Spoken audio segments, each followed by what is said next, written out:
Nu skal jeg lige ind og kigge.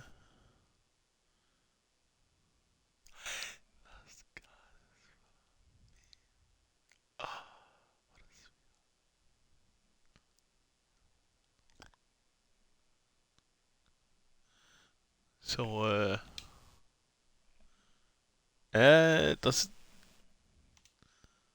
does it work?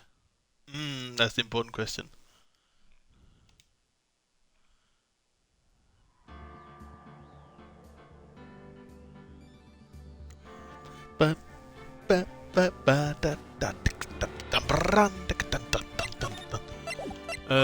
No, fuck, wrong button. Episode 5, Rise from the Ashes.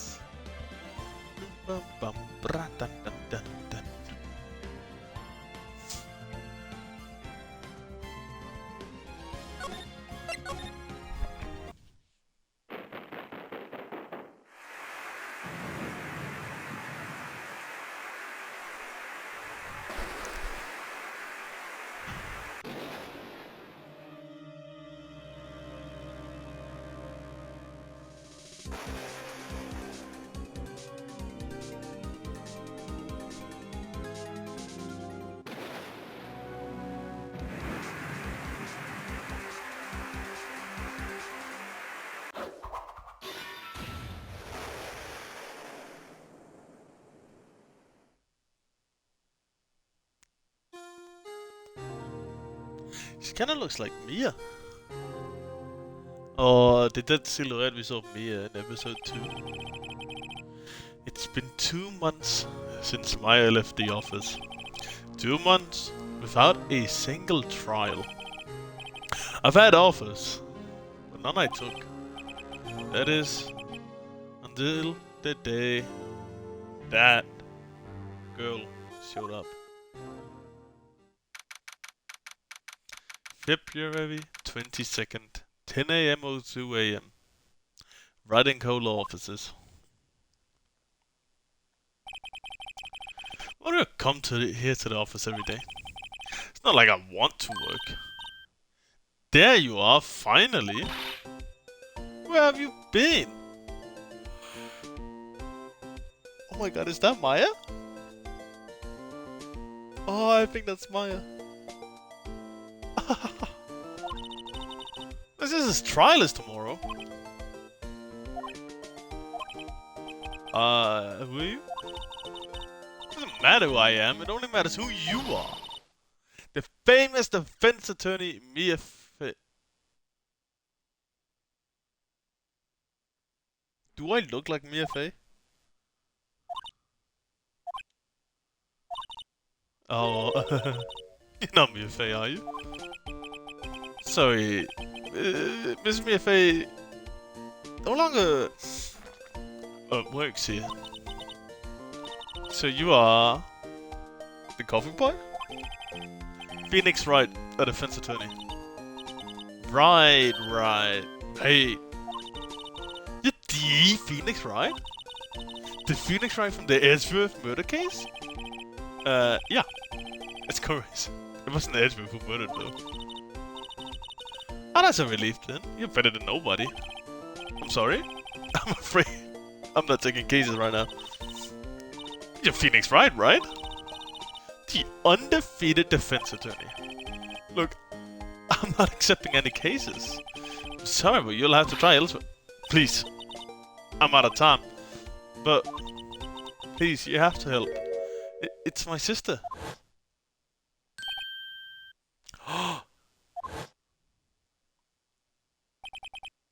Maya? Could it be?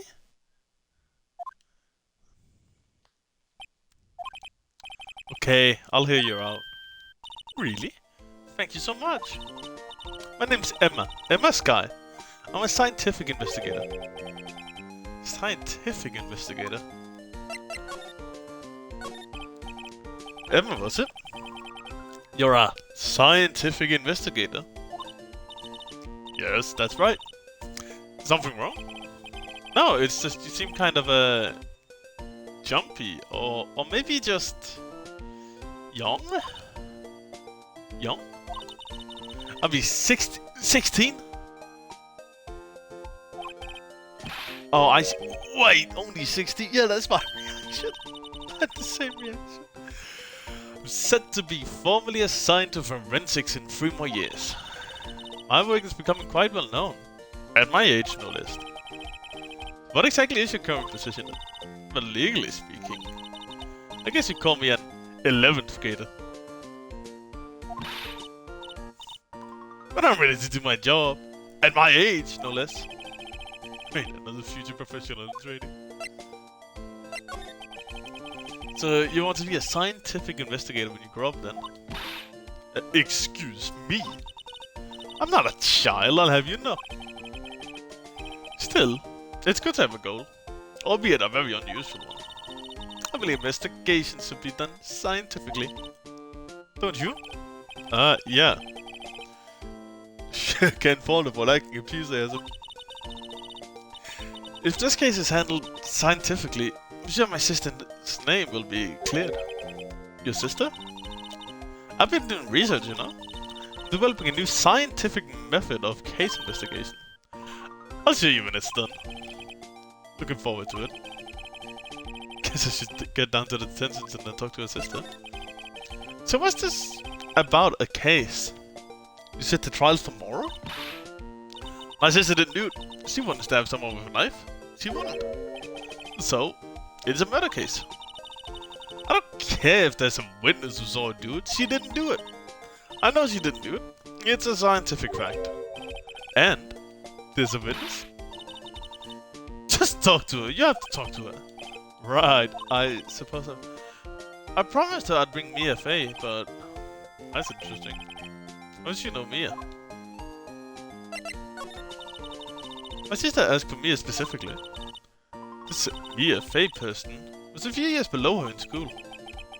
They went to the same school, huh? She just told me to go to Mia if I ever needed a defense attorney. And well, I need one. Incidentally, Mia is a woman. Now that you mention it, I guess it is more of a woman's name than a man's. It's nice of you to help your sister out like this. You must be close. Well, actually, when she gets like she is now, kinda hate her. Huh? But she's my only family. Your only family? What about your parents? They died in a car accident when I was little. Oh. I'm sorry. Sure. You go talk to the sister first. February 22nd, detention's in the visitor's room. What was wrong with him, huh? Say quiet all of a sudden as soon as we arrived. God? I thought I told you I didn't want visitors. Sorry, man. It's just your sister. No excuses. Or did you not want a raise this year?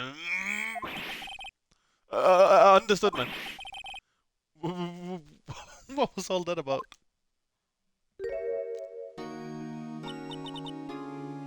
Hi, Lana. Funny. I seem to remember specifically telling you not to come in. Perhaps my memory is failing? Look. I don't want to come here either, okay? Your trial's tomorrow and you still don't have a defense attorney. I'll be the one in court tomorrow. This has nothing to do with you, Emma. Isn't that right, Mr. Wright? Hey, how do you know me? Mia mentioned you. I've heard quite a bit. I'm sorry. What exactly is it that you do? My name's Lana. Lana Sky. I'm chief prosecutor for this district. You're a prosecutor? Two sisters, one a lawyer. Could this be a coincidence? Emma, Lana. I mean, it's just like Mia and Maya.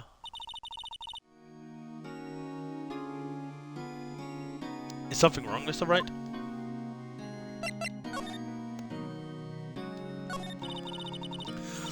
There's something you should know from the start. Which is... the suspect in this case has confessed to the crime. Huh? Hey, but the suspect is... me. I did it. Well, Mr. Wright? Hey, Kilo, how you doing, man? Hope you're doing good. Having a good day and all that jazz.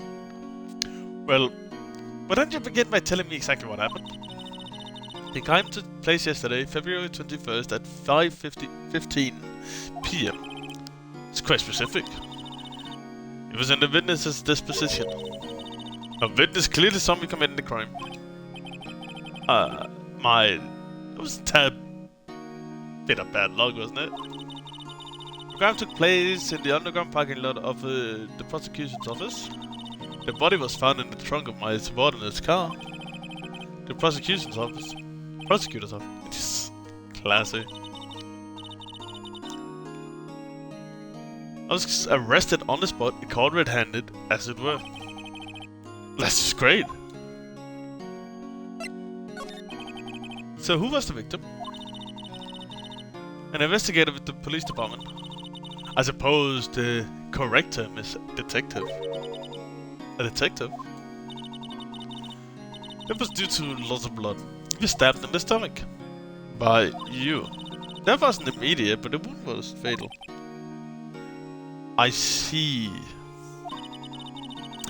Allow me to repeat myself, Mr. Wright. The victim was a detective. You know what that means, don't you? Uh-oh. What, Mr. Wright? What does it mean? Well, it means the police department will consider it a matter of pride to have me found guilty. They will use any means at their disposal to do so. This case got worse and worse with everything I learn. She is in a bad position. You're the chief prosecutor. That's correct. Responsible for overseeing every trial handled by prosecutors in this district. I make sure the prosecutors have what they need to do the job and manage every aspect. Those are my responsibilities. In a nutshell. It's an awfully large nutshell. Still, I'm a little surprised. I would think you'd recognize the district's chief prosecutor, Mr. Wright. Huh? In fact, it seems impossible you wouldn't. Lana? What happened to your hand? It is? I cut myself by accident. When I stabbed him, that is. Huh? I could have been a criminal, I suppose. How am I supposed to defend this? Time to change the subject. She was in Mia class, wasn't she? You're in school with Mia, correct? She is above her? Emma told you that too, did she? Well, why not? I did drag him all the way here from the office. All it seems he has very little in common with Mia. Hey! I was in law school. I was in my third year. She was auditing the class. She was different than the other students. Different? She was strong. She'd do anything to become a defense attorney. Anything. That was probably why she was attracted to me. Excuse me? False? Intellectually attracted. Lana was top of the class in school. I was the best I was. Ah, okay. I see now.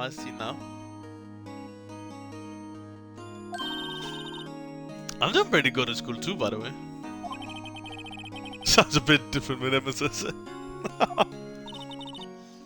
Well, Mr. Wright? Excuse me? As you can plainly see, I am admitting my guilt. I think it's safe to say, there's no way you can take this case. None. But Lana? Why? Why are you doing this to me? You never think of anyone but yourself. I know you didn't do it, Lana. I know. So how can you say you did? If I lose you, I'll be all alone. I hate you, Lana.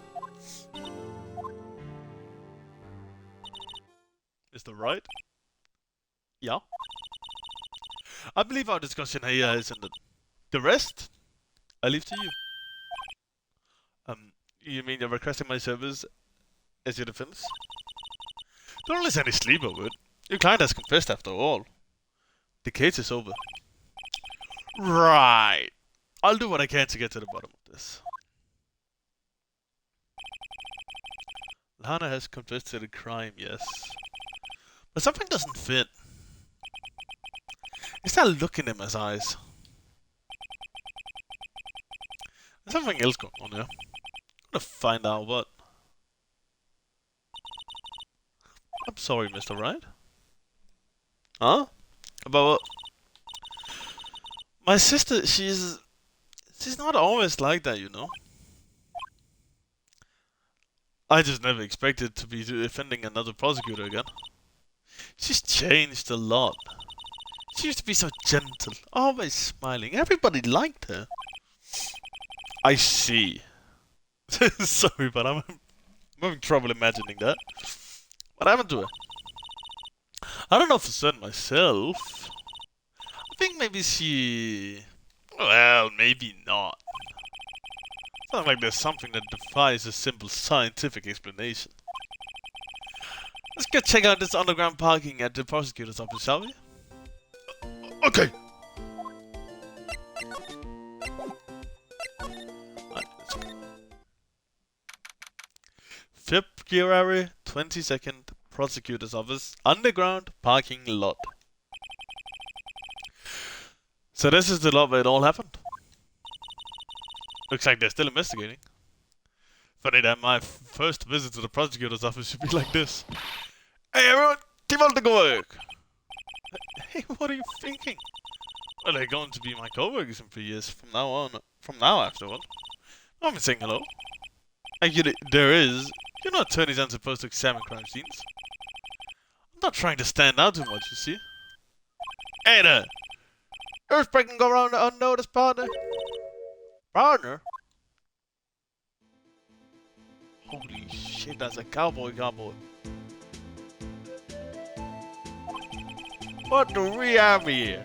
Looks like a bambina got loose from the ranch and it's up to no good, huh? Fuck that our lands to keep them doggies tied down, partner. Mr. Marshall? Marshall? It's more like a sheriff to me.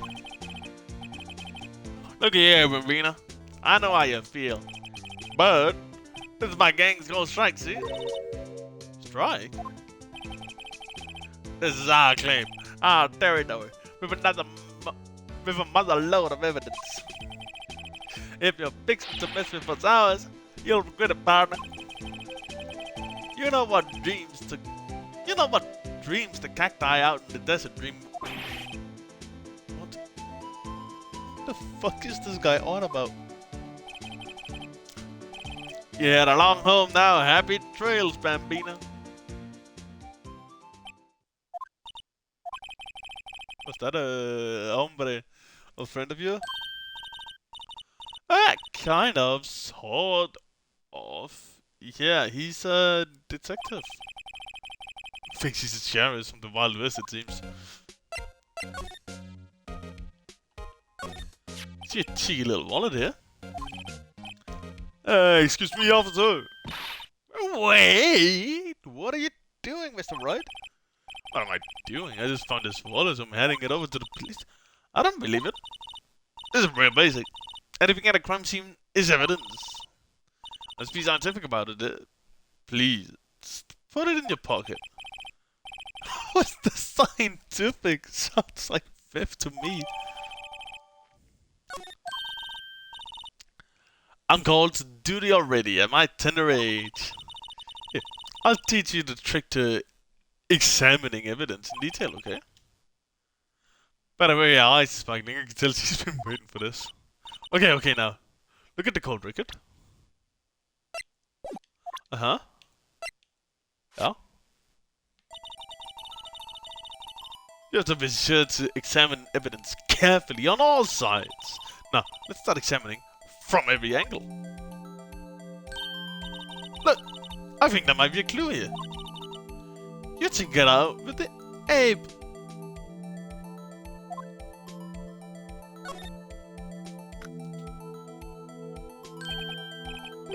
This is an ID card. Sergeant Bruce Goodman. ID 5842-189. See? Well, isn't scientific investigation useful?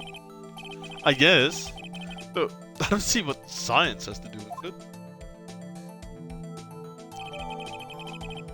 Goodman's ID added to the court record. Let's be sure to examine every piece of evidence we find. Like...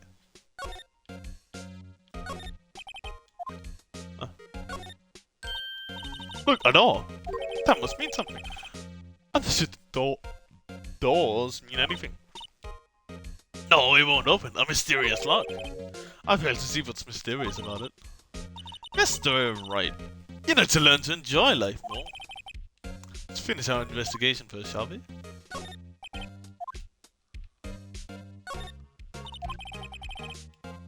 The outside on the ground make it look more like an entrance. What are you talking about? It's plainly an exit. Maybe it's both. Kind of a dual purpose. Haha! The theory of relativity. What? Gotta write this down. Hey, Mr. Wright. Maybe, you know, was Mr. Relativity German? Was he British? Mr. Relativity? Are you sure that was his name?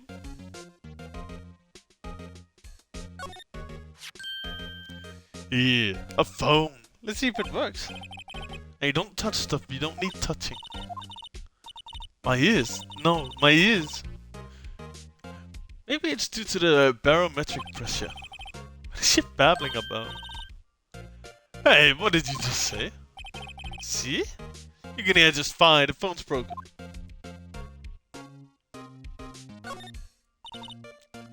This wall is in our way. It's got a faucet for water. Wait, I know. This wall is merely a facade hiding the truth. This is no wall, but a water tank. I fail to see how it makes any difference either way. An oil drum. Looks like it's filled with water. It's heavy. I can't even touch it. The drum over here is on the side. Wait, I know. I'll hide it in here and do a stakeout. I think you'll probably just get arrested. In fact, you may not even have to hide it in the drum to get arrested. What? I'm not suspicious.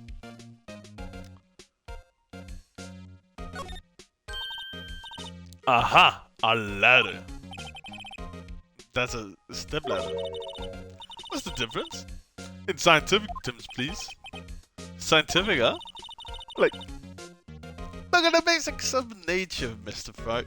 Look at the basic nature of things, Mr. Wright. This one seems so horribly familiar somehow. Look, a stylish glass-walled room. Very nice. You can see the whole parking lot from here. It says security. Perhaps it's a cafe.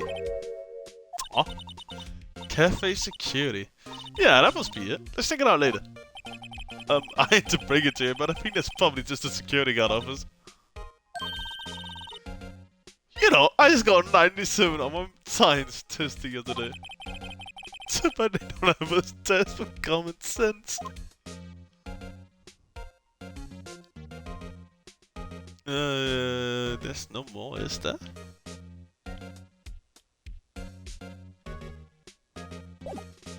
Alright, let's move. Back to the office. She didn't find any. Oh. Name and ID I've written here. Sergeant Bruce Goodman. I wonder why they only use numbers for IDs. But that's what they use. Letters, silly. They never reason we have written language in the first place. True. Sergeant Bruce Goodman. ID Yabada. See? Wouldn't that be better? Yabada? It does kind of have a ring to it. Exactly my point. Teehee. Doesn't take much to amuse her. Can I? Aha! Uh-oh. What the fuck?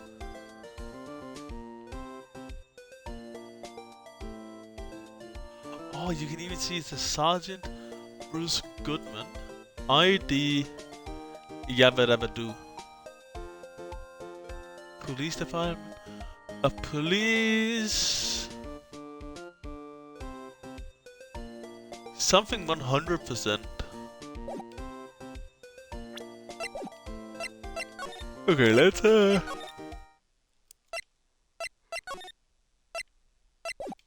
want to talk to this guy. Always check him out. He's supposed to fear of the frigid Mrs. Lana.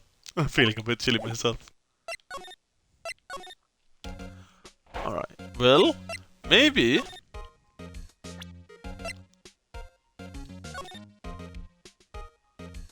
No, that's not what I wanted to do. Surely I can...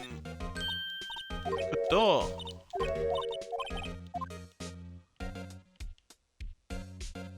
Oh, I forgot you can slide. Well, no time to waste. Let's get hunting for clues. I wonder what this is. Well, partner, looks like you got no intention of going home quietly. The sheriff. Like I said before, this is our claim. You'll be better mostly not long, unless you fix the bad bullet.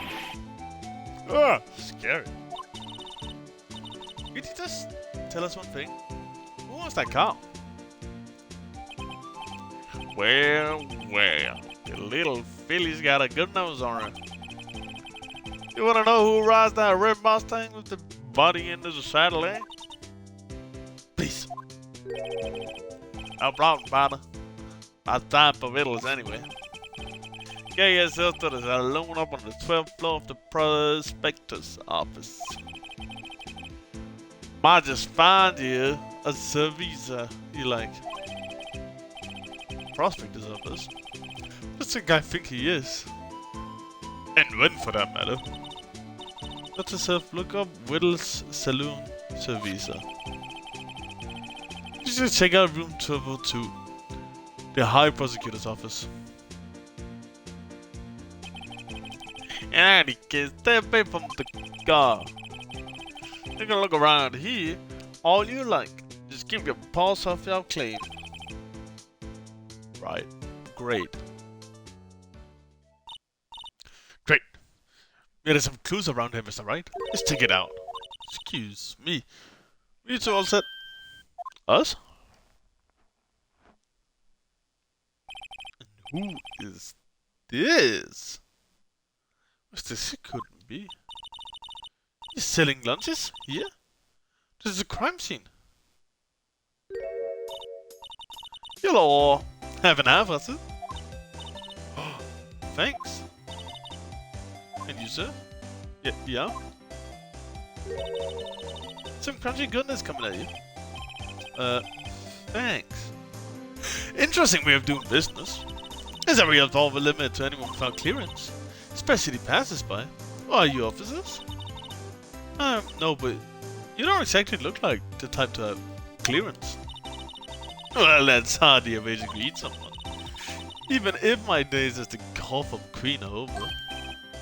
Cough-up? Huh? You know, feeling kinda full, maybe I'll pass on the lunch. I'm kinda connected to this case, you see. images burns into my eyes, you might say.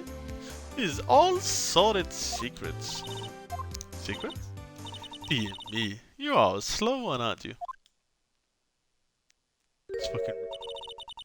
I'm referring to the murder. Stabbing of the detective. What? A witness clearly saw me committing the crime. You mean, you're the witness my sister was talking about? Please, cough up cream, tell us what happened. The name's Angel Star. Don't you go forgetting it. Or before you know it, I'll have you whimpering at my ear. Oh shit, I'll have you... Ooh. Yes, ma'am. Ja, she means it.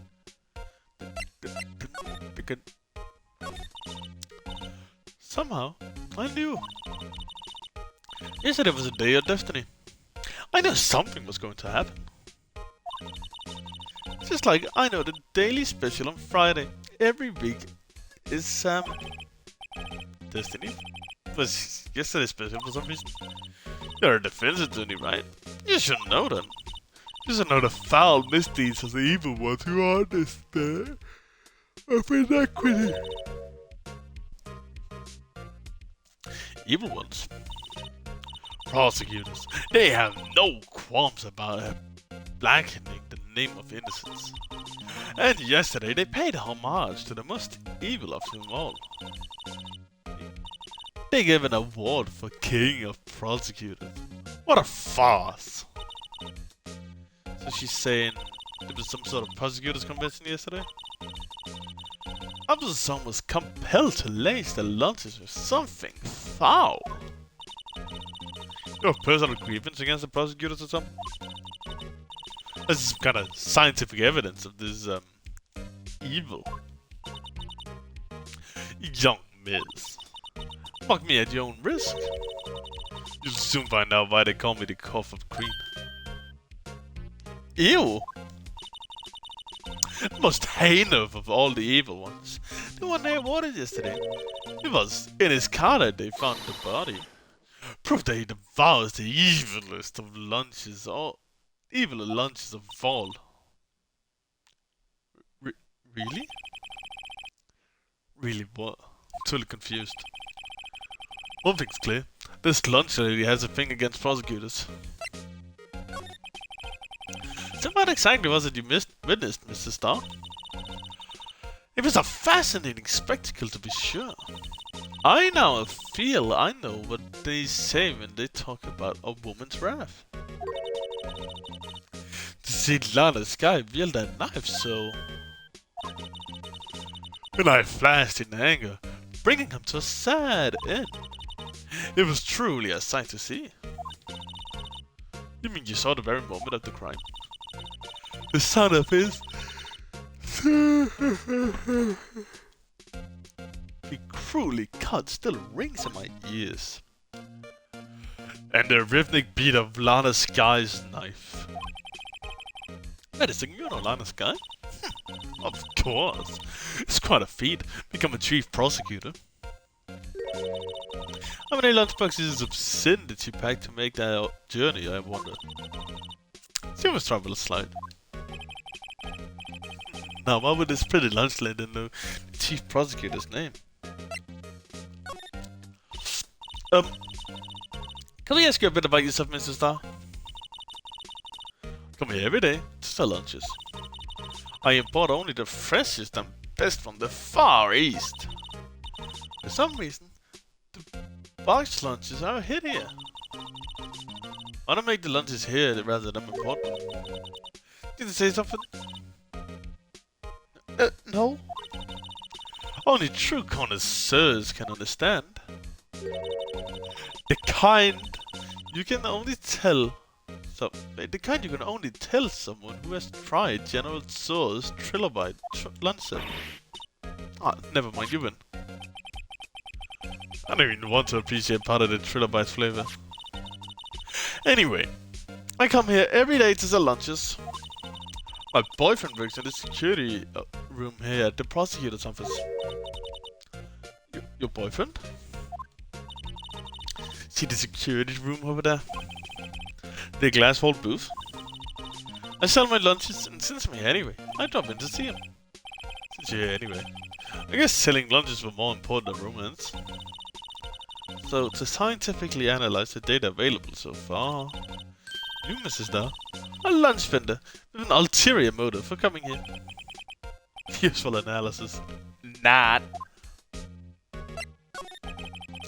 Did you have a bad experience with the prosecutor, Mrs. Dar? I sense some hostility. Hostility? Ha! Perhaps. Prosecutors are all alike. And the bigger they are, the worse they smell. Kinda like a 10-day-old clams in the chowder. What if Mrs. Dar was involved in some sort of legal trouble in the past? That'd be sure to cause food poisoning, scientifically speaking, of course.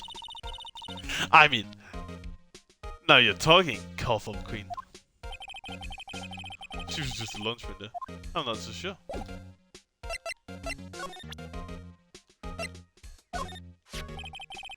What is card? Lunchtime vendors only accepts cash, no cards. Especially not a card belonging to someone else. Oh, this isn't a credit card, it's an ID card. It belongs to a detective. And you're showing this to me, the lunch lady. Why? That's like showing a fine honey ham to a detective. I always feel like I'm being mocked.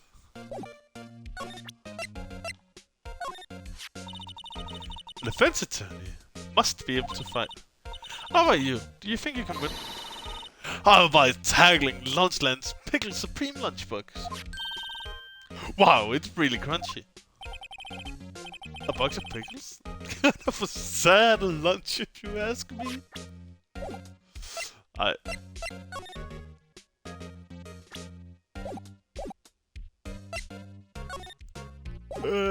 don't exactly have anything else to talk to her about. Let's go up here. February 22nd. High Prosecutor's Office, room 1202. Ah! I see a few references. Like the fucking Steel Samurai. Oh, they teased it over there from the second case.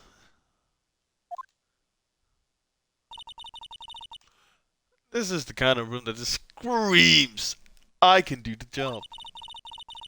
Gotta change from your office, really. Thanks. Look, look, there's a trophy or something here. Oh, that shield? It takes real nerve to display stuff like this. Whoever's office this is, this sure must be a real stuck-up jerk. Phoenix Wright. You never tire of prying into people's business, do you? That voice. It's Miles! Oh my god! Long time no see, Ezra. Huh? Ah! Mr. Ezra? You know from somewhere? Of course. I'm his biggest fan. My sister introduced us once and... Right, her sister the chief prosecutor after all. Well, what brings you here? I'll warn you. I've been known to be a real stuck-up jerk. No, did I? No! It was just Mr. Wright here. She... Hey, don't blame me. It's to investigate a murder case. A murder? A body was found in a nasty, bright red sports car in the parking lot. Huh. That would be my car. What of it? What? Your car? I'll say one thing. She certainly can scream. Yeah, no, I can't scream. Not if I want to be ready for tomorrow.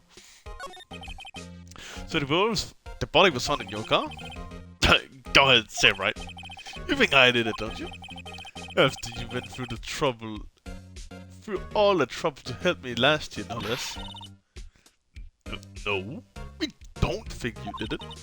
I mean, it was my sister who stabbed him. Oh, wait, no, she didn't do that. I mean... Wait.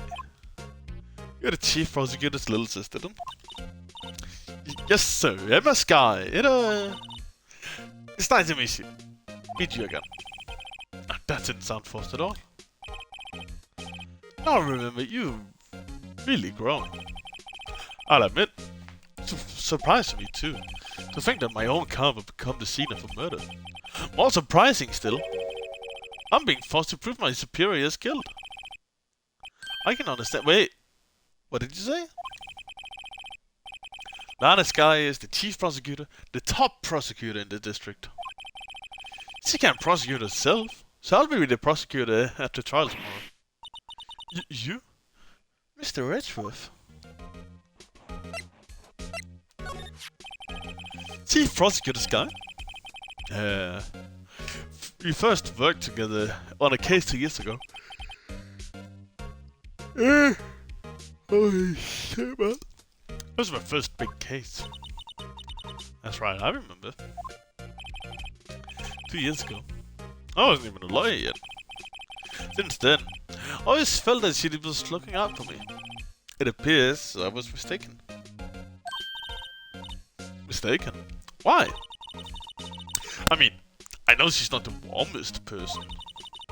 I'm sure she felt some responsibility for you. Then, why? Why did she stab someone in the trunk of my car? Not only that, she stabbed him with my knife. What? Mr. Ratchford, your knife was the murder weapon. To be specific, it was the knife I keep in the toolbox in the trunk of my car. It's with knives added to the court records. It's with? What? Are you sure you didn't do it? It's just giving me that fucking glare. Oh my god. Come on. Can you take a joke? You have a strange sense of humor, Mr. Wright. To be honest, it's a bit of a miracle I'm still here at all. What do you mean? Rumors? You've heard the rumors about me, haven't you? Miles Edgeworth. It's hard to remember the time when there weren't rumors about this guy. Forging evidence, arranging false testimonies, illegal searches, you name it. Thanks to you, my innocence was established in the trial at the end of last year. However, there's some who say I'm the one responsible for the current event. What? It's crazy. Some people need very little excuse to think ill of others. It's a fact of life, impossible to stop. But some of them even go so far as to present me with toys like this. To think it's funny. Toys? A blonde shield? It's got to be a story behind that one.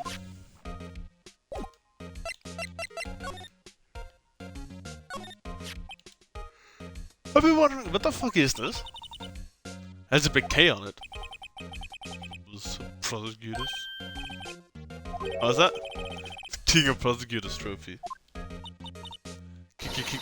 King of Emma? I know you're stuttering, but could you stutter a little less on that letter? It's a great honor. This is a shield to the best prosecutor each year. What? So? So that K, that's... K stands for king. Yeah, you got a problem with that? I didn't design the thing. King of prosecutors. Yeah, like, employee of the month. Employee of the month. Only better.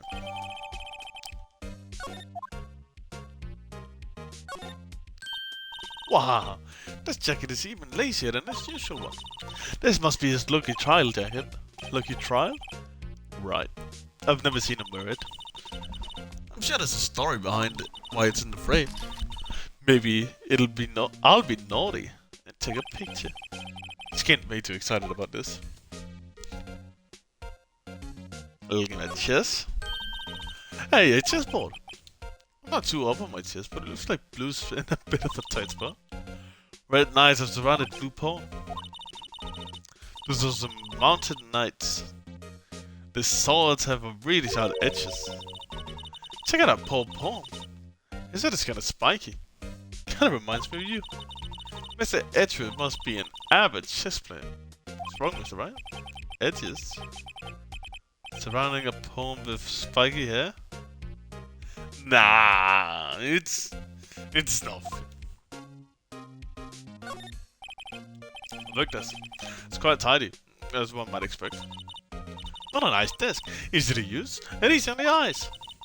It's polished so well I can see my own reflection. Strange. But I depicted a detective gumshoe. We'll take the name plaques as souvenir. Don't. He'll sue you. My! What an amazing bouquet! Just right for Mr. Edgeworth. No kidding. Hey, there's a card on it. Back from the dead. Wendy. I've heard the names of it before. And besides it, a giant steel samurai! Wow, I want one. Huh? There's something written on the bottom of his foot. Between a rock and a hard place. Wendy, is she Mr. Edgeworth's fiance? I don't think so. Yeah, no, I don't think so either. Oh, cute, but a pretty teaser. I got more for the instant tea bags myself. Amazing. The drawer below is filled with packets of tea leaves. Hey, Garagol, how you doing? Hell yeah, I am. I am getting... what? Yeah, I am getting ready for it. For tomorrow. Oh, man. Gotta finish up and then I'm ready to go, man. Oof.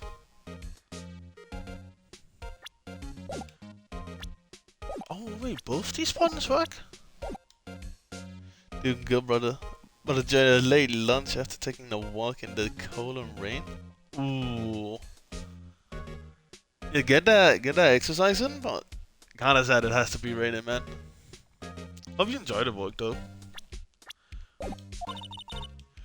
They're all sorted by place of origins and flavor.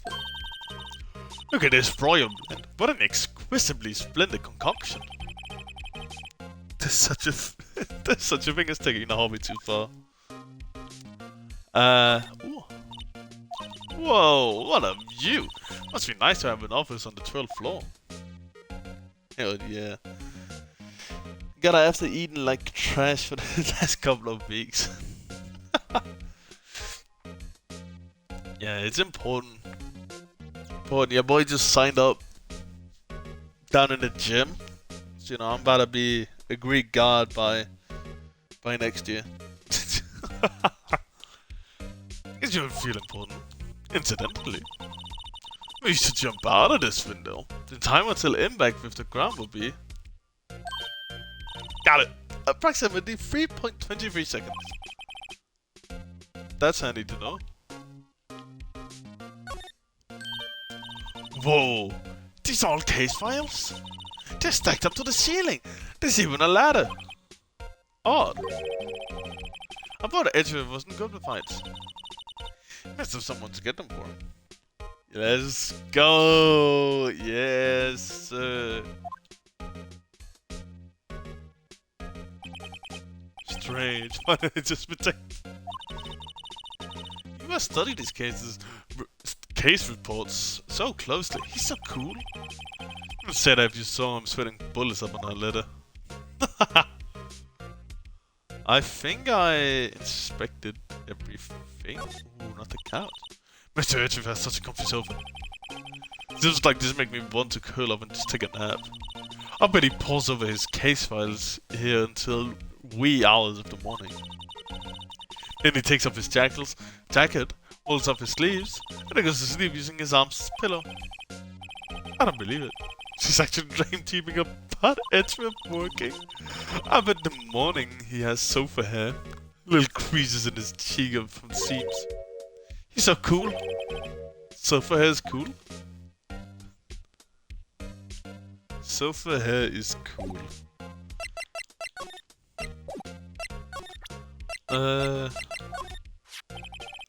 So I was wondering about this. It's alright. Huh? What? I assure you to be shown that to Mr. Edgeworth. Oh, he'll take it for sure, won't he? I wish you could be on the same side as Mr. Edgeworth. But then my sister would be found guilty. It's just sighs at it deep. I'm going to start getting depressed. It's against my policy to discuss evidence with the defense, especially with you. It doesn't sound like you're much, does he, Mr. Wright? Nah, with Edgeworth, it's never personal. It's all about winning tomorrow. How much do you know, B? Yeah, we know. But you wanted to be a defense attorney, Mr. Edgeworth? Yeah, my path is laid out clearly before me. I have no time to reflect on what might have been. So basically just says you were the best of the best last year, huh? You can take that foolish grin elsewhere, right? I lost a day of work to receive that travesty. What's that? I have to go to the police department to receive that broken shield. Police department? Yeah, right next to the police station downtown. You've been there, haven't you? Where Gumshoe works? Yeah. I was wondering something about your shield. Why is it broken? What does it matter? We got more important things to worry about. Oh, right. He doesn't seem too concerned about his award, for better or for worse. He said it was a very busy day at the prosecutor's office. Maybe we should ask him more about yesterday. Could you tell me more about yesterday? Did I remember? You said it was the annual cleaning day at the prosecutor's office. Cleaning day? Looking at the police department, we saw them file all evidence for solved cases. You call it evidence transfer. Wiping your hands of old cases, in other words. Oh, and another thing. A ceremony was held at the police department. There's an annual review and award for outstanding police officers and prosecutors. And that's when you got this shield. I was at the police department yesterday afternoon. I got back here at 5:12. That's very precise. People like myself and Mr. Edgeworth pride ourselves on our precision, Mr. Wright. No, I placed little faith on my memory. The only thing I trust is solid evidence.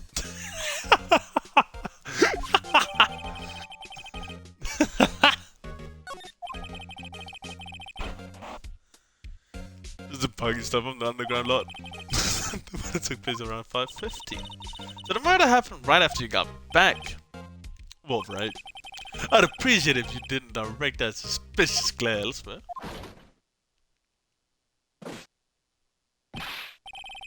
Excuse me, but this is Mr. Edgeworth. Anyway, on the premises? I'm Edgeworth. What is it? I'm here, sir, at the request of the chief, sir. I've got your report, sir. Report? What? Did you find new evidence in the case against Chief Prosecutor Sky? I like this. I don't like the way this conversation is going at all. Sky, sir? No, sir. No name of that is kind, sir. Not in this report, sir. I think I just heard Edgeworth lid blow. Mr. Edgeworth's lid is not very tight, is it? I made a clear request to the police department, did I not? I need to focus on the trial tomorrow, so don't bring me anything unrelated. Sir? But, sir? I'm just following orders, sir. They told me to bring this to you. I was aware of the particular. Give me your name. Yes, sir. Meekins, sir. Officer Meekins. Right, Officer Meekins. Take your report and get the fuck out of here. And go luck with that race next month. Whimper.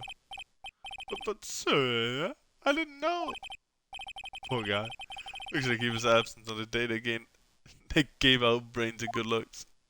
Oh my god, that's so rude. Oh my god, right, you're cold. Right. Yes, sir.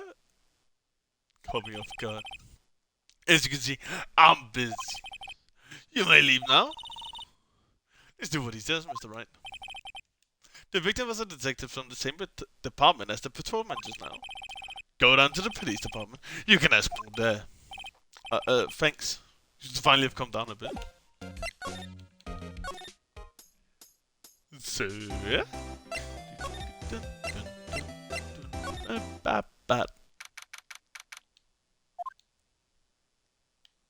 Ah, he made it the icon. Finally here. When the police department is so far away from the prosecutor's office. Beats me. Took almost 30 minutes by taxi, and the traffic wasn't even that bad. The police department, huh? I've only ever been here to criminal affairs next door. Hold on, what's that?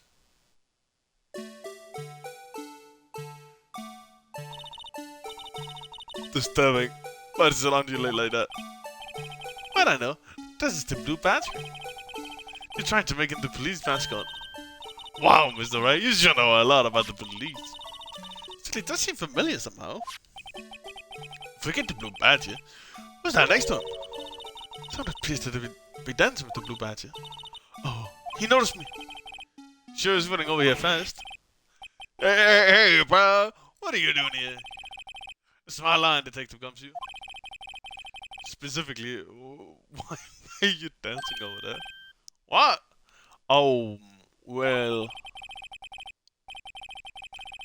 This doesn't seem to be busy. There's a chance to get in. Hey! I'll have you know I'm a very busy man, pal. I give you one word of advice, pal. You better not agree to defend this aspect in this case. What? Why not? Huh? Well, it's just that the chief prosecutor has confessed to the crime. She says he summoned a detective to the prosecutor's office and she killed him. Oh, does she not tell the truth? Yes, well, there's plenty of evidence against her. But what if the evidence was faked? Hey, pal. Can I speak to you for a second? Huh? Me? Why's this little girl so peeved at me? She's a relative of the suspect. She's Lana's guy sister. Whoa! Did she prosecute his little sister? Just please investigate this case carefully, okay? Scientifically. Yes, sir! Oh, by the way, you might want to keep your voices down. You don't want to get overheard using words like faked. Huh? It's a sensitive issue nowadays. So, what are you doing here, Detective Gumshoe? Me? Oh, well, nothing really. They kicked me out of the criminal affairs. Detective Gumshoe, what did you do this time? What do you mean this time? What happened? I know things are busy right now. I mean, with my sister's case and all. It's true. Never had a chief prosecutor murder anyone before. Or the highest ranked people are lit into criminal affairs now. The lowest ranking guy in there is our chief of detectives. They're not letting any of us rank and file detective in at all. None of you? I know this is an important trial, but it's not a little odd. So anyway, I thought I'd spend the day getting the badger dance down the patch. Is there anything else we could be doing? The chief of police himself is directing this investigation, pal. And Officer Marshall was assigned to the underground parking lot. Officer Marshall? Now that I think about it, I didn't seem to know that Marshall guy. Patrolman in charge of the crime scene. It's unheard of, pal.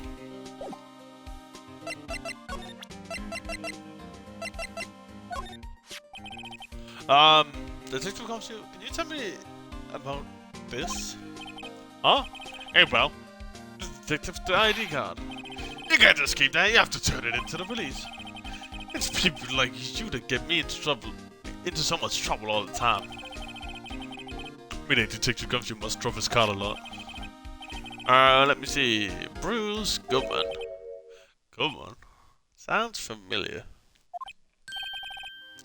Nah, my mistake. But didn't you work together before? Whoa! Now I remember. Bruce Goodman. He's the victim. That's what I thought. Can you tell us more, Detective Gumshoe? Found an Edgeworth's car stamped with... Oh, found a Mr. Edgeworth's car stamped with Mr. Edgeworth's number. What would drive Chief Prosecutor's car to do such a thing? Well, I mean, sure, of course someone else did it. Someone must have a grudge against Mr. Edgeworth. Kinda nice to see a little too well organized to be a coincidence. Oh, Mr. Edgeworth, what could have happened? We'll find out a little more what's going on here with Edgeworth. Yeah, present. Hey, that's it! As the king got a prosecutor to board of Mr. Edgeworth got yesterday. We had an award ceremony to come to. Girls, pal. I got an award for diligence myself. Ah, congratulations. I was wondering, why is it a water shield? Why is the water shield? And why is it broken? Ah, that's a reason. I'll tell you what it is later. Penny's forgotten. But I was proud of Mr. Edgeworth with that award. Even with all the naysayers in the prosecutor's office. Naysayers? Must be because of the rumors. Right.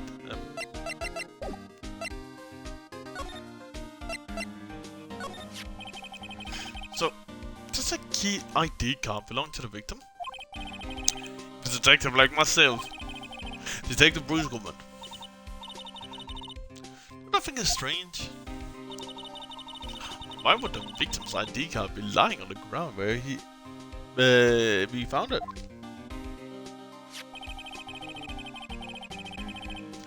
Well, Detective Goodman should have been at the police department yesterday.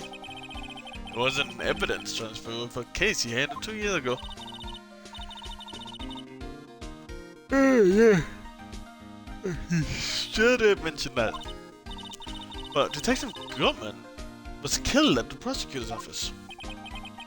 Well, that's the thing. Hard to say this, but what is that? The chief prosecutor Scott called him out there to the parking lot. And Lana's confessing as much.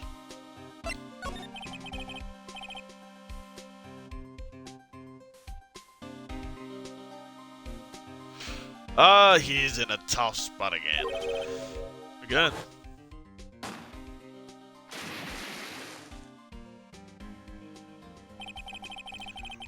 It all started with the murder of that defense attorney Hammond. But Mr. Edgeworth was found innocent. Listen, pal. There have always been rumors about Mr. Edgeworth. Forging evidence, making deals with witnesses. Nothing outright, but there were always whispered rumors. Ever since he was accused of murder, no one's whispering. They're practically shouting.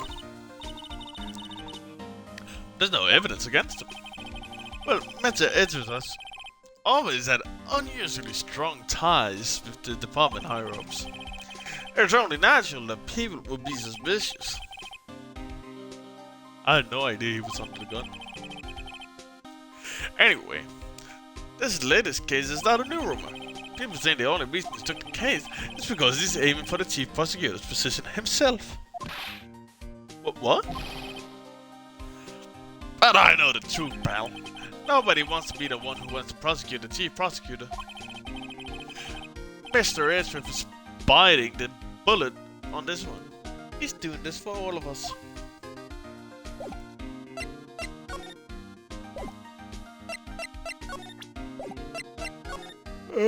let me quickly go out and get myself some drinks. I'll be right back.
There we go.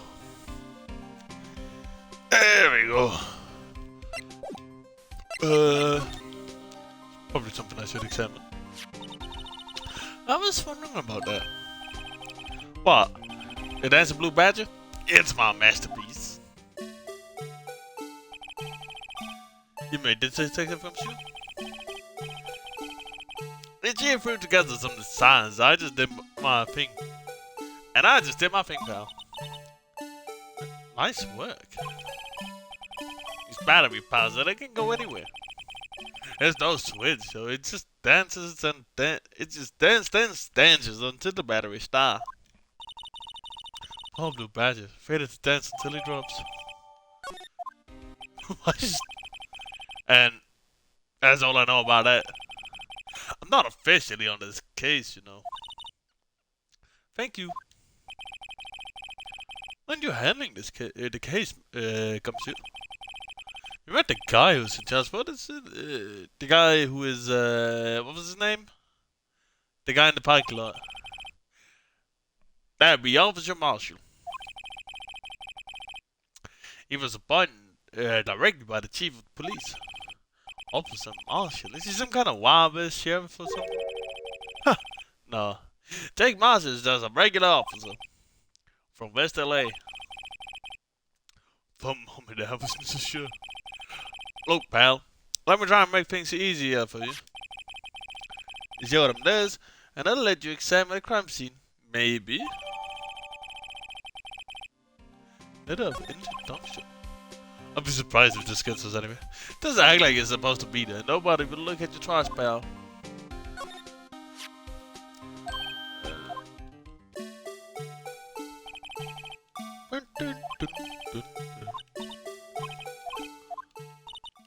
So it says this. Okay, there we go. Look at the approach Roman who's saluting the other guy. Must be a detective. And then I said, "Hey, you do that, your soup will get cold, buddy." That's hilarious, sir. I laughed so hard I cried. Because he wasn't saluting, he was simply wiping tears from his eyes. We can compare. Let's see. We gotta learn to examine these closely. Miles entry 1712. This is dated the day of the crime. Murder took place 3 minutes after Edgeworth parked his car. If he only held up at a combination of red lights, he wouldn't have been caught up in this whole affair. Perhaps. This goes to show you that you never know what will happen when you run a yellow light. True. Okay. Let's take this one. There's blood on it. This must be the victim's blood, right? Right there, Edgeworth caught himself peeling an apple. Is that what's Edgeworth doing with a knife like this anyways? Hey, maybe he's been a speaker roughing it up in the wild. Edgeworth? In the wild? I think I'll take my fruit peeling fury is more likely. You're kidding? I've always pictured him as an outdoors man.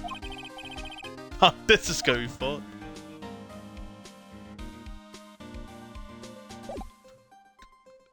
I wanna bet that's Lana's blood. Alright, what about this one? Ooh. Hey, check it out. There's a metal plate here. It looks like the names of all the previous recipients are engraved on it. Wow. One guy's listed a bunch of time. One karma. Guess he must be a foreigner. Oh yeah, that's probably it. However, he's fine. He must have been an amazing prosecutor. I like to meet Mr. Von Karma sometime. As he says it, his name does kind of have a ring to it.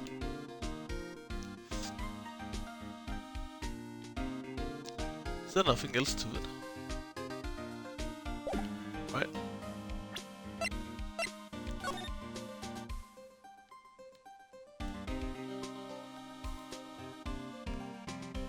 Is there nothing I can do with it? No? Okay.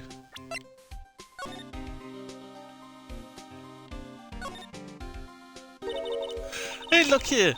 Looks like something's been crossed out. It was a letter of something to Detective Gumshoe. Let's see. Annual bonus $20? I think there's a couple series missing. Oh, that sounds about right. At least in that detective's case.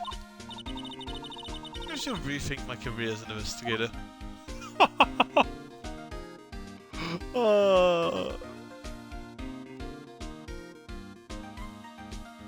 Okay.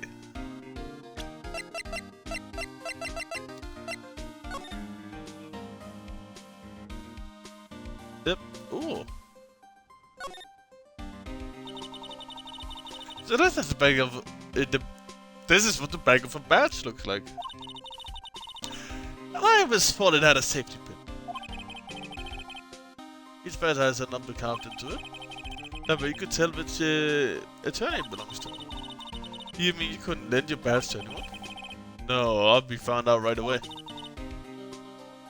Well, that's no fun. Ah, Lawyers Association. Alright, yeah. Guess we're done here.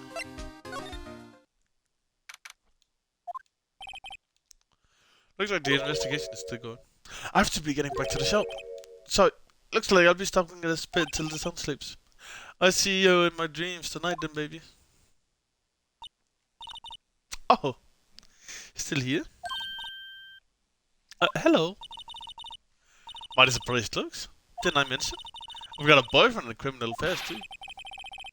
What happened to the security guard? Hey, what's wrong, Bambino? You're looking like a doggy that's lost its hold. Take Marshall. Strange guy to put in charge of a crime scene.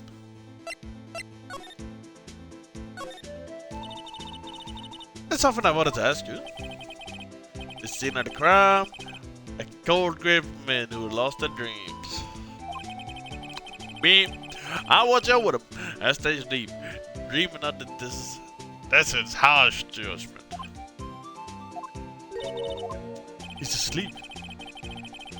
Well, should we show this hopeless case something to catch his it's something I wanted to ask you. The scene of a crime, yada yada yada. And he keeps going. Yada yada, yep yep. Yep yep yep yep yep. Yep yep. Alright, let me show you a little slam. Would you mind reading this for me? Oh, dude. I warn you, fan letters to me go right into the spittoon. Yeah, I bet. It's a letter of introduction from Detective Gumshoe. Maybe investigate. Gumshoe? Ah, that old cow dog. You holding a birthday party or something? Oh. Look. Where did you say letter of introduction? It is letter of invitation. Huh? Ah. I think you just miswrote.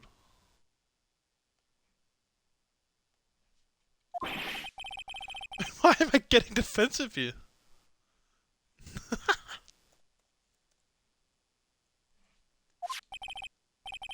Don't worry. Let's prove it's from Detective Gumshoe. Better than a blood test.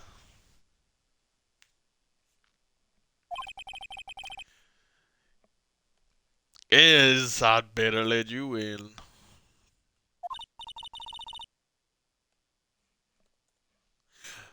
Thank you, Officer Marshall. Oh, right, he's a patrolman, not detective. Which reminds me... Hey, wait a sec!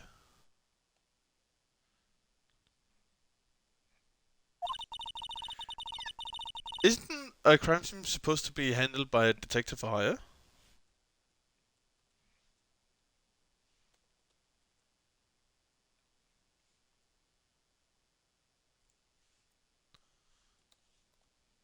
Okay, just...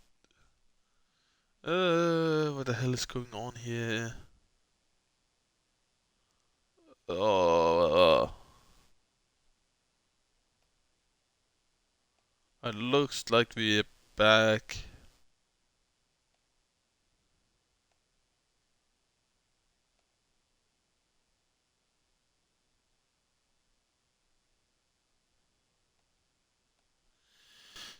Yeah. Okay. Get back here. Sure. Alright. Yeah. Isn't the crime? Well, folks. Includes the garden. Welcome to our gold strikes. Be like the settler. Strike out for lands unknown. Manifest destiny. Let's have a hootenanny. That's the police investigations are like settling land. Well, Mr. Wright, what do you say? I say I won't be doing this anymore.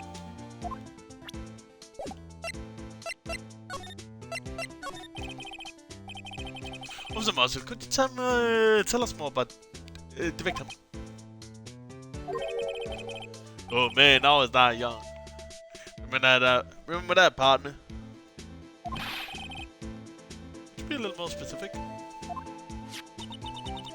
Bruce Goodman. He's a detective, right? Aren't you a feisty doggy there now?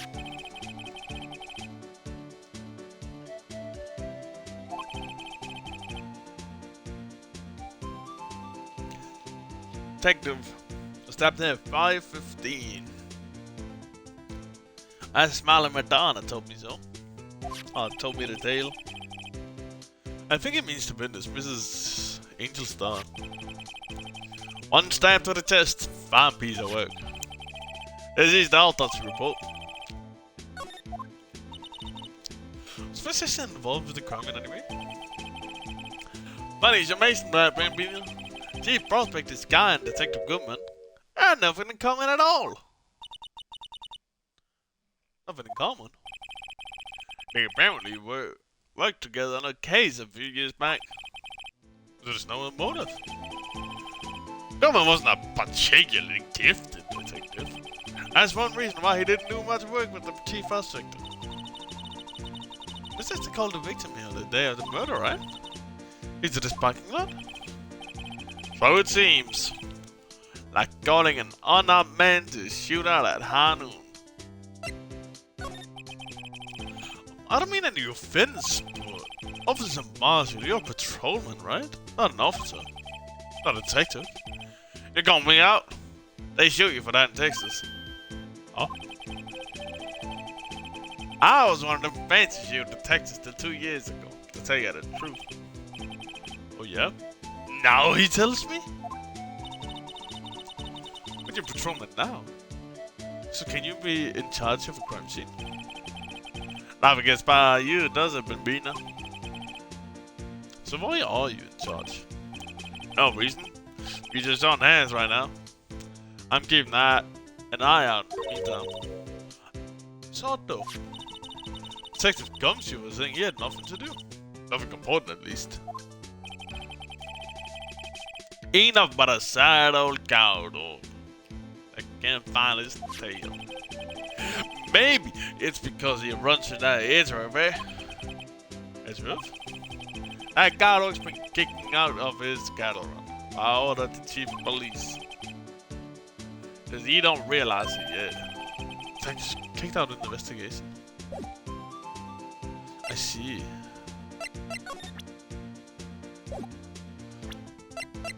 Let's investigate. Okay, name of deceased, Bruce Goodman, 36 male. Date of time of death, February 25th between 4 p.m. and 5:30 p.m. Cause of death, loss of blood from chest wound. Assessment, wound was caused by a 4.5 inch knife. A single stab to the wound was found.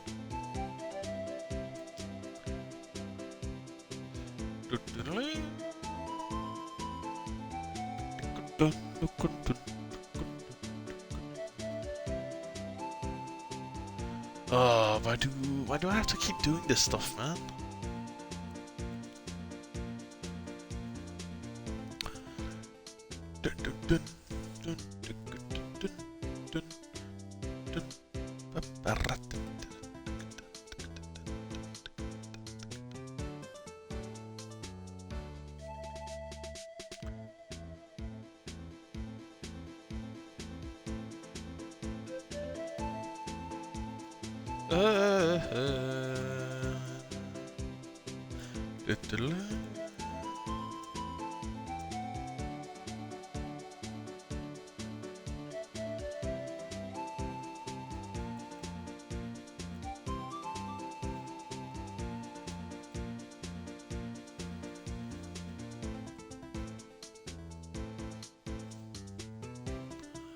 Oh, yeah.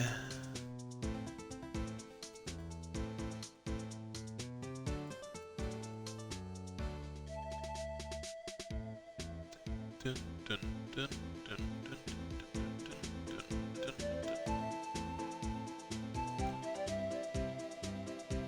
Alright.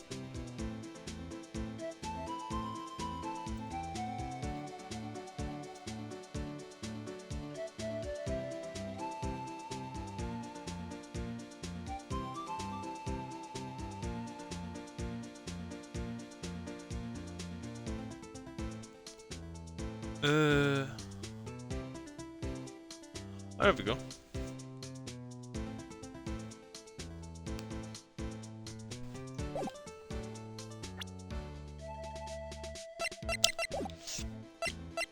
Nothing more to talk about him. Can I present him stuff?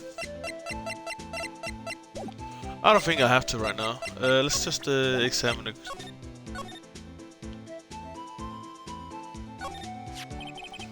This looks like a cell phone. Scientific analysis would suggest this belonged to the victim.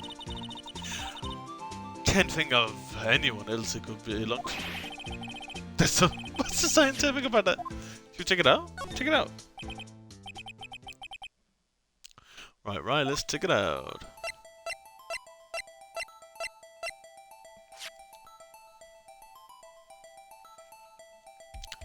Okay.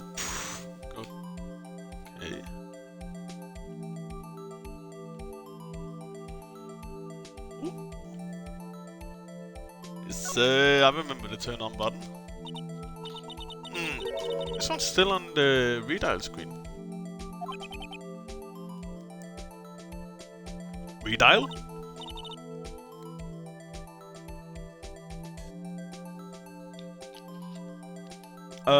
That's alright. Must one keep a record of all the calls you've made and received? Just press the blue button to display the last number you called. Convenient, isn't it? I'm surprised you didn't know.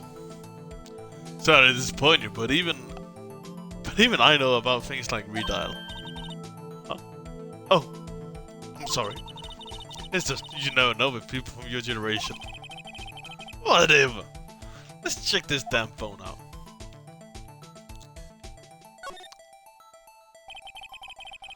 Let's see who it is. Not self, a defense attorney doesn't think first. He just presses the button.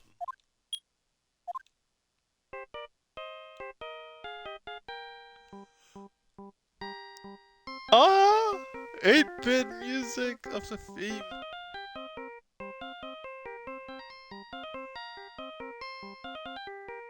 Oh, that's cool. That's so funny. Hey, that song. I know that. What's going on over there?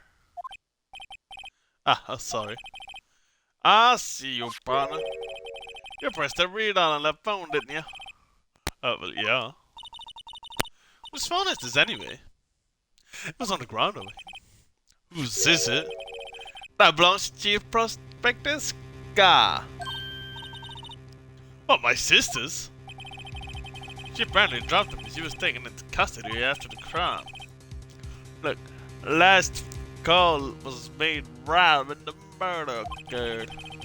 Looks like she was fixing to call someone. Except she only spoke for a few seconds, according to this. Who did she call? No clue, partner. Now I got a question for you, partner. How the phone ring does? Now one of them new fangled ringtones. Oh, that. Oh, that was my phone. What? What? Your phone? Yeah, it's kind of strange, but someone called me right as she picked up the other phone. A wrong number. I hope you're not lying. They sue you for that in Texas, partner. Holy shit. Uh-oh. I've inside the brow of the Lone Star Patrolman.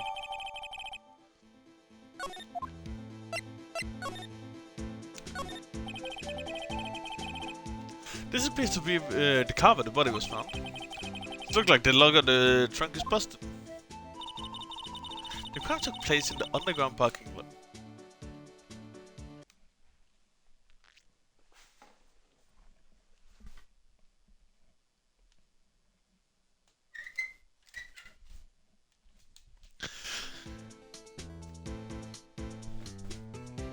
In the underground parking lot of the prosecutor's office. The body was found in the trunk of my subordinate's car. What a luxury car. It just screams, I have money to burn. Yeah, prosecutors get the big bucks. What's this? Looks like some sort of note. Look, there's something written on it. 675, 12, 2. You're right. Oh, 67S, 12-2. There's a name written on the paper about that. Goodman. He fell out of his pocket when he was killed. So? What does it mean, Mr. Wright? How the fuck am I supposed to know?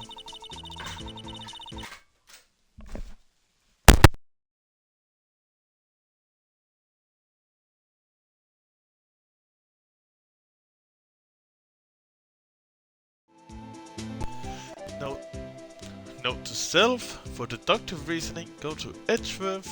Not right. Sure, Edgeworth would know what this means either.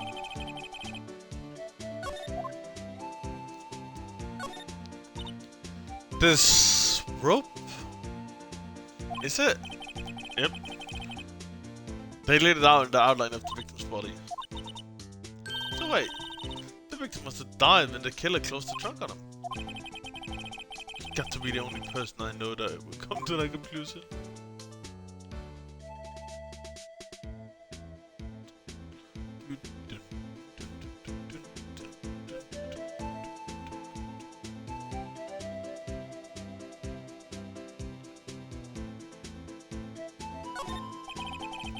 B-block is through there. Let's try a visitor strike. I can see the lunch stand car from here, far in the distance. You're right. I like the cute design of it though. You see a cartoon town munching down on a juicy looking steak. Doesn't this strike you as a little creepy? Yeah, no, I just realized. Just don't think too deeply about it and you'll be fine.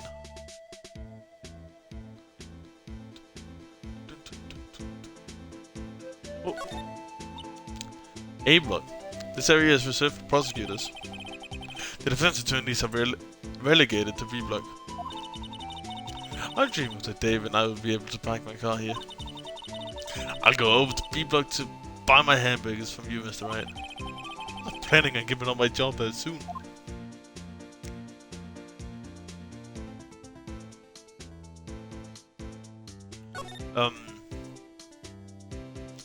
There's nothing else, is there?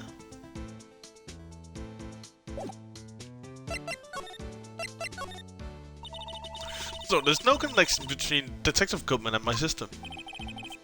That's correct, but there's a gold mine of evidence against her. And the prospect of tomorrow is none other than Edgeworth himself. I'm afraid your sister's fate is decided, Bambina. Many condolences.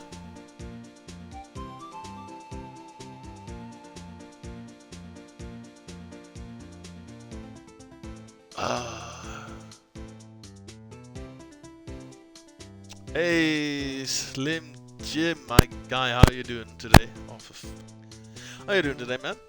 Hope you're doing good. Hope you are good indeed. Officer Marshall? Yeah, Bambina? How can you say that? Thanks, time for getting through. Well, at least you're getting through, yeah? But glad to hear you're doing good. I'm doing pretty good myself. Just Getting this last episode done so we are ready for infinite wealth. You feel me?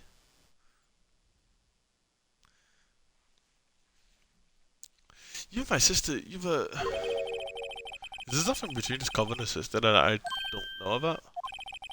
I apologize, Bambina. Something must have gotten to me.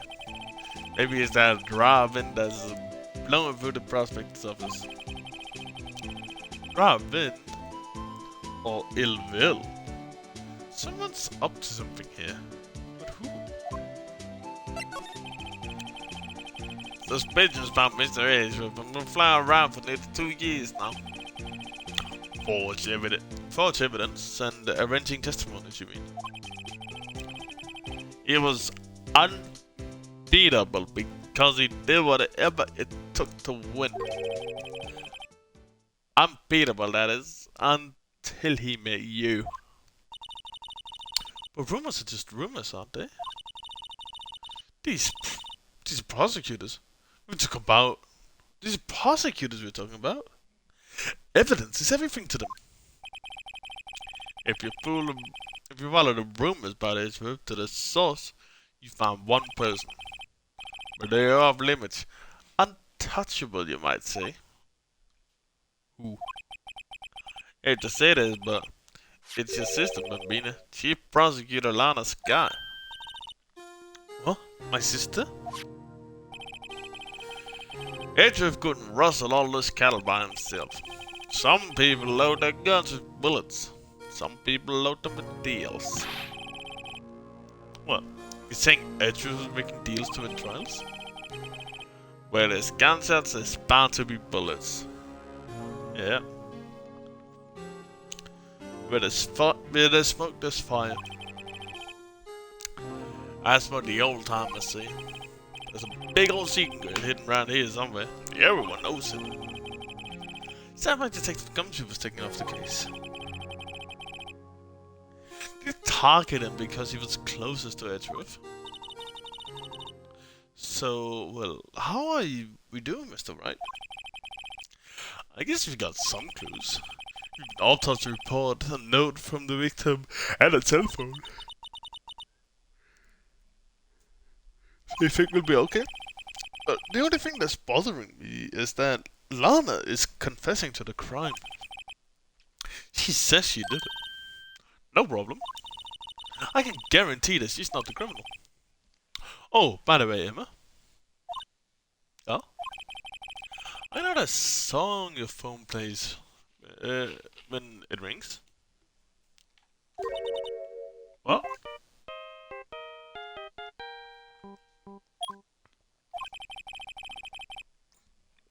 Is this Steel Samurai theme in it? Probably a TV show for kids. The phone that rang earlier wasn't mine. It was yours. At 5:18, just after the murder took place, your sister called you, didn't she, Emma? I'm sorry. Can you tell me what you talked about? She hung up right away. I see. The detective for the murders, and the suspect is the top prosecutor in the district. Got a bad feeling about this. Like, maybe I still don't know everything that went on here.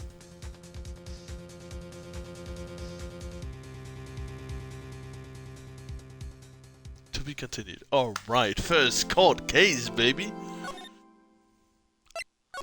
It's likely gonna be another 3-day. Or... oh, well, 4-day technically. Day 3 and then final day. I didn't investigate yesterday, Mr. Wright. Thank you. There's still a lot of grey areas. Or rather, the whole thing's one big grey area. Don't worry about me. No matter what the outcome, I'm ready to accept my fate. I believe in you, sis. Mr. Wright, let me offer you a word of advice. A defense attorney should never believe their client. The defendant is called to trial because they're suspected of wrongdoing. Never forget that. Sky, you remind me a lot of Mia. There's one decisive difference between you and her. And that is? You're no defense attorney. I believe it's almost time for this trial. Good luck, Mr. Wright.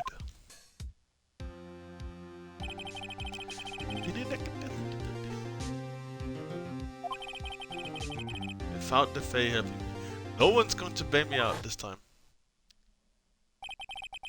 I'll be alone in there. So I have to discover the truth of a mess. Oh, yeah, this is it. Let's do it, Mr. Wright. I'll be with you the whole way. Okay. That's why it's the last trial of this game. Because we're all alone now.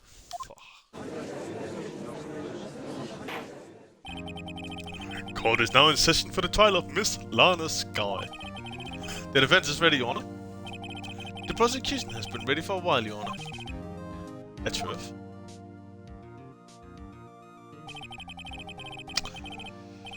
It's been 2 months, but I haven't been in the courtroom since this trial. I hope that personal feelings will not be part of the proceedings today, Mr. Wright. I will choose to pat my fingers right, regardless of what those around me might say. The judgment has been made here. The judgment to be made here is in our hands, not those of anyone else. Very well. Mr. Racewolf, your opening statement, please.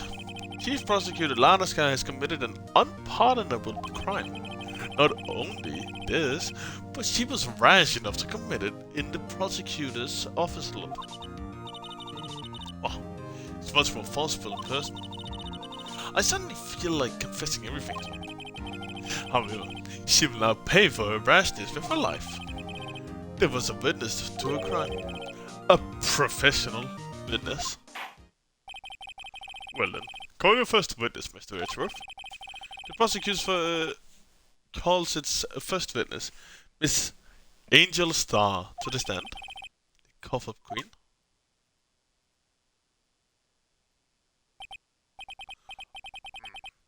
I haven't seen you. Haven't I seen you somewhere? You ordered the caviar lunch, right? Haha, caviar. I've never eaten caviar before. It's just really wolfing it down. And for you, I have a Fiesta bowl. Thanks. Will the witness state her name and profession? And you, sir? Did you order the fingerprint lunchbox? This is too early for lunch. Your name and profession, please. Well, Your Honor, how does it taste? So this is why everyone raves about caviar. It's so tasty it hurts. I always thought caviar would taste like pickled tapioca. The fuck does pickled tapioca taste like? Name, profession, now! Me? The name is Angel Star. Don't go forgetting it. I find myself running lunchland these days. Is that what you wanted me to say, Mr. Edgeworth? Very well, witness. Please describe the incident to us. The prosecution will wait. I'm not finished eating.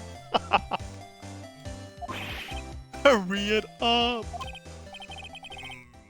Very well, Mr. Edgeworth. As you know, we usually call on the police to provide a description of the crime. Your Honor, as Mr. Edgeworth has said to the court, I am a professional. Aha. What exactly does that mean? Until 2 years ago, Miss Angel Star was a special investigator with the police. She was a first-rate homicide detective. What? Mrs. Star was a detective? Ah! Ha ha! Ah! Ha ha! I know who you are. Cough up. Cough up, Queen. Angel Star, Your Honor. Long time to see. Very, very well. You may continue with the description, Mrs. Star. Who is this lady? If I might have the court's attention over here. The parking lot at the prosecutor's office is divided into 2 blocks. Block A for the prosecutor's office personnel, and Block B is for visitors and clients. A chain divider separates the 2 blocks. I suppose that's to keep visitors from taking up your prosecutor's faces, yes?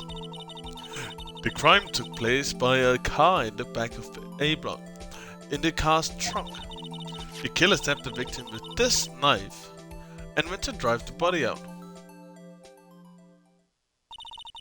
Unfortunately for her, there was a witness, and an arrest was made on the spot. And who was this valiant witness? You're such a fucking dumbass, Judge. Why, it was me, Your Honor. Witness? Did you hear the very moment of the crime? Of course, Your Honor. Immediately after that, I apprehended the chief prosecutor. Seems rather cut and dry, doesn't it? Well, Mr. Wright. I can't agree on principle, Your Honor. It seems that some poor losers aren't willing to accept the truth, Your Honor. I suppose... Shall I crush... Hold on. Shall I proceed to crush what little hope they have remaining? If you can, then give him your worst, Mrs. Starr. Wait, are they talking about me? Right. Somehow, I always knew a day like this would come. I was on my way to deliver lunchbox for my boyfriend when I sensed something. Perhaps it's my fine e-home detective intuition at work. Through the wire fence, I saw the chief prosecutor standing there to a garage. That's a motherfucking contradiction. The chief prosecutor was holding a knife in her right hand. Then she thrust a pointy tip into Detective Goodman's chest. Bringing a lunchbox to your boyfriend? How touching. As you can see, I accidentally pressed my TV remote. As you can see, there's no room for doubt. The key point of your testimony seems to be nothing other than the point of the knife which you saw being stabbed into Detective Goodman. So, how does it feel to be so utterly crushed? I'm still thinking about that. It's merely a flesh wound, Mr. Tis but a flesh wound. Tis but a scratch. Very well, Mr. Wright. You may cross-examine the witness.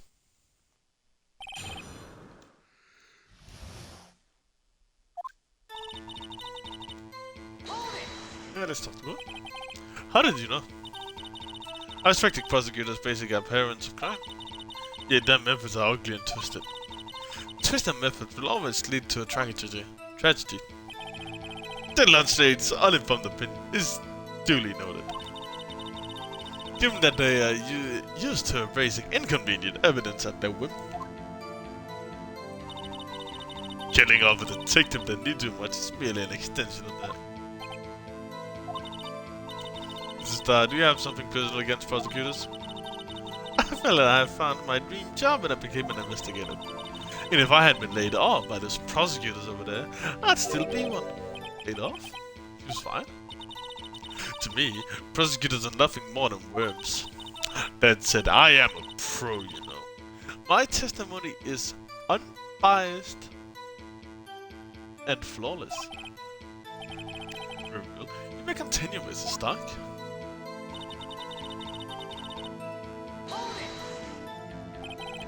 This boyfriend, he's the detective? Not that boyfriend, the security guard. That boyfriend? You have several? Yes, this boyfriend, that boyfriend, and the other boyfriend. Care to join? There's yet another boyfriend position still open for applicants. I'll stick with lunches, thanks. But still, the judge had to think before replying. Security guard room is in the lot in A block. It's up on the second level so you can see everything from there. be the room with the security sign. Incidentally, did you bring your lunchboxes by car? Since I'm a visitor now, I parked in B block. So, she was in B block when she witnessed the crime. Ah. You sensed something? You're saying you had a premonition of the murder? It felt like... Would you say... Oh, yes. Like a feeling you have when you view a pumpkin chock full of seed. What? I have no idea what that means. Speaking of a detective intuition, wasn't the victim Mr. Bruce Goodman also a detective? Yes, well, he was like a young cheese. A young cheese? A pale white cheese, not yet tangy with experience on the street. A greenhorn. Then I must be hard-yellowed and sharp as a tack. You have the odor of an old cheese to match. Emma, you can't say that in court while looking at the damn judge. What? Emma? In any case, there, in the lot, I felt something stirring in the back of my mind. By Gary's car, you mean? Mr. Edgeworth's car, yes? Mr. Edgeworth's? Incidentally, the knife with which this victim was stabbed was also Mr. Edgeworth's, wasn't it? Indeed it was.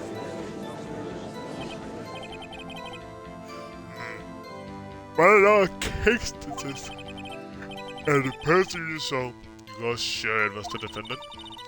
Was her from no other than 30 feet away? I'm certain it was her. If she's telling the truth, we're doomed. Let's do what we can. Even if we don't have any proof, we can obviously pick. Witness, in your testimony, you clearly stated the following. Prosecutors are nothing more than worms. Ergo, you're a biased witness. You might want to keep those silly opinions to yourself in the future, rookie. Huh, rookie? Unless you're willing to risk the consequences of doubting me. I'll fry you like a footy, crispy on the outside, chewy on the inside. That was inspiring. I believe I've heard that tagline elsewhere. Could you cry plagiarism? How do you pronounce that word?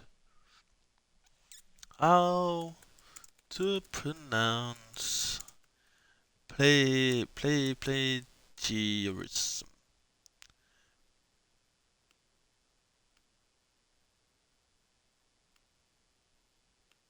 Plagiarism. Okay. Cry plagiarism. I may be relegated to the lowly post of lunch lady, but my instincts are honed. A photograph? You took this? The moment I witnessed the crime, my reflexes took over and snap! I took the picture. In fact, one of my lunchboxes is rigged with a camera. I suppose it's more silent than just hanging around the neck.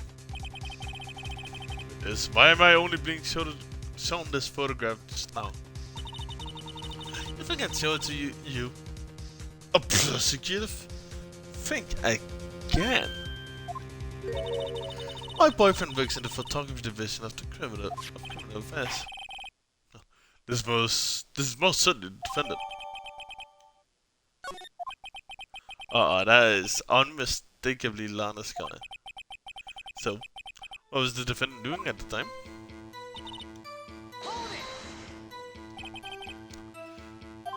That's a lie! Is that right, Mr. Israel? It is your knife. Yes, that's about right. Prosecutors are, by nature, well versed in the location of a man's vital organ. I'm sure it was easier than a boiling egg for my egg salad surprise set. You can't testify as her ability to kill an egg. I mean a person. Huh. Perhaps taking salad would have been a better metaphor. The defendant was holding a knife. What the? No.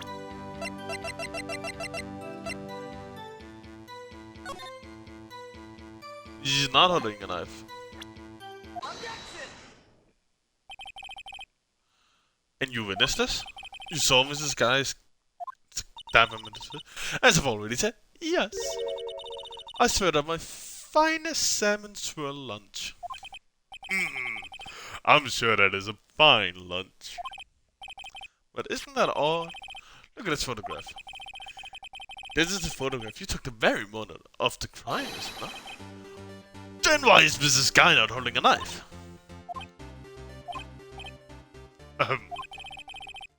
Mr. H, with your thoughts? Objection.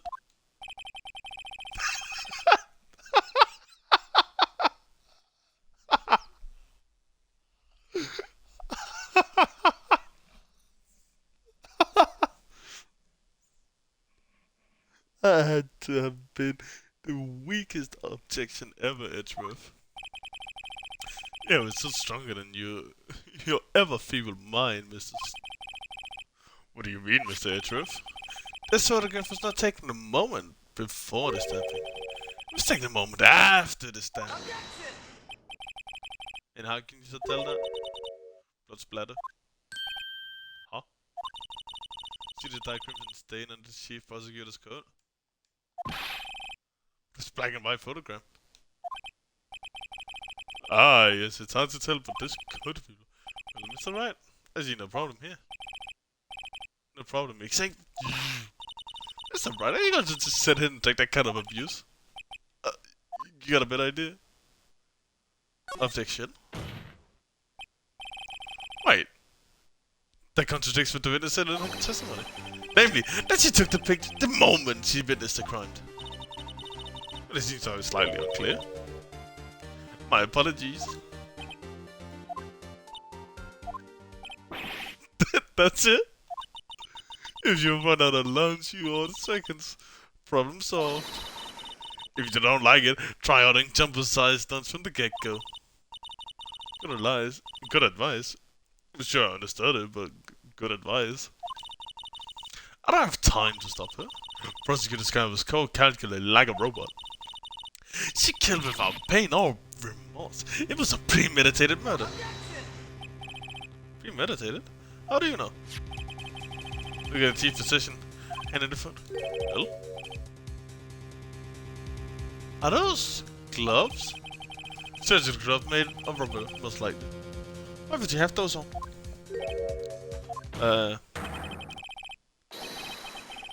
If it was not premeditated, she would not have been wearing those gloves.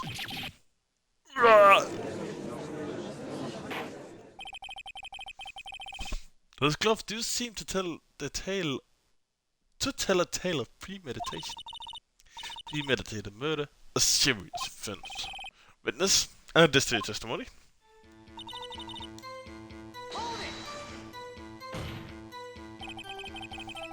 Officers in the habit of wearing gloves, like driving gloves. The gloves were admitted as evidence from the defendant. They were rubber gloves, the kind used for autopsies. In other words, when the chief prosecutor came to the crime scene, she came to do murder. It's the only possible conclusion I can make. Everything was planned. It was a premeditated murder. Impressive. I'm sorry they took you off the force, Mrs. Starr. This is bad. This got them thinking this was all planned. If she can prove this claim, the trial is already over. Got to think of a way to show that this wasn't premeditated.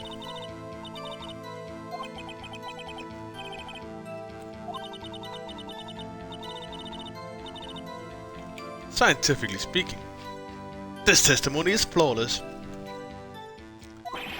Sounds pretty fatal to me. What do we do?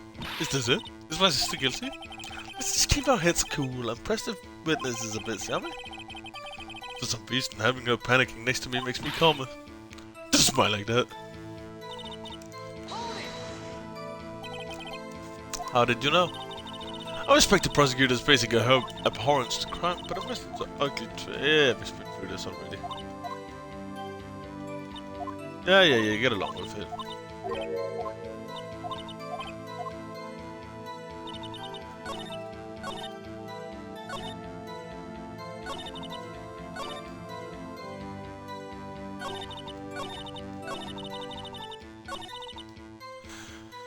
Have I not pressed everything there is?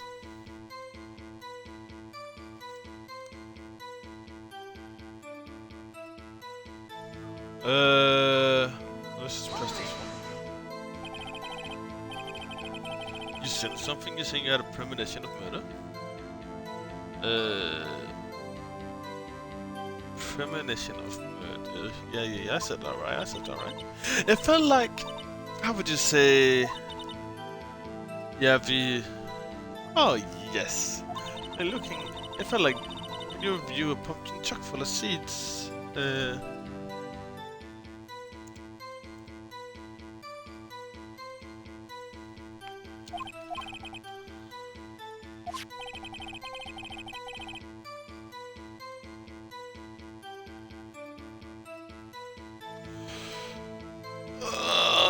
Let's see.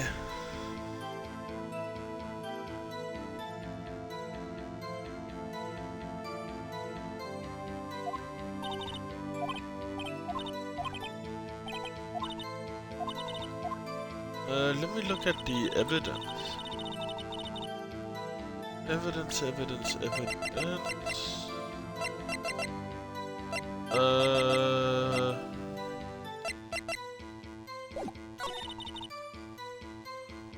Rubber gloves proves it.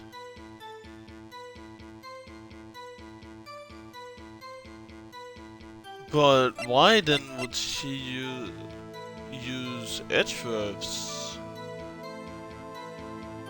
knife? Witness, do you know what this is? You're trying to test me? I sell boxed lunches for a living, you know. That is a knife. The knife. The knife that was in Mr. Edgeworth's trunk. Indeed, it is my knife. What is this case? The defendant is the chief prosecutor for this. Mommy, are prosecutors bad people? The defense has a request. Yes, that the witness provide an accurate testimony. Was that okay? In your testimony, you stated that Lana Sky planned this murder, and that's why she was wearing those special gloves. Seems like a natural conclusion to me. The gloves do indicate planning. However, why was she not also prepare the most important thing? The murder weapon. Oh! This knife just happens to be in the trunk of that car. Ladies and gentlemen, if you're going to plan a murder, you don't forget the weapon! Whoa! Order. Great, how the tide's turning it off. Great, sure, Mr. Right. Let's go to 3. Right. I believe the next lunch you'll be eating is a humble pie. What? I hope you weren't deluding yourself into thinking the tide has turned. Not over such trifling detail. But this should hold in the whole premeditated theory. Bah! Bah humbug! The prosecution could care less if it was premeditated or not. The only thing that seems to... The only one who seems to care is that lunch lady over there. The defendant, Lana Sky, murdered a detective with a knife. That's the only thing the prosecutor needs to prove.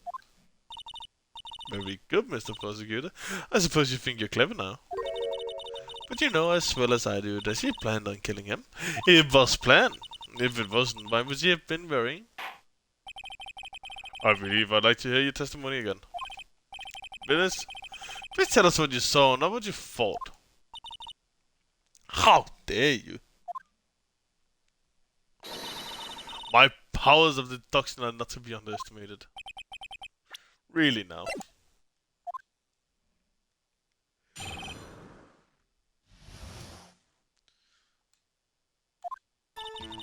Lana's guy intended to murder Detective Goodman. That's why she called the victim all the way to the prosecution's office. I'm sure the chief prosecutor had a grudge against the victim. Nothing else could drive a human machine to punch a knife in again and again.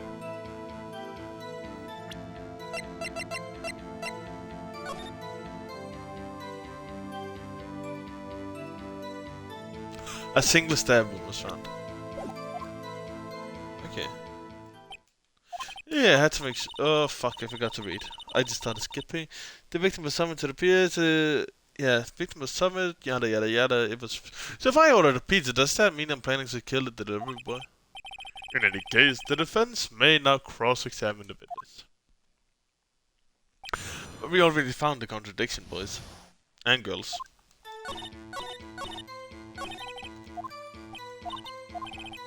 Let's start. Okay, I actually want... Some more scientists. Okay, I gotta read that again. Mrs. Starr has turned out to be quite short-tempered as it looked when we met her. Oh, as short-tempered as... Talented abilities as a detective really set her off. The short wig burns out the fastest. It's a scientific fact. I wonder, would it depend on the size of the candle? I mean, add more wax, and even a really short wig will burn longer. Obviously, more scientific testing is required. Anyway, I wanted this one, and then we present the autopsy. Yeah. You say she stabbed him again and again? But you couldn't have witnessed that. Are you testing me? Then I'll test you.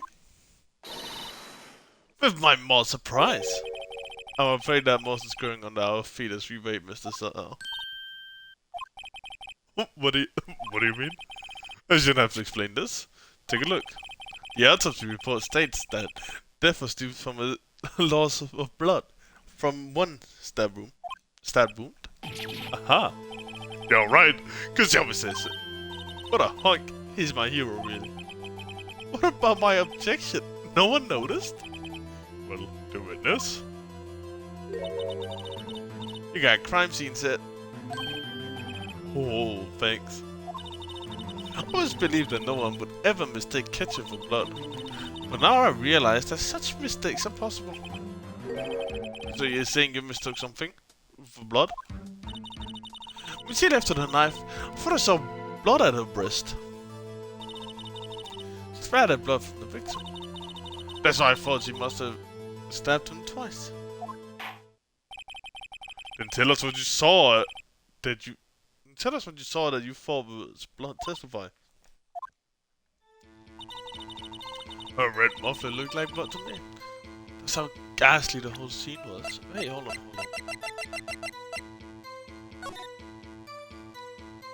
But she's not wearing it.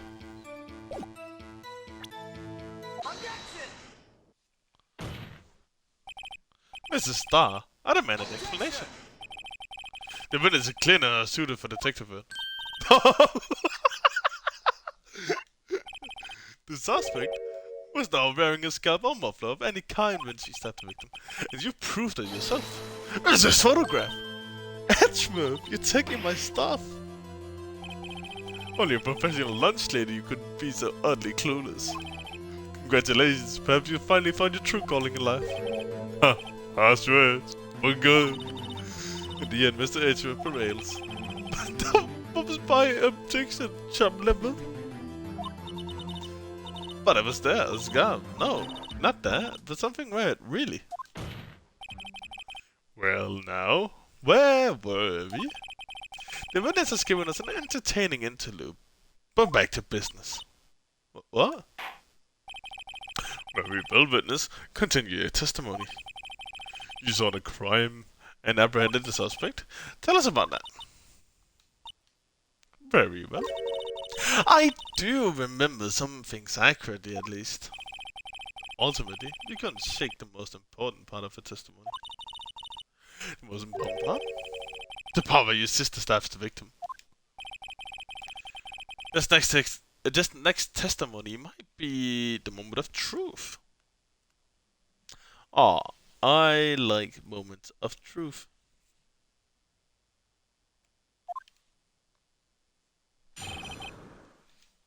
Apprehend the suspect. Okay. After the murder, the suspect attempted to run behind a partition.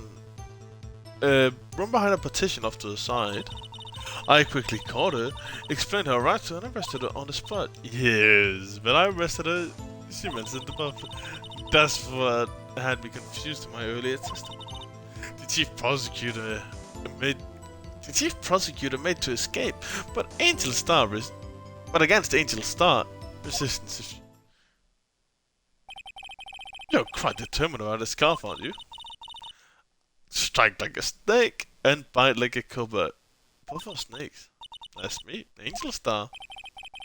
It was a very good metaphor. First of all, a cobra is a kind of snake. Don't bother me with details on you, unless you want to get bitten. No thanks. So, Mr. Wright is weak against poisonous snake bites. Thank you, Emma.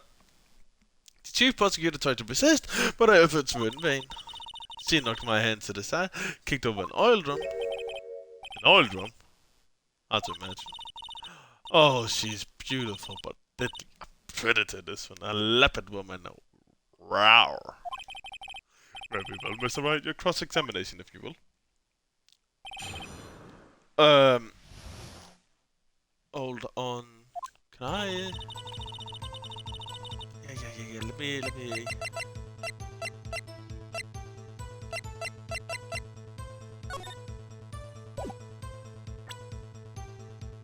Yeah. Exactly what I thought. A fucking fence is in the way.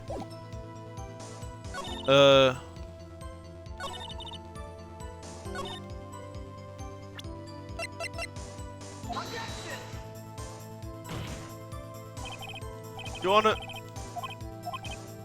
Does? Oh, really? What? It doesn't... It has to be this one then.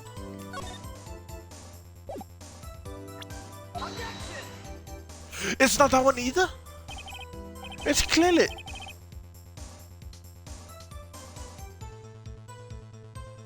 What?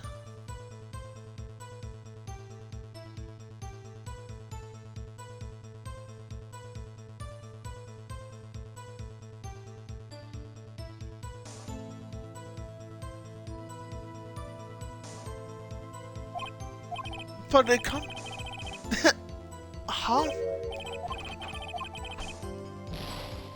Okay, you know what? Fuck it. I'll just... I guess we'll press it? Okay. Sure. So where was this partition on the floor plans? I'm sure that means this wall next to the car. That's right. There was a wall there, about 6 feet high. She was obviously trying to hide itself. Quite a natural thing for criminals to do.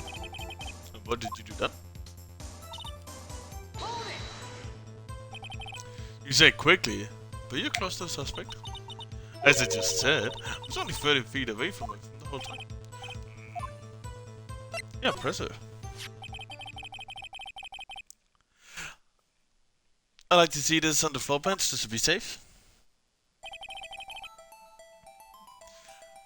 The lunchtime car was... She was not visitor, but she was parked in B block. So you witnessed the murder from here. That would make her about 30 feet a car from... That would make her about 30 feet from the car, yes. Is that correct, Mr. Starr? Yes, that's correct. But there's a chain link fence in front of you. I went over it, of course. Amazing. The Comfort Queen lunch lady athlete indeed. She could have gone to just a bad fence.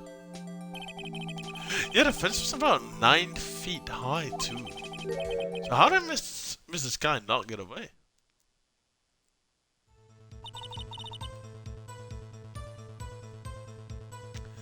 Surely I have evidence, right, for that?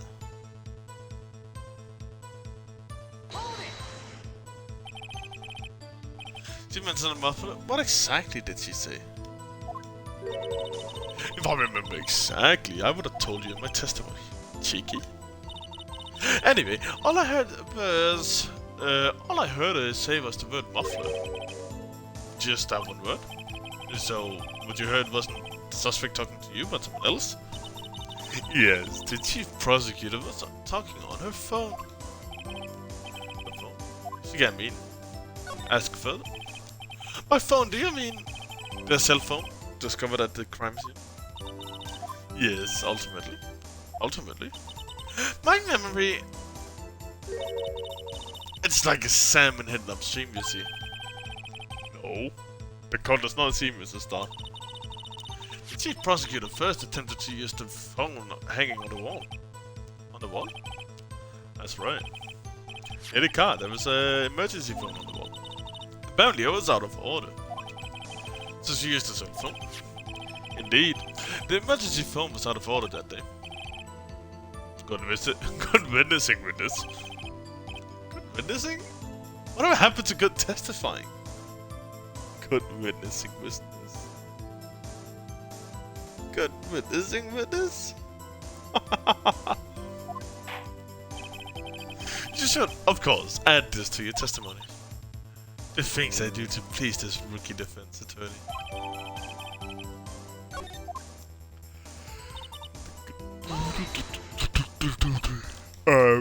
Do you think you could restate your testimony for the court?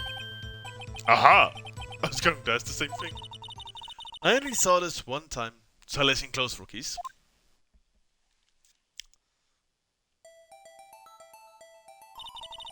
The chief prosecutor stabbed the victim and ran behind the partition. Then she picked up the emergency phone on the floor, but it was out of order. So she pulled her own cell phone out of the pocket. And during that time, you climbed over the chain link fence.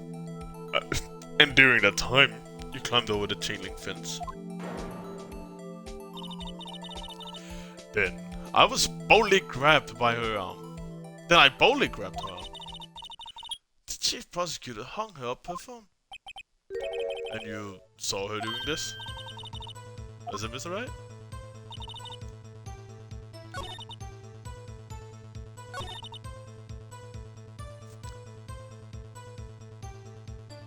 I wonder which one I'm supposed to do. Yeah, no. I saw.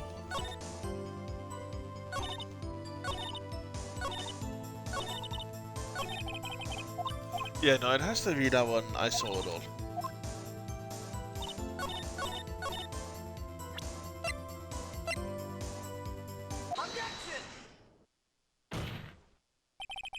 Mrs. Star, I have to conclude that you have a personal grudge against Mrs. Alana Sky.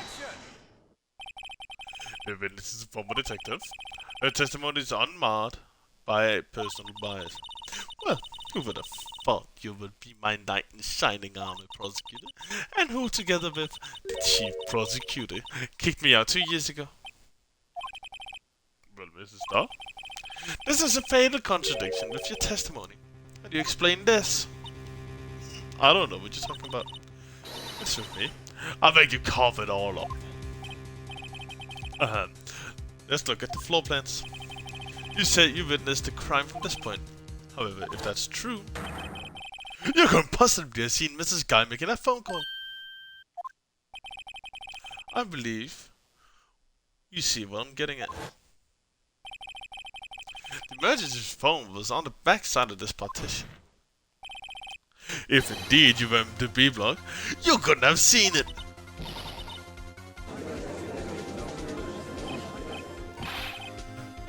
Order, order. What's the meaning of this? It's simply order. She's not coughing up lunch. She's coughing up lies. That's quite a claim, Mr. Wright. Perhaps you will allow me a question. Tell us exactly what lie the witness has told us. The witness lied about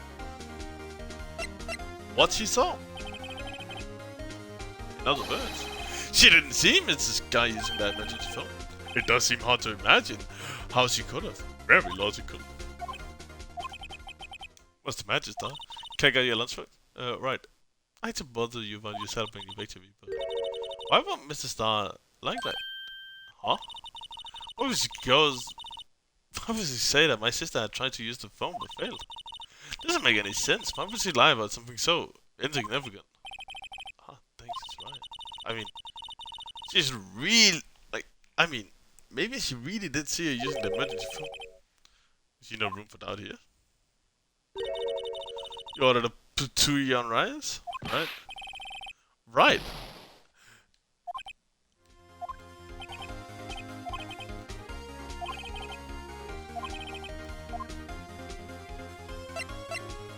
Must have been the order of events then. This guy used that emergency before the move. I see, I hadn't thought of that. Right. Again? Just when you think he can't sink any lower, he amazes. I applaud you, Mr. Right. What? I guess that teaches me to not get decided before the evidence.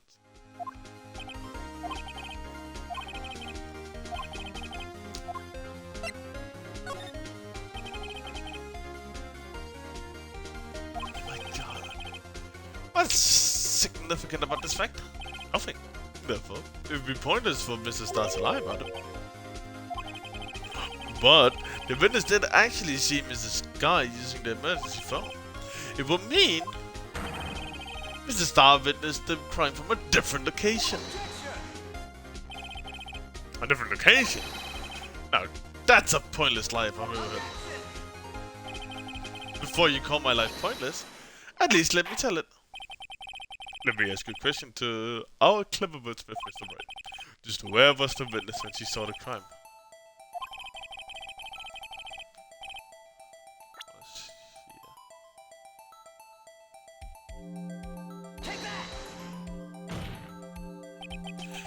This is the only place where she could have been. The security guard room. Indeed, the security room isn't its own position. It's filled on the second floor so you can see the entire lot. She would have been able to see the emergency phone from here. Well, why that? There's so many other places where she could have seen the phone. Not in this case, Your Honor. The witness, not being part of the prosecutor's office, couldn't park in A-block. The only place she could have seen the crime and the back of the petition is here. I remember in your testimony you said you brought lunch to your boyfriend in the security guard room, yes? Well, Mr. Starr? How many years have I been getting the better of men? To think that the tables could be turned. Today, a man has got the better of Angel Starr. He said,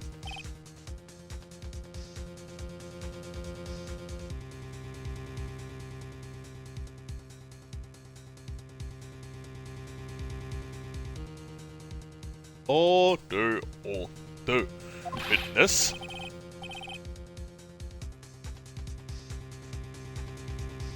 What have you done? You used to be a detective. You should know better.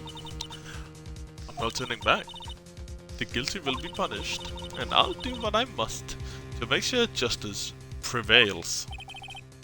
The guilty? Is she talking about Miss Guy? Mr. Wright. Doesn't this strike you as a little odd? Why did Mrs. Star lie? Doesn't make sense. Huh? She could have just said she saw the crime from the security guard station. It wouldn't change anything.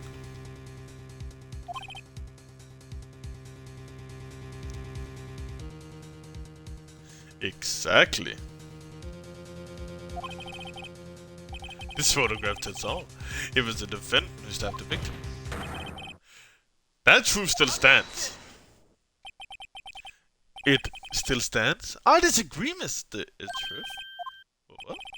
If a witness is found to be lying, they're guilty of perjury. She knows this. She wouldn't risk that without a good reason. So, tell us what her reason was, Mr. Wright. Huh? Me? Who else? Mr. Wright, let's review what we know. Mrs. Starr witnessed the crime from the security guard station. But she lied and said she saw it from B-Block.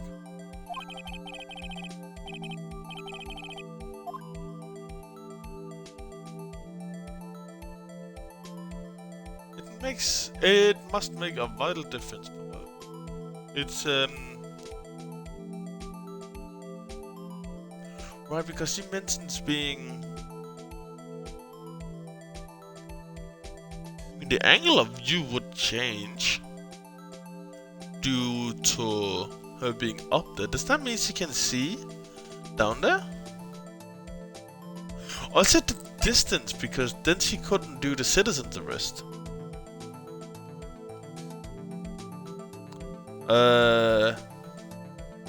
I'm gonna guess for the citizen's arrest. The distance to the crime. Change the distance between her and the scene of the crime. My condolences, Mr. Wright. One look at the floor plans, it's quite clear. The distance between the gas station is 30. I want to see how that would change. What she saw is not in question here. What matters is the time it took her to reach the scene of the crime. Mr. Starr, you witnessed the crime from the security guard station. Now, how long did it take you to go from there to the scene of the crime where you visited Mrs. Guy? Well, witness? You. Yes? You're the discreet wheels, right? The quality of my lunches have gone from low to inedible. I was bringing a PB&J to lunch with fresh boysenberry jam to my boyfriend. Boysenberry for the boyfriend. He wasn't in the station, so I waited. I witnessed the crime from the glass-walled station.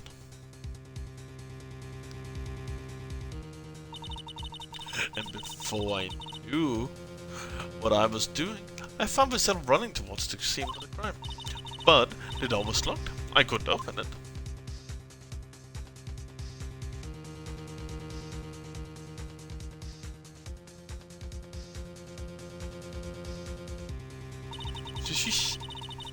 That's why I had to go through the visitors parking E-block. That's quite a detour. It probably took me at least 5 minutes to get to the scene of the crime. 5 minutes? This changes things considerably. But it was that woman over there in the defendant's chair who stabbed him. I know it. I have photographic evidence. I swear it. I swear it on my finest plastic spokes. You have a point. And the spokes is a wonderful invention. Would you like another caviar lunch? Absolutely! Uh-oh. Mr. Wright, you have to do something. Raise an objection.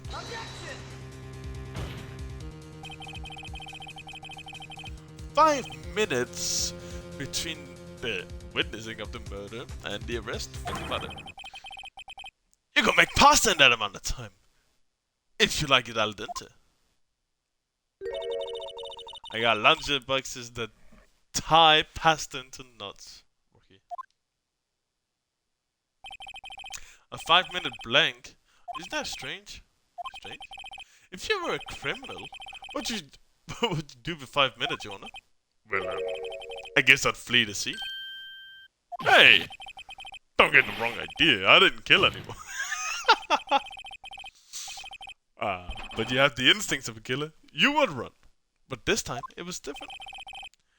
Mrs. Sky dawdled at the scene of the crime. She even had her picture taken. No true criminal would act this way. It's inconceivable.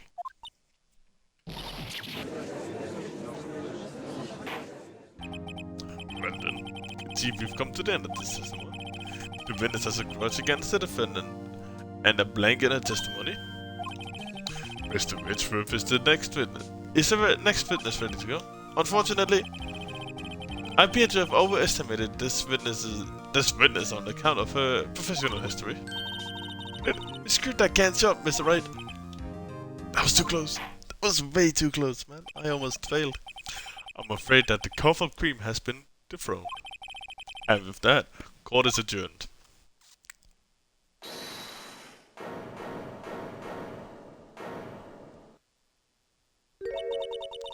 Mr. Itrup, you ordered the squid wheels, right? That's the one you tried to foist off on me. I prefer not to take the defense team's the leftovers. Anything else to say? I might be able to save you. I have decisive evidence. What? Wasn't that? Is this another one of her tricks?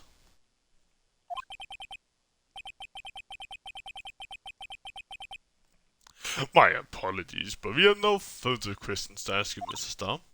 Ah. Is this your jumbo lunchbox?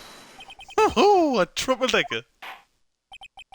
Out of deference to the witness's determination, I'll allow one more testimony.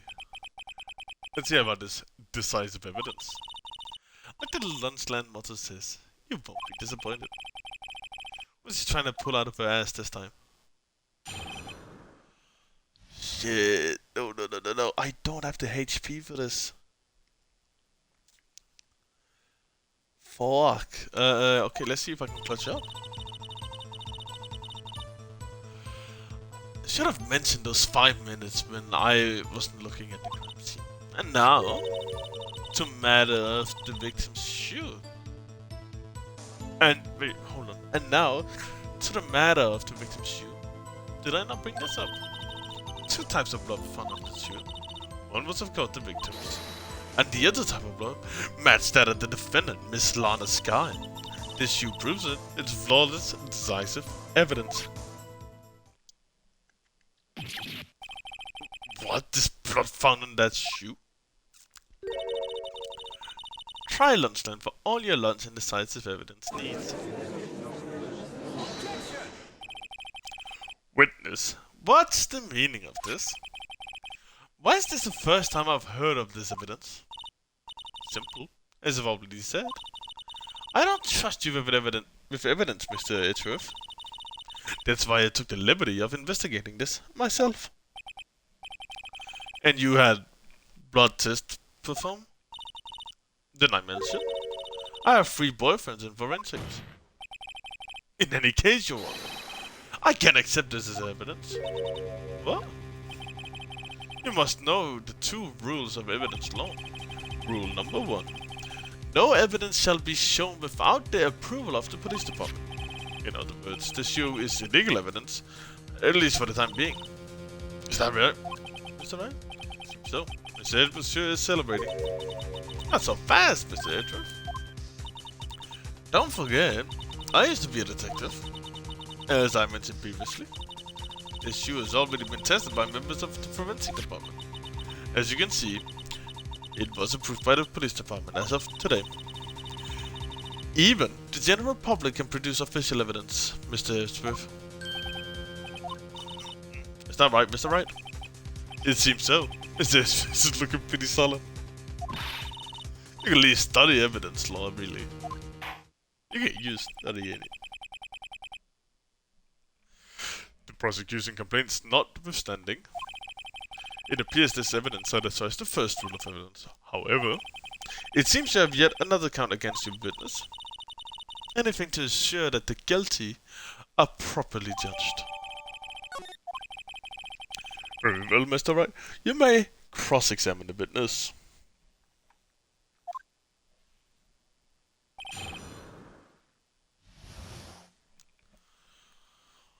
Alright, since you got new evidence, I should examine it.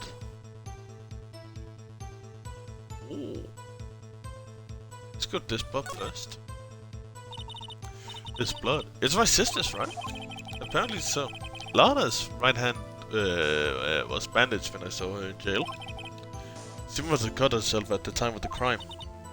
Poor sis. What is this down here?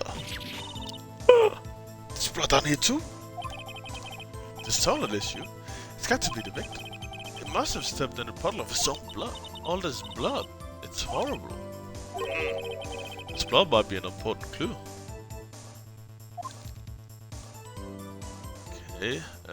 Anything else about the shoe?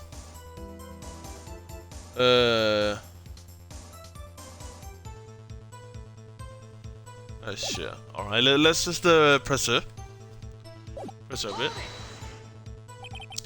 Why did you lie about those 5 minutes? I guess you could say I just wanted people to look at the results. The results? How many times do I have to say this? I saw the chief prosecutor stab the victim before my very own eyes. Compared to that, a 5-minute blank means nothing. And why didn't you just tell the truth? Don't make me laugh. You did with the most untrustworthy of the vile unknown as prosecutors. Falsify the evidence, arrange testimonies, erasing and manipulating evidence.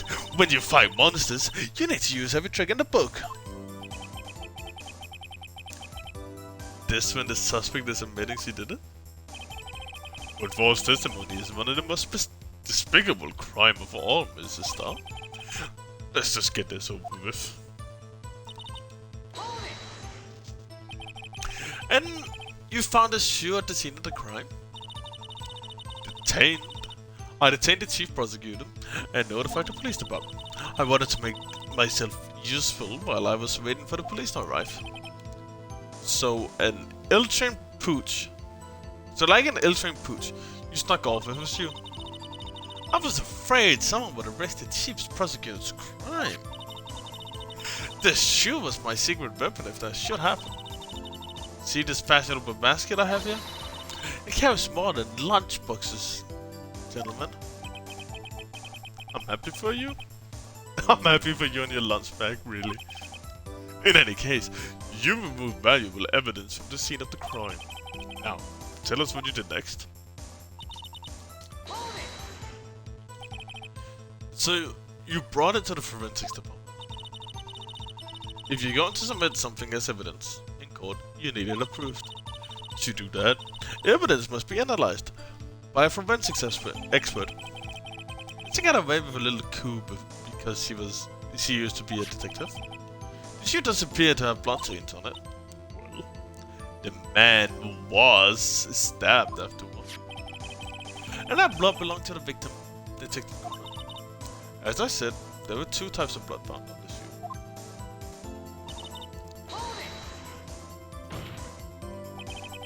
You can't say for sure the blood belonged to the defendant with a blood test. You claim to know something about blood test, rookie? Let's speak up. Well, blood comes in 4 types. A, B, O, and AB. However, you can't tell from a blood test whether a murder was committed. In cold blood. This is figure of speech, Mr. Wright. Actually, we can differentiate between million types with all the blood tests out there. Which means that we can more or less narrow any sample of blood down to just one person. Also I hear. That's pretty specific. If I had a little more time, I would have gotten the DNA test results. But they said there's very little doubt it could be anyone but this line of sky. So the suspect's spot was found on the victim's shoe. That ties it directly to the devil, Detective Goodman. It's afraid he was going to say something like that. I can't let this evidence go through without a fight. You ordered the peppered fish cuts, right? Something like in her, right? Some like a client. She sent enough hot water to make a whole vat of soup. Mr. Wright, do you or don't you have a problem with the soup? Problem? This is critical. Is there a problem with this shoe? There is a problem. And it's that shit underneath it. If I'm not imagining things, I'd say there's one critical problem with this evidence. A clear contradiction.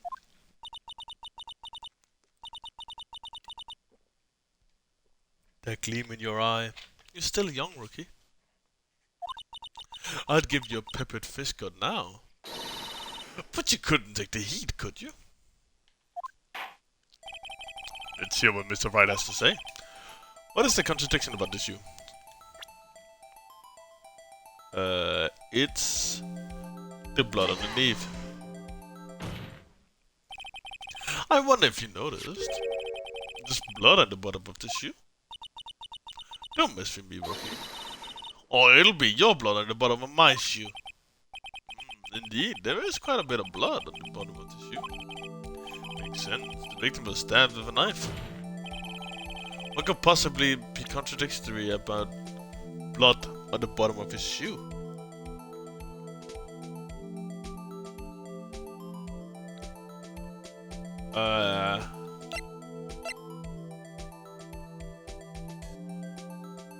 Hey, hold on, let me see.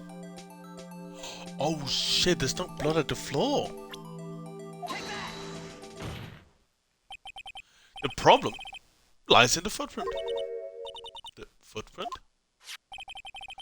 Note that the bottom of the victim's shoe is covered in blood. Then, isn't it strange?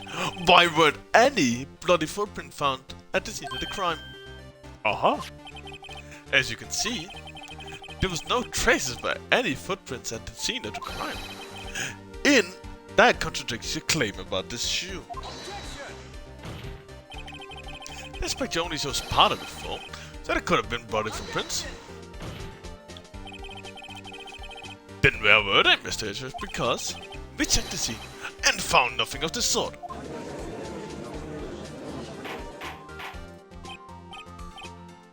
Order, order, order. Well, witness? What? Huh? Good go, Mr. Mac, but is it true that the lack of footprint is a contradiction? But then we have to ask why there was no footprint.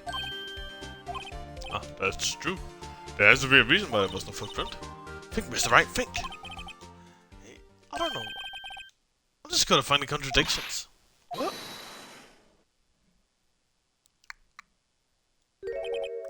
I see. Now I get it. Yeah, well, our witness is more devious than I give it credit for.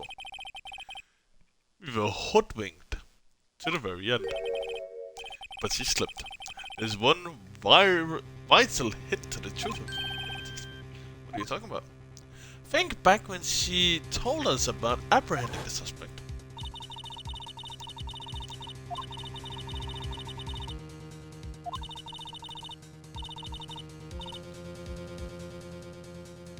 She's beautiful, yada yada yada.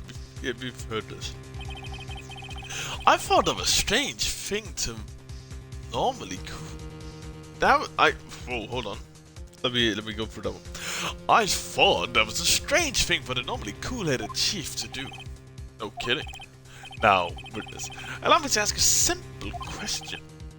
This oil drum, was it empty? Oh, damn. I'm not sure I like your attitude, Mr. Edgeworth. Though apparently you're not the slowest conveyor belt in the lunchbox factory. Witness. Well? Was the oil drum empty? The oil drum caked over by the chief prosecutor was brimming with water. What water? What's that mean? Still don't get it, Mr. Ryan? Do you want to know the real reason she knocked it over? The real reason? Ah, ha ha ha! You don't mean? Yes, the suspect knocked over that oil drum for one reason, and one reason alone. To erase the blood stains that would become evidence against her.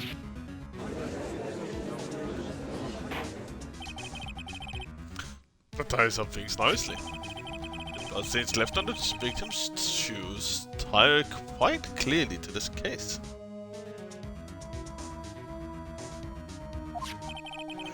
Then, after the deed was done, she knocked over the oil drum to erase the telltale signs. Why, that's a prosecutor's specialty. Erasing evidence. That reminds me, Mr. Sky's right hand was hurt. Didn't did she say she cut herself before when she stabbed them? So that's when my sister's blood got on the shoe. Well, then I see no reason to prolong this trial. Mr. Wright, do something, please. What can I do? Your sister has confessed to the crime and she tried to conceal it. But enough. There's no need for further debate. The verdict is yours. Very well. But Angel Star is on the prosecution side. She could have been lying about the water. Let's go and find the defendant.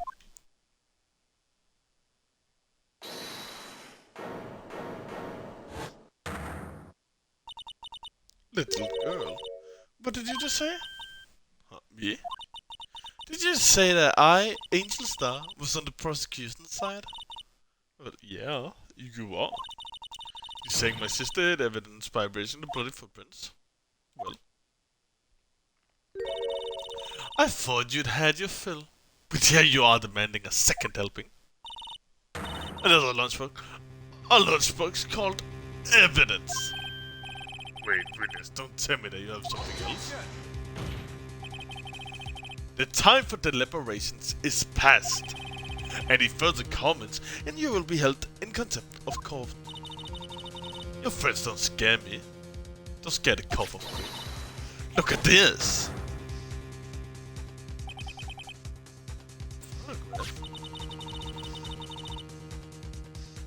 I had it just in case anyone would call.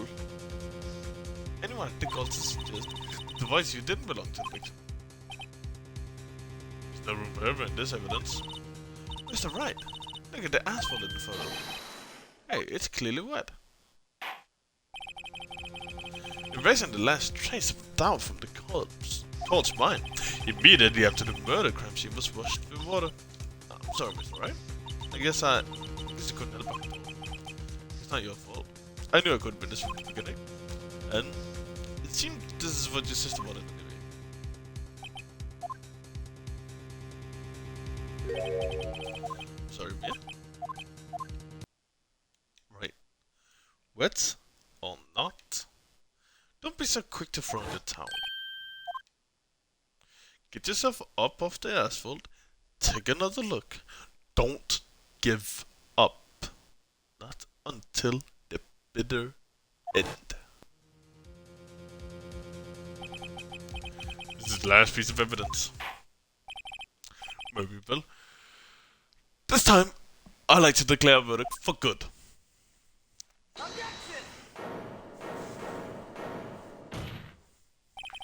Your Honor, wait. What is it with you people? Can't I hand down my verdicts in peace anymore? Whatever it is, can it wait?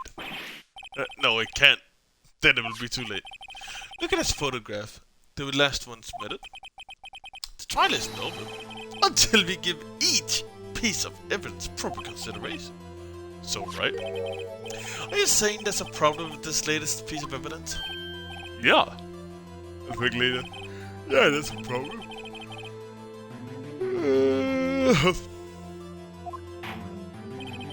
I suppose since we've come this far, we should give every claim a fair shake. Very well, Mr. Wright.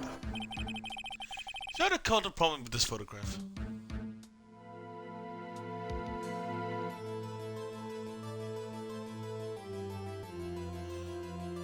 What? What's going on down here?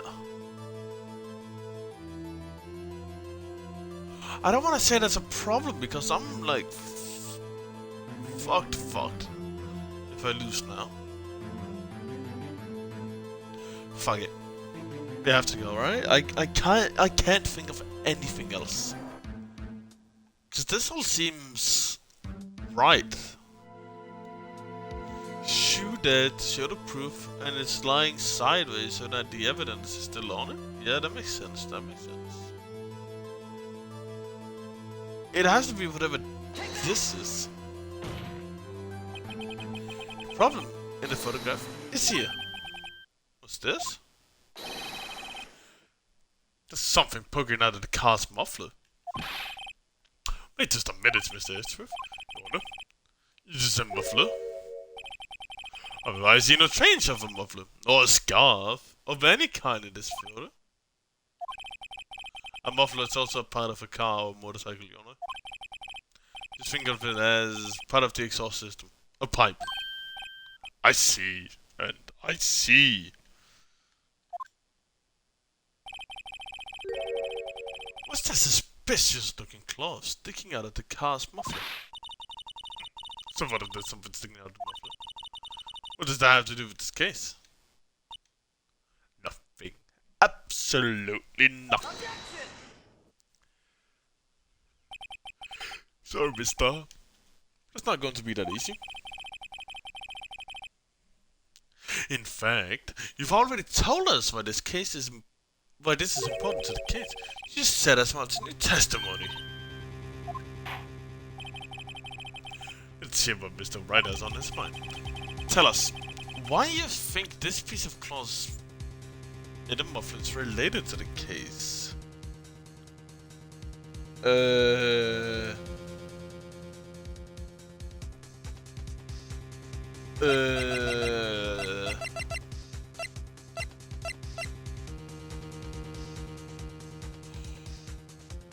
Oh! The word muffler was overheard during a call made to him.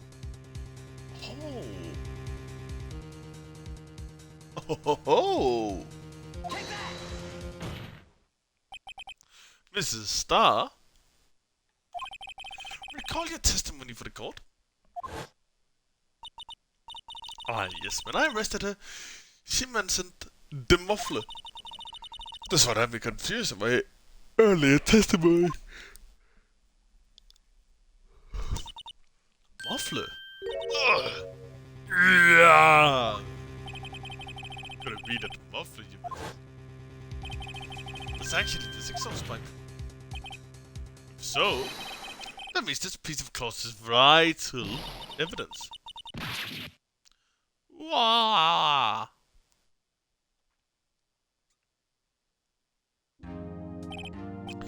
Well, it seems we'll have to suspend the proceedings. Suspend? I found myself wondering about that piece of cloth. If we leave any question unanswered, yeah, we do a disservice to the law. Have the car and the crime scene inspected at once and bring me that cloth. The verdict will wait until after we've seen all the evidence. Agreed? I suppose so. Whew. It was a close one. But we made it, at least for now. This court will adjourn for 30-minute recess. It's lunchtime after all. He's still hungry?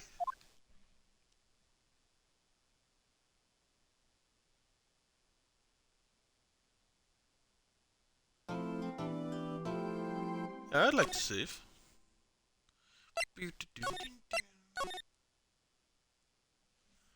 Trilateral.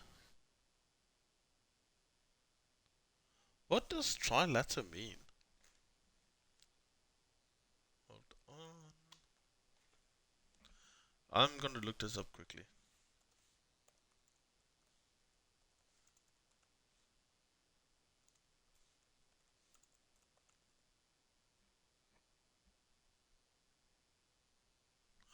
Oh, like trilat. Oh, I get it now. Oh my god.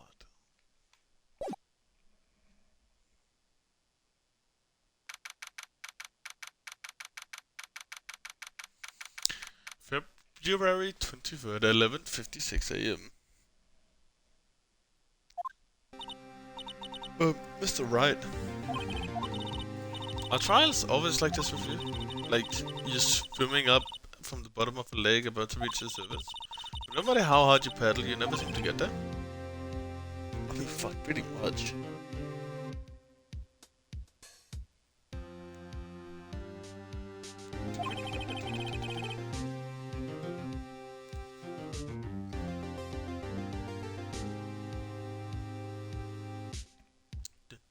Except today, we're swimming in quicksand.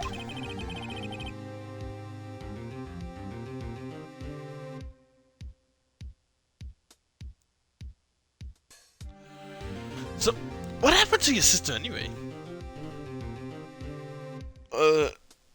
Yeah, let's...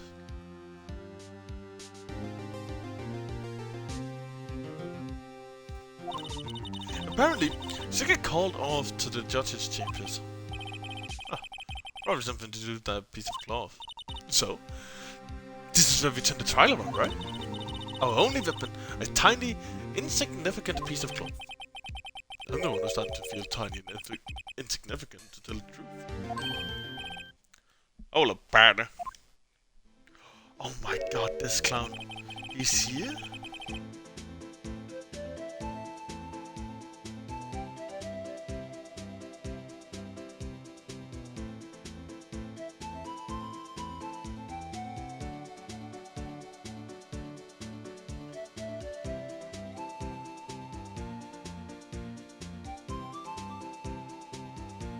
Okay. They say you shall a red cloth to a bull, it'll fire up its temper. That's what they told me when I was a youngin' at least. Officer Marshall? Thought I'd come take a look-see at how the trial's going. Looks like I'm late. They've got the home branch locked down tighter than the fort in an enemy territory. That hard to slip out of. What is it going on over there anyway? All the police I've seen these last 2 days have been really on edge. Don't you get enough on your plate without worrying about other people, compadre? You could be worrying about the chief prosecutor's taste in mufflers, for example. Marshall? The whole muffler thing didn't have anything to do with the scarves. She wasn't even wearing a scarf. You don't say. Now don't that just beat all.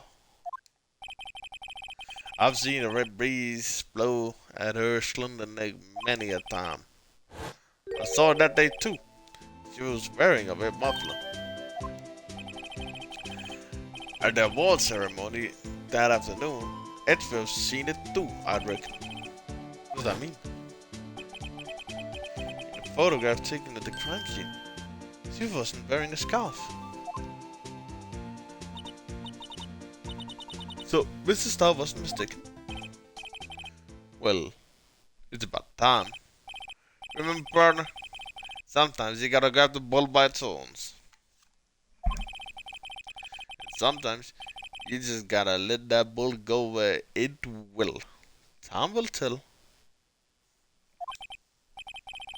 I have a bad feeling about this. So, what are we swimming in now, Mr. Wright? If it's steak sauce, I can hook you up with some fine ribs. Woo-wee! If it's steak sauce.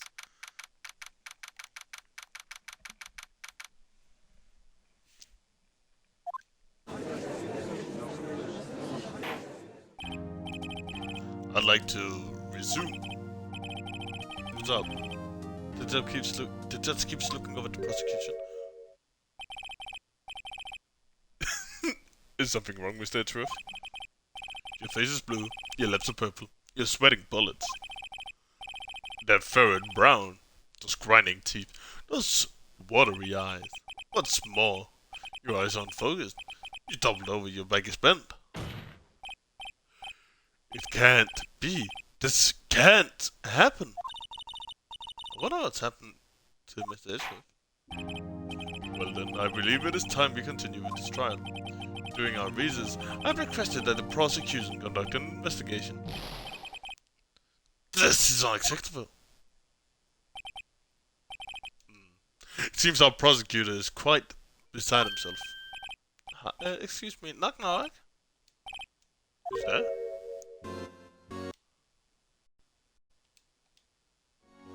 What's with this guy? A strange, stuffy aura seems to be filling the courtroom. Hey, the temperature rose 5.7 degrees when that man entered. What on earth is he? Ah, it's you.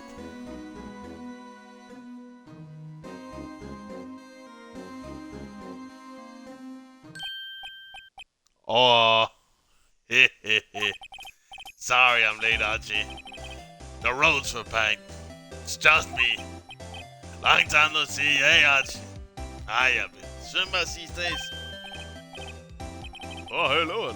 No, I've been so busy. Busy? Is busy, Archie, my boy. You have to make time to relax. Yes, indeed. Archie? Seems to be his nickname for the judge. Afraid you're right. Very afraid. Sorry, but who are you? Aha! It's a rattle. The young rattle. The Danny of Virgo thinks about. How Virgo thinks about you, son. Yeah, thanks. Sorry about a little giving you all trouble there. Yeah, no.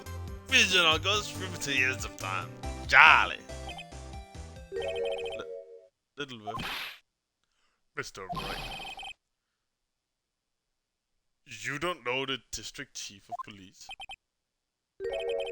Chief of police? He's the top-ranking police officer in the entire district.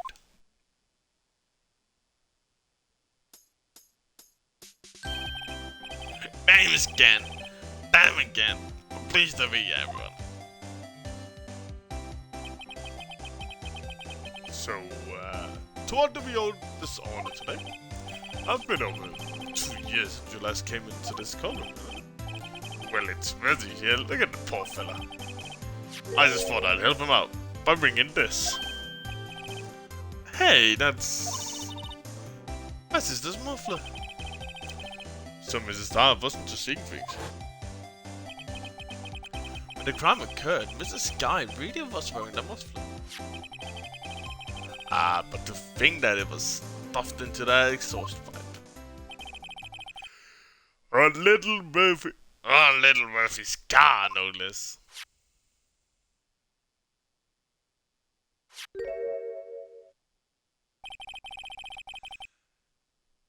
It's really quite embarrassing, even for us. What's this? It's what you call a switchblade. Quite perplexing, isn't it? Chief, what kind of outfit are you running? Mr. Redruth? How could I miss such a vital piece of evidence? If your investigations are dislikes, how do you expect us to do our job? Now, wait a minute, Murphy. I have no desire to hear your excuses. I'm telling you to wait.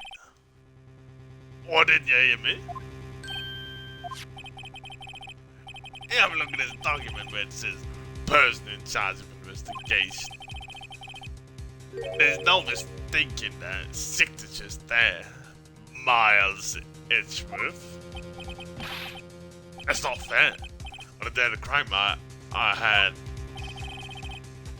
your head in the clouds because you got that award. I know how you feel. But you're the person in charge. I'll accept a written apology. Are you serious? Don't be too upset. We'll find a way to clean this mess up that you made.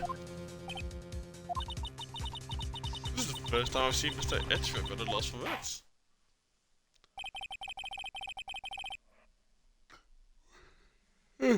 Man, what a yawn.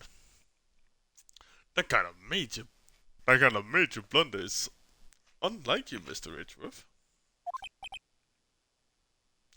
Gah. The court accepts this new evidence.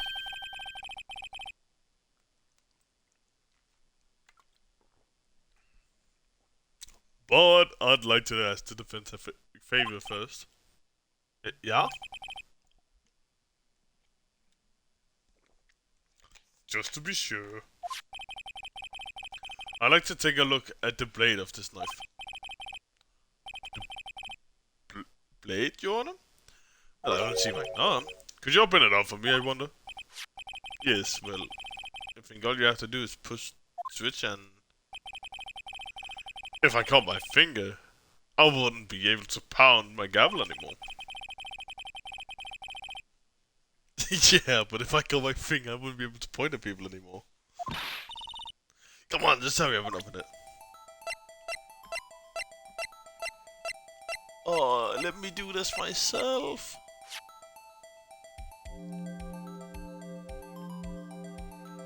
Yeah. Wow, don't scare me like that. I'm not scared. Look at the knife blade. The tip is broken off. It's not good stay. Blood? Switchblade added to the courtroom records.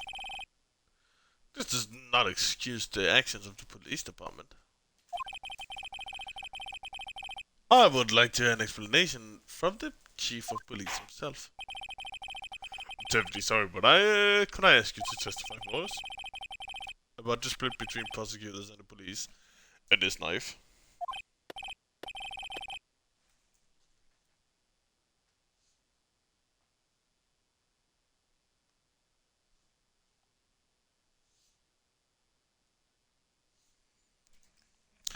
Yes, not a problem, not even a little one, really.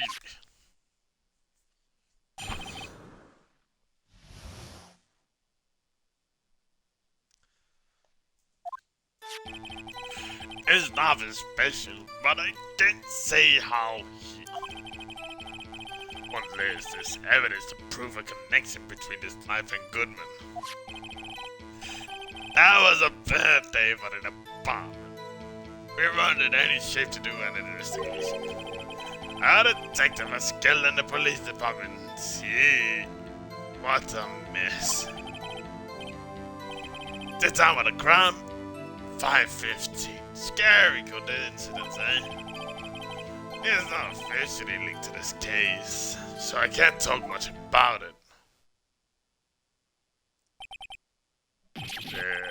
There was a murder at the police department?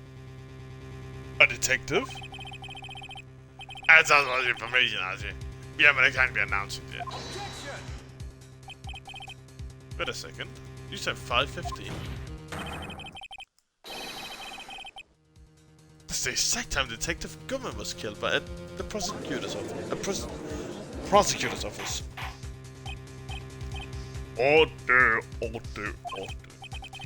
Anyway, the department were all flustered, as you might assume. The Marina made up a top secret investigation. Don't tell anyone, okay? I think we understand the police department situation. Well, Mr. Wright. Two detectives killed at the same time in two different places. Chances of that really isn't scientifically speaking, of course. I'd like to exercise my right to cross-examine the witness. Very well. However, keep your questions focused on the case at hand. The department in disorder. Department in disorder?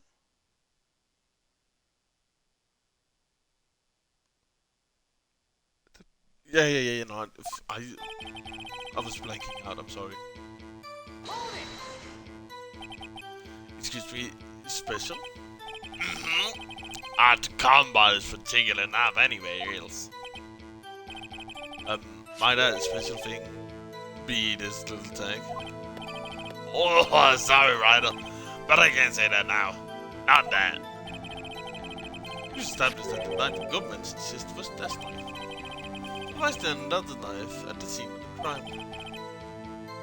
It's quite a mystery. Like a mystery. It's wrapped in nothing. It's wrapped in something. Nothing.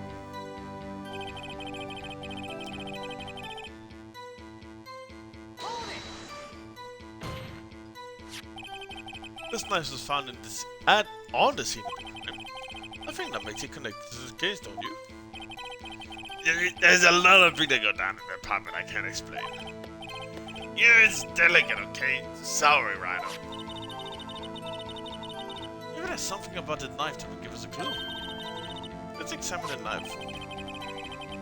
Evidence? perhaps the pieces falling into place. Is it trying pretending that? Yeah. Oh, let me take a look at the knife. Oh! Wait.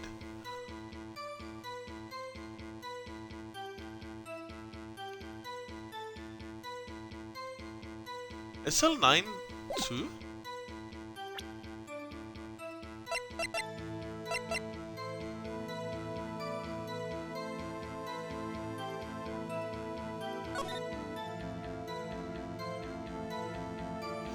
Oh!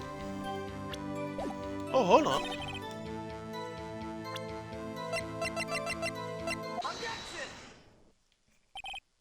Wait a second.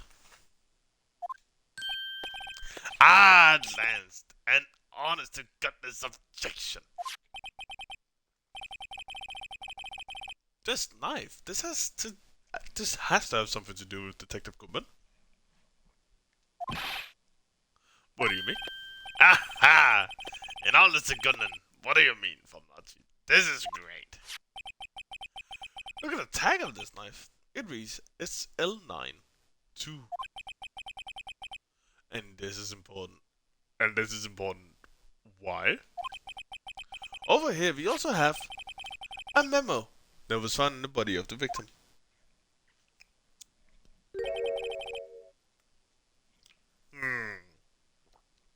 What is this?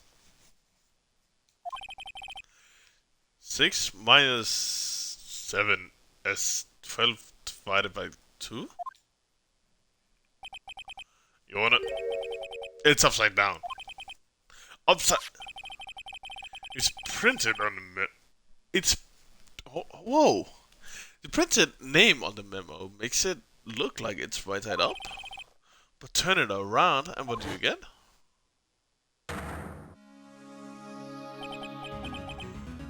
Ah ha ha! Whoever wrote this note was holding the paper upside down. That's so fine. That's the same thing written on this knife's tag. Order, chief? Ah, well, I guess the cat's out the bag. You win, Rido. I win? Aha! The game is playing.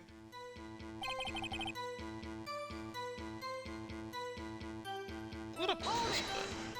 Oh, I didn't read the first bit. That's probably a blunder.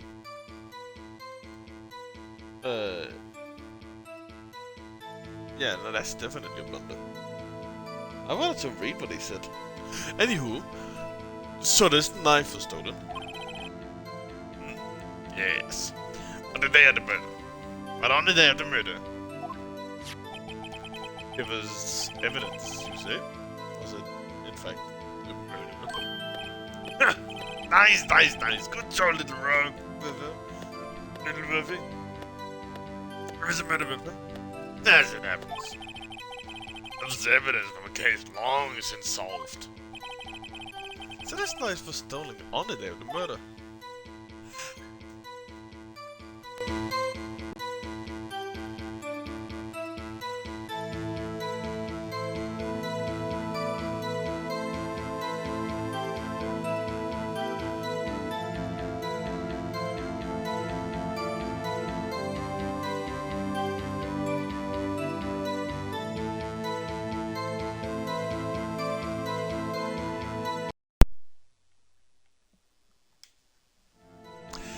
Was found in the exhaust pipe of the Edgeworth's car. I don't think there isn't a connection there. That was a bad day for the department. We weren't in any shape to do an investigation. Oof, I lost my touch with the voice right there.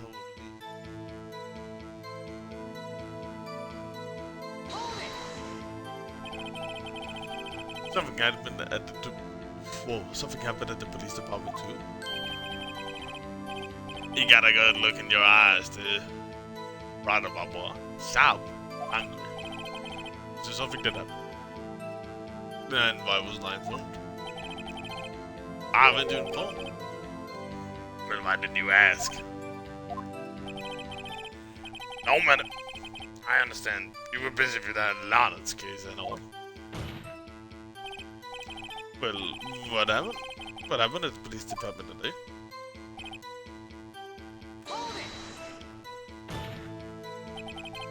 On the same day that a detective was killed in the prosecutor's parking lot, another detective was killed at the police department. That's a fact. Surprising, isn't it, Archie? I'm at a loss for words. And the perpetrator?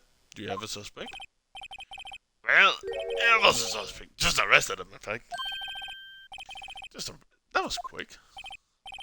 But instead of not unanswered questions, maybe you could help, Rhino. I suppose I could help if you help me by giving me data on your case. Oh, good one. Let's get sharp. Okay, yes, I'll tell you one thing, and one thing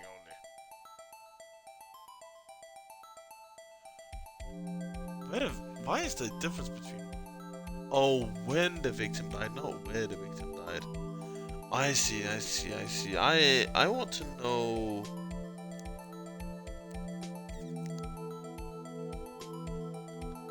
when or where the victim was found. So, tell me where was the victim found? Well, I can't speak of where the corpse was found, but I can say the crime took place in the evidence room at the police department. The evidence room? Wait a second, I've heard of that. The evidence room? Did he mention that in his testimony earlier? Yeah. That's the connection between the two cases. You seem happy, Mr. Right? Happy? Happy? We just got handed out ticket to go to town on this case. With the link between the two cases established, we finally have some leverage. Now we can get Gant to testify about the details.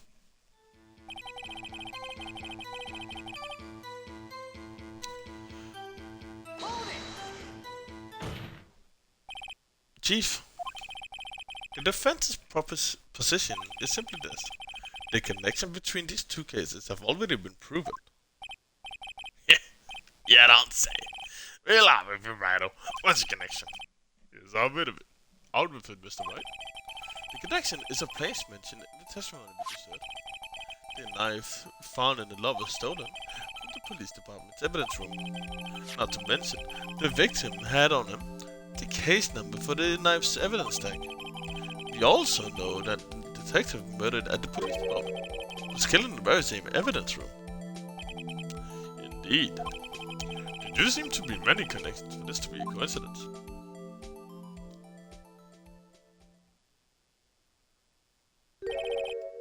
You two make a good pair. It took Bobby 2 days to find out what you deduced right there. Chief, I request that you release your information on the victim at the police department. See, that's the tricky part. It hasn't been announced yet, and all. Can we get the information unofficially?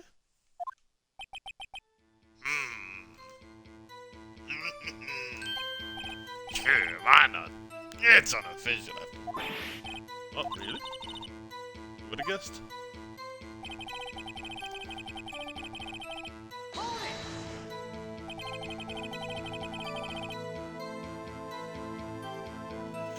If you're going to tell us a little, why not tell us everything?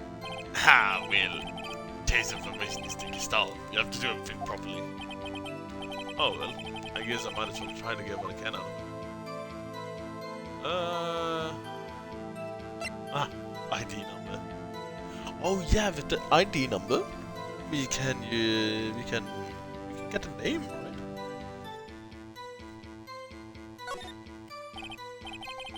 Okay, how about you tell me the victim's ID number? Sure, I know. It's not like you'll be able to tell who it is from that. Of course not. You won't tell me that name after all. You gave a tired little ID number, so don't go getting your head up. The number is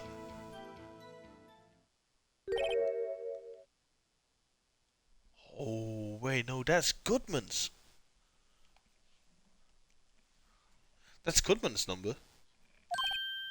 Well, that's quite long.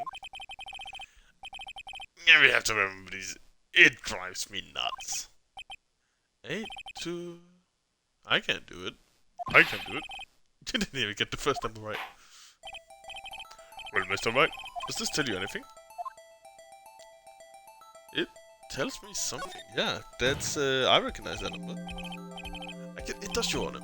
It does. I think. Meaning. It has to be what I think it is. But what does this mean? Well, let's see what the defense has to say. You say the number of the detective who was murdered at the police department tells you something. Does it tell you? It's the same number on this one.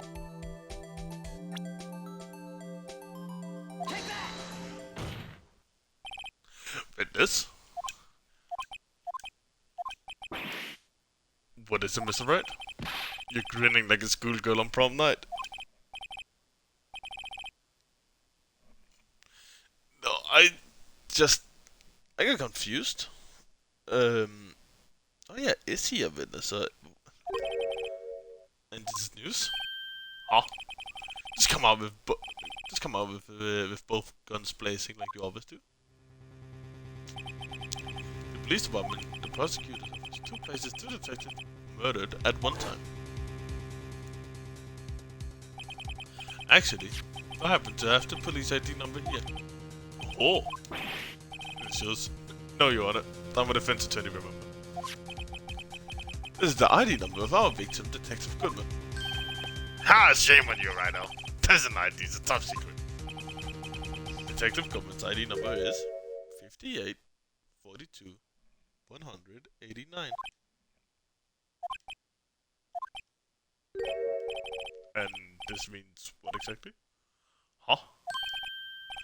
Wait, that ID number we heard from the chief earlier started with 8...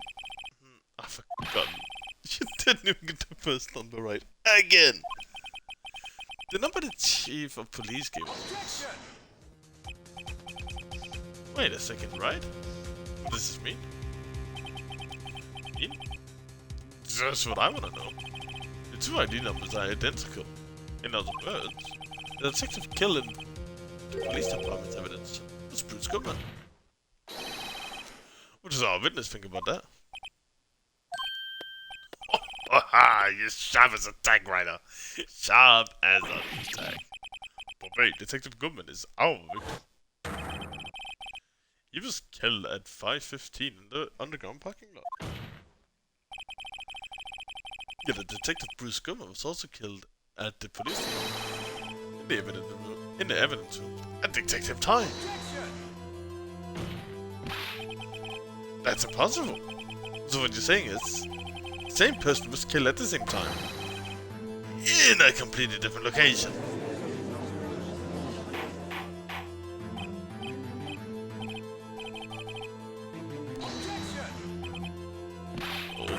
What I want to know is, why didn't I hear about this earlier? It's top secret, fine. But I'm the prosecutor in charge of this case. Now, just wait a minute, Bertie. No need to get all flustered. Your Honor, the police department has made a grave error in this case. Hey. I said wait. Or didn't you hear me? The oversight, the grave error. Mr. Edgeworth, they're yours. What? How? How dare? We informed you yesterday. I believe it was Officer Meekins who brought you the news. Officer Meekins? Oh, Mr. Ryan, have you heard that before? Haha!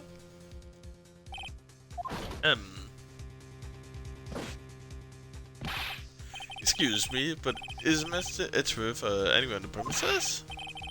We, sir? At the request of Chief, sir? How can you report, sir? You don't mean him? Gone to Meekins. You didn't accept the report. I gone to Vegans. You didn't accept the report. Hard to believe. But your officer, he told me. He said the report had nothing to do with the Lana Sky incident. Detective Bruce Goodman. Murdered in the police department evidence room. Mr. Redford. The witness's name is written right on top of the report. Why did the officer tell me? I'm not sure that officer was capable of making the connection. It seemed challenged. In any case, this is a serious error and gross negligence on your duty. Of duty on your part, Rosie. But sir, you could have submitted that report this morning to the court as evidence. Didn't I?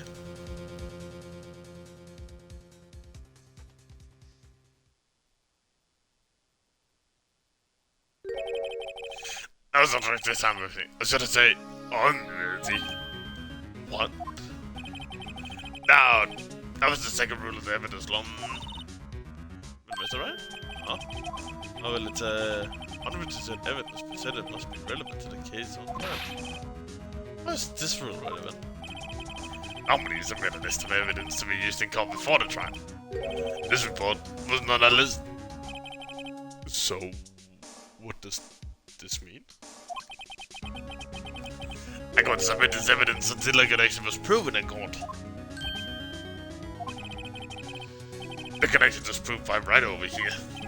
Good job, right on my boy. Huh? I was just doing my job. No. No! Hey, thank you for the raid, Kilo, man. I appreciate it. I hope you had a good stream. It seems we have come to the end of this trial. I know you're going through a tough time, Rosie. If all those rumors. You made the defendant change this past December. I apologize for this terrible lack of due diligence on my part. Was got until you crashed? Oh shit. But what were you streaming?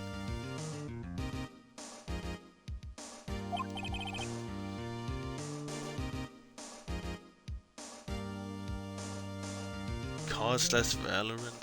Ooh, yeah. Any good games? I don't know how this works on Twitch.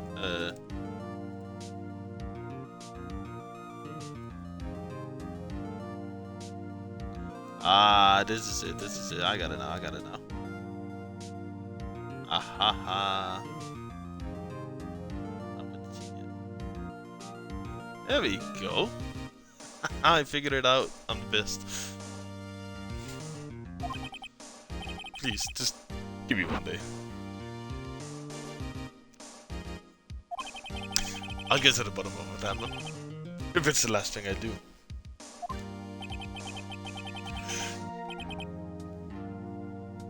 You'd better get the results this time, really. Yeah, my profound apologies, sir. Poor Mr. Edgeworth. Yeah, glad you had a good stream until that incident. I don't think there's ever been an error this serious in the history of this court.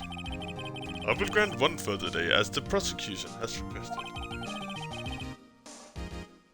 So my boys, hey, I appreciate it, obviously, and welcome in. I try and make it entertaining. Will that be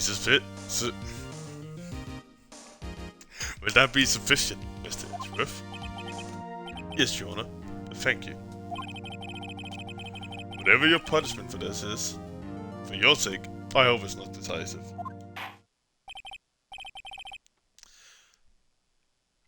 Are we having a good day today, Overslayer? Well, court is adjourned.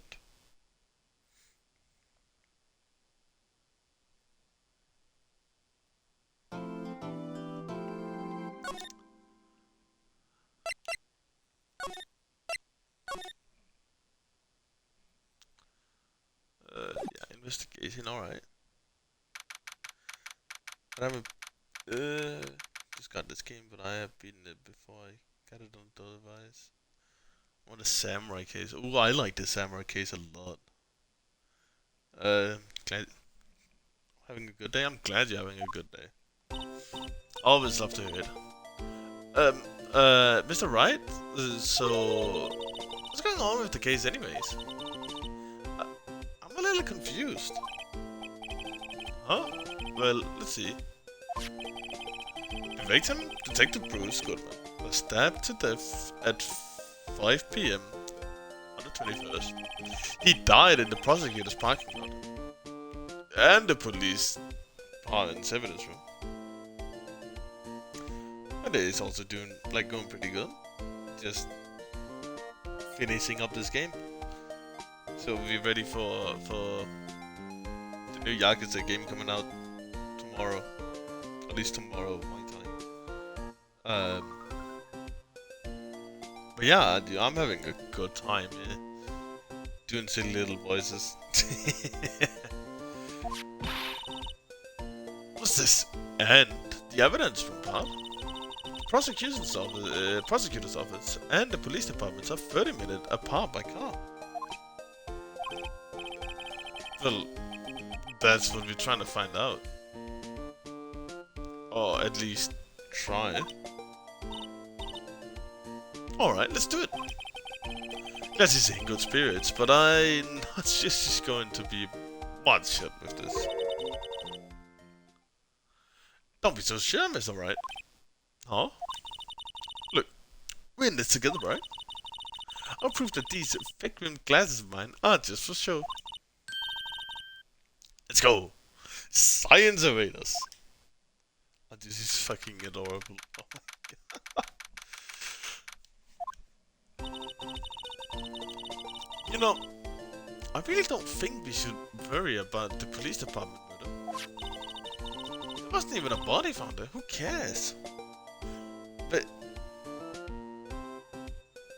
does that mean that the murder happened in the police department? Body was dragged and hidden in Edgeworth's car, and since Edgeworth just arrived, but why would Lana check in the trunk? We'll figure it out, I have a feeling I'm spot on here though. He was our only victim who was killed in the evidence room. No biggie. Besides, my sister would never do such a thing. I know it. That oil drum was it empty. The oil drum kicked over by the chief prosecutor, who was brimming with water. My sister raising evidence at the crime scene? Never. Even though she says they don't get along, Emma really likes her. That's not it at all. It's just we're both professionals at what we do, and I trust her. Big words from our high school students. Well, whether there was blood on the floor or not, the water in that oil drum was still all of it. Ignore the strengths of my science at your own peril, Mr. Wright. What's that grin for? This situation calls for one thing, and that is luminal testing fluids. Luminal? Blood is sticky stuff, you know? You can't just wash it away with a little water. Even if you can't see it, it's still there.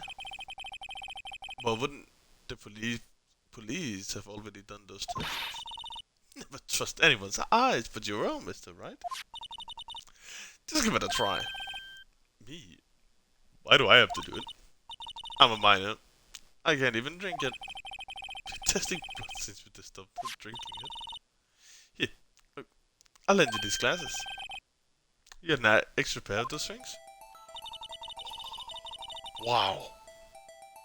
That is a strong filter to suddenly just fucking splash on my face. Holy. To test my blood reaction, just spray the luminol on it. Let's see. Press the A button to spray it on. Okay.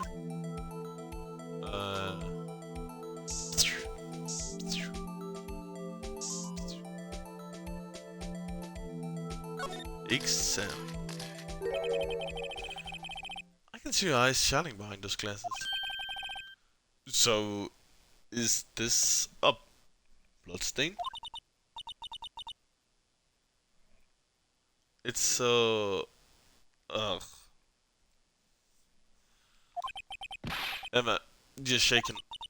It's my first time seeing real blood. Scientific investigation in action. Oh, okay. Well, you definitely know that this is a bloodstain. But doesn't something strike you as odd, scientifically speaking, of course? Oh, dude, thank you so much for the follow, Overslayer. I really appreciate it. The amount of blood is a little suspicious. The perpetrator and Detective Goodman fought here, right? Don't you think there'd be a little more blood? I definitely think so. I mean, look at all the blood on the sole of the victim's foot. Shoe. It is pretty strange. If they fought here, there'd have to have been more blood than this. Hey, Mr. Wright? We're gonna mark up the floor plans when we find the blood scene, okay? See? I'm pretty handy to have around, right? Yeah, and this stuff's pretty handy too. Saved up my allowance to buy that. She's proud looking, Emma. We can't be sure that the police will reveal all the evidence in court. Sometimes they fail to mention evidence that doesn't fit with the view of the case. Then let's drag that hidden evidence out into the light of day. Yeah. It feels like we're really investigating a crime now, doesn't it? Guess I should give this a spray on anything suspicious. Ha. I wonder how that floon of yours will react to a nice teddy box. Mrs. Starr! You only trust your own eyes, Not bad, you two. This is a day-old teddy box. This day-old teddy box is on the house. Sorry, it's just that kind of lead. It doesn't really get my mouth watering. You certainly put me in a tight spot today. My apologies, Mrs. Starr, but... Oh no, it was my fault. Oh, we know. I witnessed everything from the security room there, but I was afraid that I wouldn't sound convincing enough, you see. I was wrong to think that. Sorry. Sorry? You lied on the witness stand. That's unforgivable.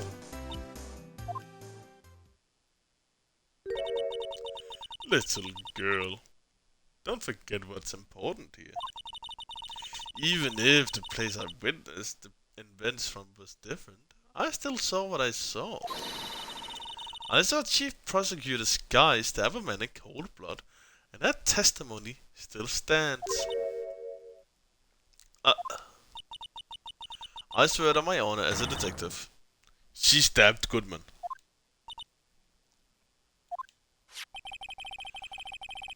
I know this photograph has something important to tell us, but what?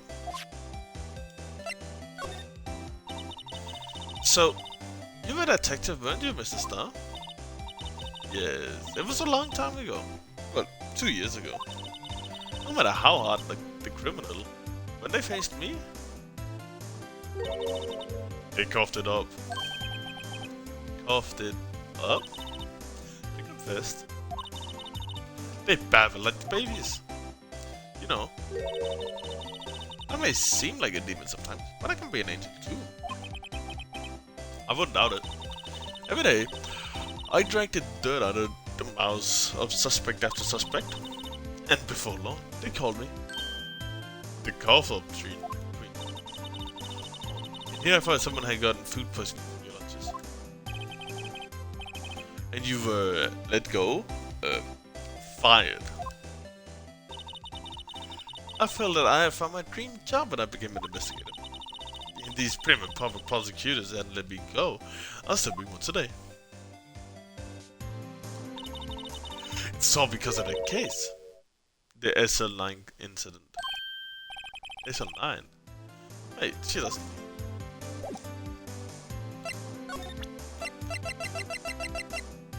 So if I present her this knife?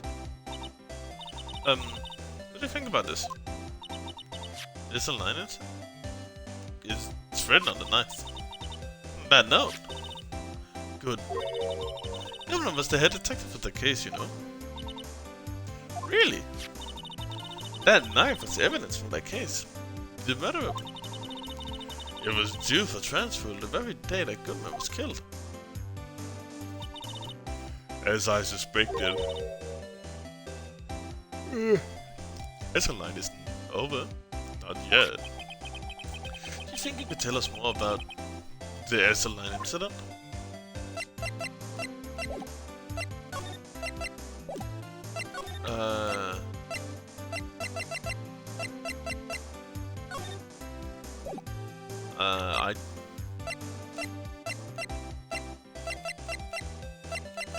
I'll just try that one. What do you think of this? Yeah, I'm for this.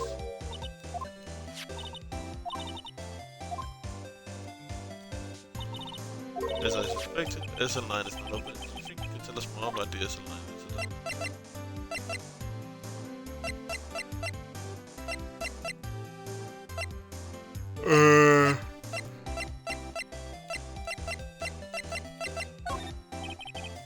Take a look at this.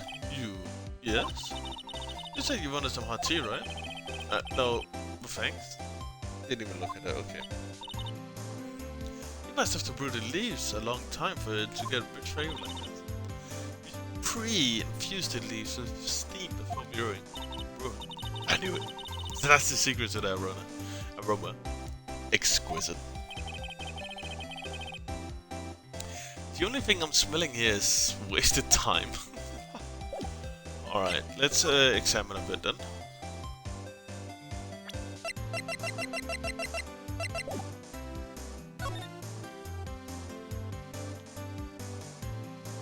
Is there another way I can use the glasses again?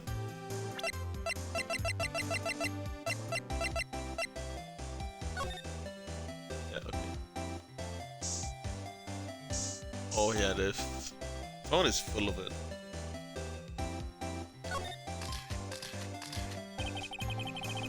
Ooh, hold on. One.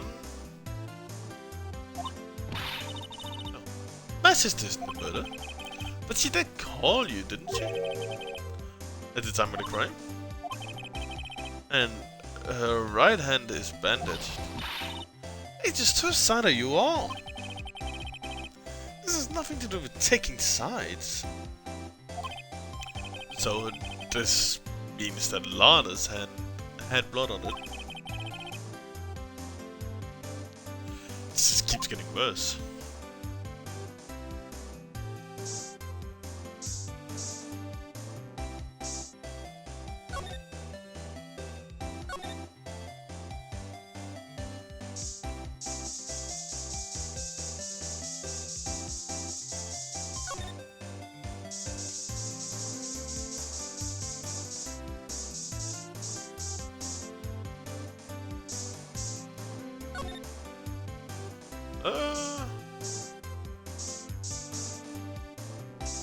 I know that would be up there.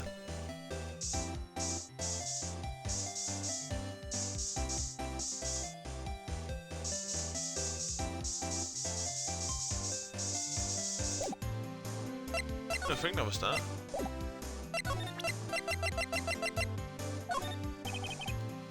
Take a look at this. Hot tea, alright, we're back at the tea stuff.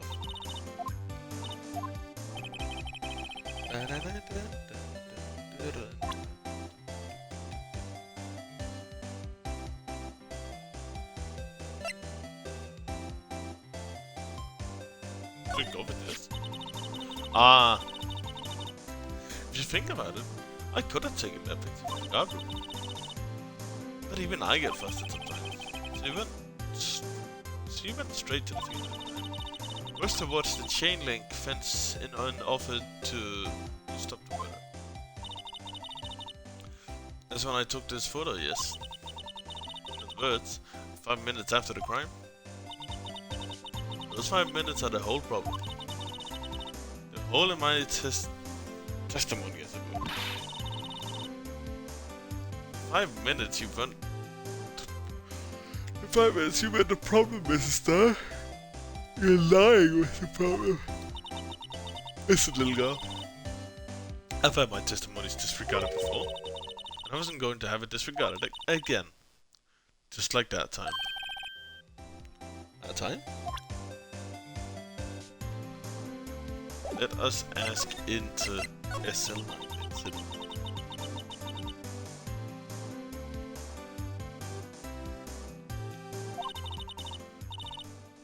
That incident really opened my eyes to the truth. We had nothing to them. Disposable. Disposable? To who? 2 years ago? It was the biggest case I'd ever handled. The police and the prosecutors were desperate for decisive evidence. So, they didn't solve it. On the contrary, it was solved quite cleanly. The criminal was caught and executed. Executed? Yes, the criminal got what was coming to him. Just to get any clearer than that. Only problem was, they never did find decisive evidence. Not a shred. But the criminal was executed, right? On the basis of evidence of sort? Made up evidence. What do you mean? They executed someone for fabricated evidence. The best part came several months after the trial. Every detective involved in the case was dealt with. Some were demoted to patrolman, others found himself out of a job. And you were one of those. Myself, and one other person you know well. Exactly, Detective Jake Marshall. Police Department Security Detail. Officer Jake Marshall. As professional detectives, we investigated that case from every angle. Jake was particularly determined. And then it was over. And he was demoted. However, he hasn't forgotten. And neither have I. You haven't forgotten this line. There's not a big side to that case, a hidden side. That's what we're after now. And no one up in the fancy offices can stop us. Wait, that's lunches you sell? There's only one reason I came here to sell lunches in this accursed office. I came here to meet old friends, boyfriends, that can help me investigate. Mr. Star's old boyfriends, how many does he have anyways? So all the detectives on SL9 have disappeared. We find new evidence. There has to be a connection. It's over, okay? Well, it seems like you're serious about investigating this case. Yeah. You should take this. A Salisbury stick out. A certain guy who might help if you tempt him with the street. Mr. Starr, Officer Marshall, is he your... Yes. You going out? Why do you want to know? I was just wondering what happened. A long time ago. And he was helping my sister do cases. He was so nice. He got along so well with my sister. It made me jealous. And he was nice to me too back then. Just even Marshall was a detective. But now he's so cold. You and I are merely cooperating on this investigation. You're putting the past to the rest, as it were. Nothing more than that. I see. Thank you. Officer Jake Marshall.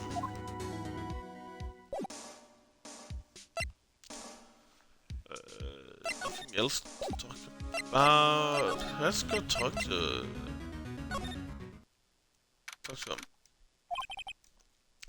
It's even busier today than it was yesterday. The detectives are running around so fast they're blurring. I suppose it makes sense. A detective did get killed. So the evidence room, the scene of the crime, according to the pamphlet we got in front of the desk. Here it is. Just like a kid in the basement park. Oh, a real crime scene. Let's go take a look.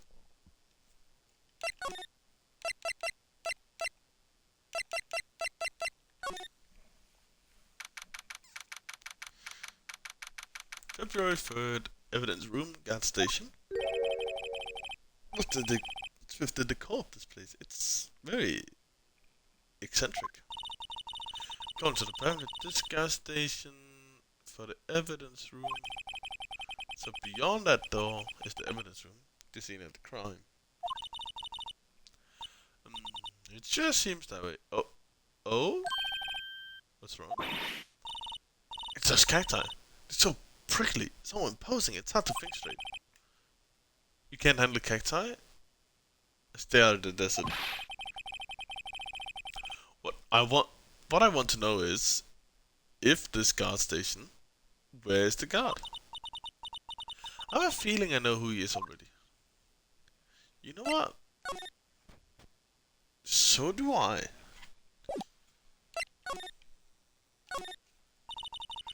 Yep, these sure are prickly. They must be the real deal. I don't think just one big one will be sufficient. These cacti. They're a lot like my sister, actually. So, encased in a cold, rigid shell with spines pointing out in every direction. Just like a... I'm not so sure about the resemblance. It's more of an attitude thing, not a physical similarity.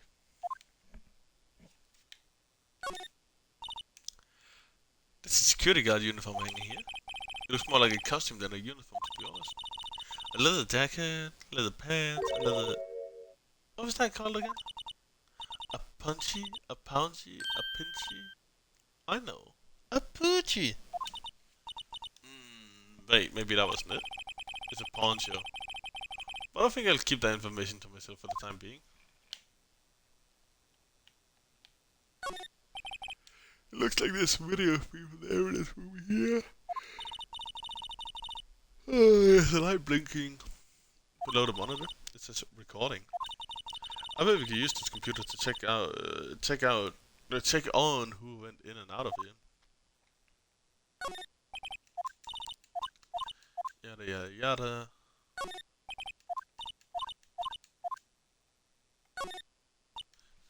Look, on the floor, a lasso. It looks like it's set up to trap something. A trap? Wait, I know. Maybe someone was trying to catch a wild bull in here, but the lasso missed. You should have an active imagination.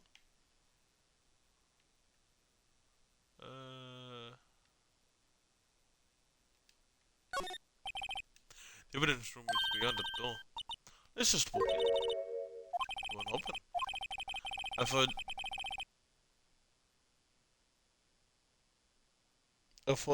You thought it would be able to open. You thought it would be open? I think we need someone's permission to go in there first.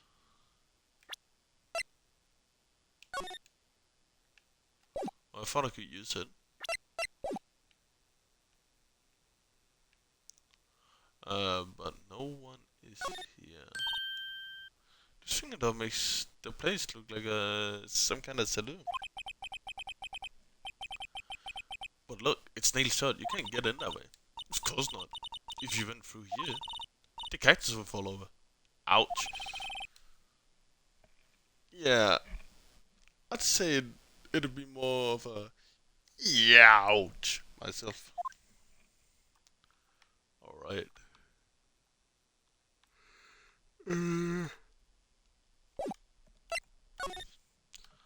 Suppose we aren't supposed to be here yet? This place is charged with frantic energy. So please! What's that? Want to take lunch? Please! Oh, it's you. Take some lunch? No time for chit chat. I'm a busy man. What I really need is a steak lunch from Lunchland. Oh, you mean one of these? Actually, I'm not sure it's for sale. I think I just heard the sound of his heartbreak. Now is no time for despair. You've caught our criminal. Now we just need evidence. Criminal, you mean? You heard about the stabbing in the police department evidence room, right, pal?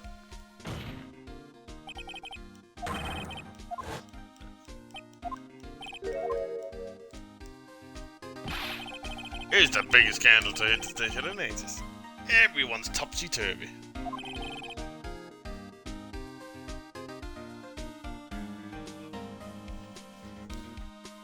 But Detective Gumshoe, who was it? Listen, pal, all I know is I need me a steak lunch pronto. Standing around here talking isn't gonna fill my belly. Hey, don't leave. You want to know more? Head on down to the detention counter, pal. Questioning should be over, so I figured he's down there having a good cry. Later. You ran off to the evidence room.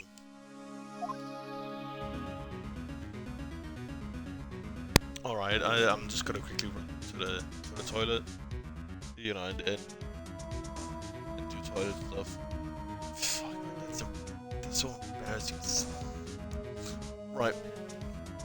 Taking a short little toilet break here. Alright, see you soon.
right now.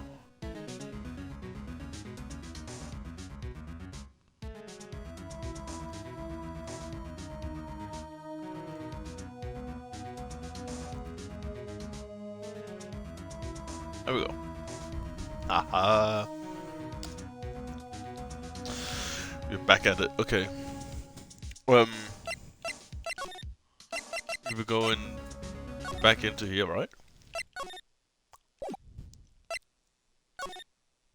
Alright, we needed permission, and very clearly Mr.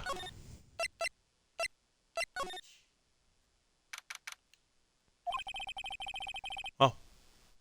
Everyone looks deadly serious, eh? Well, there was a business murder at the detectives down at the police department. Yes, but the same detective was also killed at the same time in the prosecutor's slot. It makes my heart hurt. Well, first things first. Let's go and check out the police department crime scene. Yeah, you sound dead set on investigating. But don't mess up, or we could wind up dead. I doubt anyone wants more mysterious than dead bodies around here right now. But it doesn't look like anyone's gonna help us much either.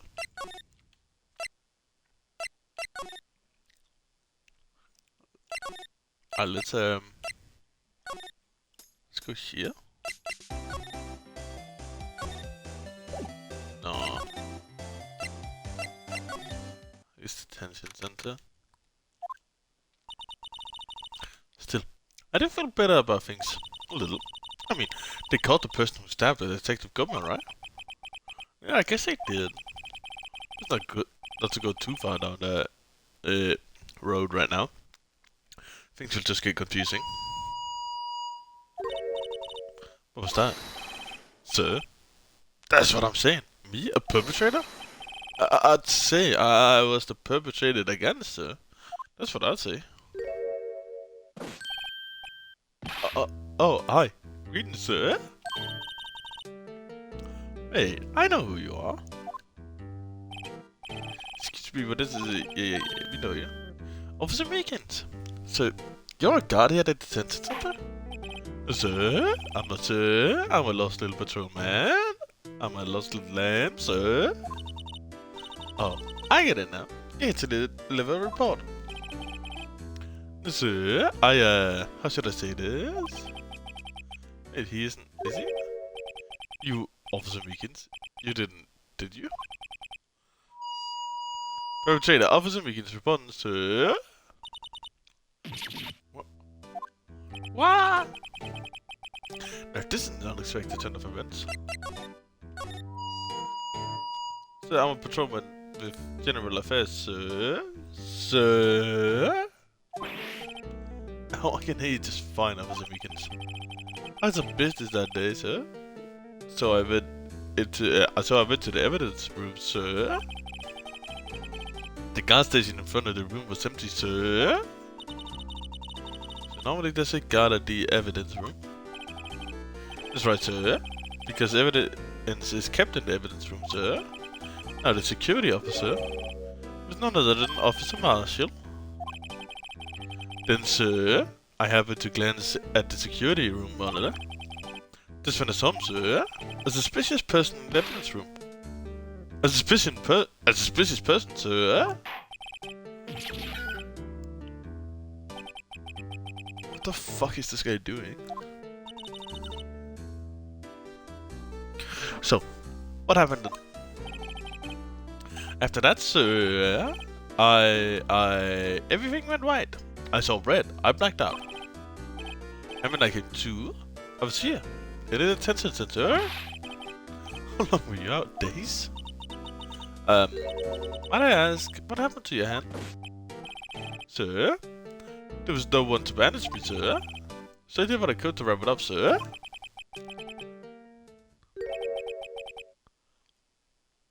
Just like Mrs. Guy. Yet another similarity between the case and between this case and the one at the prosecutor's office. First things first, tell us how you hurt your hand. But before that, I do want to hear about the victim. Victor Private, you are the perpetrator, correct? You killed Detective Bruce Goodman in the evidence room, correct? Sir? Please don't look at me with those sad puppy eyes, sir. If you had labeled me as a perpetrator or victim, sir, then label me victim. I would. Which happened to be in detention and alive and well at that. Ah, yes, well, that's true, sir. I suppose you could say that. Did you know the victim, Detective Goodman?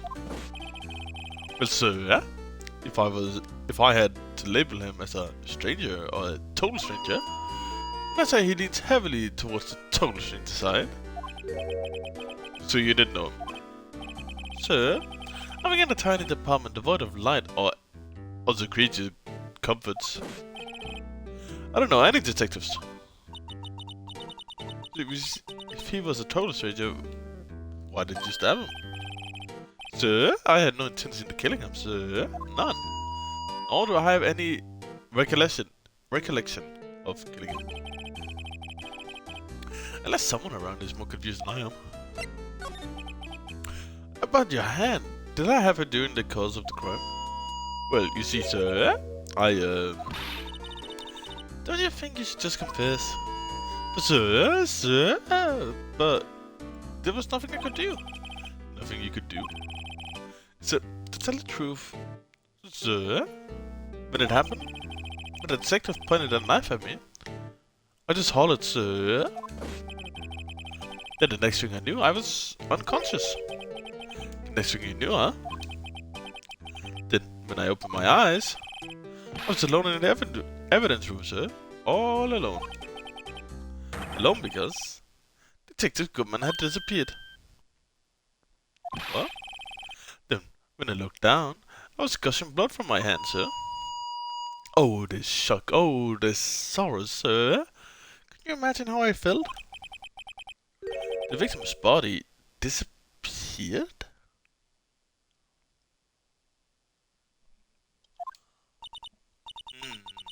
That's some story.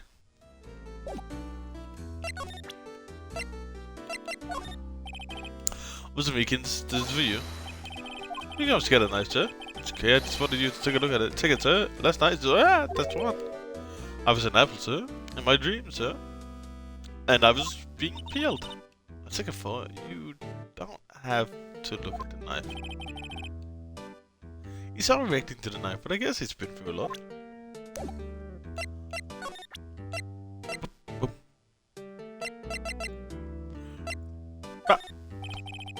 Wasn't wicked to get it. Sorry, sir. Really sorry, but I have no idea what that is. Ooh. It's like a special kind of man to pass the buck to the truth.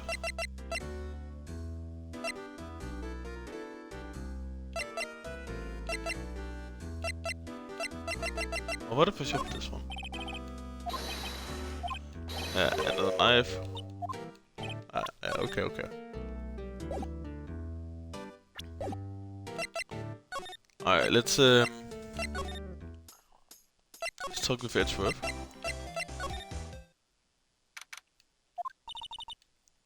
But this place is as classy today as it was yesterday.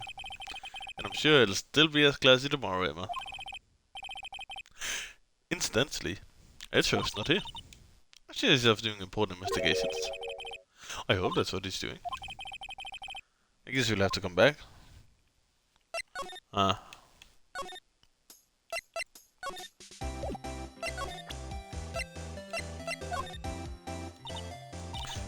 What do you think about this? Yeah. We've already talked to you about this.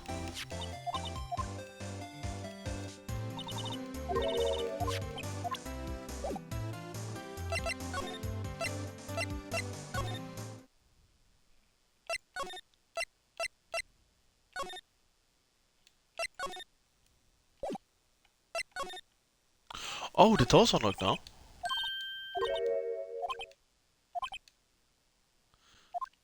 But is it not unlocked?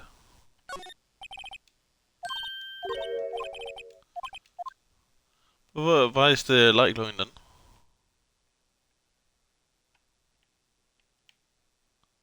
then? Right, so we need to find... Hold on, what?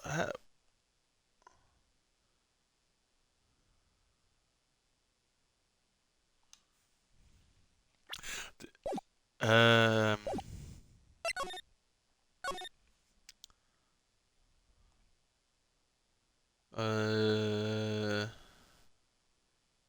Perhaps I missed something at weekends. It's highly likely. No, what? What?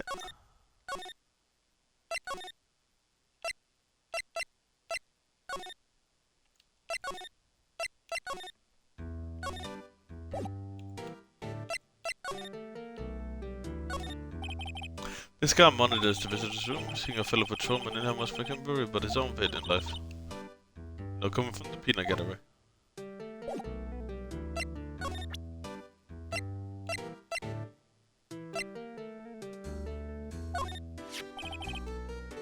So we can have a look at this. Go ahead, sir, laugh. Laugh at me, sir. Ha ha ha. I know what you were to say. You're going to tell me how she has fun, just like it. Me? Why would I? I know, sir.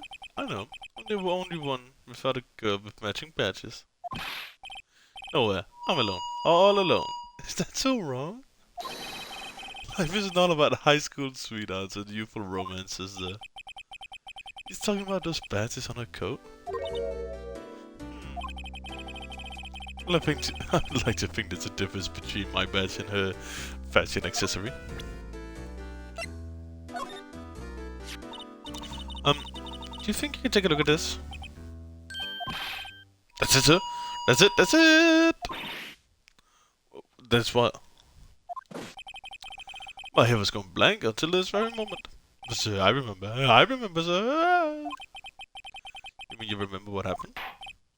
Correct. That card. The card was the cause of it all. This ID card?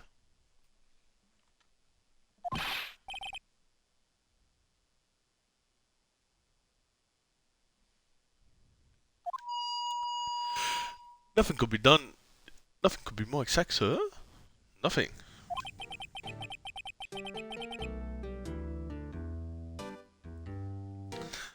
I better pry into this one a little deeper. Okay, yeah, let's talk to him. Can you tell me what it is you do remember? Well, sir, you might say I'm a lost little patrolman, a lost little lamb, if you will.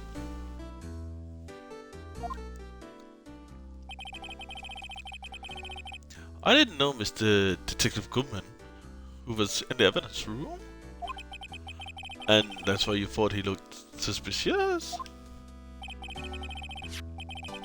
So, I entered the evidence room and asked the man to show me his ID card. That sounds pretty much by the book so far. That's right, sir. That's what I've been trying to tell you. So you asked Detective Goodman to show his ID card. What did he do? That's the thing. He suddenly pointed a knife at me. What? So, I assure you, I was flustered, as flustered as you are right now. So I whooped and leapt at him. Detective Goodman pointed a knife at him. Do unto others before they do unto you, my father's words, sir. What happened then?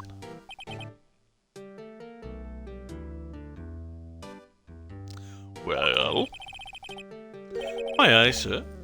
Everything went right. When I awoke, I was here.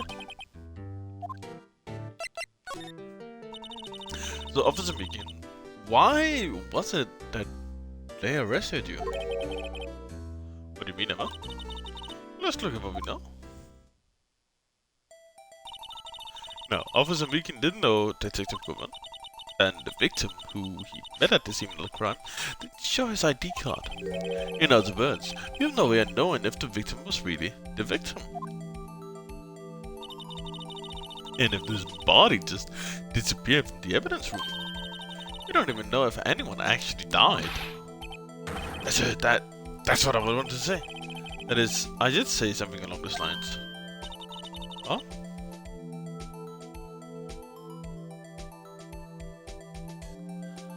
Huh, but why you... But you still ended up here. You told me that it had to be him, sir. On that day, at that time, Detective Goodman was definitely in the evidence room. That's what they say, yeah. But you don't remember the events clearly. No, but the videotape is quite clear. Videotape? From the security camera. The crime I swore to so damp out. It's there. It's me on the tape. You waited until now to tell us this? I'm sorry. Really sorry. I'll hand over my badge. I don't deserve it. No thanks, I have my own. I guess we better go check out the crime scene.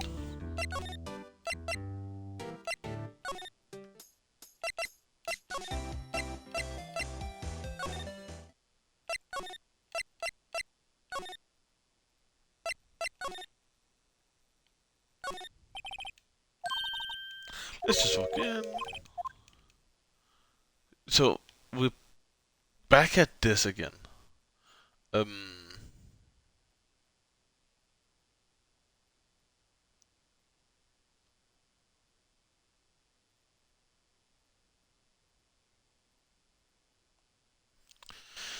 Guess not here. Where do we move? We go here. Crime scenes. I'm guessing probably here. Ask for permission to get in. Oh.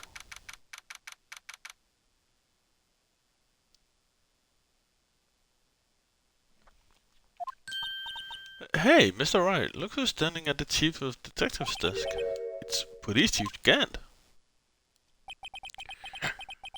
And you're sure this is all I want? You know what it means if there's anything missing. Sir, I'm sure it's most likely totally perfect. We checked all of his drawers, lockers, garbage cans, bags, coat pockets, under his seat cushion, behind his computer monitor, inside his personal coffee machine. I see. Well, if anything does turn up, you can call me right away. Deal? Yeah, yes, sir. We'll scour the place again, sir. The chief of detectives looks a little flustered. Ha ha ha! Right, Mama. I have been through much. Oh ho ho, Chief Gant, report to duty, sir. I should loot him, Mr. Wright.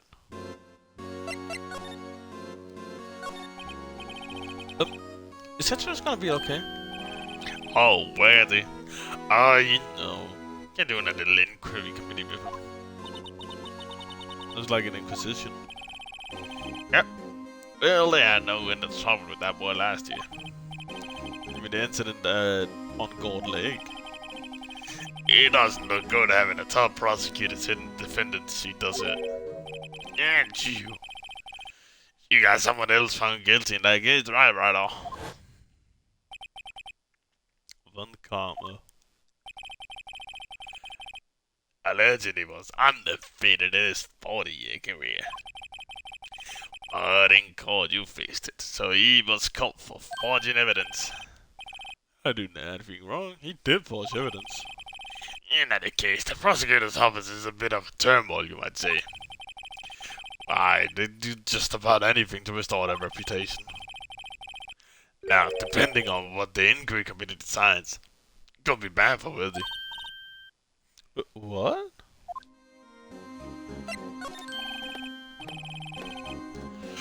It's downright odd, I tell you. The detective getting killed on their own turf too. I mean... There being the prosecutors, I assume? Scientifically speaking, it's impossible. Yeah, but that's what the evidence is saying. You'll understand in two cases at the same time. That's what it says. What's the evidence of this? Nah, right, oh, I can't give away all our secrets just like that. And in this particular case, well, it's a little sensitive, but I can't talk about it. I wasn't expecting much anyways. Yeah, now, one thing I hate most of all is hiding stuff's secrets. Can't stand it. But you know, it's a full-time job to keep it. Just keep it the cheaper detective stuff show. Aha. He was the one you were picking on earlier. Ah, you saw that? Whoops. I wonder what it is he wanted the cheaper detectives to do. Let's see if we can kind of discreetly ask him.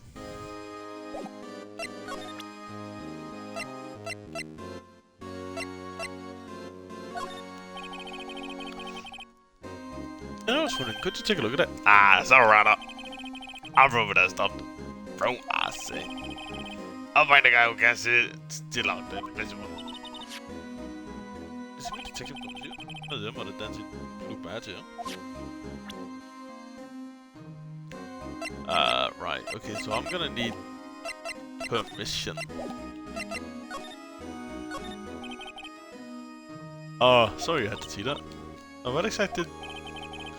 See what that? That's Goodman's disc. You wanted me to take it for anything that might be a clue. They took away every last piece of garbage in the trash can. The nothing belonging to Detective Goodman is still there. Of course not. Well, except for this. Wait, you kept something? Sure, why not? It's not important. He didn't even finish writing it. It's a lost item.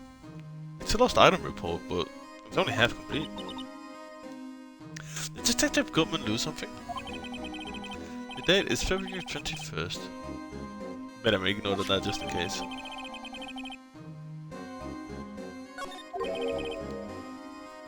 Should I really get back to investigating the police crime scene?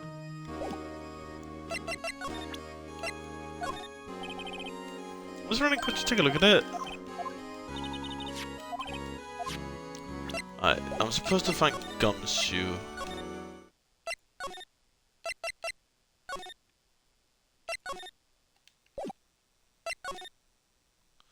And it's still locked here? Yeah.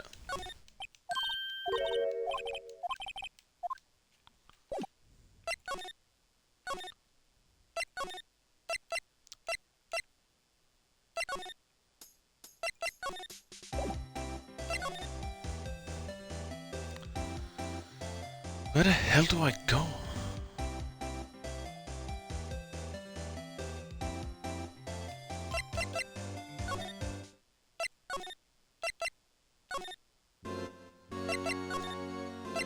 Oh, wow, I missed that one earlier. Actually, I was wondering if you could do me a favor. Well, I never thought the day would come when Rado asked me for help. I was wondering if we could investigate the evidence room.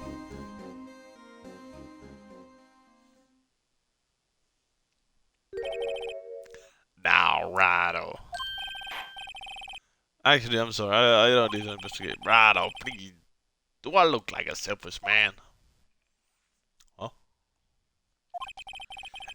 If anyone asks me, sir, can I borrow $50? I'll give them $50, no problem. So go ahead, investigate that room to your heart's content. Knock yourself out. It just goes to show you never know until you ask. And for you can borrow this. This is Detective's ID card, isn't it? It's a special complicated, so don't lose it. Yes, sir. Is that honor? You just run along now, do your best now. Later, folks.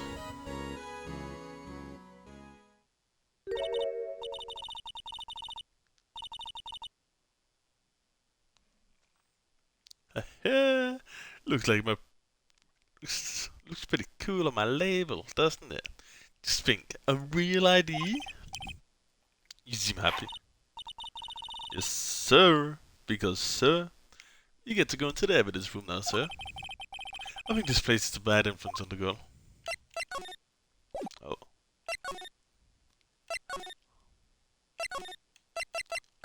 Now we are going in.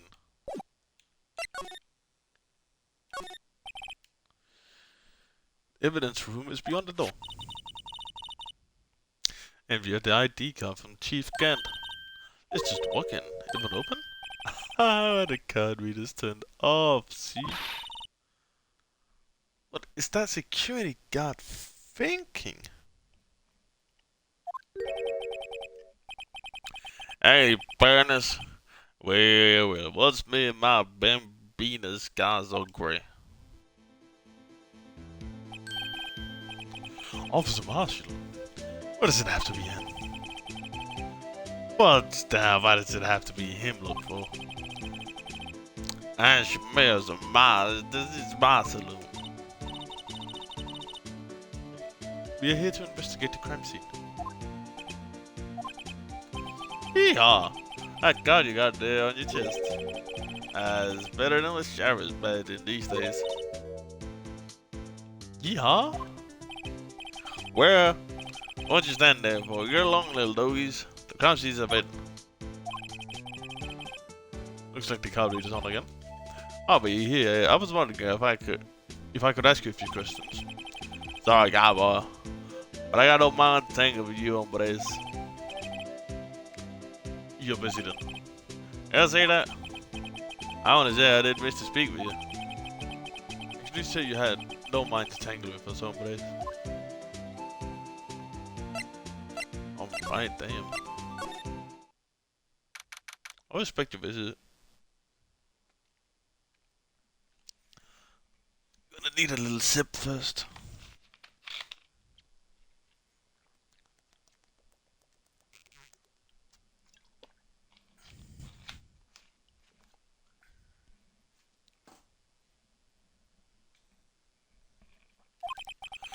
It's quiet. The investigation must be over here. So this is the evidence room. It's really kind of like a graveyard. There isn't supposed to be to have grass and trees. This feels more like a morgue. Nice try, Mr. Wright. You can't scare me.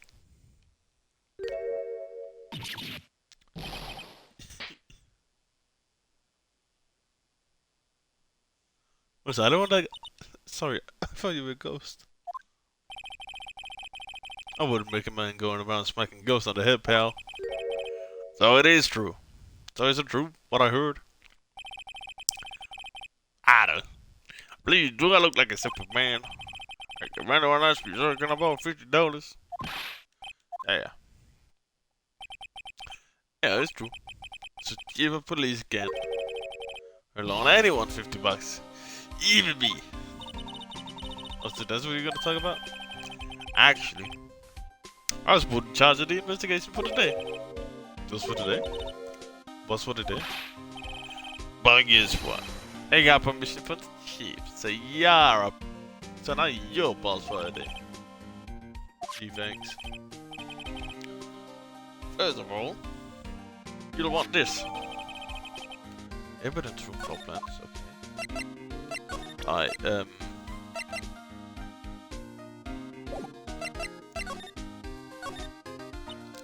the detective comes to you. You're boss for the day. That's right. It's an honor. After all, the murder took place right here in the police department. If you're boss, why are you all alone? Where are your underlings? They're using yesterday's plan to prepare for tomorrow's trial. In other words, you got kicked out of the investigation again. Yeah, madam, though. I'm gonna take control and put this case to rest. In my own evidence, like a pal. You have a lock in here, too? Ahaha, of course, I'm a detective over the wall. They gave me a locker that only I can open, pal. Only you can open?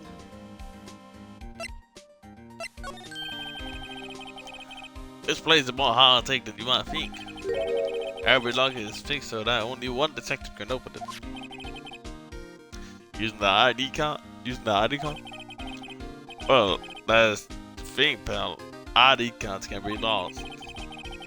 Oh wow, I'm on my third card since entering the force already.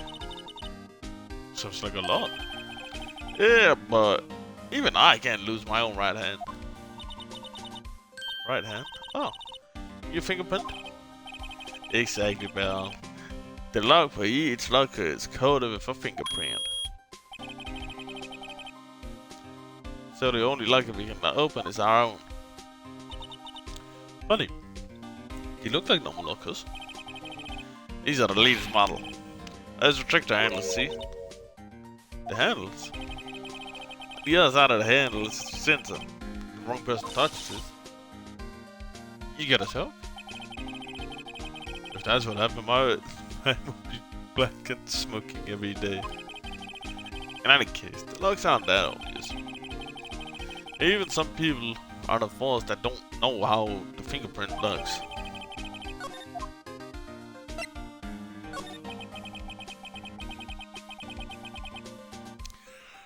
I'll always believe in Mr. Edgeworth, no matter what happens. So, Mr. Edgeworth is with the entry committee now, right? They're trying to figure out who's responsible for the mess up in court today. I see. I guess this is what you call fate. Mr. Edgeworth just can't get away from that case. That case? Yeah, that case. There's a non-incident, of course. That was the beginning of the end for Mr. Edgeworth. Maybe we can get him to tell us more about the case. Well, let me say one thing speaking as a detective. If this is a piece of evidence I know nothing about, I'll say nothing. That's fine. You better find it.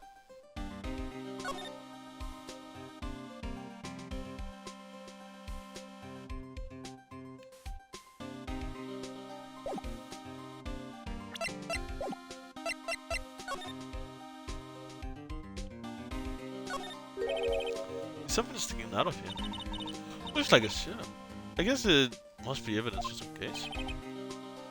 I wonder if Detective Gumshoe put this in. There you go, pal. Making me out to be some kind of slob. No responsible evidence here. I said.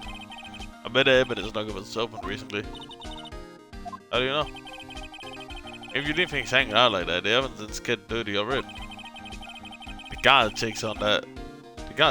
And stuff and notifies the detective responsible. How many times have I had him breathing down my neck for some silly evidence? Sounds like Detective Gumshoe leaves evidence hanging out a lot too. I bet he doesn't tuck in his shirt under that trench coat either. If you're gonna tuck behind someone's back, don't do it right in front of him, pal.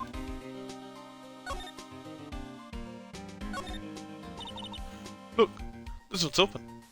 And the red indicator light above the door is lit. That lock is coded with Detective Gumshoe's fingerprint. Are you sure it's okay to leave it open like that? Well, it'd be hard to get it open again if you closed it. Simply, you must have taken the contents elsewhere. Wow. That one must have broken something big to make all these pieces. Take the Gumshoe, perhaps? There you go, bro. Making me out to be some kind of hooligan. That's apparently from the case. Okay, there's a line into the pal. See the stick on one of the pieces? Yeah, take a closer look. What other shape these pieces have were in before, whenever it was broken? You have to try putting it back together? Ah, yeah, pal. That's no job for amateurs. That's why I always carry around a tube of glue.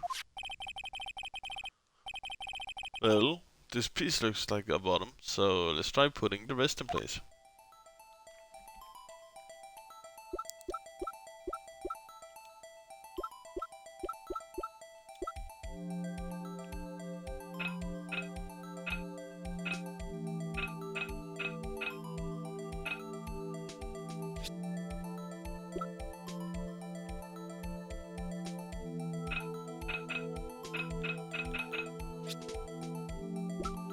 Oh, I see, I see, I see.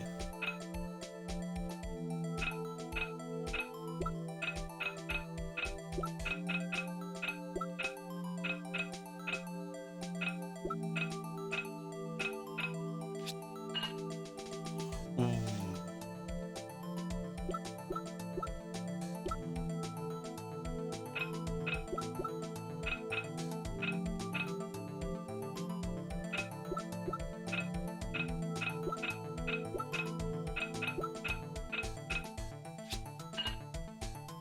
Yes, sir.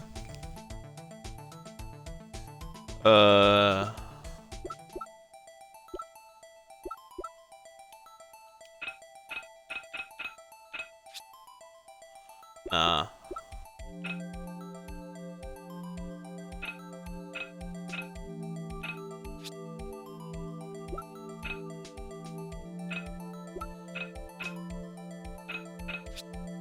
Oh no. No. Aha! It's this one. What? Ah, this one.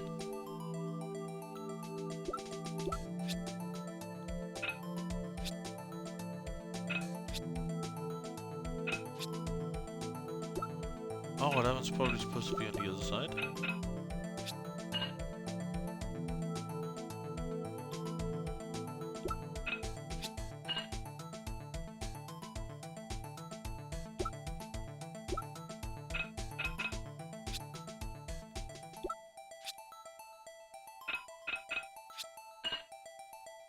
Yeah, and then... yeah. There's a piece missing. Huh? Well, I think we did it, but some of the pieces are missing. Yeah, I got that far too in 2 minutes myself. The problem is finishing it. Is some of the pieces stolen? I bet they were missing to begin with. Still, this doesn't look like the most stable kind of jar. I kind of understand how it broke.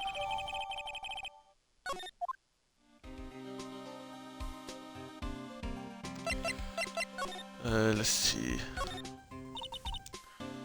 What is this song of paint doing here? Since the dawn of time, true art has always been a war against oppression. True art? I understand this. Perhaps we are witnessing the birthplace of the Blue Badger. Well, you must say this is my studio. You might say this is my studio. Here? In the evidence room?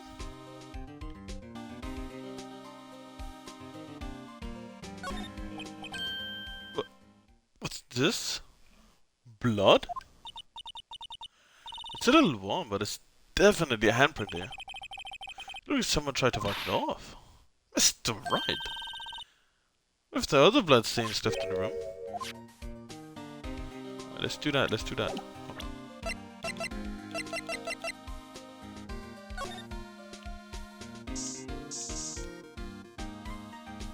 Yeah, we've discovered that one. I knew it. This is someone's handprint. What? What's the matter, detective? It's longer. It's mine. Please. Yeah, they hear me when they come take me away. Promise you'll testify that I wouldn't harm a fly. Fill that out for me, right, Vitals? This is an important clue. I'll jot it down on the floor plans.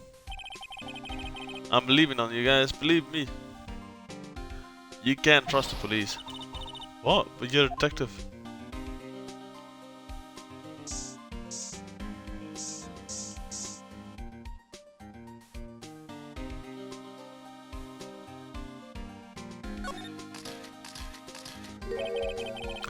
That must have been the massive pool of blood. What massive pool of blood? Never seen anything like it. It's not a professional. I'm not a professional. What's your opinion, detective? Pale blue blood. Hey, we Detective Goodman. It's actually an alien. This proof that something that really happened in front of the in front of this locker. I'll make a note of it in the floor plans. Hey, if you didn't want my opinion, you should have asked.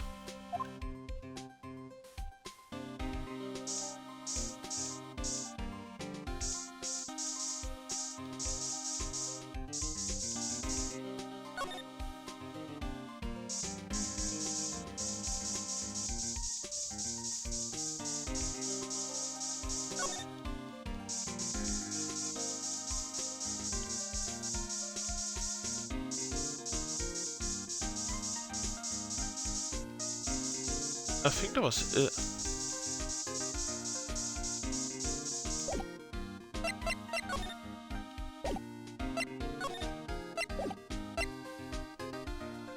I don't know if there's any more.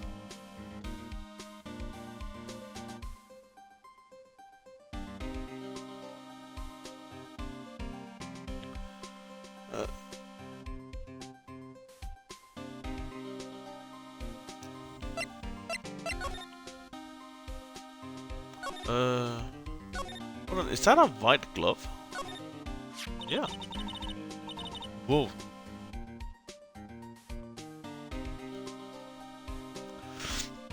Someone left the glove here, but only one. You take the gums, you maybe? There you go, pal. Making me out to be some kind of absent-minded detective. That's the evidence from the case, you know? You mean SL9? Does have a tag on it. Rubber glove added to the court records. Let's see.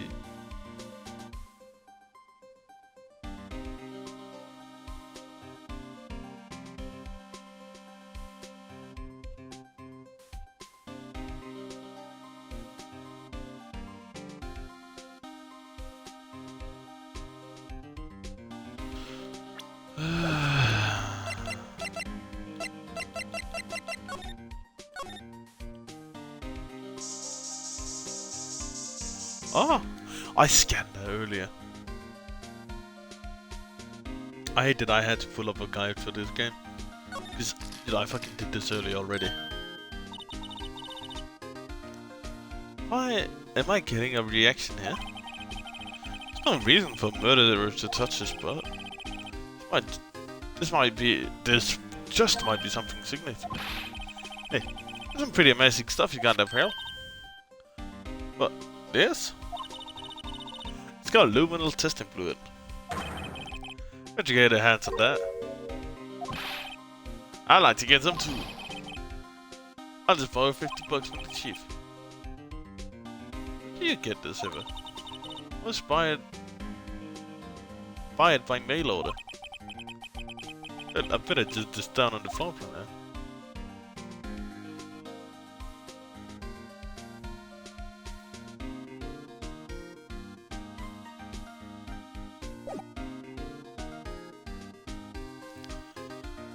Is there anything else that I'm missing here?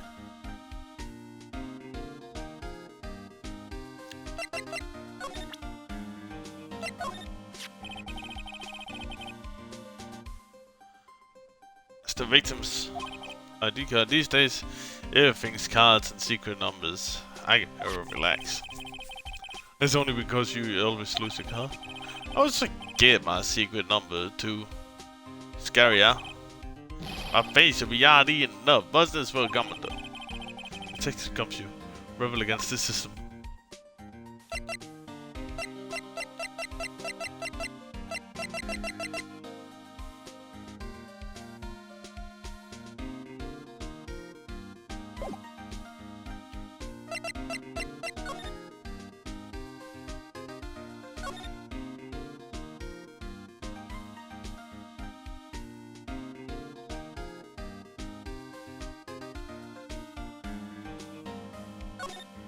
Guess I should try doing this again.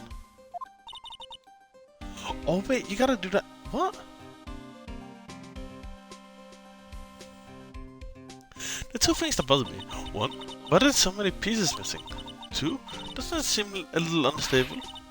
No wonder, bro. I'll make sure to keep it. Okay.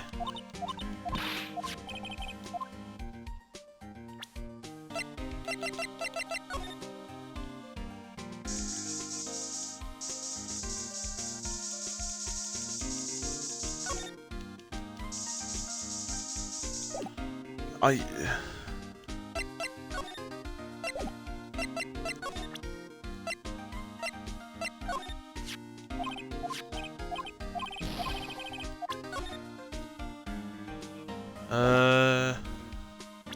What the hell do I do?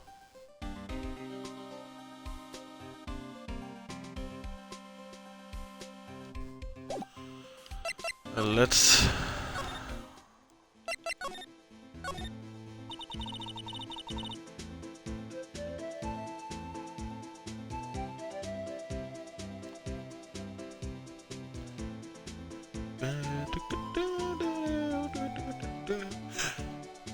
I was wondering if I could talk to you. Sorry, Bambina, but I'm off to roam the lands like a tumbleweed on the wild prairie. Like a gun chicken, saying, loading his 6-shooter. I say a little prayer. What was that all about, Mr. Right? I think he was just too hungry to talk. He's just saying that because his stomach was growling. You have no idea what he was talking about either. Well, in any case, we need to get cracking. He's fucking useless.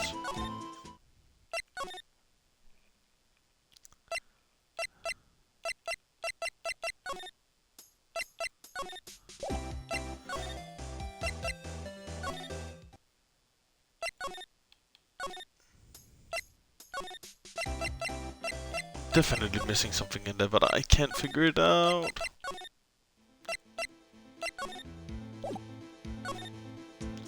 Wait, he's hungry?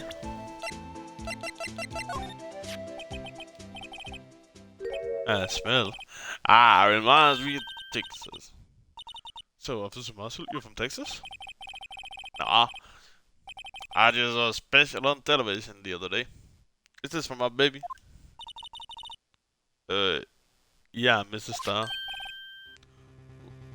What is this? What's wrong? A filet steak lunch. I see. I don't see what you mean. Alright, Bambina, you win. As...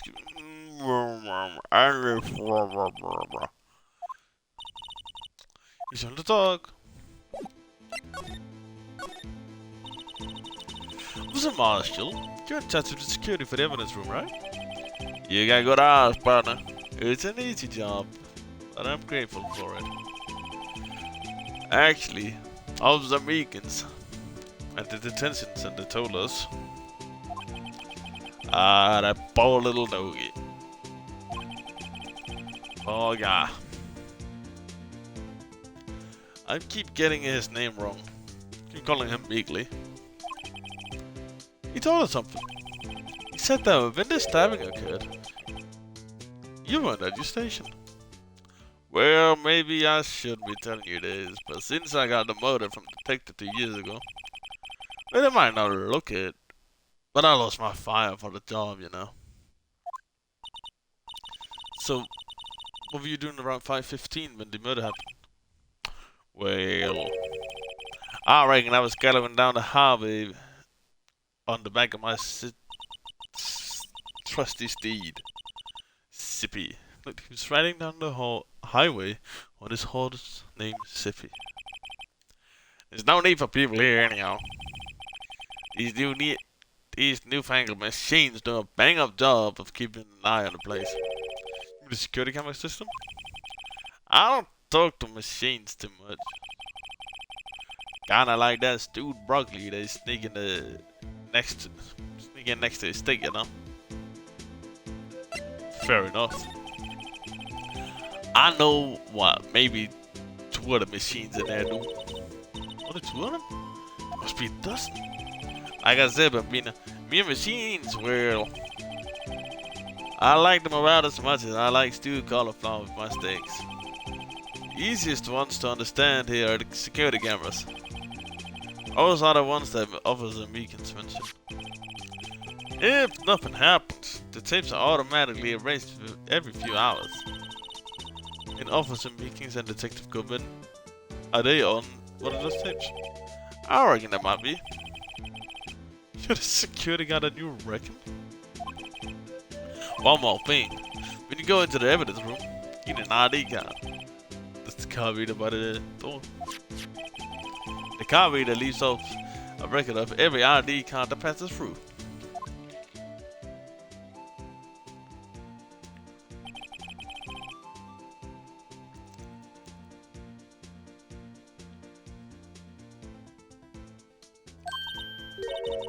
Hey, I've seen that somewhere before. Oh, Rambina, I can show you more than that. Huh? I haven't heard whether this is related to the case yet. Still right. I saw a number on that record just now. I've seen the number before.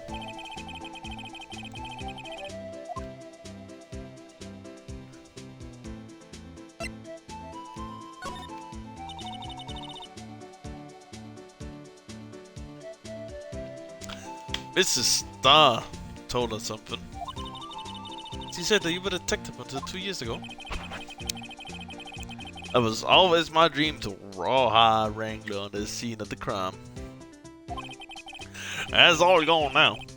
Like our drinking hole in a prairie fire. You're still investigating the SL9 incident with Mrs. Starr, aren't you? That was my case. It's all solved in the record books, but it smells like a bad game of poker. I can't let it go. That's all there is to it. What kind of case was it anyways? We've heard the name so many times, but no one tells us what actually happened. There are some things you're better off not knowing, Bambina. Anyway, that case is officially dead as of 2 days ago. 2 days ago? Did they have our case? That's right. Evidence transfer. H was talking about the transfer too.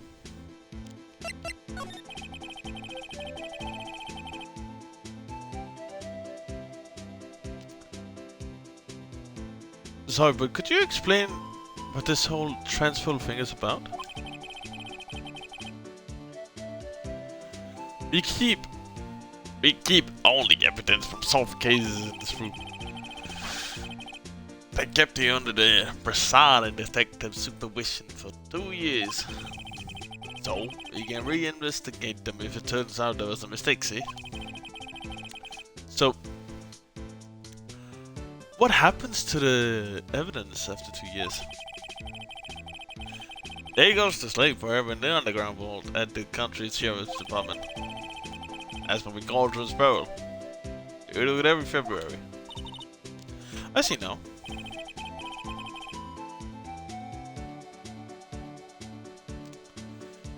Transferals is like a funeral for old cases.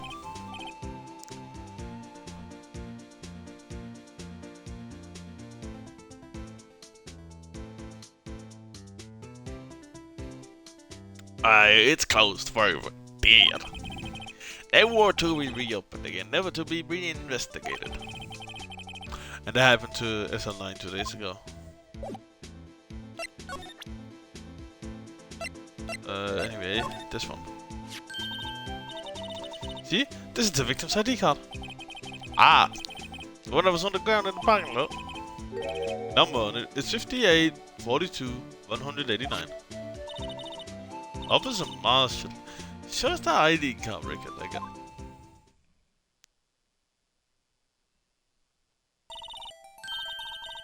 Look, the 4th number. Perfect match. It was used at 5:14, right before the stabbing. What's more, there's only one of them cards in the world. So when the incident occurred, Detective Goodman was in the evidence room. But wait, what did the officer Beacon say?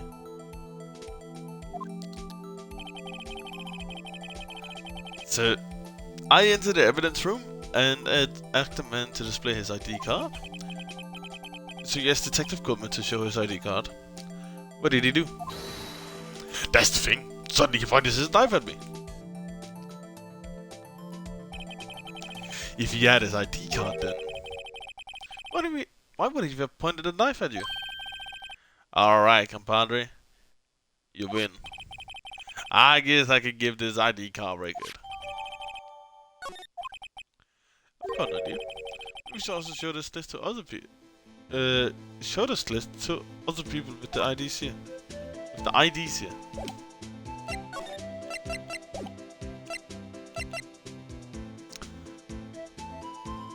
Who else could be on? I suppose... Good, take a look at this. Here's the ID card record of the people who came in here on the day of the stabbing. I heard the rumors. So it was Goldman who came in here. Wow. What's that? That's like a number. It's not your ID number, is it? Detective Crumpshoe? Mr. Edgeworth. What? The second number on this list belongs to Mr. Edgeworth.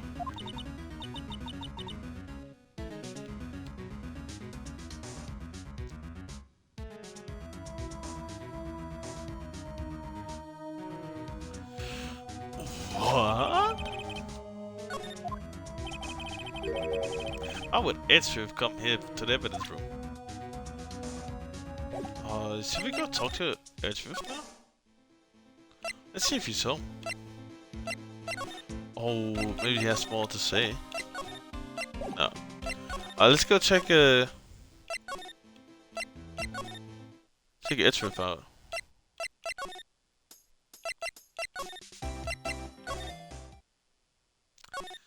He's not home yet.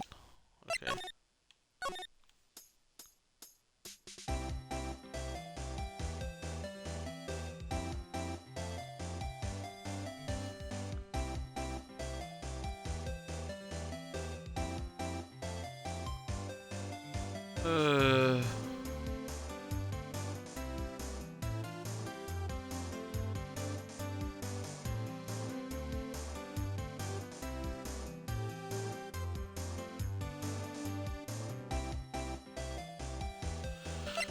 I gotta go back there.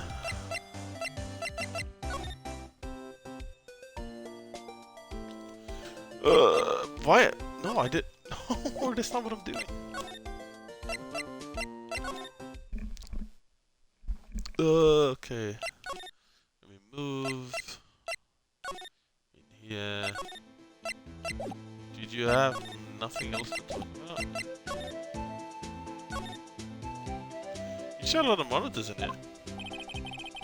There are 8 cameras in the evidence room and all. One for each section. Which one of the shows the section where the camera took place? I didn't know you were... All good, Kevin. All good, dude. Don't worry about it. He's just chilling. Yeah. How do cattle sit before the rain comes? It's not for man to know. Unless you're the security guard responsible.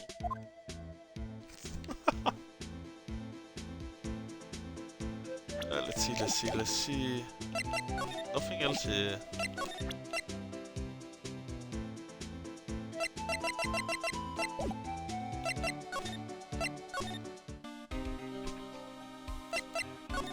And you have nothing more to talk about. And there's nothing I can present you, is there?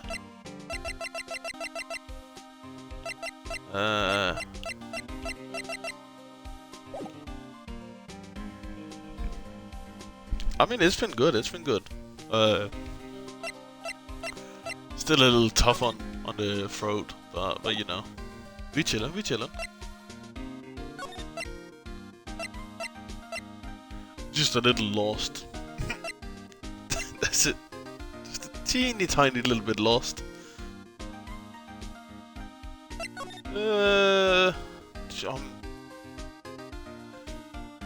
I have to be missing something in here, but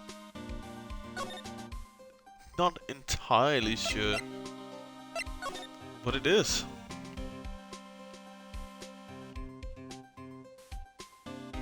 Because I've investigated it all. Time to read a guide. Yeah, funny thing. I do have a guide, and I've been doing it all, and it's just not working. What a sorry looking fishing pole that is. Ah, that's my personal pole. I never did get around to use them. I've seen that thing before. Ah, well, that's a metal detector. The one that led to some of the case on Gold Lake, remember? Oh, right. Oh, that feels like ages ago. And, well, I think I've seen this one before. Oh, that as a bug sweeper. I'm sure it will come in handy in solving some case sooner or later. That cheap looking box? Can't judge a person or machine by the cover. You gotta look at their heart. Man, I fucking love cups. Why can't I suddenly investigate these? This place is stuffed with evidence and stuff.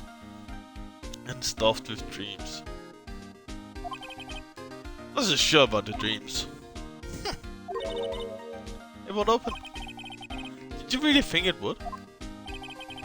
Hey, well, our security is hard to take around here.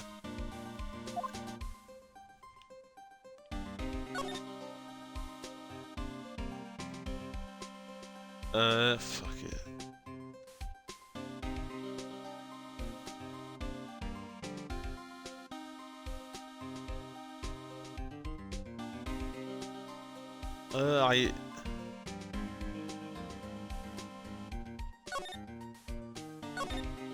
You said code records, I should have...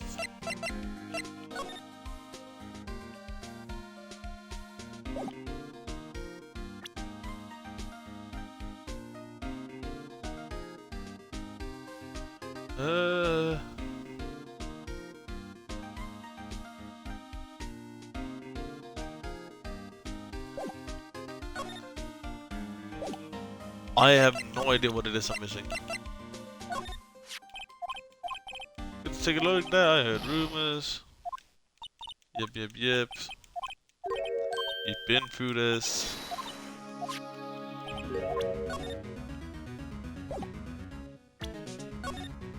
Oh, I'm supposed to find 49, 89, 59, 6. Wonder who that could be.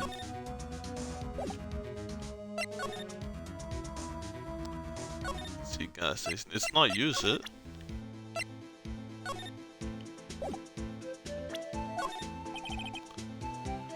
His sheriff's banging their wives didn't place much faith in evidence.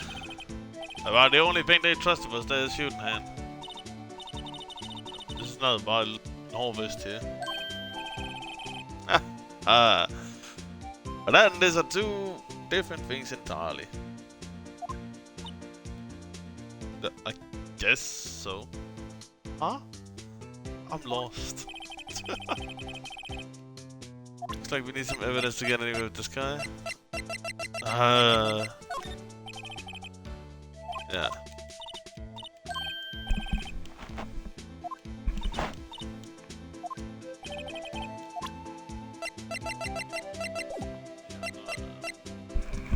Not getting anywhere with that guy.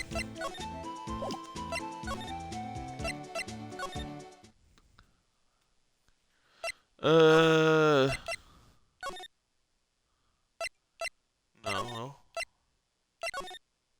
Anyone here?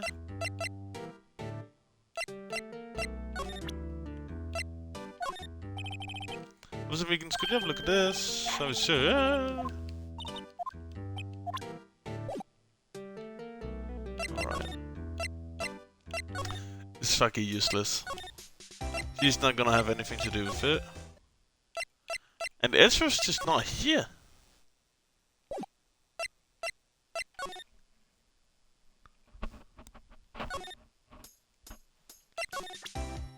I can present it to you.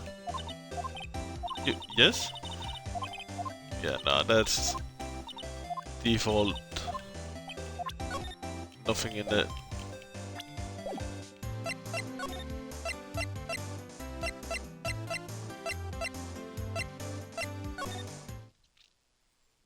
I have no idea what to do here.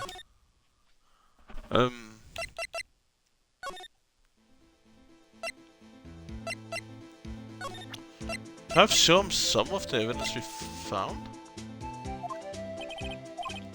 Hold on. Let me read this shit then.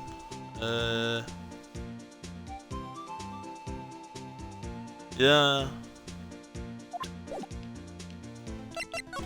Let's go in here. Alright. Let's talk through it all.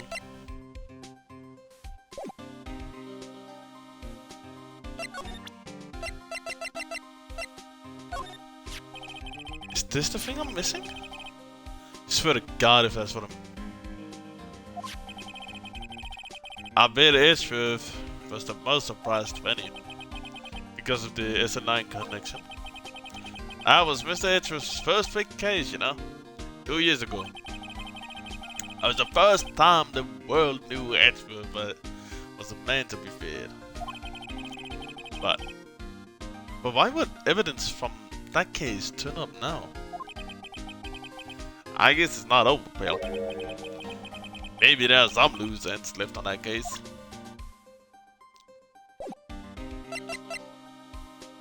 And is that...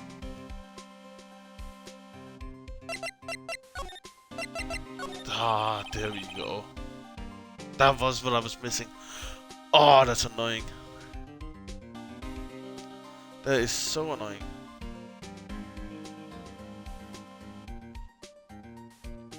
Ah, that was a bloody violent case. Violence? So it was a murder? A serial killing. Serial killing? We don't want to get involved in this after all. But the killer made a mistake. And Mr. Edgeworth built his case around that snap. And this was 2 years ago? That put Mr. Edgeworth right in this spotlight. And started the rumor mill. Rumors? It was supposed to be all cleaned up with the transfer the other day. It was the last job he ever did. Detective Goldman, that is. What do you mean? Detective Goldman was the detective in charge of the SN9 incident, see? So that switchblade knife. The victim took the knife out of the evidence lock himself. Hey, pal, look at time. Was there something you needed to be going? To? It's just that Mr. Edgeworth's inquiry committee should be letting out soon. I'm going to give them my report for the day. It might help you. It might help you, though. Report? You mean the note written on the back of the flyer? The one that says nothing but no problems? Hey, it's Mr. Edgeworth we're talking about. I'm sure he can use a report like this. I believe in him. Who needs enemies when you got friends like Detective Gumshoe? I'm off, pal. Later. Let's probably see what it... Okay. Now I can go. Oh my... move. Let's go. Here. Move. There we go.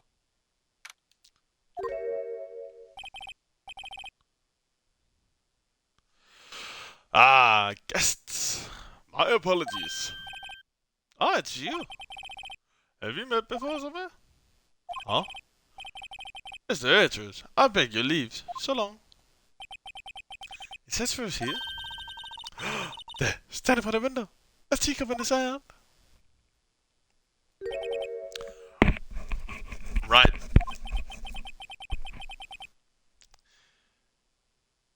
He has the hotel bring him tea service? Mr. Edgeworth, you're back from the district prosecutor's office inquiry. I am. By the way, Detective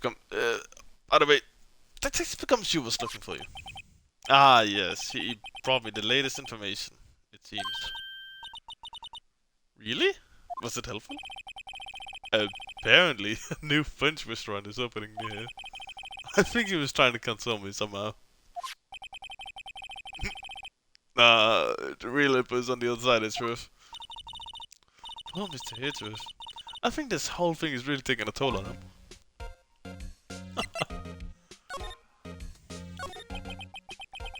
So, how did the inquiry committee go? Actually, they decided to treat this not as a case of concealing evidence, but as a communications error during the investigation. Concealing evidence? Yes. Apparently there's some who believe that I concealed evidence. They gave me a warning. You were lucky this time again. Again? I've heard them say that so many times. Ever since that case 2 years ago. You okay with the trial tomorrow? Well, I'm still presiding prosecuting attorney. However, something happened. They gave control of the investigation over to the police department. The police department? Yes. Any further investigation for this case will be directed by Chief of Police Gant. I can do nothing but wait for its results. I see. Why? I ask you? Why? All along, I've done only what I believe is right. I have nothing to be ashamed of. But still... I've never seen him this out of sorts. Alright, we should probably show this. Oh, right. Better take this now. As I was saying, what's this? A regular ID card usages? You went to the evidence room that day, didn't you? Just before the incident occurred, no less. Yeah, that's true. Why, Mr. Edgeworth? Please don't look at me like that. I was asked to go, by Chief Gant, no less. Chief of the police? He wanted evidence for a case that wrapped up half a year ago. He told me he wanted me to keep it here in the prosecutor's office. But it's alright. It would have been if the evidence was already filled. The chief is never one to explain himself. In any case, on the day of the stabbings, I brought this back here. Can I ask you what kind of case it was? I can't say.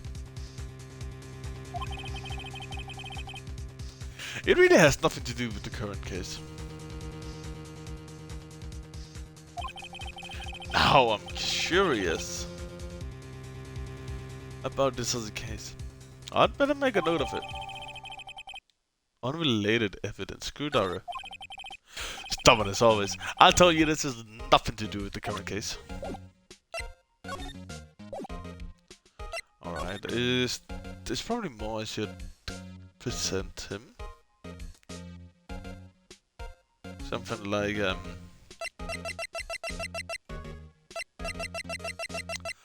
I have 3 pages of evidence?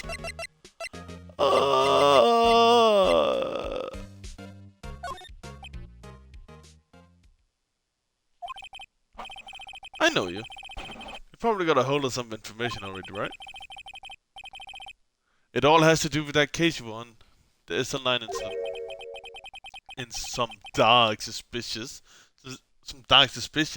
you were wrapped up with it. You're the man who arrived the worst memory of my life. I think I'll be telling you about this sooner or later. Must be talking about his father murdered in the elevator. Alright, Edward. Why don't you tell me about it? Tell me the truth.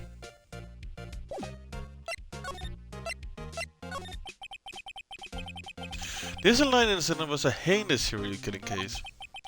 The head of the investigation was the deputy chief of police at the time. Daemon gone. I wrecked your coot involved in the case 2 years ago too then? He was top officer. And it was my first time working with him. I was nervous. Oh, you get nervous too, Mr. Edgeworth? What I want to know is why Deputy Chief of Police on the... Like, what was he on the investigation? In truth, I used slightly more extreme methods than normal. We were dealing with a vicious murderer. If I let him go, the blood would be on my hands. We won our guilty verdict, and the killer was executed. You didn't. Of course not. I didn't touch the evidence. Yes, I will do anything in my power to win a trial. However, I do have code, and I follow it faithfully. By the way, Emma, the chief prosecutor wanted to know something. My sister? What? If you were still studying forensic science? Huh? Yes, of course. Why, just today, Mr. Wright and I were using this. Luminal testing fluid. Well then, you might have used this. Aluminum powder for taking fingerprints. It's been chemically treated for better adhesion. For me? Are you sure? We are the enemy, you know. I have no say in today's investigation. Do as you will. It's true if I'm really... no need to thank me. Take your powder and these fingerprint files for everyone involved. Thanks. I'm giving these detective comes to you as well.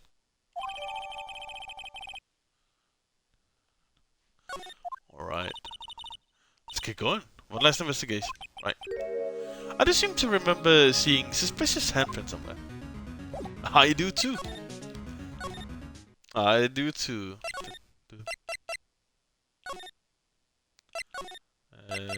Gas station. Evidence room.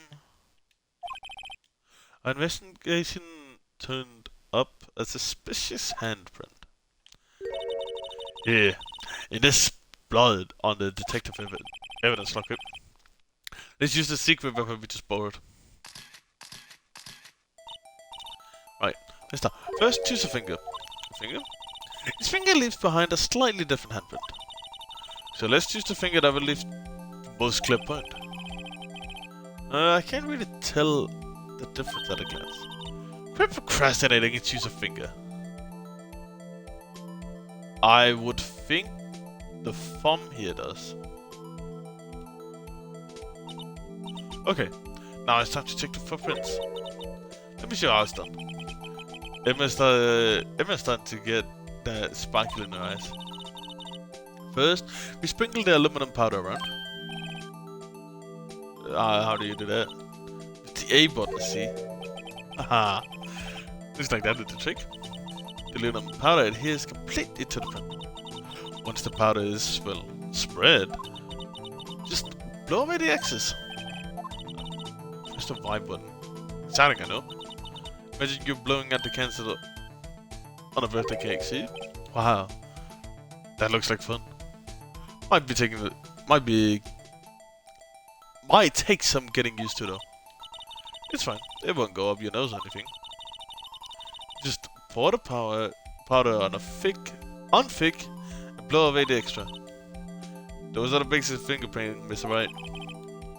I better give it a try. Let's try on a different finger. So,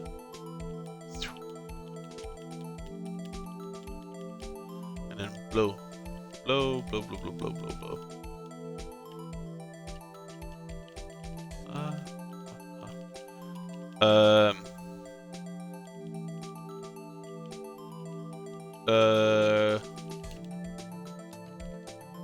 I think I pressed him. I think I laid it on too thick.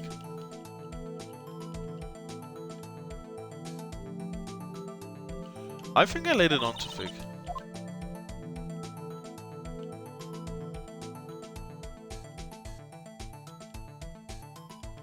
Was my Y button not... What? Nothing's happening.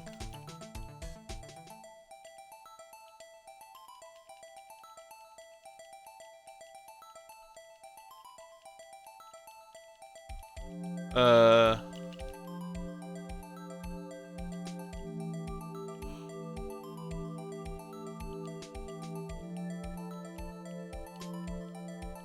wait, what? Oh, I get it now.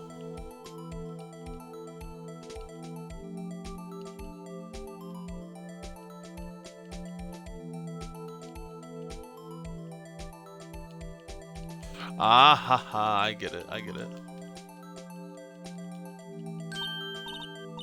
Ah, you did it. Found one. But this looks nothing like a fingerprint. Now that you mention it, I guess it does. What does that mean? I think it means we shit out of luck. Out of luck? The person who left this must have worn gloves. We've been wasting our time here. Hey, come down, that's just the way it goes sometimes with scientific investigations. But it does seem a shame. While we're at it, why don't we look for other prints? Look closely. Ah, it seems like there are other fingerprints outside the blood as well. Let's see if we can find a clip print. Fingerprints outside. This one? Oh, this one is good. And we are laying it on thick. For those cocaine for a second?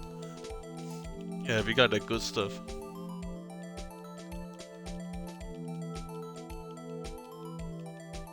I mean, it's your average lawyer stuff, just doing lines of coke. Yay! A print! So clear, it's dazzling. Dazzling?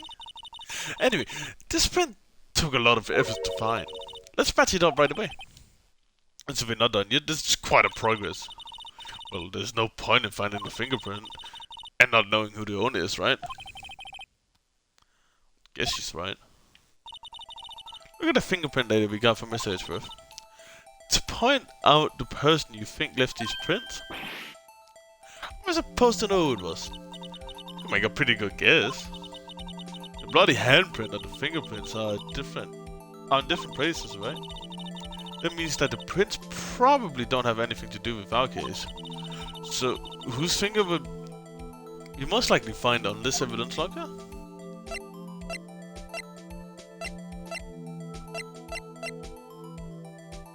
Yeah, it is his locker after all.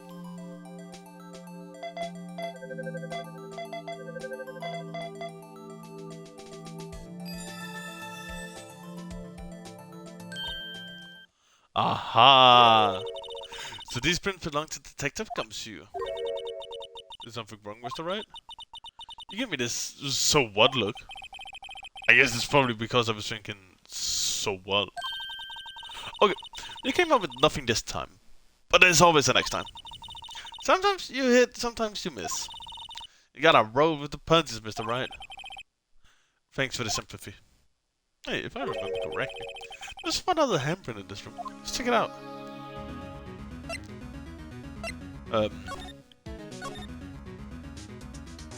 It's this one. Oh, right, there was a handprint here. Yep, nothing to do with the case. It is the Unknown Ranger. How are you doing today? Okay, want to try using that? Yeah, check the prints. That's the spirit. Oh, but I have to warn you about something first. The idea with the blood, like the area with the blood was wiped away, right? You only ended up finding it using chemical, means any print in that area will have been wiped away too. Oh, right. So that means no prints? Would you say that the probability of your hypothesis is high? Hey, glad to hear you're doing well. Doing pretty good myself. I'm having a little fun in this game. I absolutely plan on ending it today though. So we're ready for... Oh, I'm ready for like a Dragon 8. Infinite Wealth. Don't ask me! Anyway, we must try and find prints that weren't wiped away. It's... other than the ones left by the bloody hand.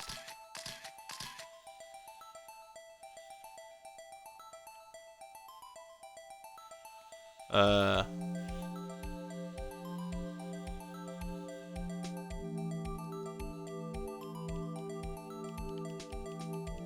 That's probably not here, is it?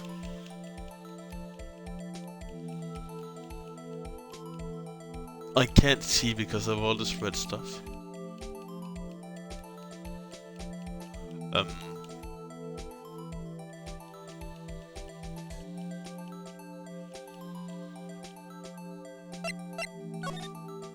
Ah, it's it. Yeah. I didn't. Okay. Let's take a print. We've been through this already. I don't need to read it again.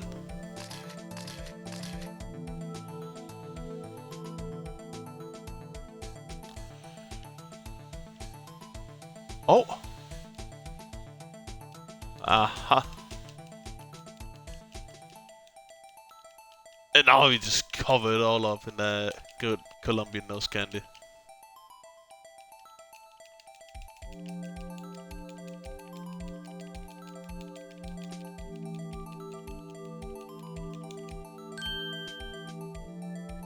Hey!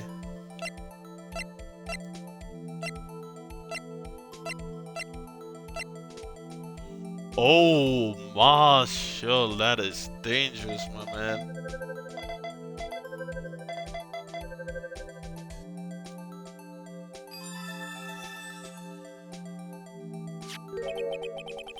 These fingerprints, they... Whose are they? Whose? Is it someone I know? It's Officer Marshall. Huh? Officer Jake Marshall?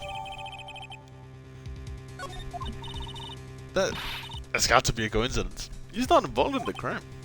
Emma. This is decidedly different from Detective Gumshoe's prints. The liminal reaction, the blood and the fingerprints are in the same place. Oh. Oh! So, we have Jake Marshall's fingerprints on a white bloodstain. Yeah, glad to hear you're doing well. Nice. But why would Officer Marshall? Looks like our investigation is finally turning up some results. I guess this is what you call decisive evidence. I don't believe it.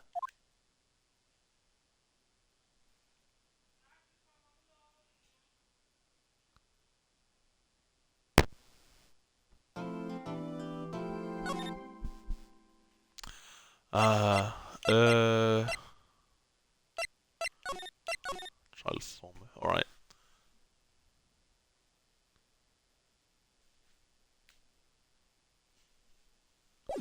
I mean, it was in there. Why else would his... I'd say it could potentially be decisive. But I mean, again, I'm neither a lawyer nor a cop. So So, what do you think, Mr. Wright?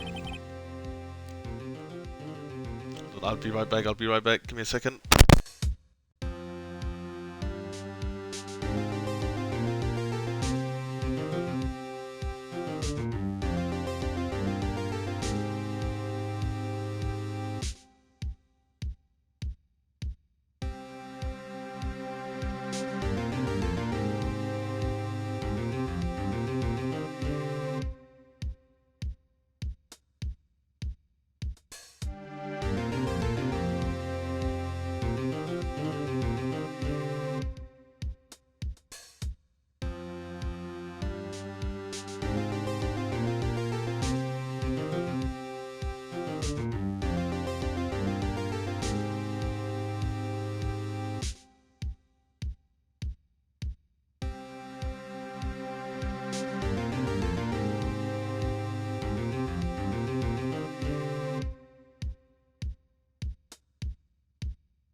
Okay, now I'm back. Sorry about that. Here we go.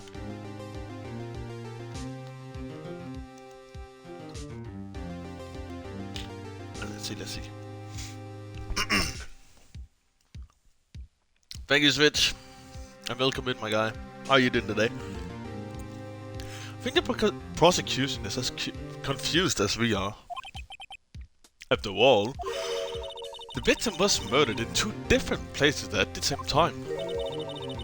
And a different suspect was arrested at each of the crime scenes. Lana? Oh god, it's this kid. Yeah, last case of the first game. Good morning, Mr. Wright. I apologize for yesterday. I was, indisposed. I hope they didn't hold you too long for questioning. We just finished, actually. I'm used to all-nighters, though. So, how did it go? It's as Mr. Wright suspects. The police are clueless. I figured as much. So struck a plea bargain. Plea bargain. What do you mean by that? We agreed that if I told them the truth behind this simultaneous murder, they wouldn't seek capital punishment. That's what I mean, Emma. But Lana, don't tell me you... Much to my regret, I'm as much in the dark about this as they are. I'm alright, I had to take another 2 days off this week, which isn't great. Oof.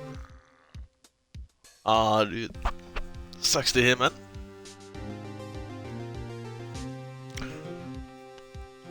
But you just come back stronger, eh? But come back filled with energy. Mr. Sky found trace evidence of a certain person in the police department's evidence room. They belong to Officer Jake Marshall. What kind of trace evidence? Blood-stained fingerprints, to be exact. That's a trump card I have up my sleeve today. You do understand what this means, don't you? In order to defend my sister, you're gonna accuse Mr. Marshall. We have to play the cards we're dealt. Isn't that right, Mr. Sky? Do what you have to do, right?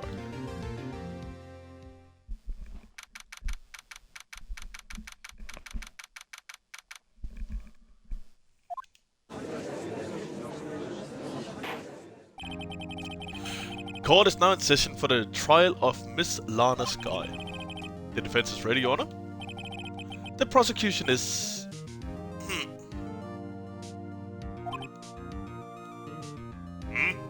I'm afraid you'll have to clarify. It takes 30 minutes by car to reach the police department from the prosecutor's office. The victim, Bruce Goodman, was slain at both places at the same time. But that's not physically possible, is it? What's more, I heard a victim from the evidence room just disappear. Yes. And the body eventually reappeared in the trunk of Mr. Edgeworth's car. Well, this one missed of trial. One of my duties as prosecutor is to present impartial evidence. Today, I will present evidence relating to the murder at the police department. In so doing, I believe the way in which we should proceed will reveal itself. Now, that's what set Mr. Edgeworth apart. He sounds so on top of things. Even though he doesn't know what's going on himself. And that's supposed to be an admirable trait? Very well. Let the trial resume. On the day of the crime, what exactly transpired at the police department? Mr. Edgeworth, you may call your first witness to the stand. For its first witness, the prosecution calls The suspect of the murder that occurred at the police department. Suspect? You mean the so-called murderer? Whew, boy. Things are getting wild from the get-go.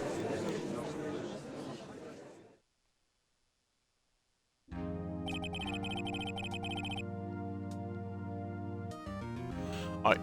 Will the witness please state his name and occupation? Yes, sir! I'm Officer Mike Meekins, sir. My occupation is, I'll be a murderer, sir.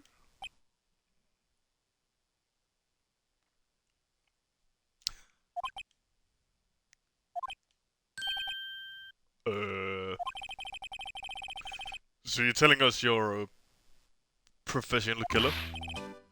Sir, it was me, sir. I'm the one who did it. I'll never kill anyone again, sir. You've got to believe me, sir. Sir, I'm what you call part of the younger generation, sir. A person whose action adults can't possibly comprehend.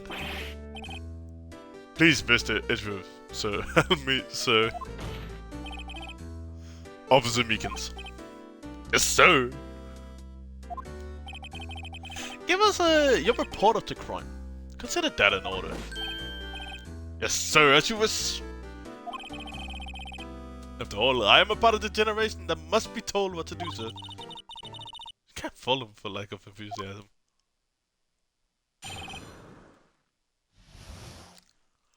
Let's see. Although it's not my normal duty, I was assigned to guard the evidence room that day.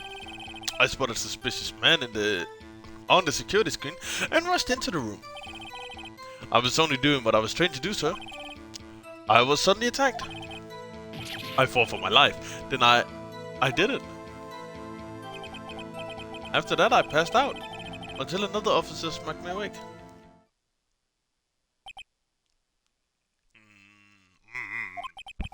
So, the victim, Detective Goodman, attacked you. Do unto others before they do unto you. That's what Meekins' family motto, sir. See, then you fainted and a colleague helped you regain consciousness. Yes, sir. He knocked me upside the head. He knocked me upside the head, sir. Is that a thing people say? Very well. The defense may begin its cross-examination. What I need here is more info to work with. Yeah.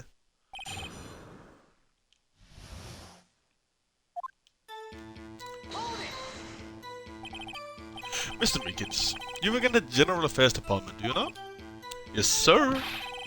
I am in charge of hiring new recruits, sir. Yikes, that is a scary thought. Evidence transfer was taking place on the day of the crime, which meant that many officers were given special tasks not ordinarily performed. I was in charge of guarding the Blue Badger, sir. The Blue Badger? Yes, sir.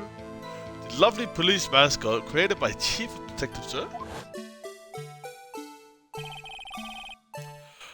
I was ensure was broken during the transfer progress.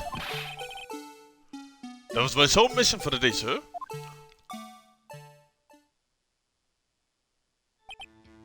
I see.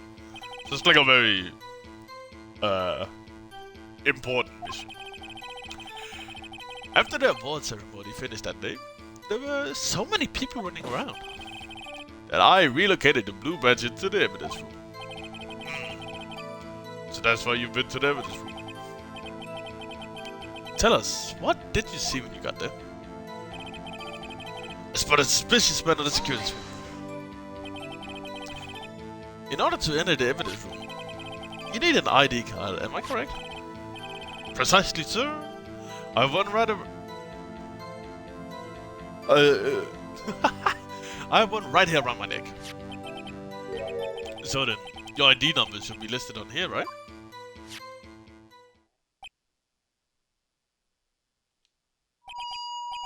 There it is! I found it!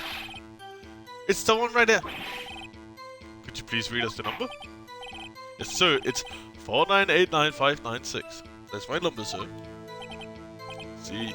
Huh? But the number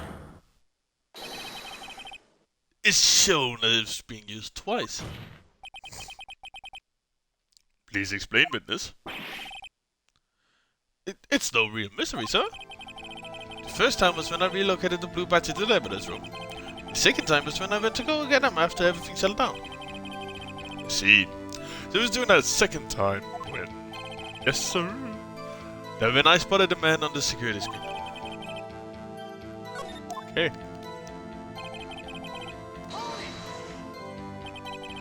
So, you were attacked. Can you please tell us exactly what happened to you? It was a knife, sir. A knife. Detective Goodman pulled a knife on you. What happened then? Well, me chatting in on him like that. He looked as suspicious as I was. You're not exactly the kind of person someone would want to run into. That's when I reacted, sir. I swung my arm like an octopus, struggling to detain him. That's how I got this gash on my hand.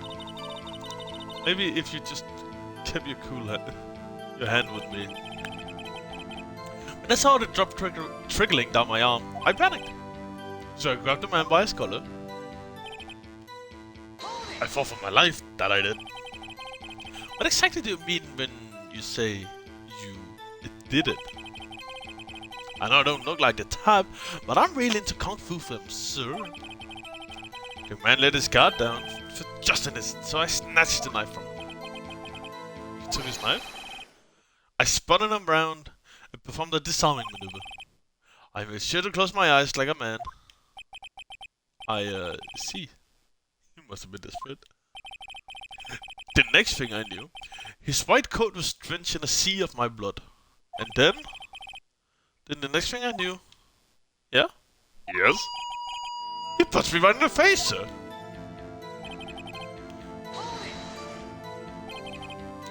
But what time did you regain consciousness? No offense, sir. How am I supposed to know that? I was unconscious. Oh, right. According to the report from the officer that woke up the witness, it was about 5:30. He hit me in the head too.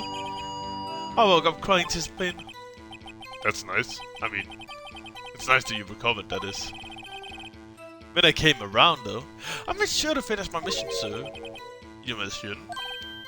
Yes, sir. The blue badge, sir. I returned him to the entrance before things got out of hand. Well, we can all rest easy now. I believe now we have a fairly accurate picture of what happened. Yes, Your Honor. Only one thing remains unclear. Was the man this officer murdered really the victim? He's got a point.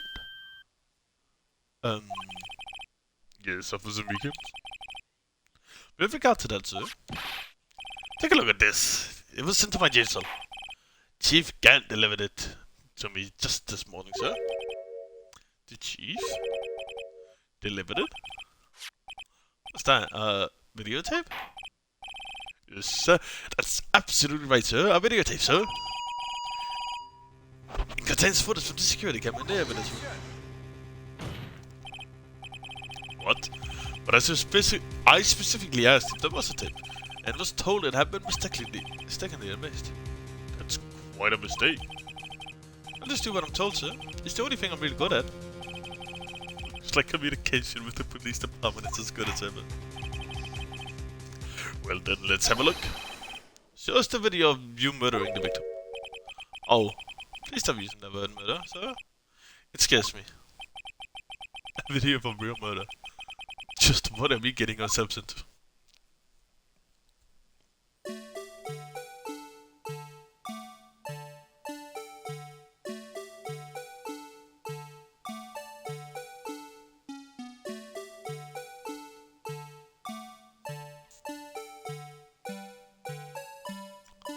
Holy shit, they actually did some fucking CG?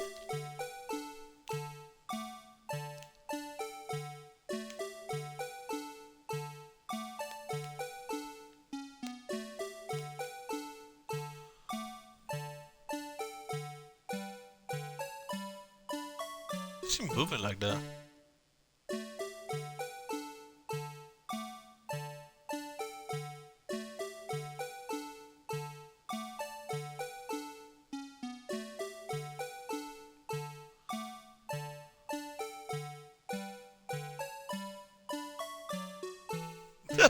Fluffy fucking blue bag. Oh shit, looks like he was murdered.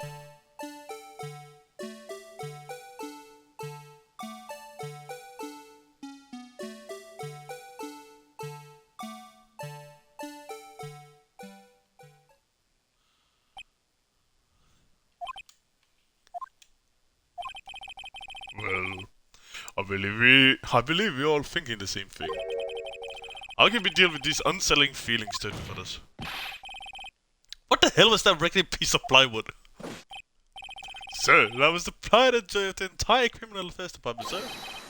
It's a blue badge, sir. Why am I not surprised this is going smoothly?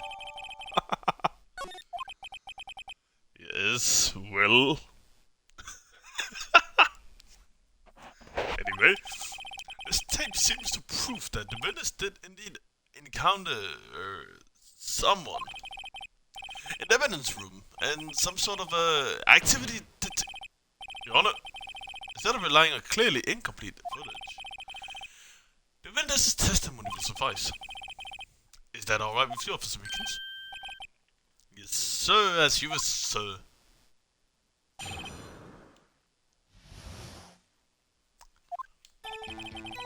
The face can be clearly seen in the video, but there's no question that the other person was Detective Gomez. I mean, he opened the locker which required Detective Gomez's fingerprints. The locker he opened is unquestionably Detective Gomez's locker, sir. So it must have been him. No one else could have unlocked it.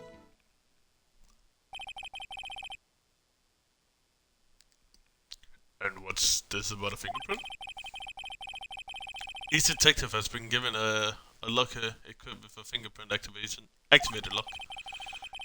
These locks ensure that the locker can only be opened by the detective it belongs to. Intriguing. That would mean the victim at the crime scene would have to have been Detective Goodman. Very well. The defense may begin its cross-examination. I don't know where this cross-examination will lead, but everything begins with contradictions. That's where I start.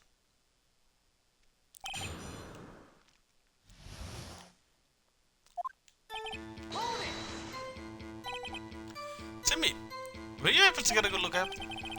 At the face of the man who attacked you with the knife.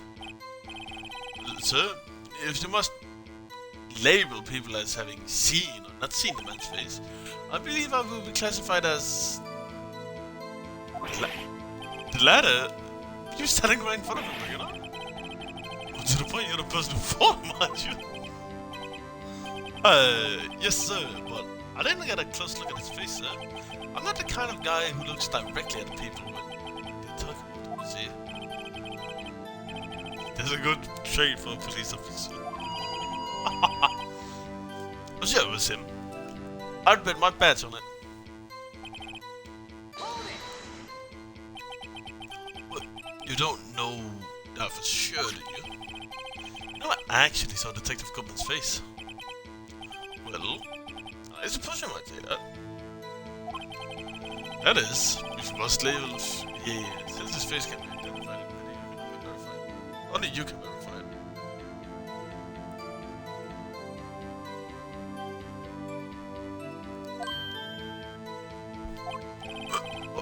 Why is everyone looking at me? If I had to label your stares as disturbing or eager. Eek! Having been shown a questionable video at best, you're not in the best of moods. Now please be more certain with your testimony. You testify. Yes, sir. You claim the man who brandished a knife on you was Bruce Goodman. Tell us why you're positive about it. I didn't mean to press that button. About these lockers, is this no other way to open them? Sir, I tried all kinds of methods in the past. They only respond to British's fingerprints, sir. What kind of methods you tried? The man opened the locker's lock. It only responds to Richardson's fingerprint. Then he must have been the person the locker was assigned to. Exactly my point, sir. And there's two. How do you know that information?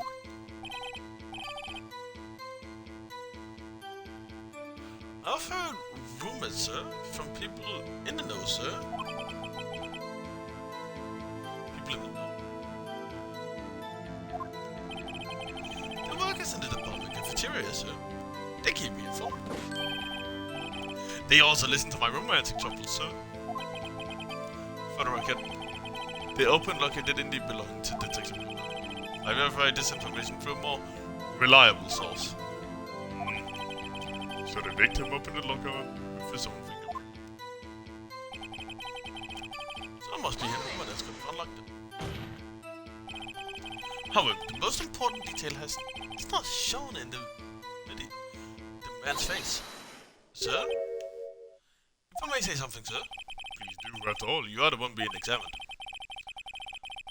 I don't understand why the man's face is so important to the case, sir. I mean, it was his hand that opened the fingerprint. And it was his hand that tried to thrust his knife into my body, sir. My unsettled state can't testify enough to this, sir. Yes. You have a point. The footage doesn't lie. That is, unless the defense can find a problem with it. Mr. Wright, let's take the call record again. Yeah, that's a problem with it. I'll just go there. We can think later. There's one thing in particular that seems rather strange. Strange? This contradiction leads to the possibility that the man may not have been detected. Should it contain such a contradiction? Interesting. Jordan, I have a proposal. Yes, Mr. Edgeworth? I propose we have the defense find out just this alleged contradiction in the video. You want me to point it out? Well, proposal accept. Let us further inspect this piece of evidence. I will now play the security tape. Mr. Wright, please show us the contradiction you show off. That's a point about a problem in the video. It's the first time I've ever had to do that. You can do it, right? It's set up so you can fast forward, rewind, and pause the video. Just take a good look and point out, and make sure to point out the right thing. Please don't play it too many times. I can't stand watching this video. This guy ever become a police officer? Now then, Mr. Wright, please enlighten us. Where is the contradiction that indicates? I didn't read that. Fast forward. Alright. What was that?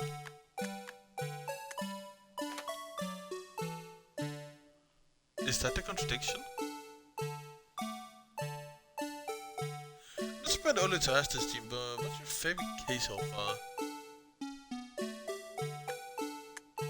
What's my favorite case? Damn, that's a good question. I mean, so far, it would probably have to be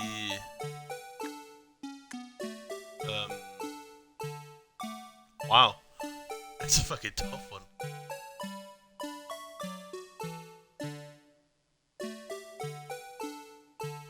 The case we just had, with Edgeworth as the suspect. That's the video? And there's a contradiction here?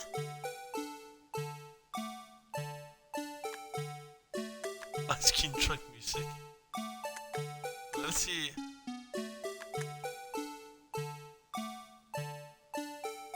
Does that light mean anything? Oh! Oh, that's right. Fuck. That light only shows up when the thing's open.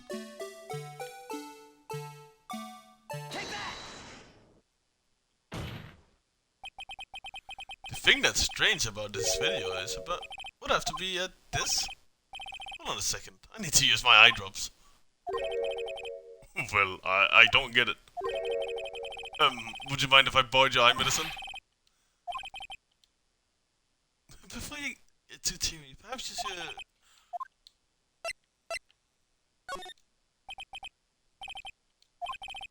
I'm absolutely right. Maybe we just hit the wrong thing.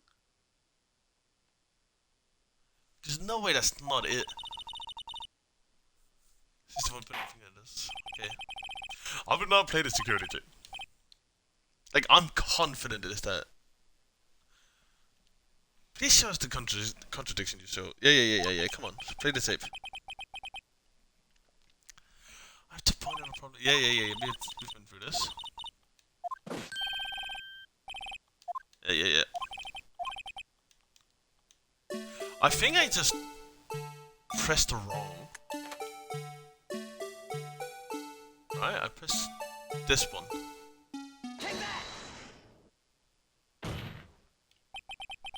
The thing that's strange about this video has got to be this. Officer Meekins.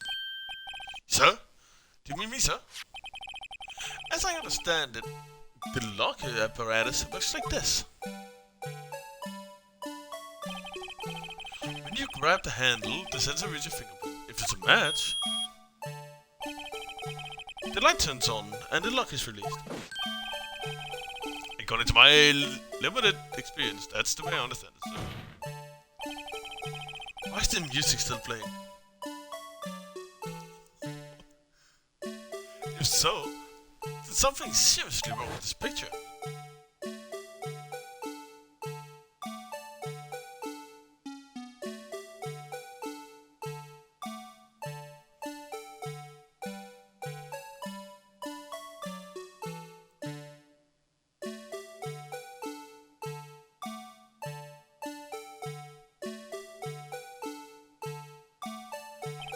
Man, this tune is gonna drive me insane if I have to be here any longer.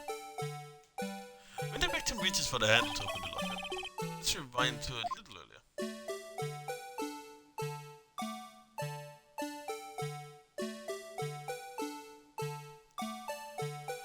Oh, I feel myself slowly losing my sanity. Holy shit. Notice the light. What's this? It's already lit. Precisely my point, Your Honor. The locker was already open before the victim grabbed the handle.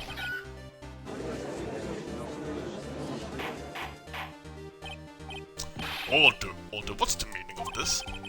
It's very simple, Your Honor. The locker was unlocked on the day of the crime. But the locker locks are automatic, controlled by an electronic system. When the door is closed shut, a sensor is triggered, and the locker is automatically locked. Oh, I know. It must have broken down.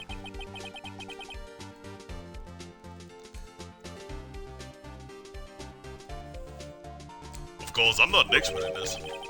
It's not likely, Your Honor. The sensor would detect and report any malfunction. It just goes to show an officer should keep their mouth shut. So then, Mr. Wright, you have an explanation? Your Honor? Just why wasn't the lock locked? Your Honor? Ah, yes, well, you see, this isn't exactly my field. What do you think, Miss Scientific Investigator? Huh? Oh, maybe something like jammed the system sensor. Something jammed the system. Yeah, that makes sense. Something else that seems to be out of place in this video. I thought so too. And is this clue the thing that fell out? Has to be. There's got to be another clue somewhere in the footage. Very well, let's inspect the video once more. The locker wasn't locked. Mr. Wright. I didn't skip that. That wasn't me. Let's fast forward. Because I think it's the thing that falls out, right? Oh. Aha! Take that! The music stopped! This one's closer. This is the continuation of the part I showed you earlier.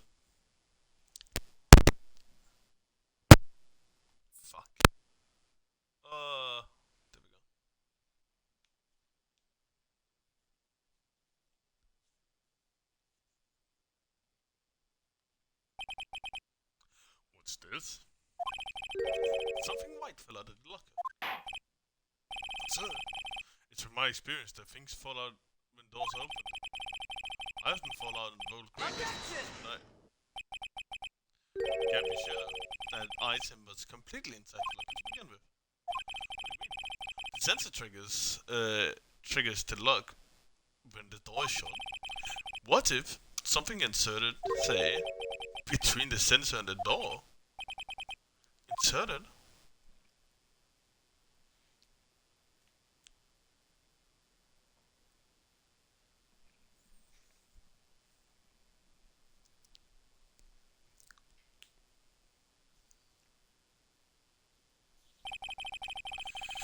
This white thing wasn't inside the locker.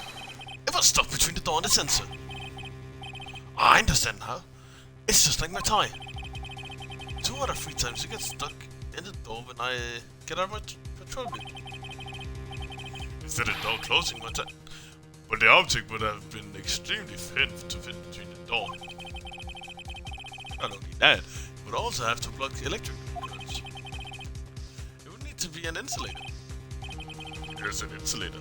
That crime scene. It just might have been something that fits that description. But sir, by insulator you don't mean. I think I finally got to figure it out. Very well, mate. Will the defense please present the relevant evidence? It was a glove, right? Yeah, rubber glove. I found this near the locker. A thin rubber glove. We can't say for sure that was the victim's glove. It has tagged as a SL9 incident. The video seems to depict the victim opening the glove. But that isn't the case. The little lamp attests to this. On the day after crime, even I could have opened that locker. Is this not so, Officer Meekins? Sir? It would appear so, sir. Order. So, are we to believe that the victim, whom this witness stabbed in the evidence room, was not Detective Goblin? Do not be misled, Your Honor. What do you mean, Mr. Edgeworth? The defense has merely demonstrated the possibility and nothing more. The victim in the video was indeed Bruce Goblin. The prosecution will offer one more testimony to prove this. Officer Weekends, please testify about this. Sir, me, sir? I'm not sure what you're referring to, sir. Oh, you mean that, sir? Of course, sir. Is this a joke? Very well, begin your testimony.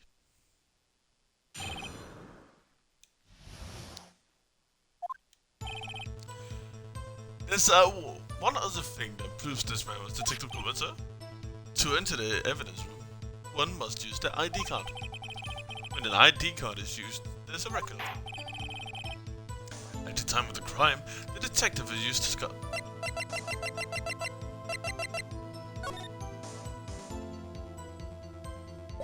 Oh, he did. Let's double check. I have the ID records here, right here, Your Honor. The ID used at 5:14. Is that the victim? Just before the crime? Yes, without a doubt, this is the victim's ID. However, one thing that struck me as unusual. Several hundred cases should have been due for transfer. Why were there so few using this room? This particular evidence room is only used for storing certain special cases. Special cases? Extremely violent cases involving police staffs. Just hearing that makes my hair stand on end. Me too. Although it doesn't make much of a difference. There were only a few cases up for transfer there, and most were cleared up by noon. Right, I see. Now, let us move on to the cross-examination.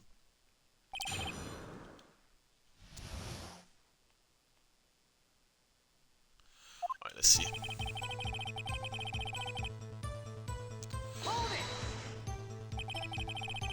So, unlike your earlier testimony, you believe this to be rock solid, do you? Yes, sir. Solid as stone, sir.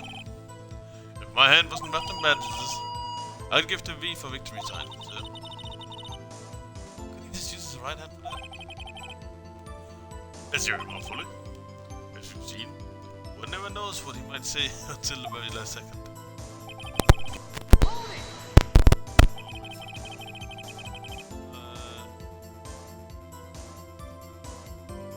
Right? Yeah. Is that card hanging? Right. Is that card hanging from your neck the one used, one of these ID cards? Yes, sir. This card right here to my cops, sir.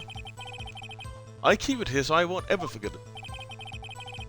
But what if someone were to steal it from you? Keeping it out in the open like that.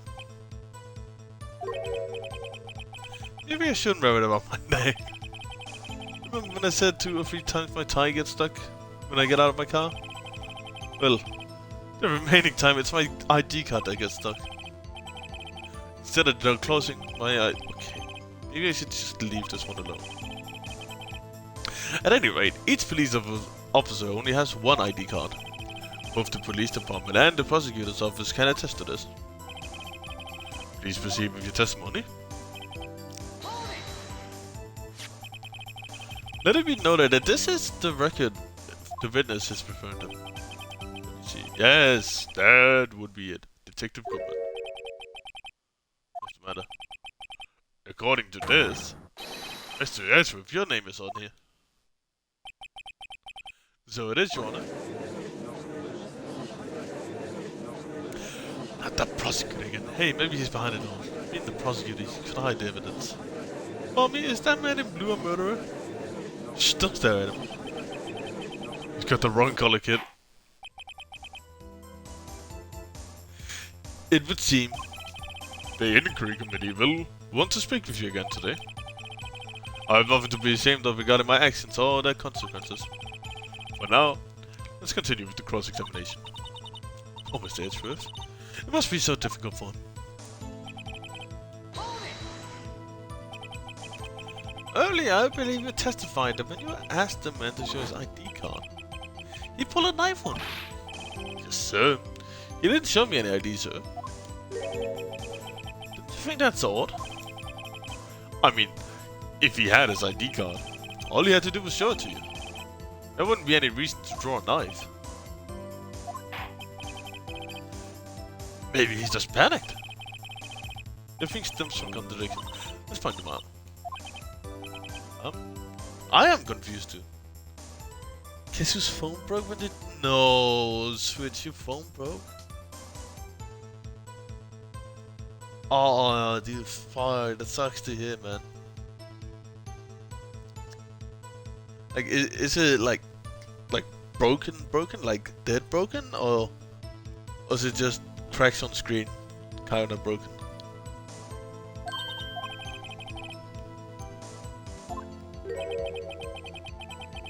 It's not like Edgeworth is. It's not like Edgeworth to admit something like this. You're thinking too hard about it. Come on, let's show them what we got.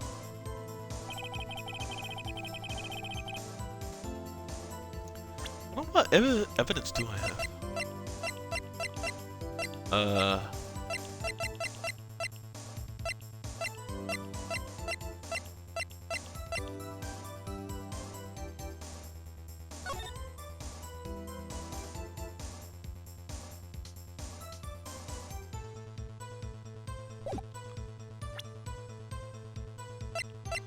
I hadn't inspected that one before.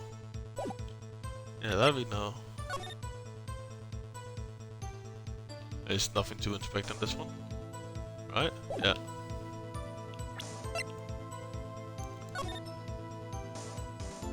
This one can't be inspected either. Been through this.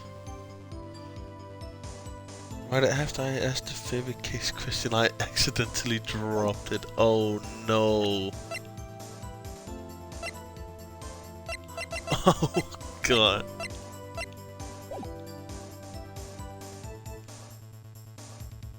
So I would guess it's like broken.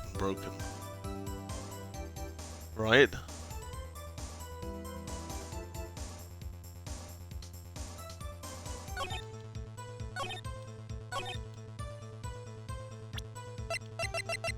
And what was this lost?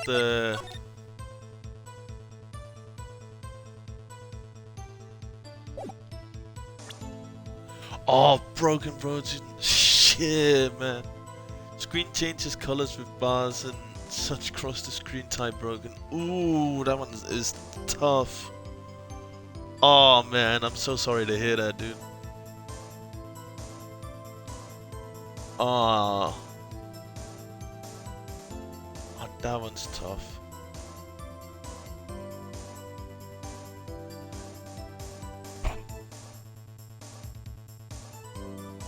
Wait, you recently got a new phone?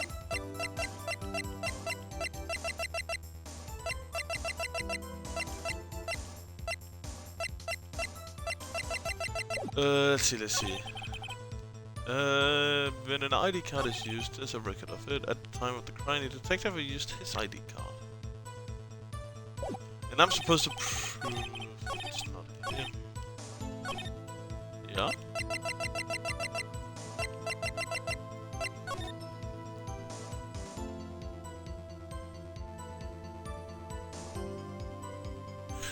Thankfully, no, I've had this one for a while. Okay. Oh man, I'm glad to hear that. Oh, well, I mean, I'm not glad to hear that your phone is broken. Just glad to hear that it wasn't a brand new phone.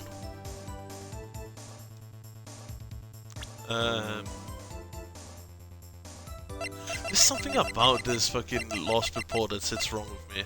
Lost item report, yeah. Bruce Goodman, yeah, that's fine, but there's something.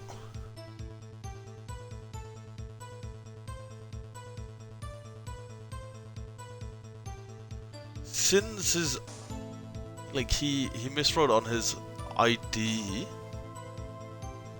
could it be seen as him not having his ID on him, as in someone else could have taken it? Which would mean that his statement at the time of the crime, the detective had used his card, could be a contradiction to the evidence. I'm likely reading too much into it, but I mean, I have a full bar, so I can go ahead and try it. Wait one moment, Officer Mika. I was right, dude. I'm a fucking genius. I'm not gonna wait, sir. I have the victim's ID card right here. I found it at the crime scene. That makes sense. When I say crime scene, I'm not referring to the evidence room in the police department. I mean the other crime scene. The underground parking lot at the prosecutor's office. Your Honor, I have one more piece of evidence to present. A very important clue regarding the victim's ID card. Lost item report? Only half complete. But it shows that Detective Goodman had lost something on that day of the crime. Something important enough to fill out this report. Because you believe there's something to be his ID card. I can't say for sure, but there's a high probability. On the day of the crime, Detective Goodman was not carrying his card. Order. So, now, what does this all mean? It can only mean one thing. It doesn't even require much thought. The man Officer Meekins encountered in the evidence was not Detective Goodman, but rather the man who stole his ID card. Order. Does the prosecution have a response? I have only one thing to say to the defense.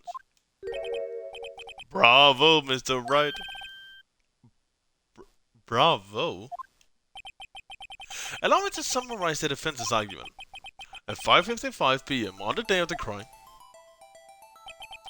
The man in the evidence room Officer Meekins encountered was not Detective Goodman. There are two grounds to support this. First, the lock in the evidence was already unlocked. Second, the victim lost his ID card. Am I correct so far, Mr. Wright? Yes. That being the case, we must inevitably arrive at a single conclusion. If the victim in this video is a fake, then the murder in the evidence room is also a fake. In other words, the security camera does not show the instant of the murder. That is, well, I guess that's right. Is something wrong, Mr. Wright? Only moments ago you seemed content to be pointing your finger around. This isn't going to end well.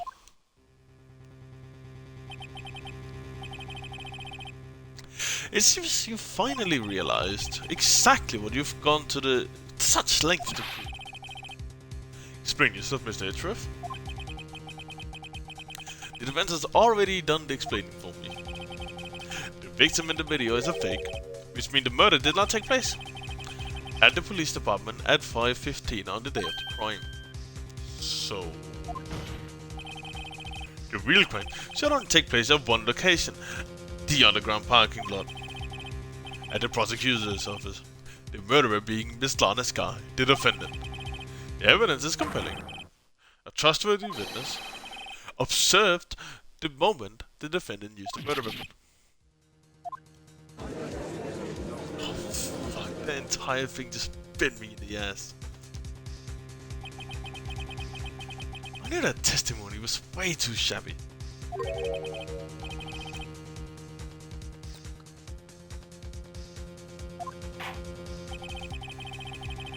It was all a trap from the beginning.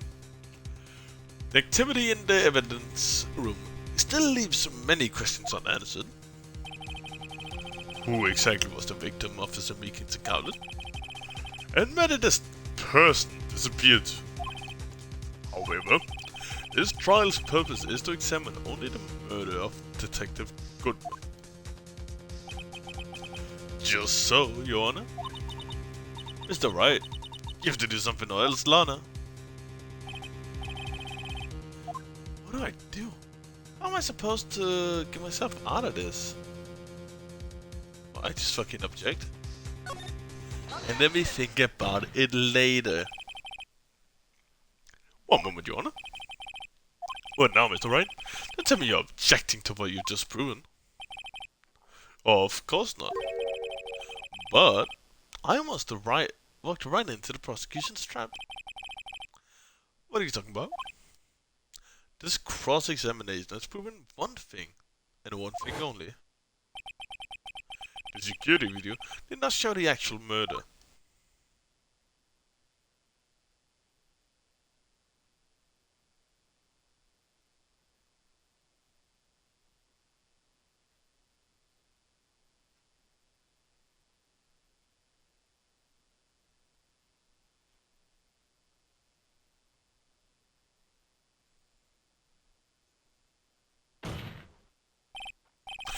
However, it cannot be said that it is unrelated to the murder in the parking lot.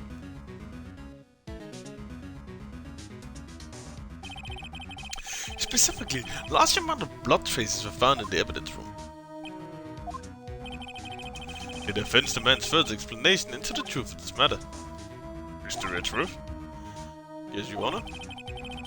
If this court were to examine this further, other witnesses will be necessary. Is the prosecution prepared? So, Your Honor. The prosecution considered the incident at the police station to be unrelated. You have not prepared any other witness for this incident.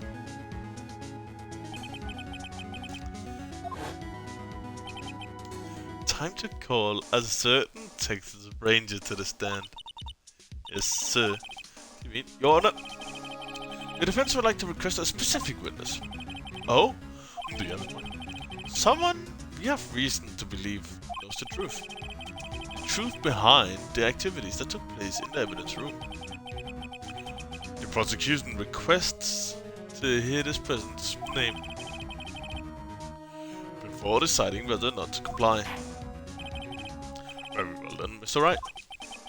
This person whom you would want, who you would have testify. What is his or her name? Officer Jake Marshall. Why him? Can't let Edgewood know everything yet. He's in charge of the evidence room. I feel we should hear what he has to say. The prosecution agrees with the defense's request. Since he was responsible for the gun in the room, we should hear his testimony. Fortunately, he works in the police department. He shouldn't need much longer than 20 minutes to prepare. Very well. The court will take a 30-minute recess. Whatever this has been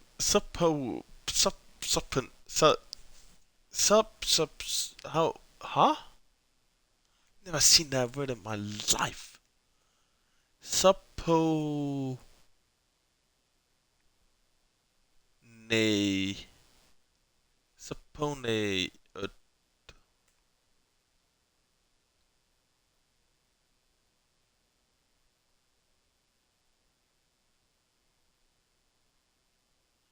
See, take that run.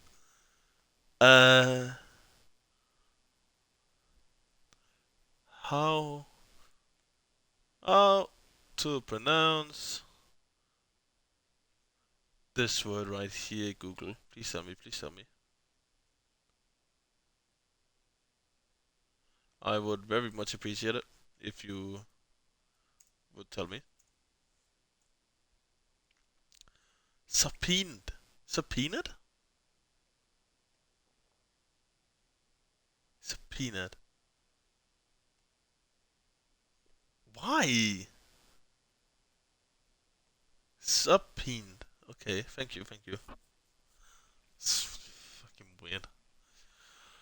While the witness is subpoenaed, will the prosecution please prepare the witness during this trial? We will, Your Honor. Court is now in recess. Thank you both, Kevin and Garagol.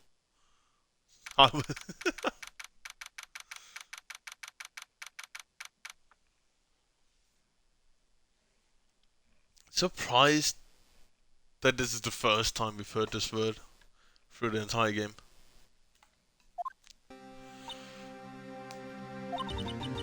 There's no stopping you, is there, Mr. Wright? Huh? What do you mean? You called for Jake Marshall. It seems you've figured everything out. I haven't figured anything out. Lana. You're the one who knows everything. Emma. You always know everything. Why don't you just tell us? Mr. Wright is trying his hardest to protect you. I don't recall ever asking for his protection. How can you be so cold? Don't you trust us? Don't you trust me? I hope not interrupting anything, pals. Oh, I guess I am. I'll come back later. Wait, Detective Gumshoe, what is it? You got a lot of nerve, pal. Making the detective run all around while on duty. And to top it off, you call me here? I've seen happier people at funerals. Sorry, detective. You better be, pal. Hey, hey, hey, hey, hey, hey, hey, hey! I didn't see it as you prosecutor Sky. That's okay. So, have you brought what I asked? Oh. Oh. You mean this, right? My apologies, detective. Due to my present circumstances, I was forced to use Mr. Wright's name when making my request. My name? Never in a million years would I have thought it was you who asked me. Can I bother you to bring me the SL9 incident files? I need them by noon. Talk about crazy. SL9 incident? Lana? That's... I thought Mr. Wright might need them, so I had them brought here. Here, you might do well to read them. I can't believe the chief prosecutor were a witness in this case. This guy was a witness? Files for the Joe Dog killing. Solved 2 years ago. Take it from me, you don't want anything to do with serial murders. Oh, what? Now that I've brought you your stuff, you're just gonna ignore me? Emma? But why? What's your name here? Well, my name is there? I don't know. Unless... No, it couldn't be. Lana, it's SL9 incident. Is that...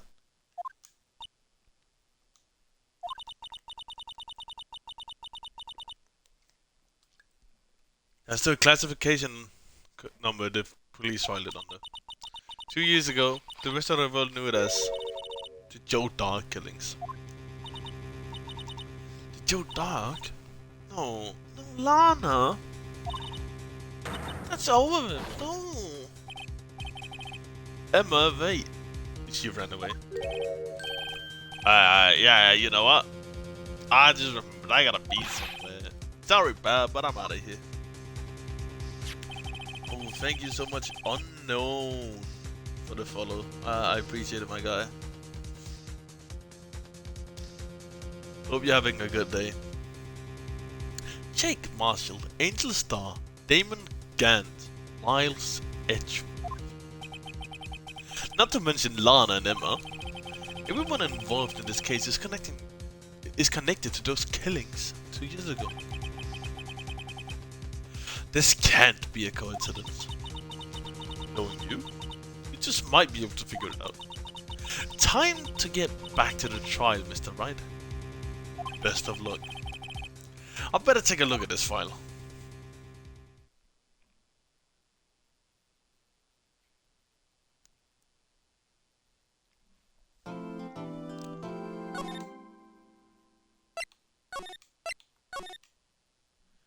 Trial ladder. Yes.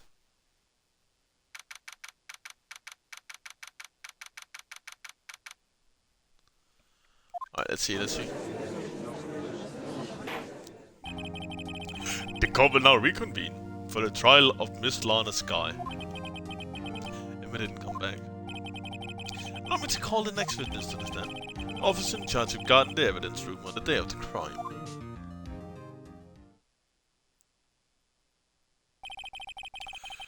Witness, please state your name and occupation. Me, partner. Oh, I'm just a man, same as you, wandering the trails of civilization. Occasionally helping the elderly cross intersection when needed. Yes, we get it. Oh, I know. You're a patrolman. As for my name, if you listen hard enough, you can hear the howling wind calling out. To be exact, it's Jake Marshall, Your Honor. Howling wind.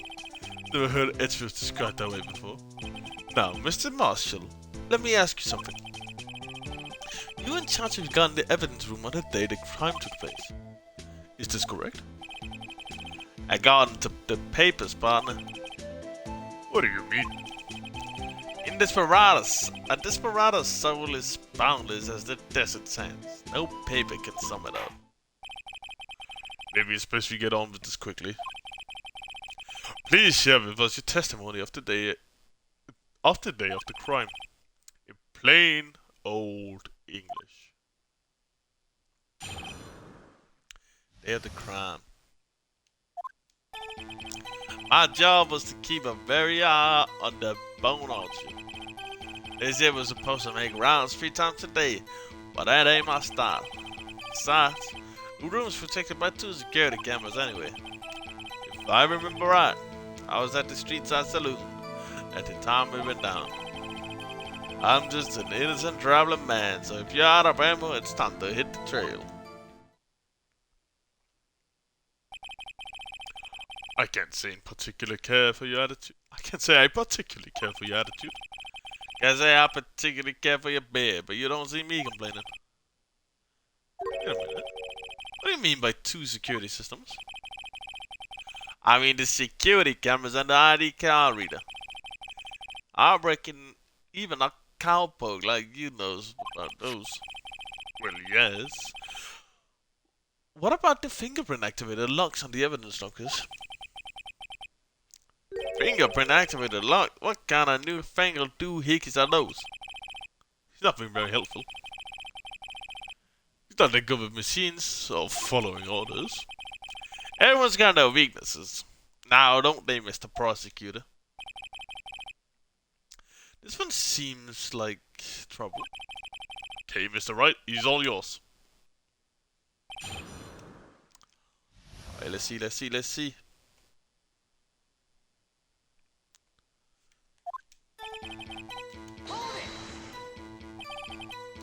How exactly to keep an eye on the evidence room? I just made sure nothing moved in the security camera in one of them. The room's so still, even the time dies in there. I was just a caretaker who interred the records. You interred them? Videos of nothing on useful when the time would come. I'd have missed the tape. If nothing useful is recorded, tapes are erased every 6 hours. Each time I'd erase a tape, it felt like I was erasing a part of my life. This guy has a flair for dramatic, but it's not gonna do him any good. So, in actuality, you don't physically enter the evidence room.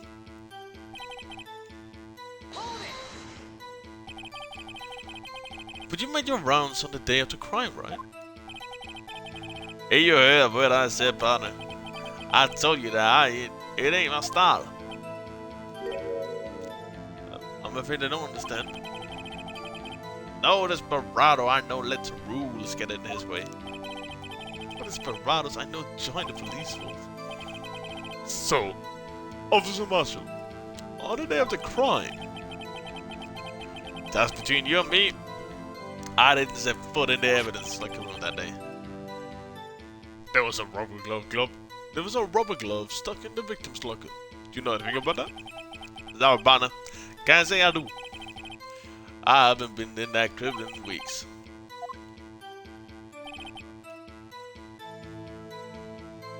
I want...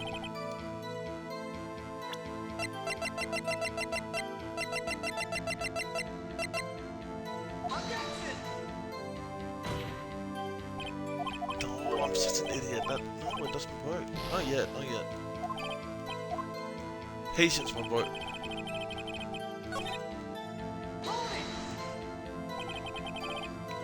You used to be a detective, so you used the evidence room in the past, correct?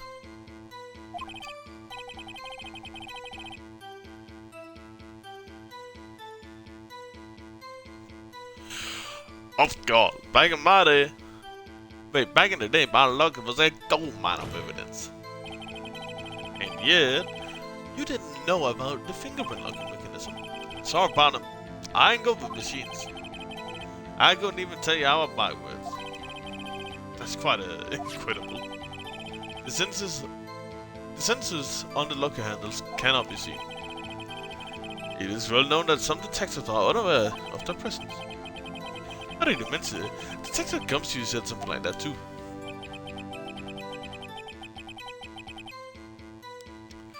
At any rate, it doesn't seem like this is any relevant to the crime. Can you tell us what you were doing when the crime took place?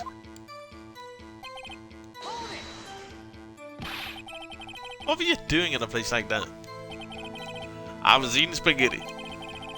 Not even an angel's steak lunches can beat that palace Mongolian sepia pasta. What do you mean to tell us you abandoned your police duties to eat some noodles?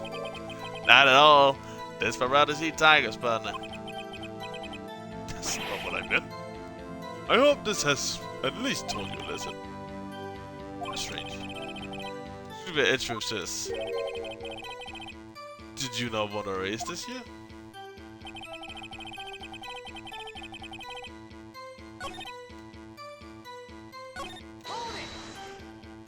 Let's hear it all out. Out of ammo, Officer Marshall. I was right, partner.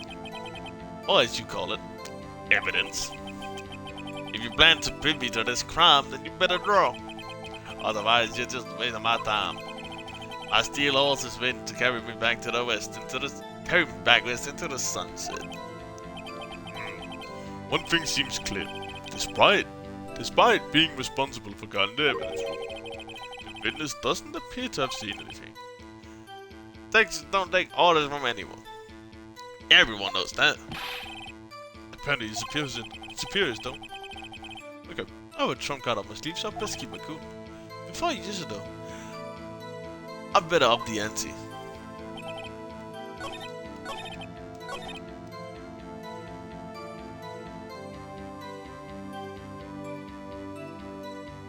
That is just not true. Didn't I do this already? I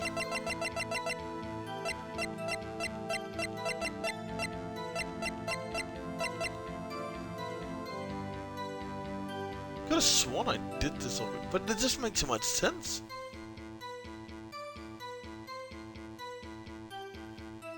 I'm gonna do it again. Officer Marshall, doesn't this strike you as odd? That is, you being called in to testify like this? After all, you were in the security room at the time of the crime. And yet you dragged me down here. Explain yourself, partner. It's quite simple. You left a very large trail behind at the scene. Or to be exact, a handprint. Didn't really go, partner. Like I said, I'm a caretaker of the crypt. I pay my respects. That is, make my rounds about once a month. It's only natural my fingerprints will be there. I only wish it were, officer. But you see, your fingerprints were covered in blood. Witness, what is the meaning of this? Your bloodstained fingerprints were at the crime scene. Blood was wiped away, however. A luminal test clearly revealed this. Well, Officer Marshall? It seems to me there ain't a person in this room with a head on his shoulders. I take it you have an explanation then, Officer Marshall. About the blood-stained fingerprints. Very well, you may begin your testimony about your fingerprints.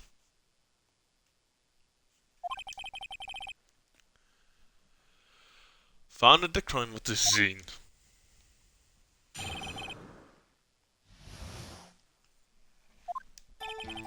Like I said, it's only natural for my fingerprints to be in the evidence. One of them must have happened to be at the same time, must have been the same place as the bloodstained handprint. The murderer touched the lock where I put my fingerprint, but by chance. The bloodstain and the fingerprint are completely unrelated. Or, didn't you know the murderer wear gloves? See, I had nothing to do with it. How would you know that though?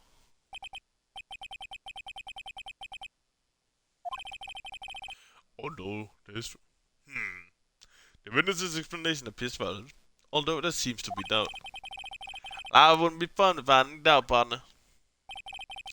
The defense may cross-examine the witness.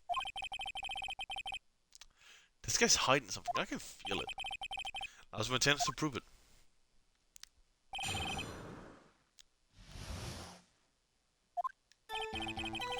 Like I said, it's only natural. Yeah, I've read all this. I don't need to.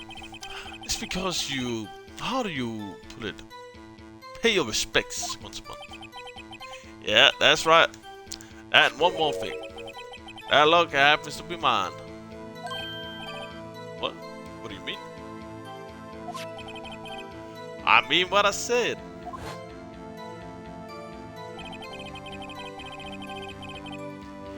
That's the luck I used when I was a detective. The luck I still use. All that's in there now is a heap of broken dreams. See? It'll be strange if my prints weren't all over that locker. These fingerprints would never be removed from the locker's programming. He must have been using the fingerprint log all the time. All this time without even knowing. See. Alright, I'm just happen to be the same place as that Bloodstain. Yeah. So then, what about the Bloody Emperor? Wasn't mine. Ain't no mystery. Please explain. Our log is covered with my fingerprints. I just so happen.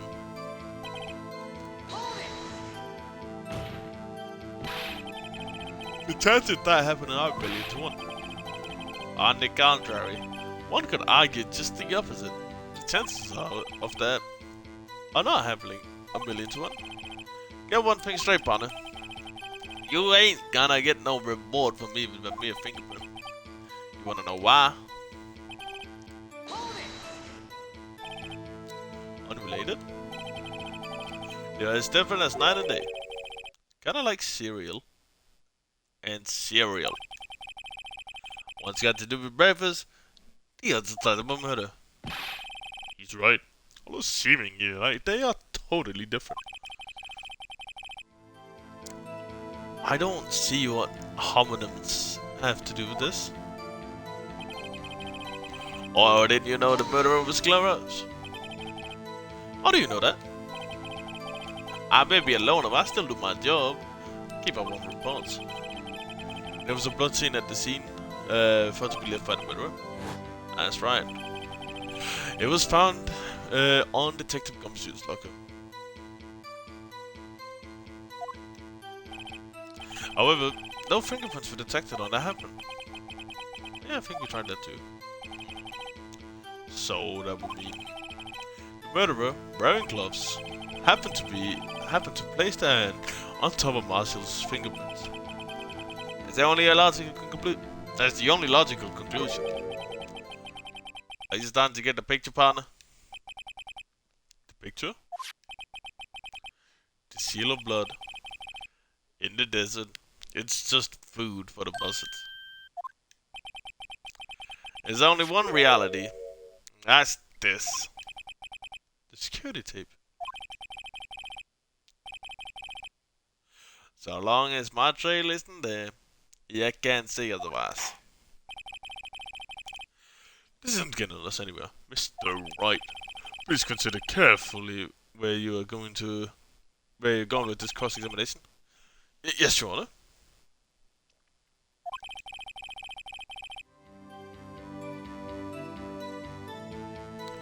Now, continue your testimony. That's not the... I pressed this button. There we go. What do you mean by that? You want to tie me down to this crime, isn't that right, partner? If so, that video is the only direct evidence you have.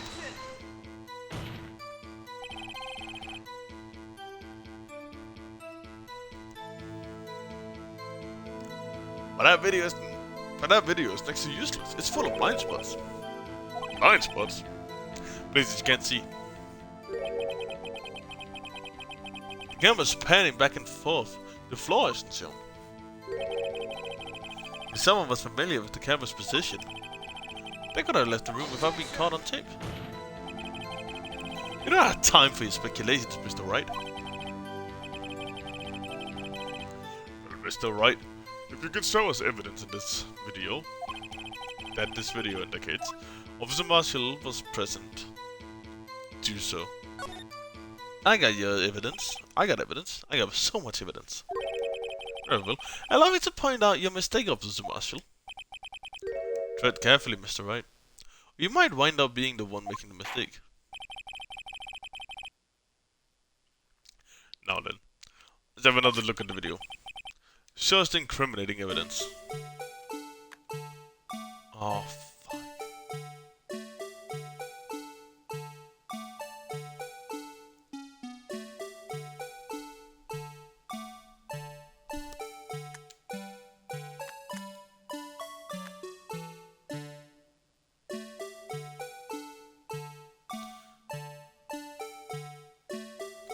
And now we get to the...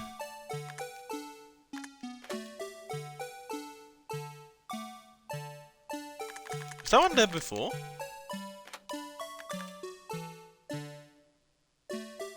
What? No. Oh! I see, I see, I see.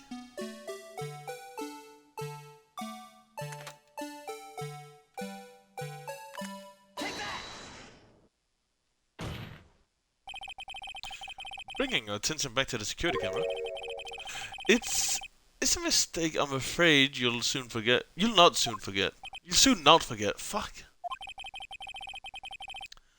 Hello, Dale. How you doing, my guy? How you doing? The days are short, niggas. And so are our tempers. Could you sum up what you have in, say, 8 words or less? Very well. Very well.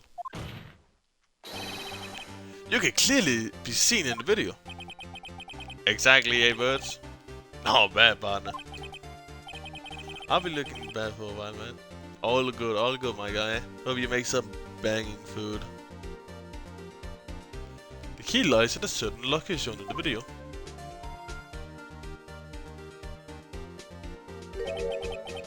That locker with the white claw sticking out. That was the witnesses, I believe. Now then, let's rewind the video back a bit.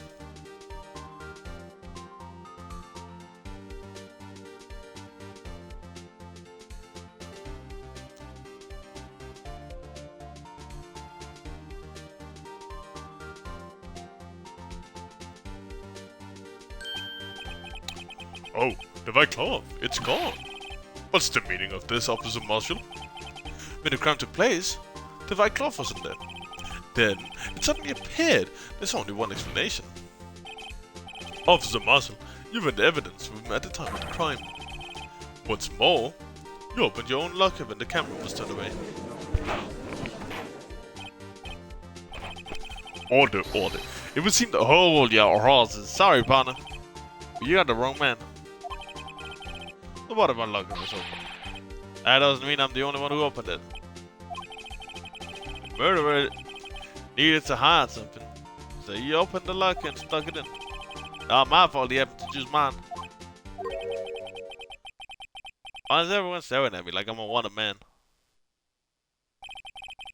This guy isn't just playing dumb. He really doesn't know. Hate to rain on your parade, but you're the only person who can open that particular locker. Oh yeah? I call your bluff. You say I open the locker, I'll prove it.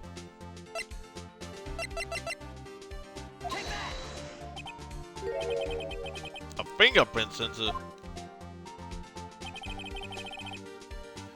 We talked about this earlier today. The locker can only be opened by the detectives they belong to. What kind of crazy talk is this? Well, Detective Gumshoe did mention something about this. Yeah, in the case, the locks aren't that obvious. There are even some people on the force who don't know about the fingerprint locks. So, Sheriff, what do you have to say in 8 words or less? Mr. Beecher. I only got 1 word for you, partner. No! Such an aggressive no. Holy. Order, order, order.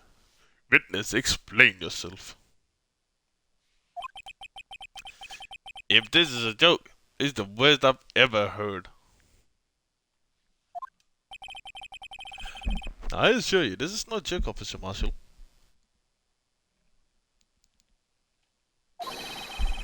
Now then, please tell us what you were doing in the evidence room at the time of the crime.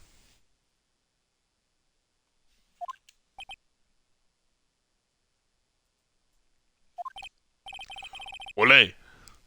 Please answer the question. Oh god, I'm pressing so many wrong buttons here. Hold on. Yeah, there we go, there we go. Yeah. Ole! Please answer the question. Is he now a bullfighter? That's alright, Officer Marshall. I believe we can figure the rest out from here. We can? Have a look at these floor plans. There's no place for someone to hide in the evidence room. Yet, Officer Meekins didn't see Officer Marshall. If that's so, then where was the witness? It seems Mr. Wright has an answer. That's right, the only possible conclusion. Well then, let's hear it. Where was Officer Marshall at the time of the crime? Officer Marshall was standing right there. Yeah, but that's where Detective Goodman was. Correct, unless the man wasn't Detective Goodman. I believe the victim in the video is Officer Marshall.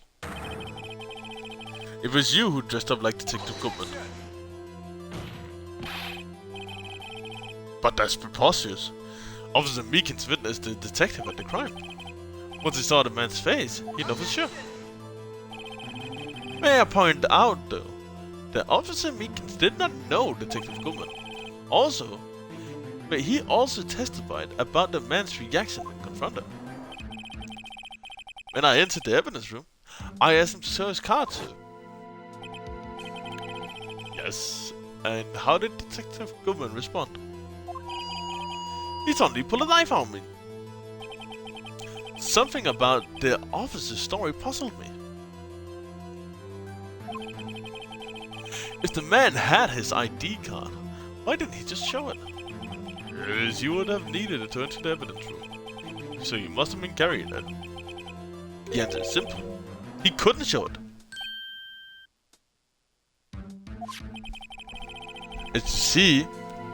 As you can see, Detective Goodman's picture is on his ID card. Oh, I get it. If he showed that, his cover would have been blown. Officer Meekins would have realized that man was Detective Goodman. Do you have anything to say to this, Officer Marshall?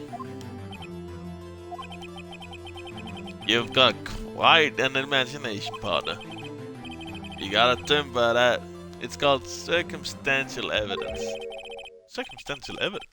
He's still denying it. You're gonna have to do better than that to get... You're gonna have to do better than that to break a detective. Unless you have hard evidence providing I dressed up as the victim. I can't say I particularly care for your uncooperative disposition. I can't say I care for your beard, but you don't see me complain. Well, Mr. Wright, you have any evidence proving, beyond a shadow of a doubt, that Officer Marshall dressed up as the victim?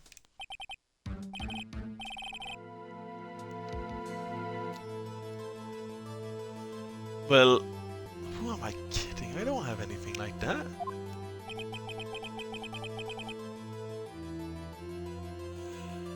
I can see the fear in your eyes, partner. Seems you're the one who couldn't take the desert eating. This can't be happening. It's so obvious he's the one. What can I do? It looks like your lack of experience has finally been exposed. I'll pass on to you what someone told me when I was just starting out. When you've run into a wall with no place to go, return to the basics. Basics? For me, that would be what Mia used to tell me. Try thinking outside the box. I shouldn't look for proof that Officer Marshall was in the disguise. Or rather, I should look for evidence that came about because he was in a disguise. Why do you think this locker was open in the first place? What do you mean? There's no reason for the Officer Marshall to open his locker at the time of the crime. Yet he did, despite the change. It might have been discovered later, as it has... Yet he did, despite the chance it might have been discovered later, as it has been. Which means he didn't originally plan to open the locker. According to the defense's argument. Officer Jake Marshall dressed up as Detective Goodman at the time of the crime. Then, after the crime was committed, he opened his own locker for some unknown reason. The fact that a white cloth is sticking out of the locker seems to indicate that he opened it to put the cloth inside. So, just what exactly is this piece of cloth? Perhaps the video is the key to all our unanswered questions. I don't have any evidence, so this video is my only shot. Very well. Let's take yet another look at the security tape. After committing the crime, the witness opened the locker to put away the white cloth. Please show us why the witness had to open his locker.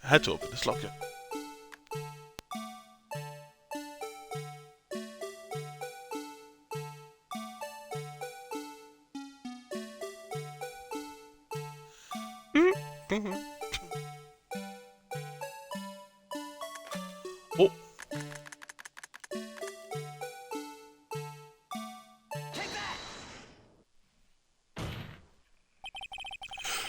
For some reason, you disguised yourself as Detective Goodman and entered the evidence room, though I don't know what end yet. Yep. However, something unexpected happened. Officer Meekins barged in on you when asked to show your ID. You pulled a knife on him. However, Officer Meekins panicked, and the white coat you were wearing was soiled with blood. A bloody white coat. You couldn't just walk out like that, so you had to hide the coat in your locker. Not bad, partner.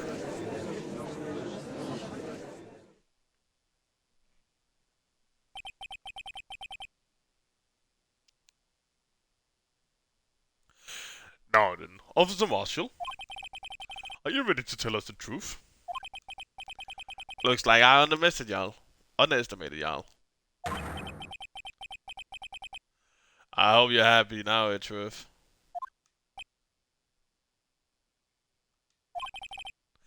Two years ago, if you were only half as persistent as you are today, we all wouldn't have to be here now. Now would we? Officer Marshall, tell the court what you did. All of it.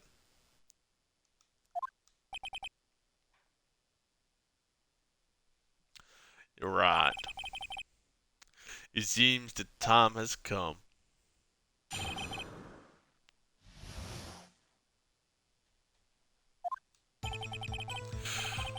I had to do it that day. I couldn't just stand by and let it die. I stole the detective's ID, dressed like him, and I plan to act like him. I wasn't expecting Officer Meekins. I knocked him out. I managed to escape. I knew which area wouldn't be caught on camera. There wasn't any murder in the evidence room at 5:15. So, the supposed victim was really you. There's one thing I still don't understand. Traces of large quantity of blood were found on the floor of the evidence room. If no one was murdered, then how could that be? Officer Meekins managed to cut his own hand. I guess he's a donor. It was way too much blood for such a small donation.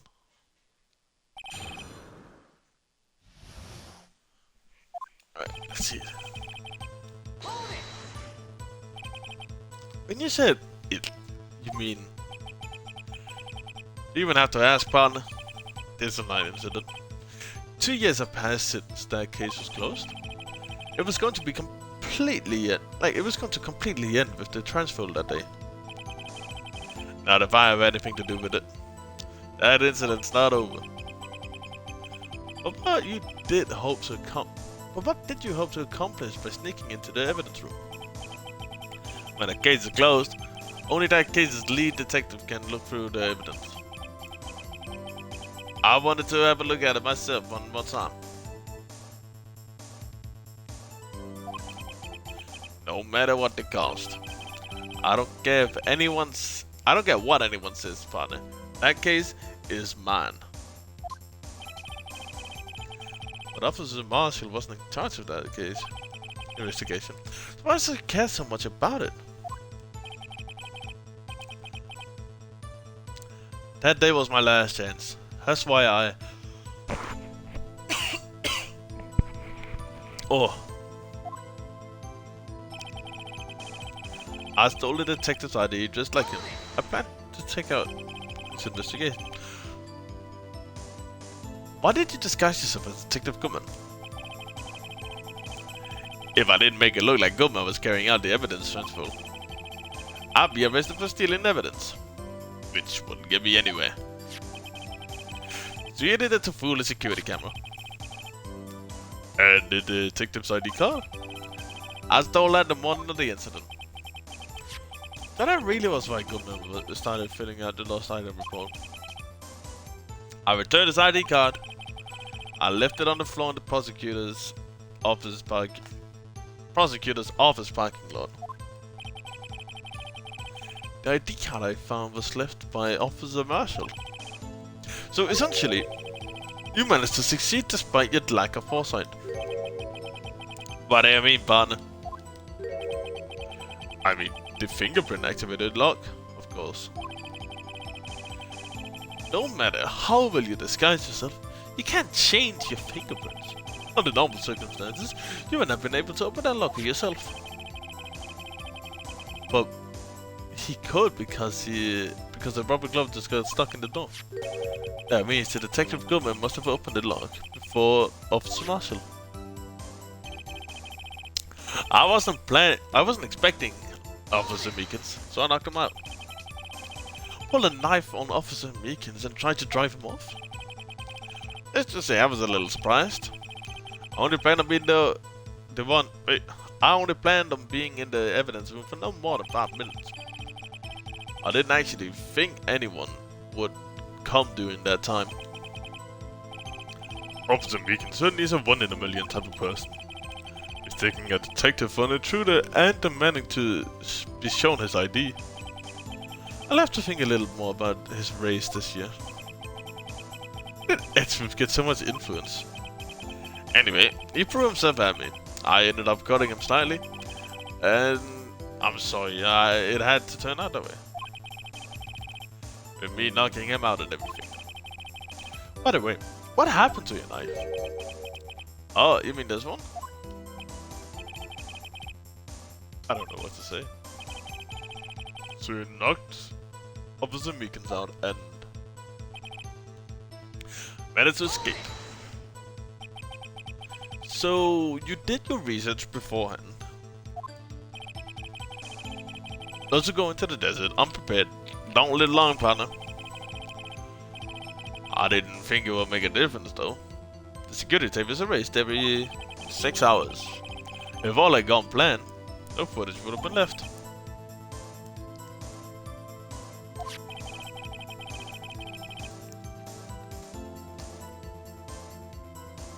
You bloodied your code in your struggle with Officer Meekins. If someone was in the security room when I came out, the jig would have been up. I opened my locker, stashed it in there. What was Officer Meekins doing during that time? What else? He was sleeping like a baby. What you're saying is, on that day, there was an murder in the evidence room at 5:15. What the blood found at the scene certainly indicates a crime took place. What, are you blind? The victim showed on that tape is me. And I'm not dead, partner. So, you stole the evidence from the locker? Actually, I didn't. Why not? When they opened the locker, the evidence was already gone. What? Mr. Edgeworth, where is that evidence? It's still missing, Your Honor. Detective Goodman's locker was already empty. Someone else stole the evidence. Officer Marshall, may I ask you one thing? Why are you, partner? It's a free country. Just remember, I'm also free to tell whether or not to enter. Why did you do this? stealing a detective's ID, injuring a police officer. This is no small offense. Moreover, you're an officer yourself. This will have serious consequences. You can't just be forgiven with a simple cut in salary. Not that salary cuts are ever a valid solution. Like I said, this isn't your case. This one is mine. And I'll do anything it takes to get an answer I'm satisfied with. The witness has an unusual amount of zeal. Let's see more.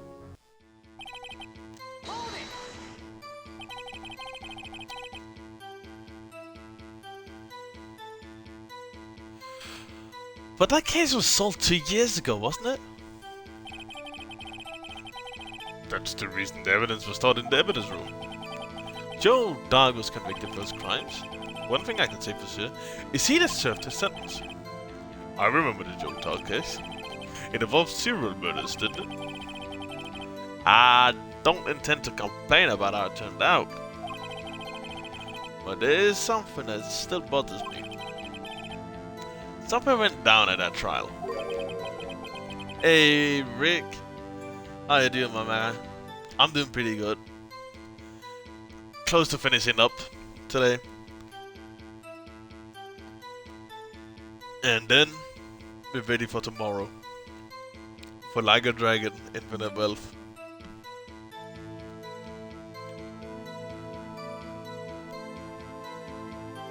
Something no one will talk about. What happened? I don't know. That's what I'm trying to figure out. I really hope that it's gonna go hard. Anyway, how you doing, my guy? Oh, I'm so excited for it, dude.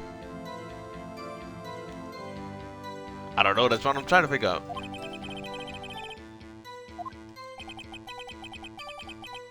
Is it presented with what I think his real reason is?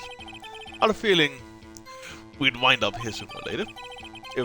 Everyone involved is related in some way to that case. I better take another look at my files. Oh, I didn't mean to go that far. I was just thinking if I... Yeah, and then... you use the SL9 case files. Yeah. Doing alright. Got back from a boxing session. What if it was cardio? Dude, cardio is important, right? It may be a fucking chore to do. But trust me, having stamina is so nice, man. I need to work on my cardio, I'll be honest. Officer Marshall, I think I understand.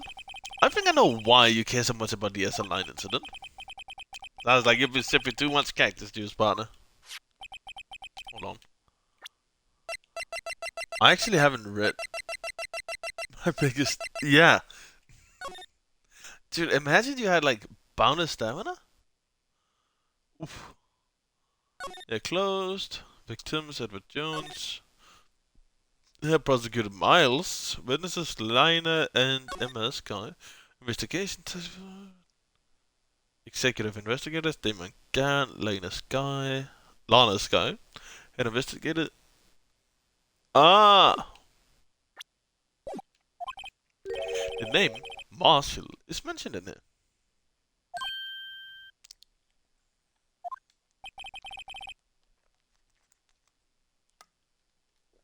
In a list of murder victims. Neil Marshall. Are you related to this man? Neil Marshall? Hell.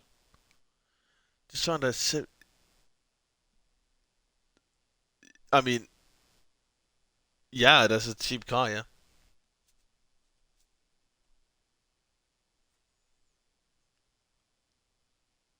Nah, that's mad. But I mean, is...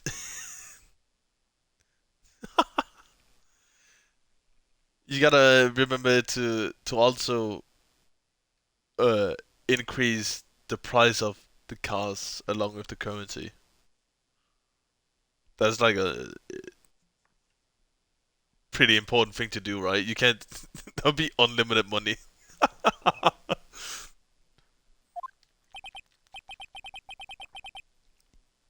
Yeah, I'm sure you heard the name.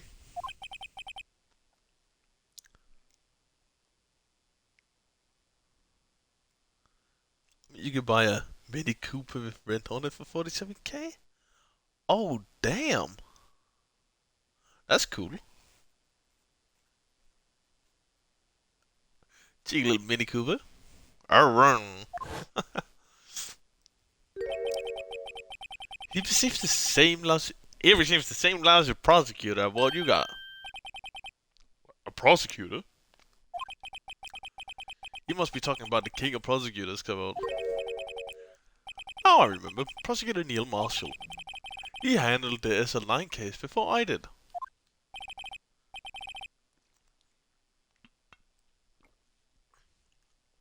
That's right. He was killed. And the case fell into your hands. But what's his relation to you? He was my brother. Danish Crowns, DKK. I'm gonna type it in there for you. He was investigating the murder with Damon Gaunt, the deputy chief of police.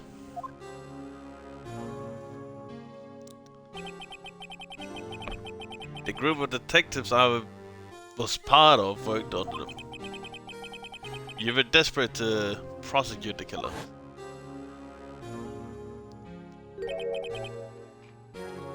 Joe Dark. My brother fought Dark and was killed. That was the first time Dark left behind any evidence. That was all we needed.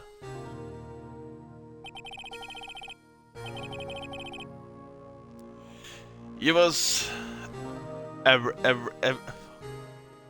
arraigned. Yeah, no. Two different currencies exist? Yeah, that's crazy if I did. Alright, let's see. What does arraigned mean in court?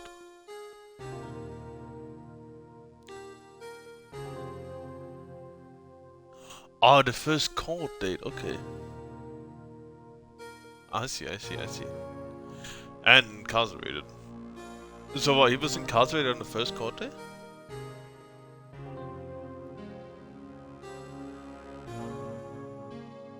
So much soil. He's talking about soil.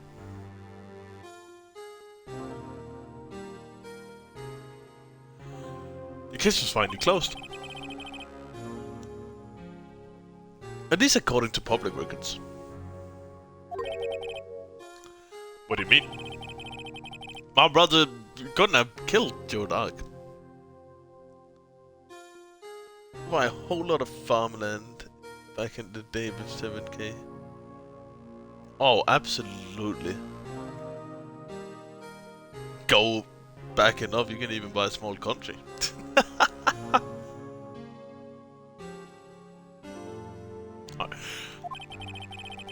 I knew my brother better than anyone. No one could have beaten him in that fight. And that's it. That's your reason for your insane actions? It's more to my brother's death than what the records say. No matter how much you try to hide it, you can't fool me. Well, at least one thing's for certain. Now we know what happened to the police department on the day of the crime. That was the last day the SL9 case would be reopened. Not satisfied with his resolution, Officer Marshall planned to steal the evidence. Disguising himself as Detective Goodman, he entered the evidence room. Officer Meekins confounded him, so he rendered him unconscious and fled. Yes, this mystery has finally been cleared up. No murder took place at the police department that day.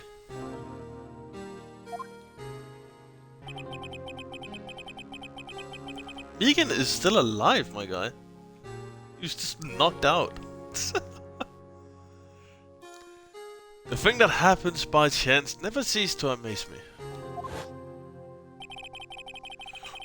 At exactly the same time, the murder of at the prosecutor's office, this fake murder was going on at the police department. Chance. It's got to be more than that. It's still Rip. Couldn't his job. No, I mean, we haven't heard anything specific. You know, I have a little suspicion that Meekins might be special. Alright? Yeah.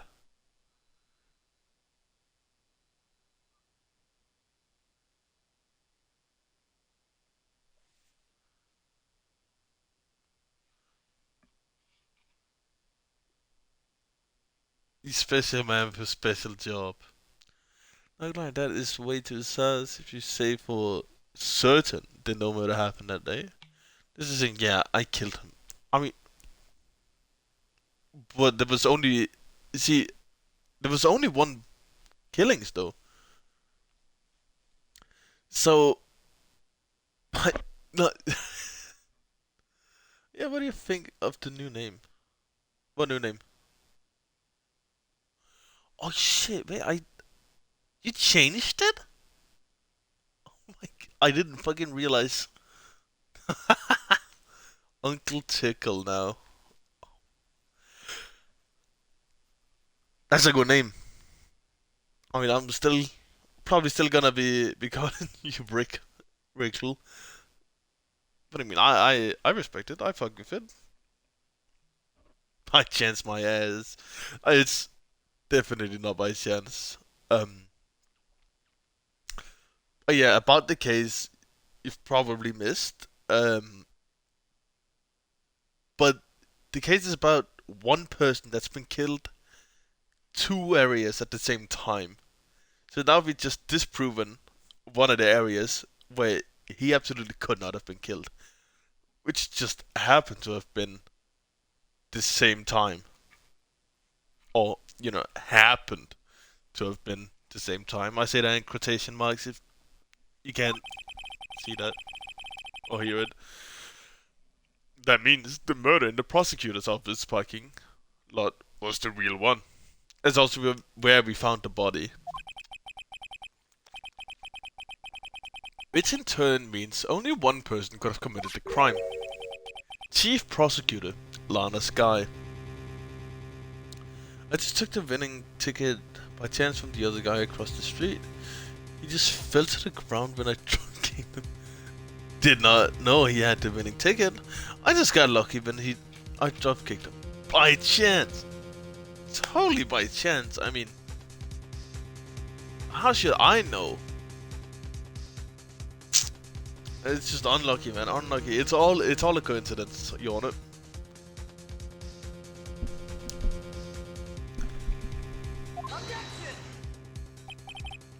But wait, a verdict hasn't been reached in yesterday's trial. Which is why we examined the incident at the police department today. But there's only one reason the defendant was not convinced yesterday. There yet remained a mystery of the simultaneous murder at the police department. It seems to me, this boy's got the draw on you, partner.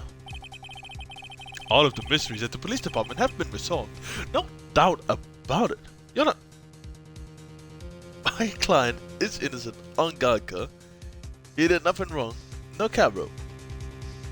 The other lawyer is Shaffinker. For real, dude. Just like Dill got a diploma from Yapaville University.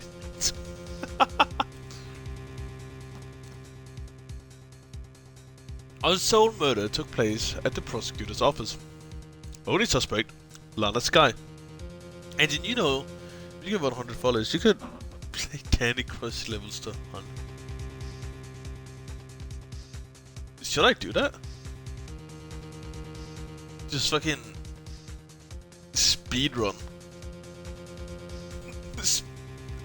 speedrun Candy Crush to level 100? Can't be that hard. I mean, what? Like my mom's at like 37,000. Surely I can get to 100.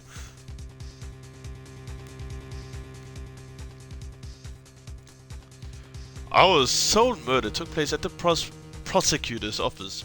The only suspect, Lana Sky. No. Like a. And then we add a cheeky little. Yeah.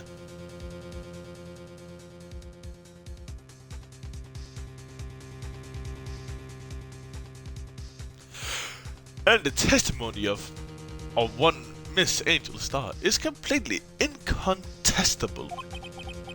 If you have a response, make it a single word or less.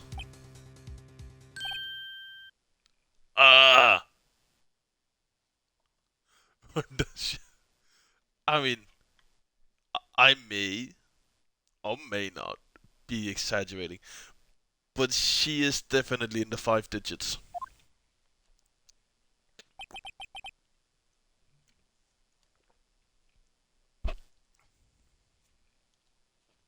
I rest my case.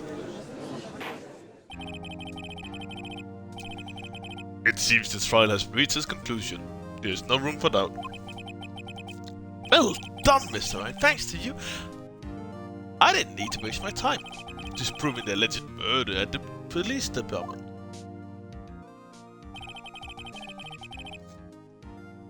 There's no doubt what I proved today is true. The apparent murder on the security camera tape really was fake.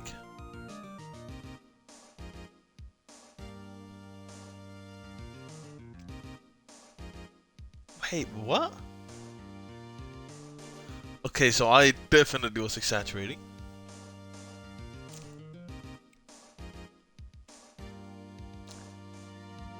Then she's probably around the 2,000, 3,000 mark.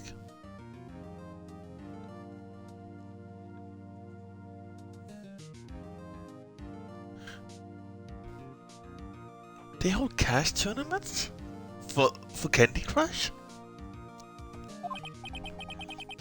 But I didn't realize that would end up proving Lana guilty. Now then, time for the verdict and survive. The court finds the defendant.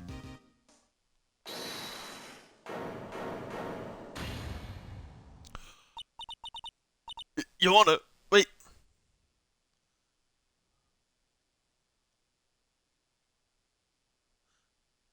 Okay.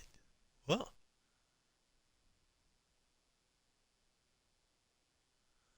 Are we talking Candy Crush or Fortnite now? I'm getting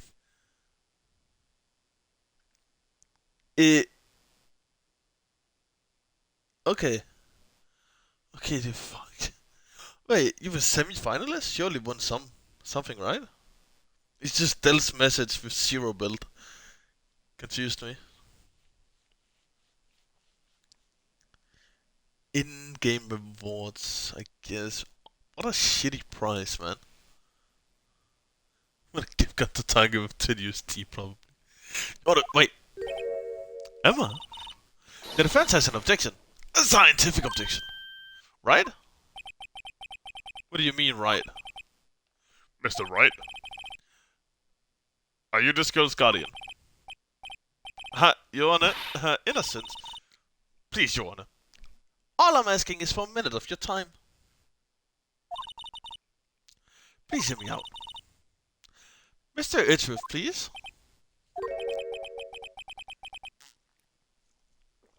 I don't want to leave any loose ends.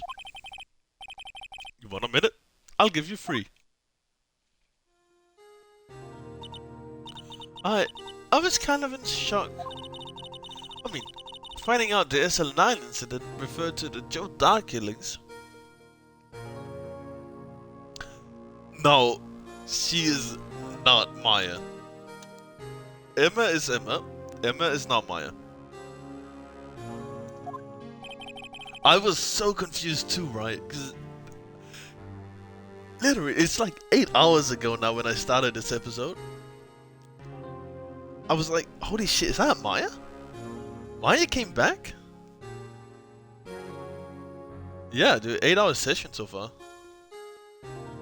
8 hour 39 seconds now. Dude, I gotta get this shit done by tomorrow. Now that she mentions it, the names of both Sky Sisters were in that file. But that's when I figured it out. I mean, what Officer Marshall was trying to do that day. So, I knew his fingerprint had nothing to do with the crime. That left only one thing. The other handprint. You mean the trace of blood found in the detective Gumshoe's locker? But no fingerprints were found on it, right? No. But I figured, if examined scientifically, I'd be sure I'd find a clue. So, I ran over there and looked at it again. So did you find something? No. Huh. Sorry. I guess I'm not much of a scientific investigator at all.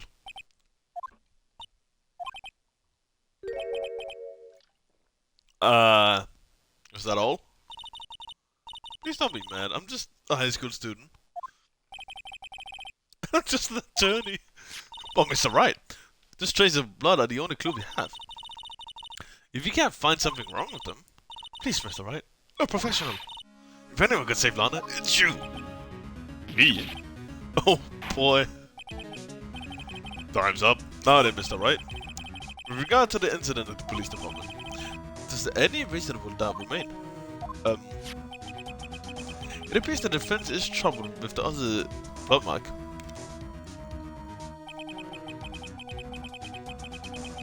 Looking at the floor plans, a handprint was discovered around here.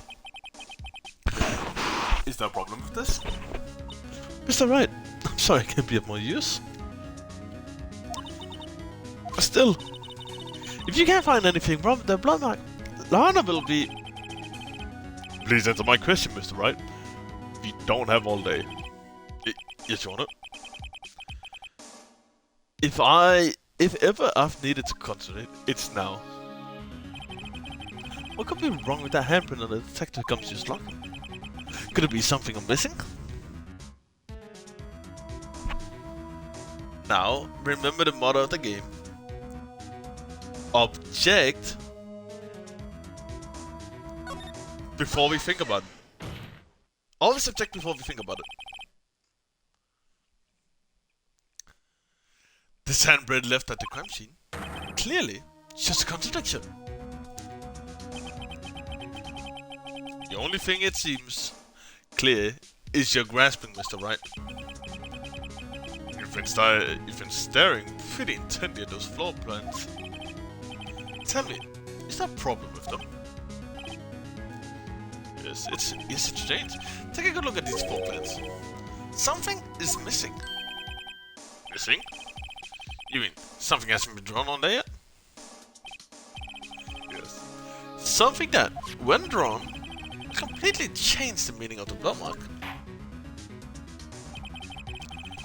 Let us pray the defense isn't simply trying to buy time. Very well, Mr. Wright. With all this evidence here, it's got to be something I can use. The question is, which item can prove something is wrong with the floor plans?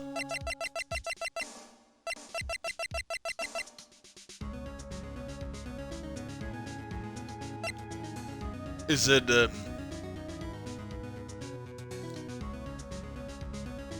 know, we've seen the film, right? Can I...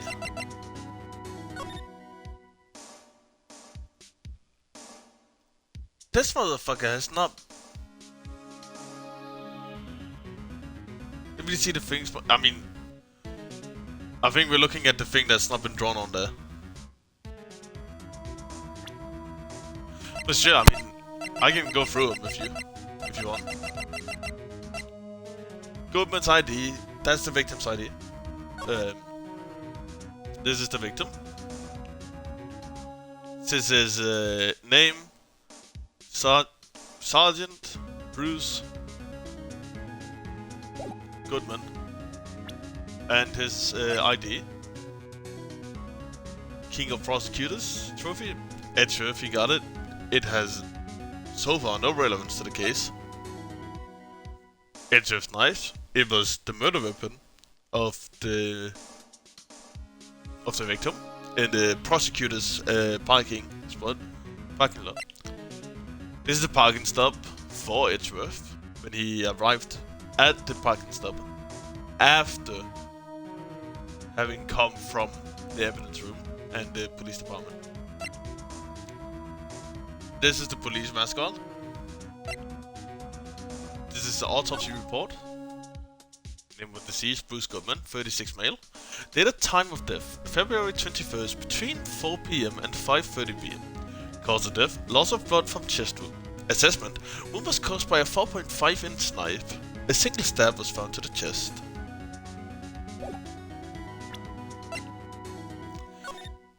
He had a note saying SL9 to 21.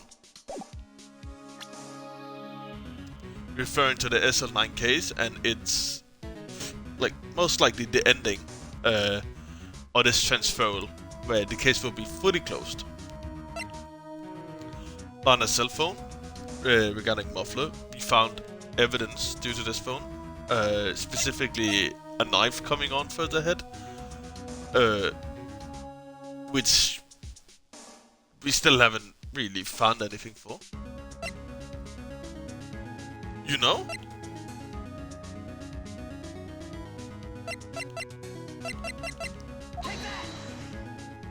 Good guy, good guy. It should be that. It is that. What about that piece of plywood?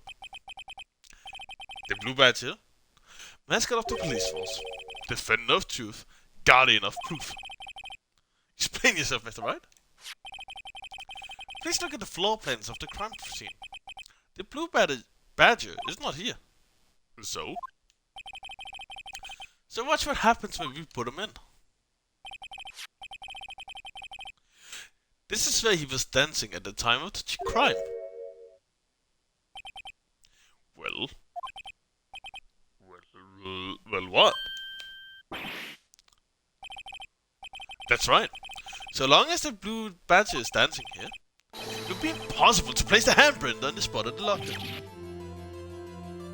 What?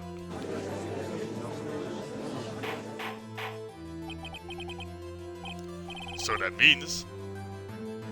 Just exactly what does that mean? It means it can't be done. What are you saying? Blood traces are undeniably found in that locker. Don't look at me. I didn't put it there. Mr. Wright, think it through scientifically. Better call sand. Emma? On that afternoon, Officer Meekins was the one who brought the blue badge to the evidence room, right? After he put it down, it would be impossible to leave the handprint on that locker. So that must mean this blood mark was left there before the blue badger was brought in. Just one moment. I will not allow such far-fetched thoughts to dash in my courtroom. It may sound far-fetched, Your Honor, but it's the only possible explanation. On February 21st, in the police department's evidence room, the blood was spilled not once, but twice. But how? One time was captured on this tape, taken by the security camera. Officer Meekins cut his hand, from which trivial amount of blood fell. The problem is the other time.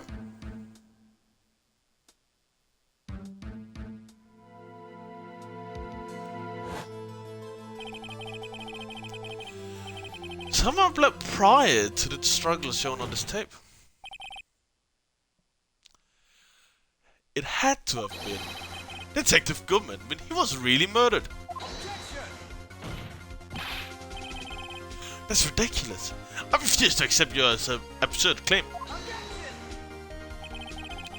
The murder portrayed in the security tape has been proven to be a fake. However, that does not explain the blood mark left on the locker. So then, assuming this murder you put apart really happened, When did it take place? I demand you show evidence that proved it occurred.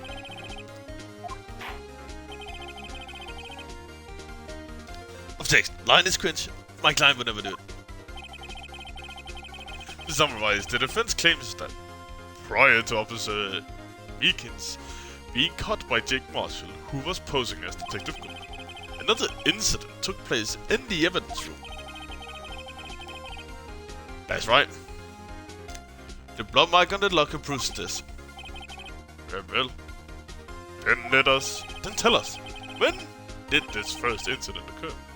As Mr. Edgeworth said, proof must be presented. Proof that shows when the murder took place. There's only one piece of evidence that can show that. Now then. Will the defense... There's only one evidence. And that would be this card, right? No. Can't be that one. No, he did not do it. Yeah, no, that's what I think. Fuck it, go big or go home. If the crime took place inside the evidence room, then the killer would have had to enter it. And in order to do so, an ID card would be required. A key card? Oh! The ID card record.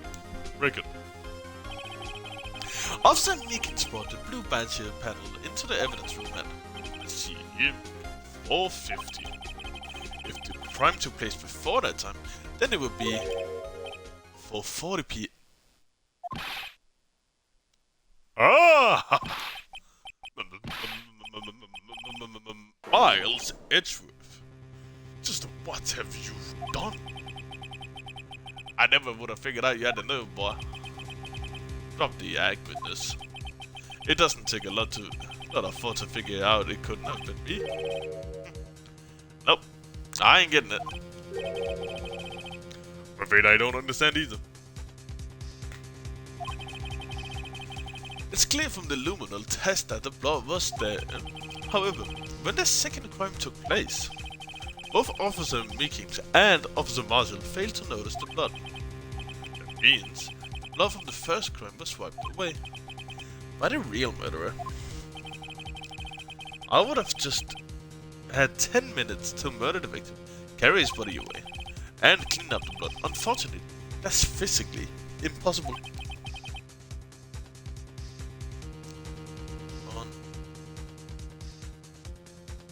That would mean the crime must have taken place before Mr. Edgeworth entered the evidence room. Let's go look at the chart again. There's only one other card. Number remaining 77777777. Talk about a lucky number. But wait, that doesn't make sense. How could Detective Goodman have entered the evidence room? Since there's no record of his card being used beforehand, he must have entered along with the real murderer. That's the only plausible explanation. He went in with 777777. Mr. Edgeworth, please look into this ASAP. Find out whose ID number is 77777777. That's 1 too many, Your Honor. Unfortunately, I'm unable to look up the owner of the ID card. At least at present. What? Explain yourself, son. The ID number 777777 is 7 belongs to someone with higher rank of captain or higher. Someone who is also called executive officer. We don't have the authority to inquire into such personal identity. But that's ridiculous. Just how? I'm not finished talking, Mr. Wright. There's one situation which we can be granted such authority. If an official charge filed against an executive is accepted. An official charge? You're all alike, ain't you? With your cover-ups and your forgeries. That's how prosecutors. That's how the prosecutor's office operates. I take pride in my work, Officer Marshall. I'd appreciate it if you could keep your slander to yourself. Slander, is it? Okay. Let me ask a question. Yes? No, not you. We're the defendants in over there. Your own little executive. Oh, no. Don't be stupid. He's been charged with murder. Of course, we've looked up. Of course, we've looked up her ID number, and that's not 7777.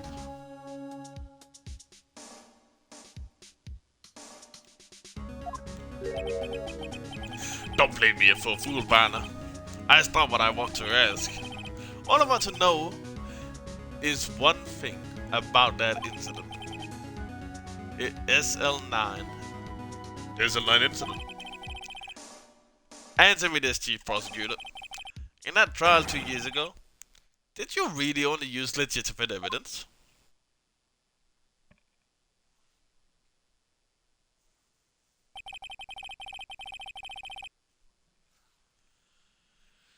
Do you need the witness to repeat his question, Chief Prosecutor? I heard him fine, Mr. Edgeworth. 2 years ago, I was in charge of prosecution for the trial. At that time, we felt the powerlessness of the law. At least, I did. Lana. I became a prosecutor in order to suppress crime with the law. But before I realized it, we were the ones being suppressed by the law. Defendant, just what are you saying? I'll ask you again, Chief Prosecutor. During that trial 2 years ago, did you really present all evidence in court? Can you look me, an investigator in that crime, in the eye and say you did? Chief Prosecutor, you didn't. I don't have to, Officer Marshall. But why won't you answer?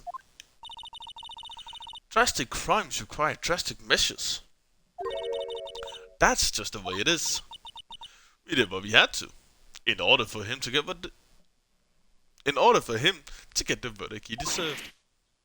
But Lana, even if it involved forging evidence.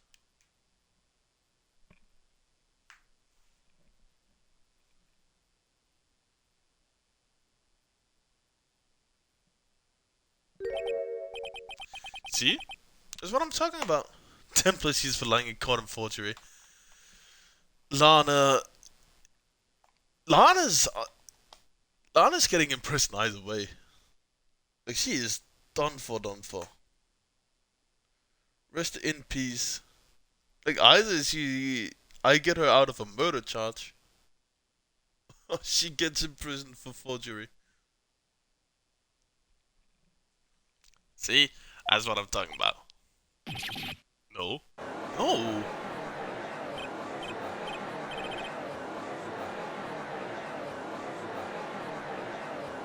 Lana's might cause such a stir. The chaos in the courtroom could not be quelled. The conclusion of the trial would have to wait until the following day. Okay. Fuck it. You got one more day to at least get her out of a murder charge.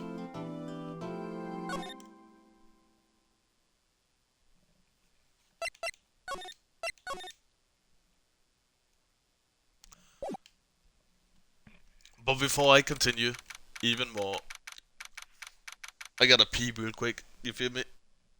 I'll be right back.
I am finishing today, man. Also, hi, Italian. How you doing? It can't be too many more. Like, we are at day 3. I've been going at this bitch for 8 hours, 20 minutes. I am finishing.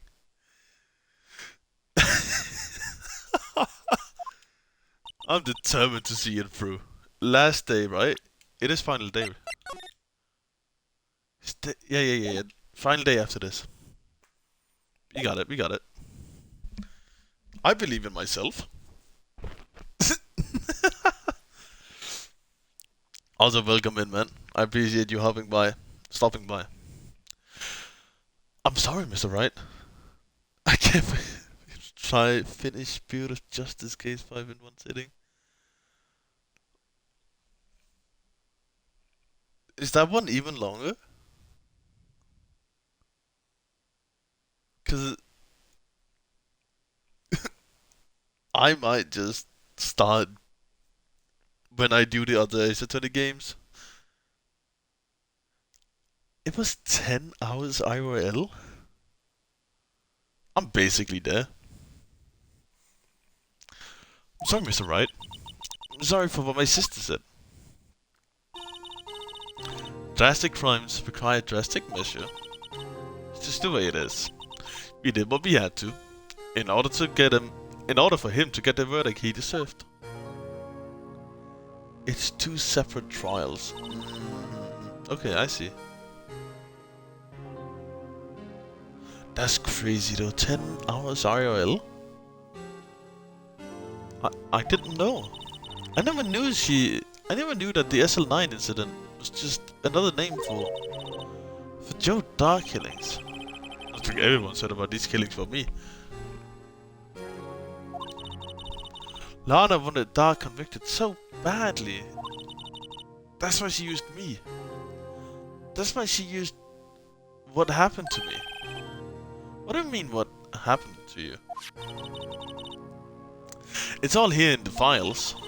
Joe Dark's last victim was prosecutor Neil Marshall. When he murdered Officer Marshall's brother, he left behind an incriminating piece of evidence. But what did you have to do with those killings, Emma? On the night of prosecutor Neil Marshall's was murdered, Joe Dark tried to kill me. He tried to kill you? Officer Marshall's brother, Neil, was only trying to save me. So that means you? Yes. I was a witness in the Joe Dark trials. I didn't see that one coming. It happened 2 years ago. It was right about this time of the year too. There was a terrible thunderstorm that day, unusual for the season. I was alone in my sister's office. We were planning to eat dinner together once she finished her work. Then, suddenly, this terrifying man came bursting into the office. Joe Dark. It seemed like he was running from someone. He pulled out a knife and screamed at me.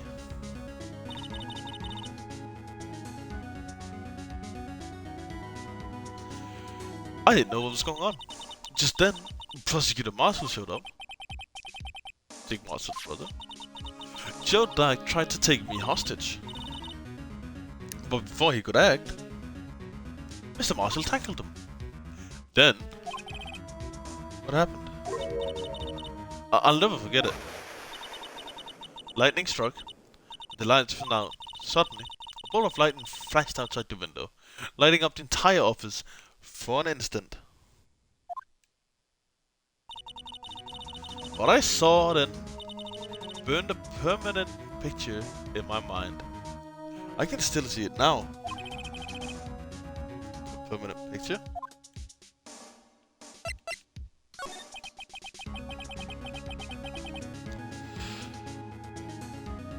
What did you see in the instant the crime occurred?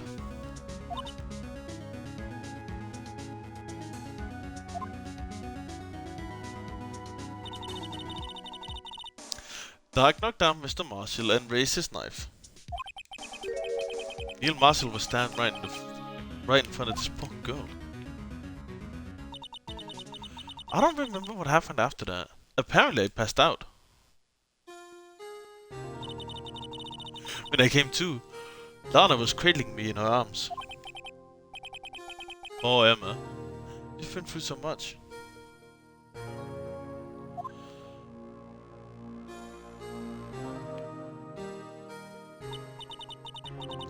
I couldn't bring myself to testify about that incident.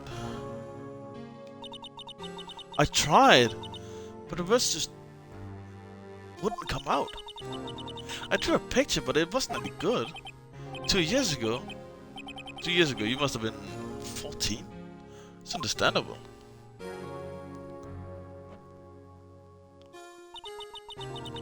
Once it was all over, I made up my mind. I decided that when I grew up, I'll be a scientific investigator. I want to be able to fight crime with my testimonies and find the evidence to make an airtight case. That way, Lana would never have to forge any. I see. I think I'm finally starting to understand what makes Emma tick. But there's still something that bothers me about that crime. I don't remember the moment when Dark stabbed Mr. Marshall. So you weren't able to testify about that? No. I was only asked about when I was attacked. That must be why Lana... Why she made up the crime. Made it up? You mean provided bogus evidence? The prosecutor's office wanted that guilty verdict so badly. Lana forged the evidence and Mr. Edgeworth used it. Edgeworth? Yes. But I'm sure he didn't know anything about it. He couldn't have known. He was being given false evidence. Even so, that's when it started. The rumors about Mr. Edgeworth, I mean. It's all my fault. If I could have just testified properly, none of this would have happened. So it's true. Even though he may not have known it, Edgeworth really was involved in falsifying evidence. After that case ended, Lana was never the same. She became cold, like she is today. She must not have been able to face up to what she did, especially not to Emma. There's something that's puzzling me, Emma. What is it? You say you were in Lana's office at the time, right? That's right. Why then would a serial killer come running in there? Not only that, but he was being chased by a prosecutor. Oh, there's no mystery there. Joe Dark had been taken in for questioning that day. Taken in for questioning? You mean by the police? Of course. This happened at the police department. He tried to run away halfway through the interview and fled into my sister's office. Why did he run all the way over to his sister's office? Because the detective offices and the questioning room are right across from the elevator. Across from the elevator? Lana was the chief prosecutor, wasn't she? No, silly, didn't I tell you? 2 years ago, Lana was a detective. She was the best in the entire force.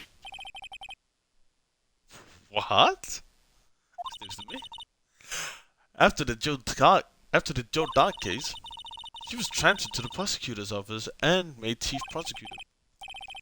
I used to be a detective. I'd better have a talk with her, and not talk with her.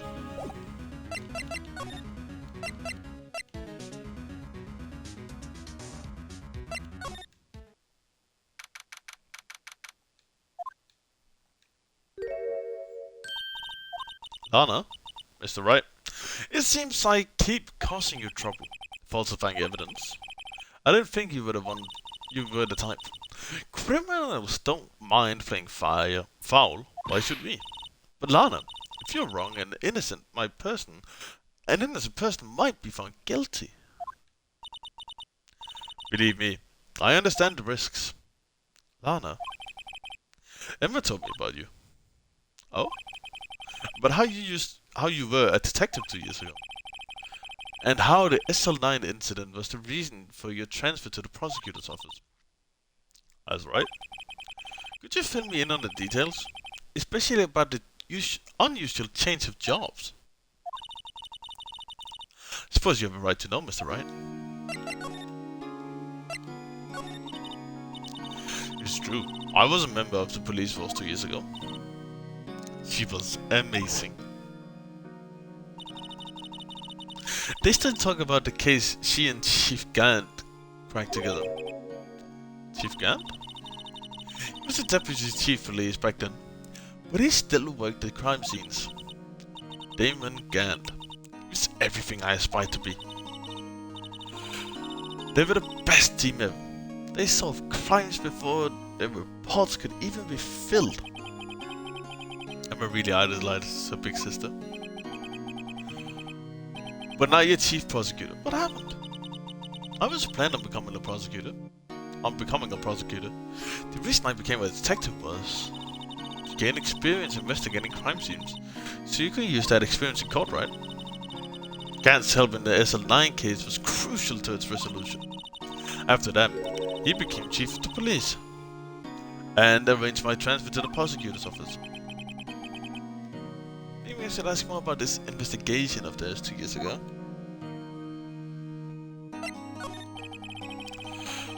A lot of revelations were uncovered at the trial today, not the least of which was the fact that this case is largely connected to another one 2 years ago. Evidence from that case was stolen as well, though I expected as much. I know how Sisters Officer Marshall can be. At trial, it really wasn't fair, was it? I believed in you, Lana. I believed that no matter what happened, you'd always stick to the truth. You couldn't be helped, Emma. At the trial 2 years ago, I saw my soul. Well, all drama aside, the fact of the matter is, at 5:15, there was no murder at the police department.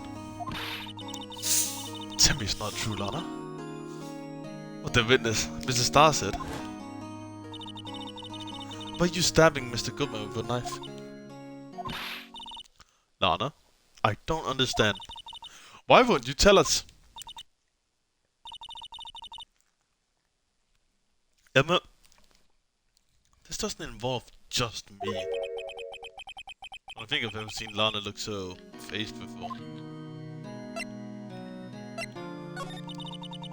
2 years ago, I was second in command of the detectives investigate. Okay, hold on. I'm gonna reread that one. 2 years ago, I was second in command of the detectives investigating Dark. Second in command? That means investigation. That means the investigation lead was Damon Gant, right?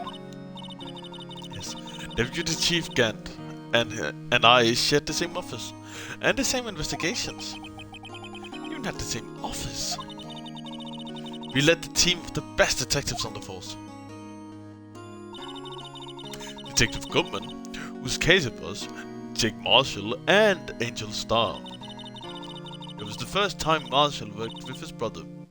He was quite gung-ho. Without a doubt, Joe Dark was the serial killer. We asked him to come in for questioning. We were desperate for evidence. That was when his final murder took place. When he tried to murder Emma. Prosecutor Marshall was trying to save me from Dark. You see, the first person who happened upon the scene of the crime was me.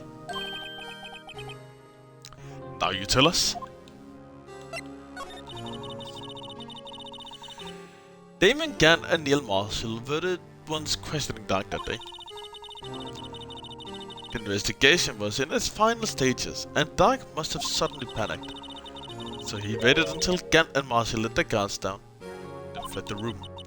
From there, he went straight to the office shared by Deputy Chief and myself. That's where he found me. So you were the first person to run into the scene, Lana?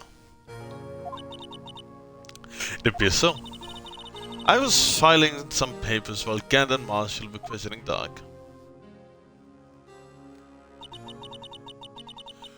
When I returned to my office, I saw 3 bodies lying on the floor and smelled like three bodies?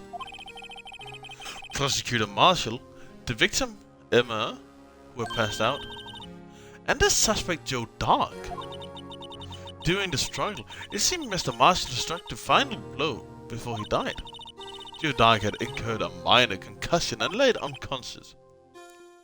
What did you do? To be honest, I panicked.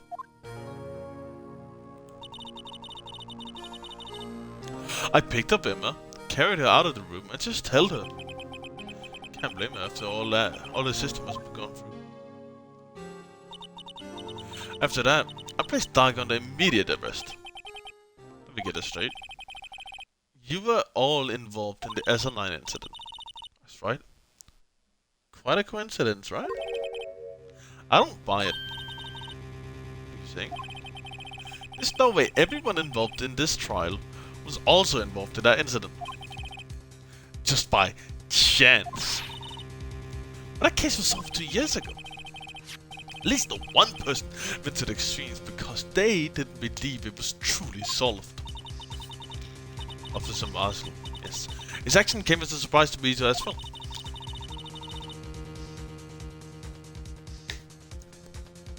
Ever since his brother died, he's changed completely. I guess he wasn't convinced with the ruling against Joe Dark. Life doesn't end with the closing of a case. Everyone has to live with the rest of their lives. With their memories. The case just might not be over yet. Emma was assaulted by Dark at the police department, right?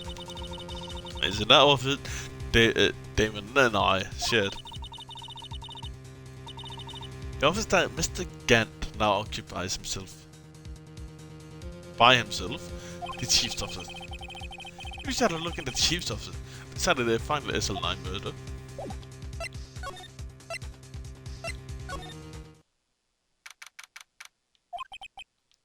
I don't see Detective Gumshoe anywhere. Things seem kinda quiet around here today. You're right, the chief detectives. Why don't we go look for some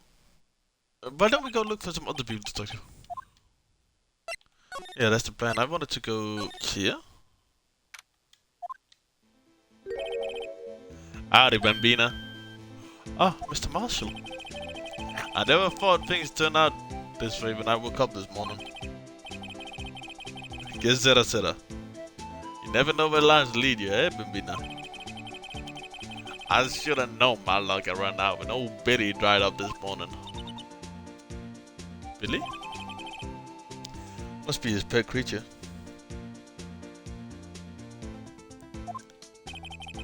Say, where you headed? Oh, say where you headed? I went to the prosecutor's office for a little interrogation. It's a voluntary appearance. Well, we all know I won't be coming back. Sorry. But you can't go in the evidence room today, partner. Mr. Marshall? Why did you do it? Why do prospectors head west? If ever there was a case I needed to know the truth about, it was this one. Before you turn yourself in, Mr. Marshall, would you mind telling us exactly what happened? Huh. Looks like I won't be getting a steak lunch today.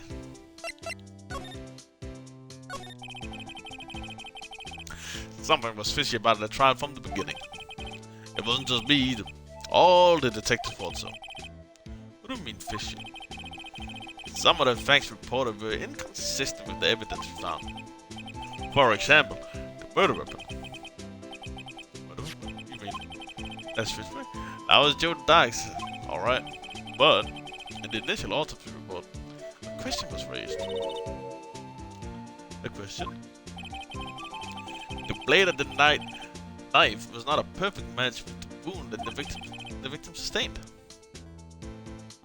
What does that mean? It means there's a good chance that knife was not the murder weapon. However, in the report that was finally submitted, that possibility had been erased. The facts have been concealed with forged evidence. The case left behind scars on all of us. The scars that the SL9 incident left behind. I got the looks, but he got the brains. He was one of the best prosecutors around. I just made detective when it went down. I was our first case together. How old was he, your brother? He was 27 at the time. He was awarded the highest honor that very day. The highest honor? You mean the... Not a prosecutors. I knew it. What are you looking at me like that for? That's an honor for prosecutors. Mr. Marshall must have really been close with his brother. That day, the SL9 incident took place. It was the same day as... That's right. It was the same day of the evidence transfer. Interesting. It was drizzling that morning, and by nightfall, it was wonder. I can't believe 2 years have gone by already. I tried to steal the evidence so the case wouldn't die. Apparently someone tried to stop you. Detective Goodman was murdered, and the evidence locker was empty.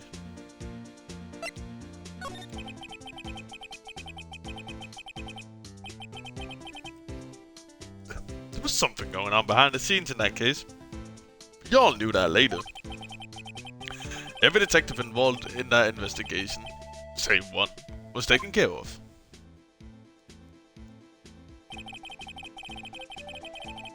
Mrs. Starr was fired, and I was demoted and boxed away in a tiny room. What about Detective Goodman? If they did something to him too, the commissioners would get suspicious. They were careful enough not to be too obvious. Eh?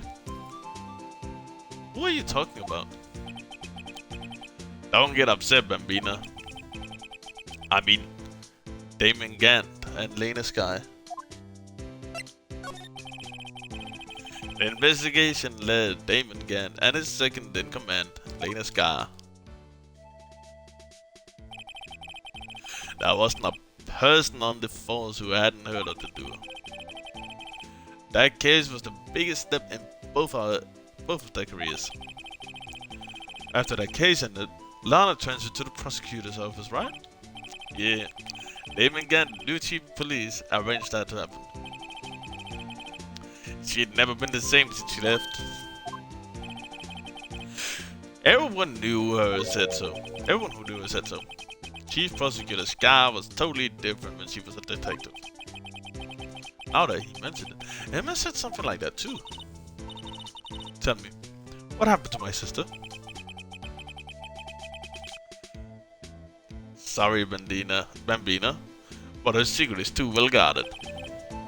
I never found out. Not a secret. It all started 2 years ago. So, there you have it. That's my story. Did you enjoy it, partner? It was certainly enlightening. There's one thing for sure I found out in court today. That boy Edgeworth isn't my enemy. He was the one who used falsified evidence to get a guilty verdict. But someone else was the one who gave him that evidence and planned everything. That someone was Damon Gant. Don't believe me? Well, I don't blame you. I won't even be a patrolman after today. Too bad I won't be around to work with you when you become a real scientific investigator. Adios, Bambina.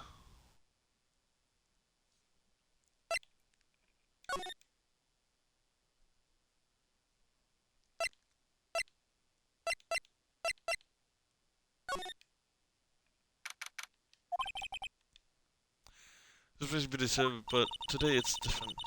Everyone's busy solving crime. Oh, if you're looking for the others, they're all in the conference room. Thanks. Oh, he actually talked to us? With the chief prosecutor saying that she did what she did, and the decision about what to do. About Mr. Edgeworth, not to mention our statement to the media and tomorrow's trial. There's more chaos going on than Thanksgiving and Christmas put together. I think festive is the word usually used for those two. Sir? Would you... We'd like to have a look around the Chief Guard's office. There we go.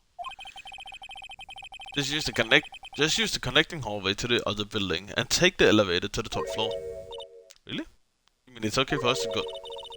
I mean, we aren't police officers or anything. Hey, you're right, you can't go in there, it's off limits. I see where detective comes to get this unique charm. Well, what are you waiting for? Let's head to the chief's office. Ah, I definitely can. I have 2 hours to do it. I can make it in 2. Well, I mean 2.5.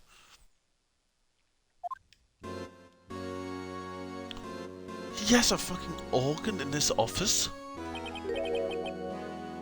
Oh, where am I? In the chief's office, silly. At least, that's what it said on the door. Who the hell has an organ in his office?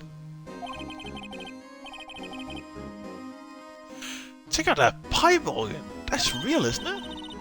Hey, I used to take organ lessons in kindergarten.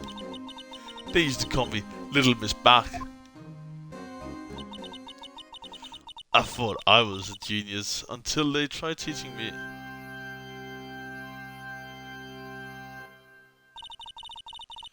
I never could remember where C was. You just get all your clients to plead guilty, you win. No. Hmm? Oh, it's you two. Chief Guard. He put that paper... Yeah, he put that paper he was reading in his desk. So, Rado, have you been swimming lately? No, I haven't. I've been kind of busy lately. I can appreciate that. I've had my hands full too with Mr. Mars' misconduct. And Lana's prerogative statement. Prerogative statement? Oh, you mean the forged evidence? 2 years have passed since that incident. My, how time flies. See that big picture on the wall over there?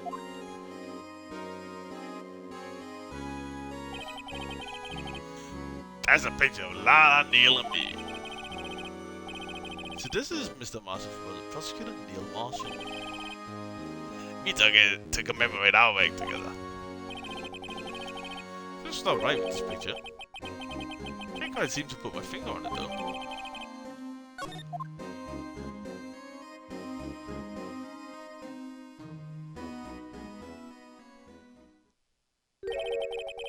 Anyway, I'd like to reminisce all day, but there are matters that need my attention.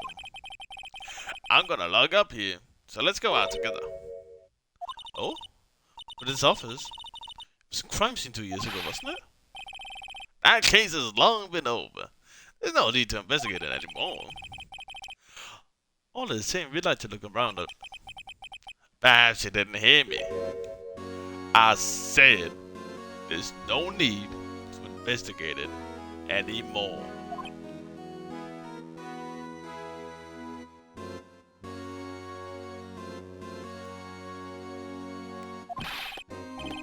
Now, hurry up and get out.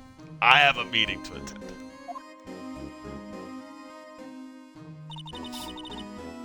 Looks like we went well. It seems that case isn't over with yet.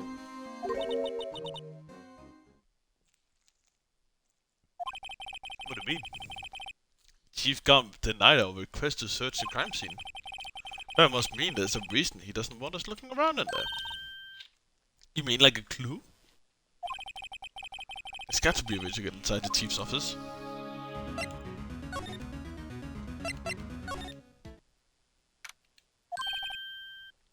Hey, pal. Detective Gumshoe, aren't you supposed to be in a meeting? I'm just taking a breather. My feet hurt. From sitting so long? Actually, from serving everyone coffee. Well, it's like Detective Gumshoe still out of the loop. Say, have either of you seen Mr. Hitchworth? Hitchworth? No. What do you ask? He's under fire from both the police department and the prosecutor's office. It's almost like the battles between you two in court. It's not serious. Is it because of what my sister said? That's basically what it all boils down to. Falsely falsified evidence 2 years ago. Now Mr. Edgeworth has the whole world after his blood. Yikes.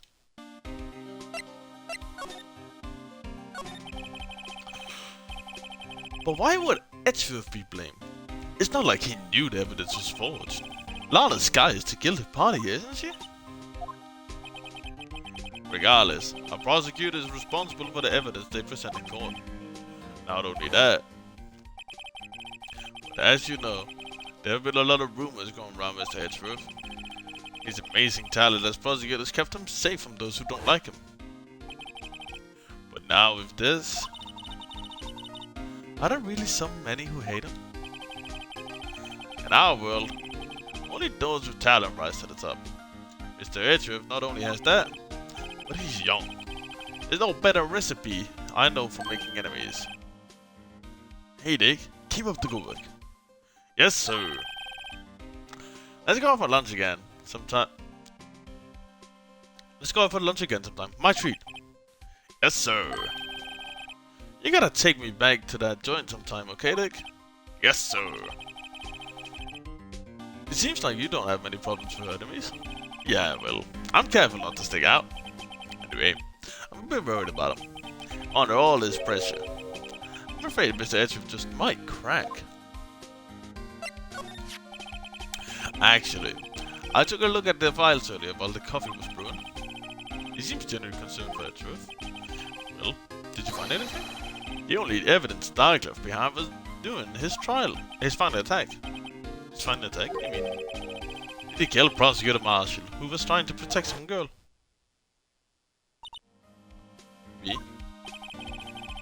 Seems Detective Gumshoe never realized Emma was the girl.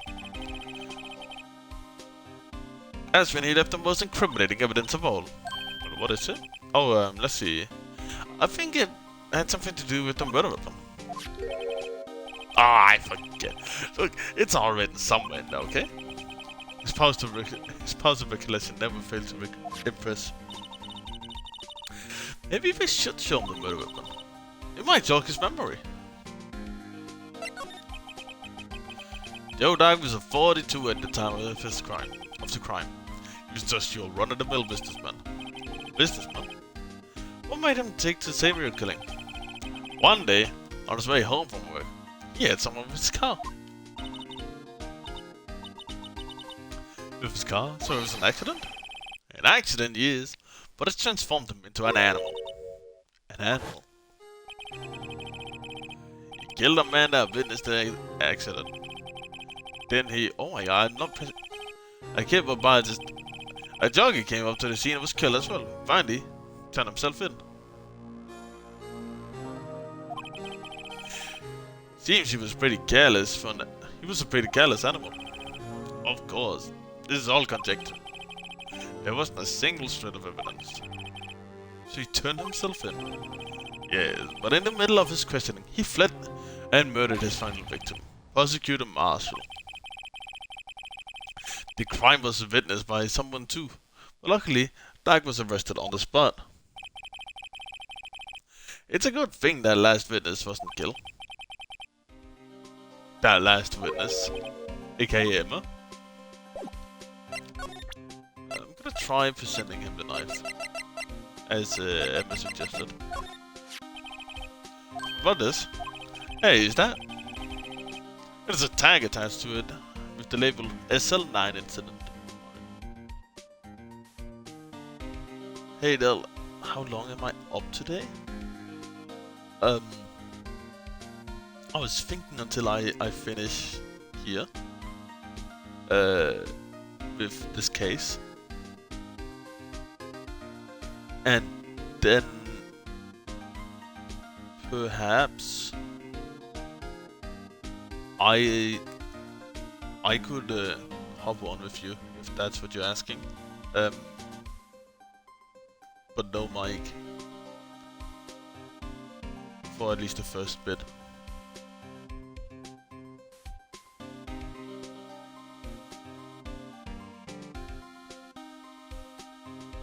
I mean, just until I finish this case here. But I could be convinced to stay up longer.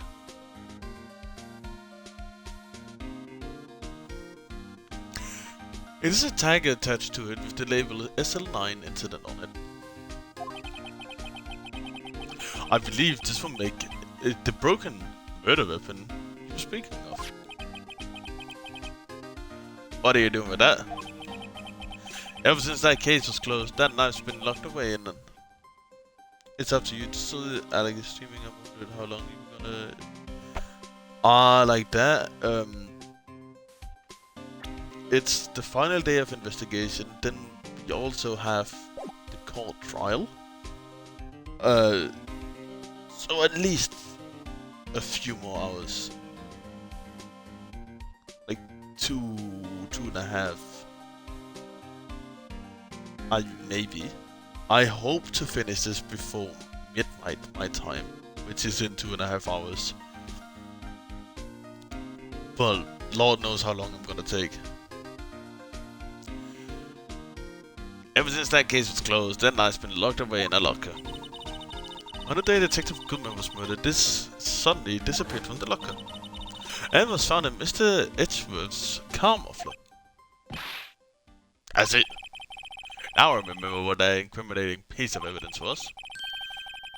When you showed me that knife, it all came back to me. Well, what is it, Detective? Quick, before you forget again. Gene fast when you starting to be absolutely not.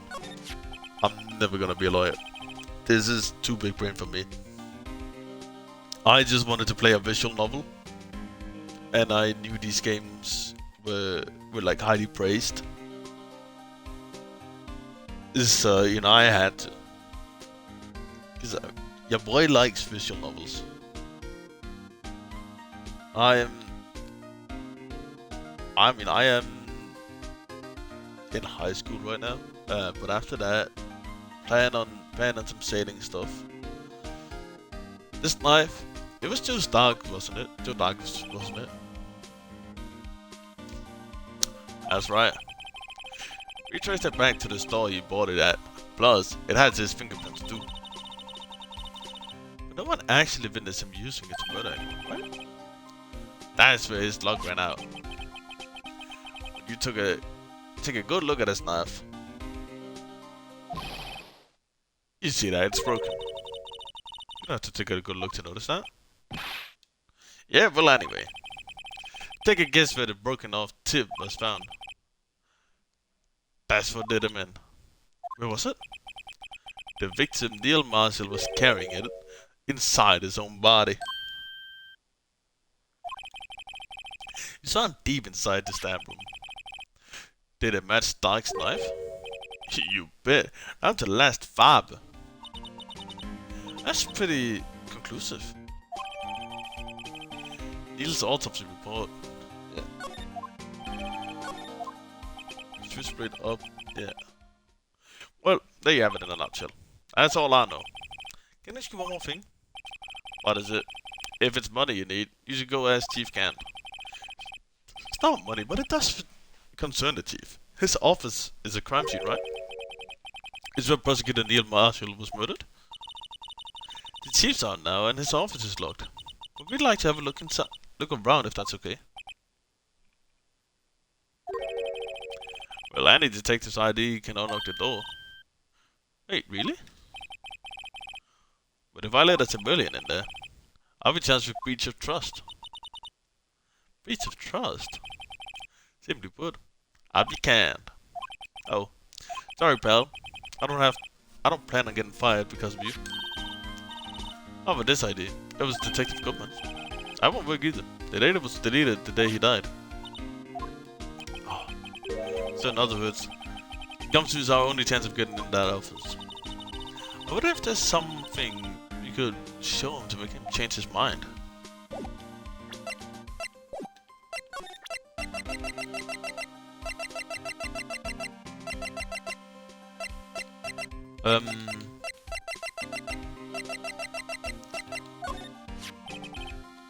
This guy almost made us lose our case today. Hey, what are you talking about? This guy in the bloodstain on that evidence with his life. That's more than you can say about most officers nowadays. Would have saved us a lot of time if he hadn't got it so well. I have to admit he's right though. Thanks to Blue Badger, we were able to prove another possibility today. The possibility that another murder took place prior to 5:15.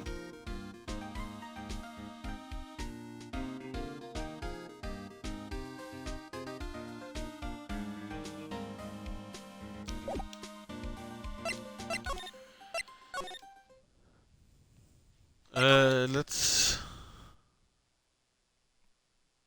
I'm gonna check up on Edgeworth. No one's here today. Not even Miss Star. Everyone's probably busy looking into what exactly went down in the evidence room. That must be where the detectives are. But we proved it in court today. That on the day of the crime, no one was murdered in the evidence room at 5:15. Yeah, I thought we were finally making some headway in our case. But instead, it just looked like we ended up making Lana look even more guilty. Hang in there, Lana. I've got to find the answers all by tomorrow.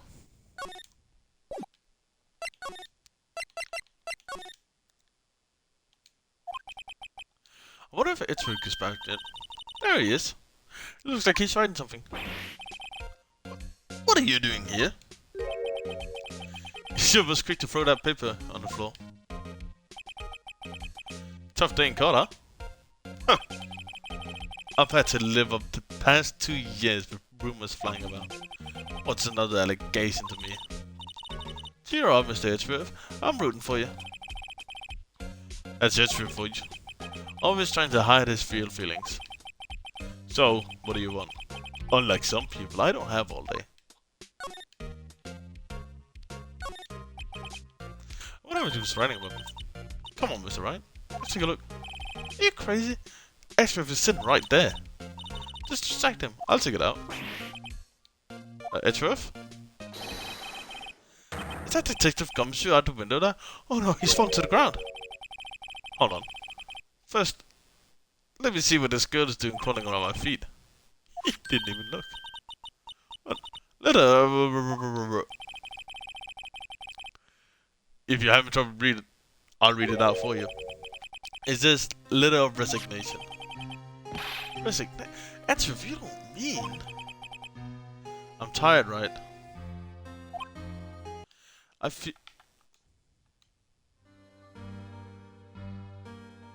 feel as if something inside me has died.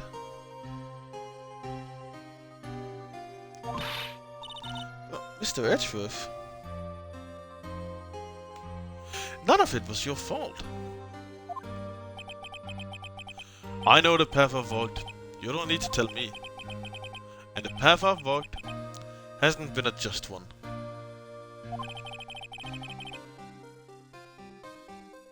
I can't forgive myself for what I've done. And no one else should forgive me either.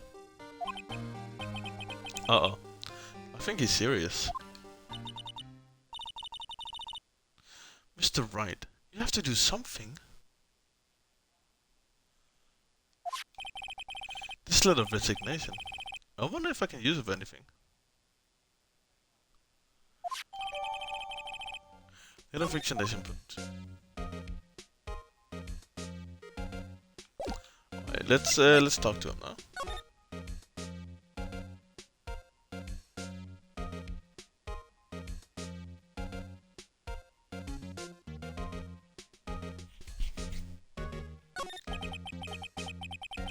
There's no excuse for what I've done. 2 years ago, I used false evidence to obtain a guilty verdict. That's all. That's what it all breaks down to. And nothing I can do can erase that fact. But you didn't know, did you? I mean, that the evidence was falsified. The police department and the prosecutor's office share a bond of trust. If that bond is broken, you stand to lose everything. The police department's error is my error. My responsibility as the prosecutor in charge. The fact remains the same no matter what excuses I might have. Mr. Edgeworth, I take pride in my work. So tell me why it has to all come to this. Even Edgeworth can't keep this kind of emotion bottled up.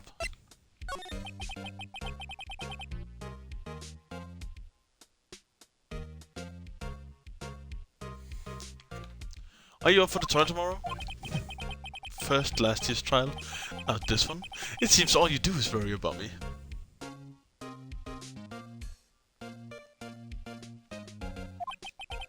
To be honest, you're getting on my nerves.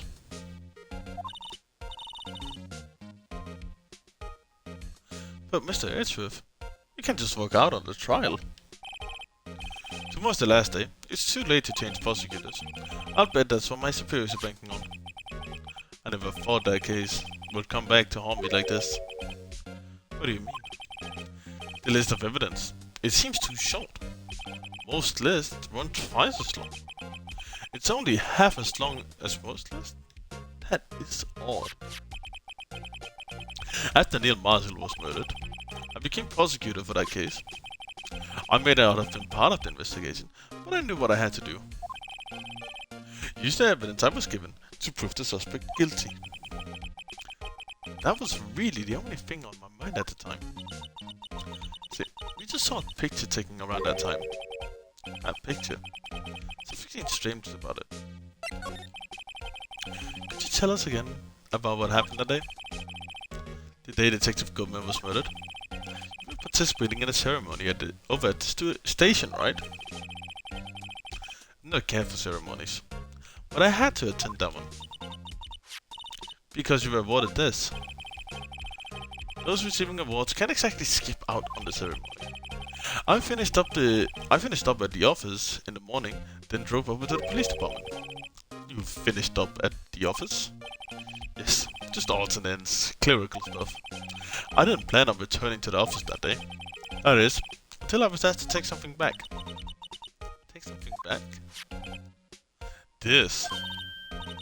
Oh yeah, Chief Garn asked you to hold on to that one, didn't he?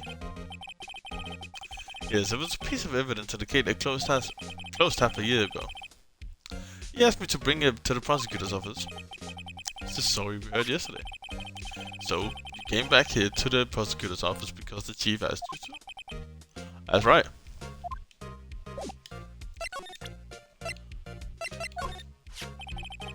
This picture was hanging on the wall in Chief Garn's office.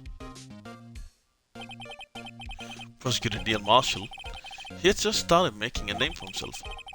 Looks like this was taken when he received the King of Prosecutors trophy. Speaking of that, there's something that bothers me. Yeah. The trophy that Mr. Marshall is holding. It's a little different than yours. Yeah, you're right. I remember now. What? That was the official prosecutor's trophy looked like until 2 years ago. There's a story behind its design. A story? Sounds interesting. Would you mind telling it to us? It's simple, really. Contradiction. That's what the award was based on.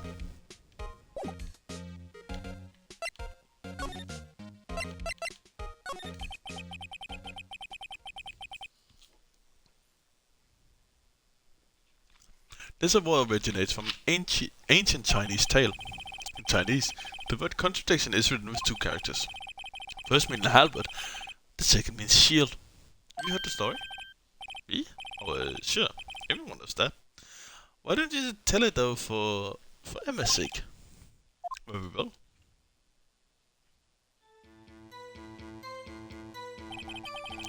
Long ago in the kingdom of Chu, there was an arms merchant. One day, he presented the king with 2 items. The first was a halberd. He claimed could slice through any shield or armor. The second was a shield that he claimed could withstand any weapon. Wait a minute. Those claims contradict each other. Very perspective. But then again, you've heard the story before, right? Anyway, as you mentioned, the very descriptions of these items discredit them both. The king pointed this out, the merchant was left speechless. Thus, the Chinese word for contradiction was born. I see, so the chip shield and the broken knife symbolize? Precisely. So they symbolize the merchant's items. The ancient Chinese tales end with the merchant at a loss for words. But it is our nature to pursue matters to their conclusion, even if the result is in something as ugly as this. Oh, thank you, Mr. Edgeworth. I learned something new today. That's funny. If that's so, why were you only given a shield? You'd have to ask Chief Gant. 2 years ago, he had the halberd part of the VOD abolished. Okay. That's a weird thing to do.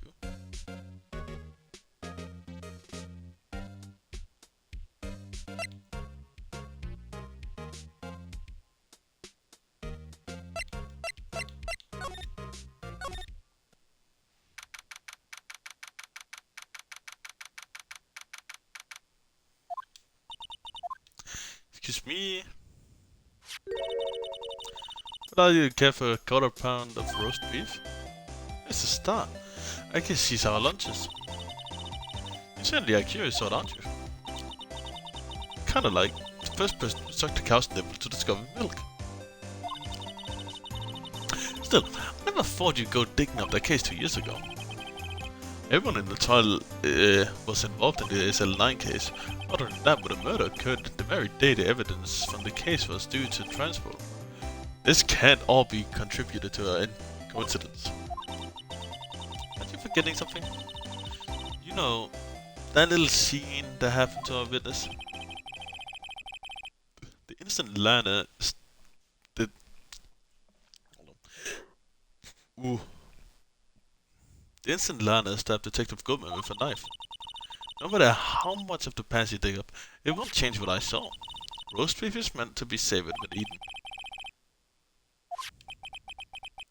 It all dates back to the 2 years ago. Joe Dark. That's a name I'll not forget soon.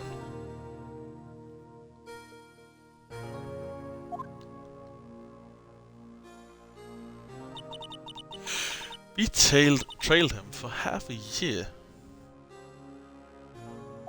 Oh, depressing. Still, I don't think I was more alive than I was then. Those days were steamier than a bowl of hot gravy. Oh, old Jake Marshall.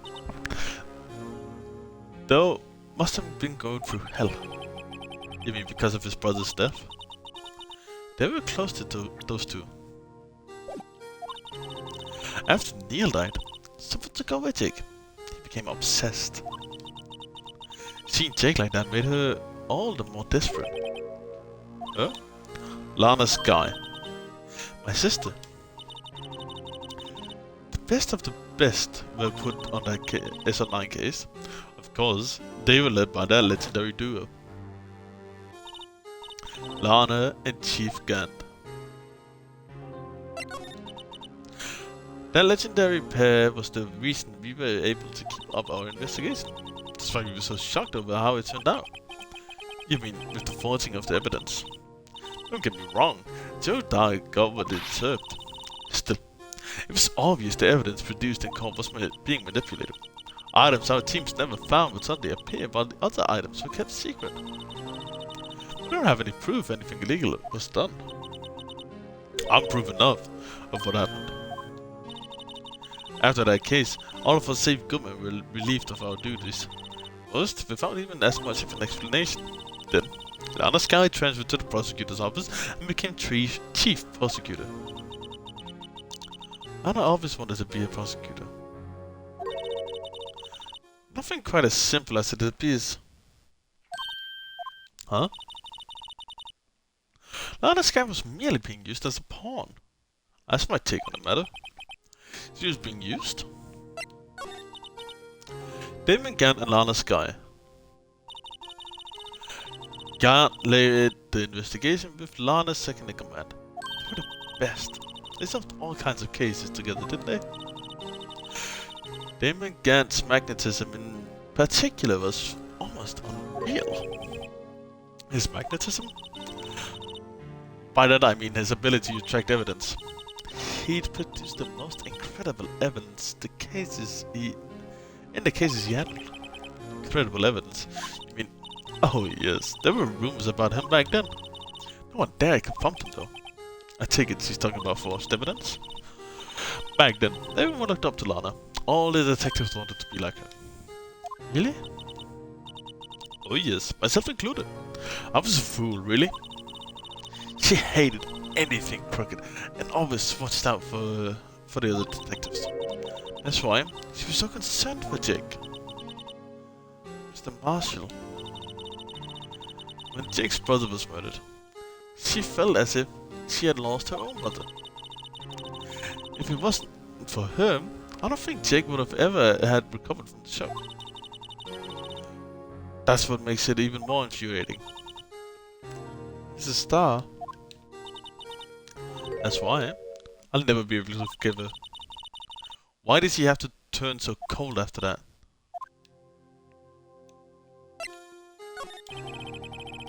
Lana transferred to the prosecutor's office 2 years ago, didn't she? Yeah, thanks to Chief Gant's powerful influence. Chief? That's right. Having solved the SL9 case, his position as chief was secured. There's only one thing left for him to control. And then no one could stand in his way. The prosecutor's office. What, you mean that's why Lana was transferred? If you can control the prosecutors, if you can control the chief prosecutor, you can control the prosecutor's office. That must have been his goal all along. But how could he control Lana? Objection, Your Honor. Edge hasn't said he lost us yet today. And we won't be able to defend at our best until he doesn't. Welcome in, Striped Streams. How are you doing today?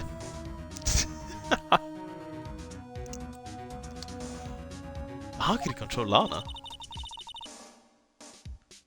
To show dominance in court like that. True. Put the pressure on, make him confess his love. I don't know, but one thing's for sure. Ever since that case ended, she's never been the same. Hey Switch, welcome back. I love to hear that the phone has been fixed. And... oh, I thought it said bad and good. Nice, dude. Glad it's only good news. We hate bad news here. Ever since the case ended, she's never been the same. It's only logical to conclude there must have been a reason for her to change. At last, I'm finally getting close to the bottom of this ugly mess. How goes the case? We are almost done. I hope. I hope we're almost done. It's the last day of investigation, and then court tomorrow. I'll call tomorrow in game. I'm finally getting close to the bottom of this argument. Thank you, Mr. Star. You listen to me, Rookie. It takes more than just ingredients to create a fine cuisine. I hope you turn out to be a better chef than I've been.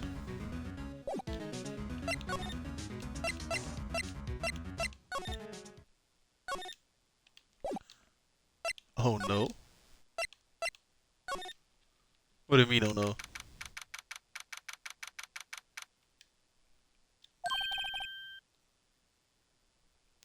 Oh, you're back.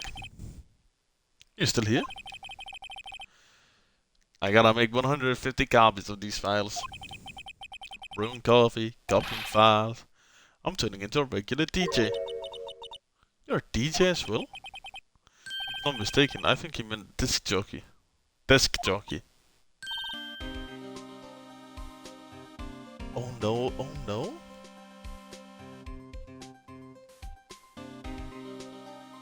That just gets me concerned, bro. Oh, that DJ. I got my persistency, but my answer is still no. I'm not letting you into the chief's office, period.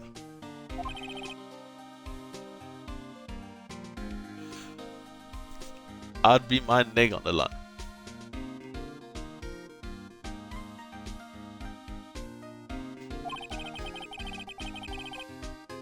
That office is the last crime scene in the SL9 case. I have to take a look in there. There's got to be something we can do to make the detective change his mind. That letter of resignation. Let's just crumple a piece of paper.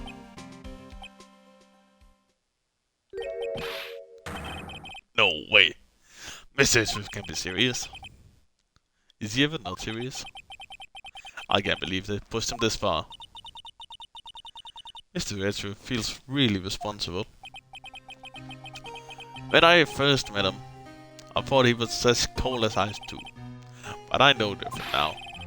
He trusted us detectives to provide him with sound evidence. Well, we betrayed him. Detective. That's it. I've made up my mind. Here, take my ID card. You can't do that. If someone found out, they wouldn't let you off the hook with another lost item report. Look at me. It's no secret, I'm already out the loop. After all, I'm friends with Edgeworth. Depending on how this case turns out, I may already be good as terminated. What? So, at least let me do this. For Edgeworth's sake. Alright, detective. Thank you.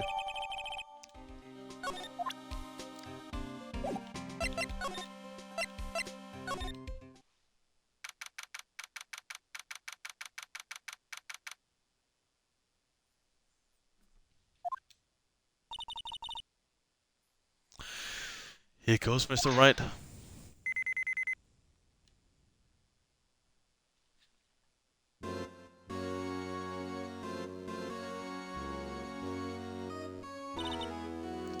We're in. If anyone finds us now, Detective Gumshoe's a goner. That happens. I'm counting on you to bail me out.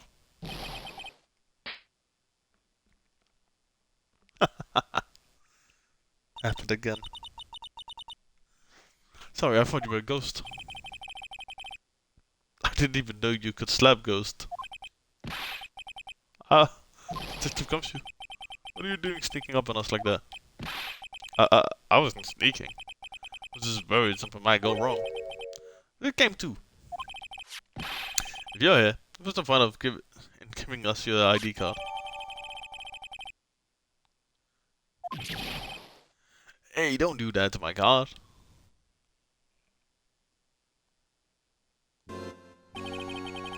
I hardly ever get the chance to come in here, so I figured I'd have a look around myself. Besides, we all in this together now. It is... how late is it for you? It is currently 10 PM. And I hope I can get it done within the last 2 hours.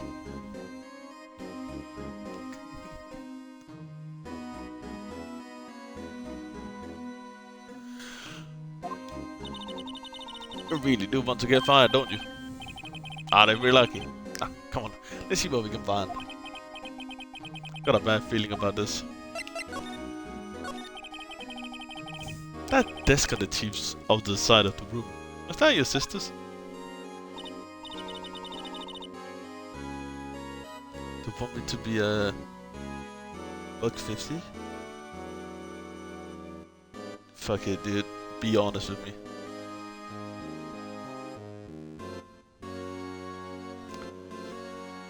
Yeah, that's where I was waiting for Lana. I'm probably not making it.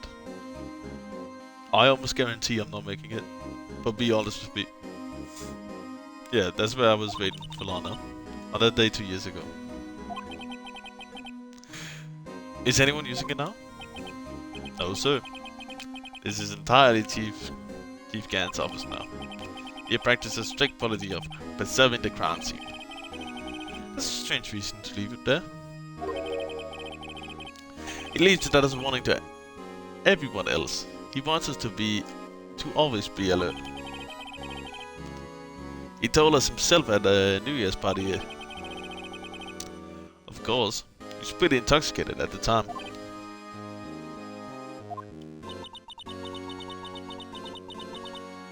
So, if Lana left, no one else touches that desk.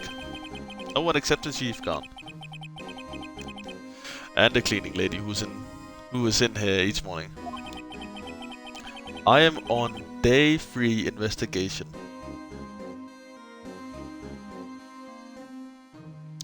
Which means final day court tomorrow. Still 2 years have passed since that incident. There can't possibly be any clues remaining. Can see right here, day 3 investigation.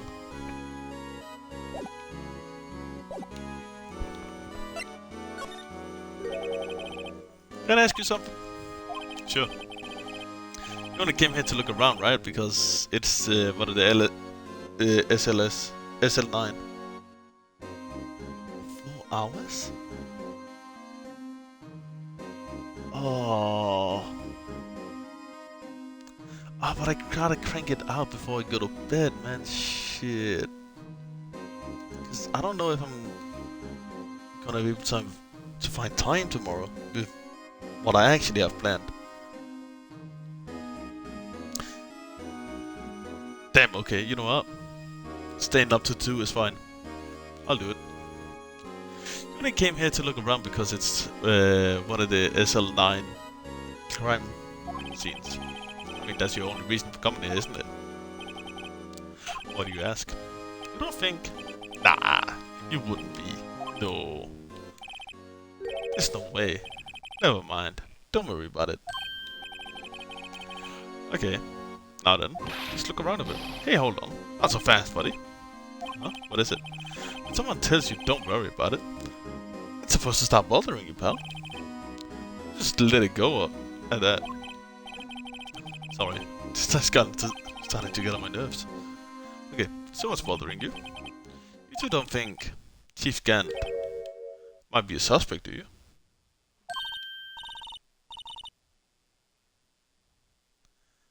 You think I'm 6 hours...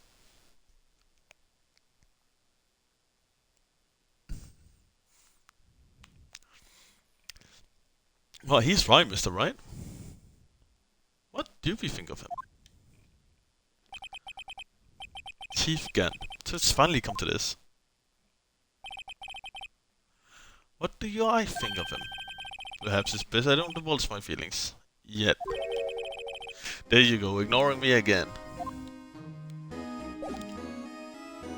I wanna say this last stretch took me a stream or 2 to complete. God damn!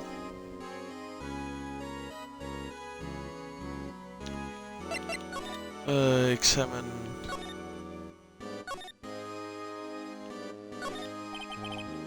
This is safe, isn't it? Safe? No, it is white with intrigue. If you say so. Looks like the code needs to be entered into the panel to open it.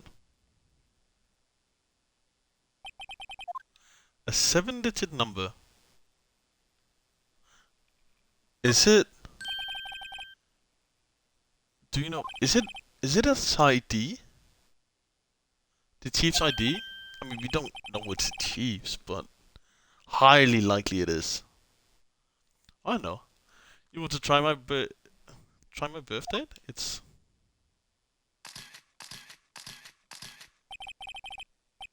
I have a bad idea.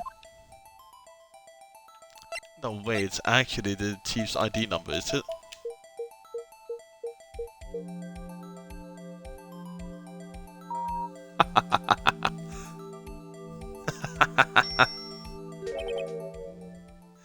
Bingo!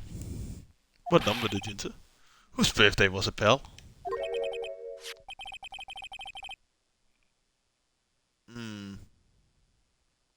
This looks like a 5-ish hours?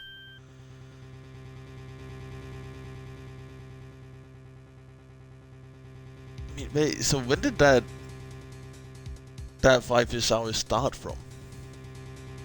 Well, the number of the mysterious executive officer who went... Yeah, that's who I'm calling Chief. You mean 77777? That ID number? I think you're 17 shy this time. This can only mean one thing. That Chief Gaunt's ID number. That's fucking... From this room and then 5 hours on?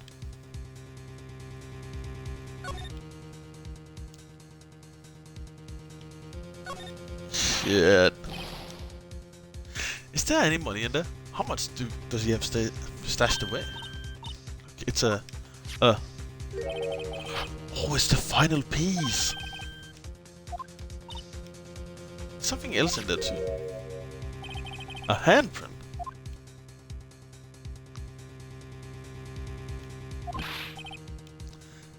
Hey, I saw someone wearing that shirt. That was... I think it was the chief made up the side. I don't think so. Oh. It's just a phone. Is that it? Is that all that was in the safe? Apparently so. It's empty now. A piece of cloth with a handprint on it. And a broken shard from a cup. They look like pieces of evidence. Yeah, but unless you can prove that they have something to do with this case, I'm afraid we can't just let you take them. After all, it's my neck on the line here. Great. Now I have to prove their relevancy to get them. How are these two items related to the SL9? Well, one of them is clearly part of the fragment. Come on, it's got to be something. Right, it's here.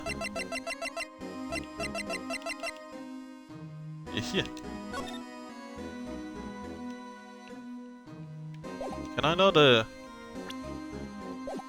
that right now?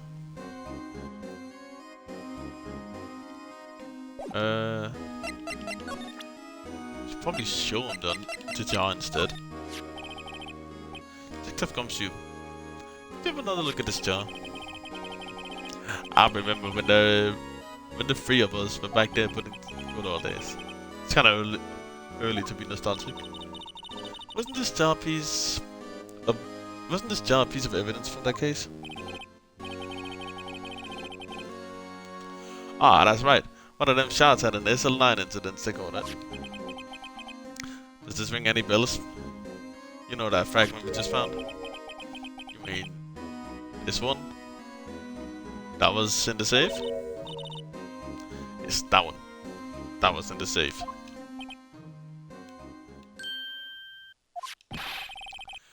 Hey, now that you mention it, it's ringing a lot of bells. Let's see if it fits. Let me see. Go ahead, Bell. Show us what the rocking can do. Right, here's some glue. It'll prove G-Scan knowingly hiding evidence. Here it goes. See, maybe it is 4 hours. I'm speeding through the ward right now. Okay. Slam dunk. There, fits like a charm.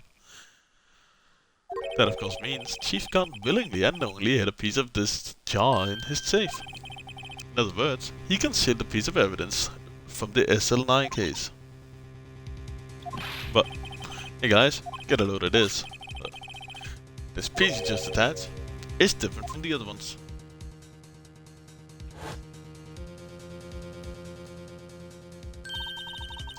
There's reddish lines on it.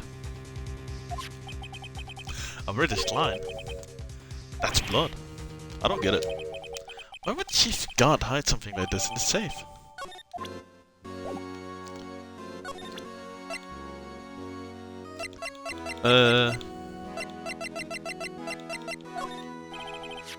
Except when it comes to... I like you have to...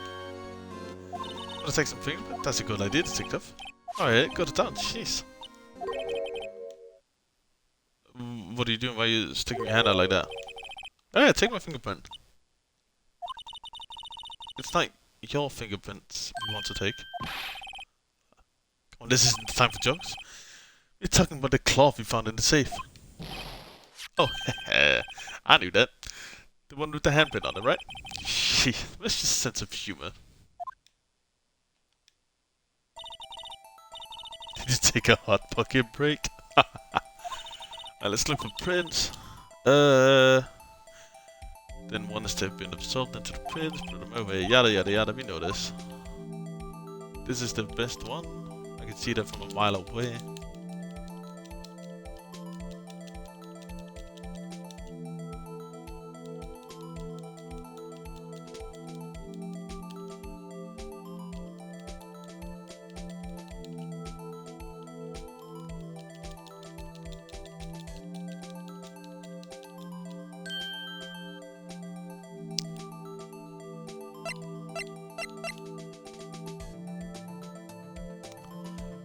Wait, it's Emma's.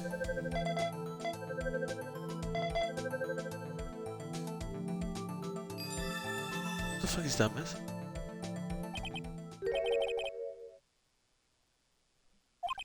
How can this be? Why are Emma fingerprints on there?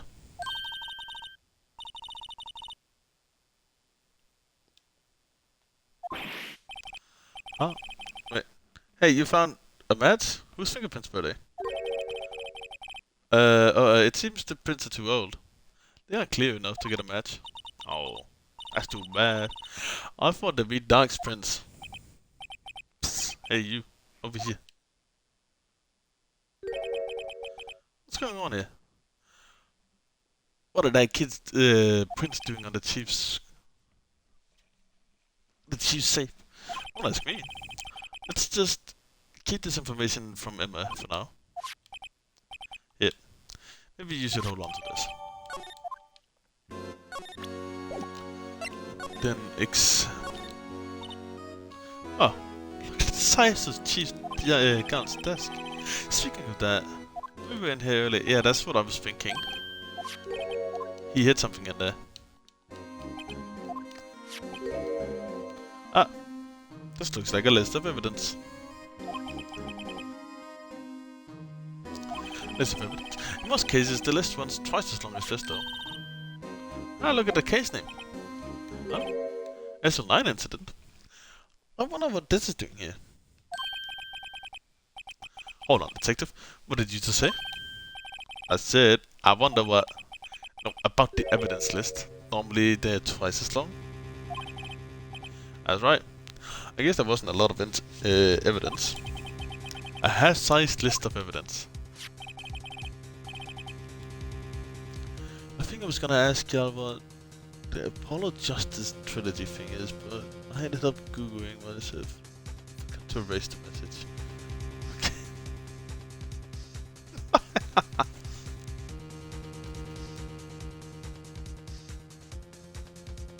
Okay, let's see. Most lives run twice as long. Yeah. But the reason I was off is because I went into his room a second time about an hour after the first time. And this definitely lines up. So, 4-ish hours? Left? Is that it? I knew it. The chief must be hiding something about that case. It would appear so. Okay. Well, was I any help? Of course. Thanks to your ID card, we were able to get some hard evidence. Now that's not very kind, is it? In other words, if it wasn't for his ID card, he would have been useless. So my OG estimate was actually on point. My guy is just built different. Isn't that right? You in the code. Chief Gant. We didn't think you'd be back so soon. Fortunately, I'm a man who believes in science. As I was walking to my meeting,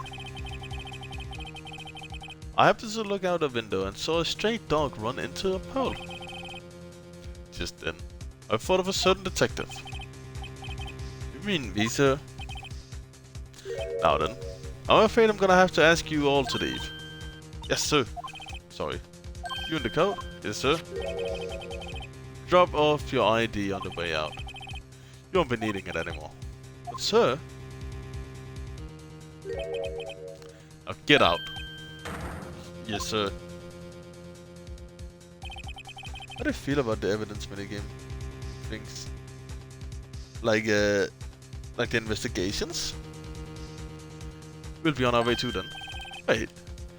You, the one with the spiky hair. Don't go yet. Sir? I like a word with you. But sir, I'm not a licensed scientific investigator yet. You with the spiky hair, you're free to go.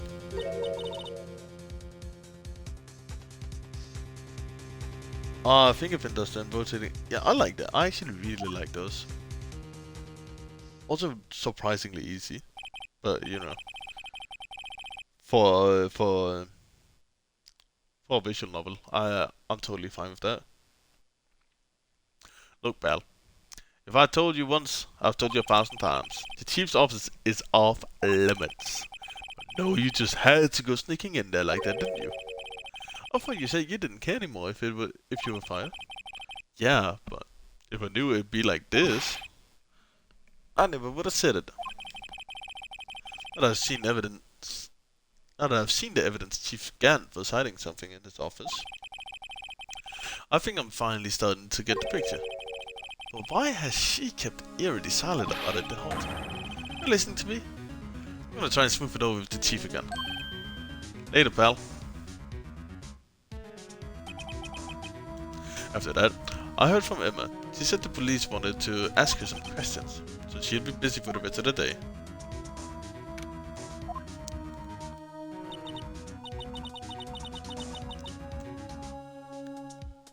So the chief asked Emma to come in for questioning. It's no use thinking about tomorrow's the final day in court. I'm committed to doing everything I can to defend you, which is why I'm here. I've already told you all I can. What you told me over these past couple of days is absolutely fuck all. Not a single useful thing. Really? I really did mention something quite important. Something I told you right at the beginning. I said I was the one who stabbed Detective Koopman. You know, I think I finally figured it out. I know who it is that's lurking behind your words. You did a good job mentoring you. See, I kinda wish they were present throughout the entire game. Yeah.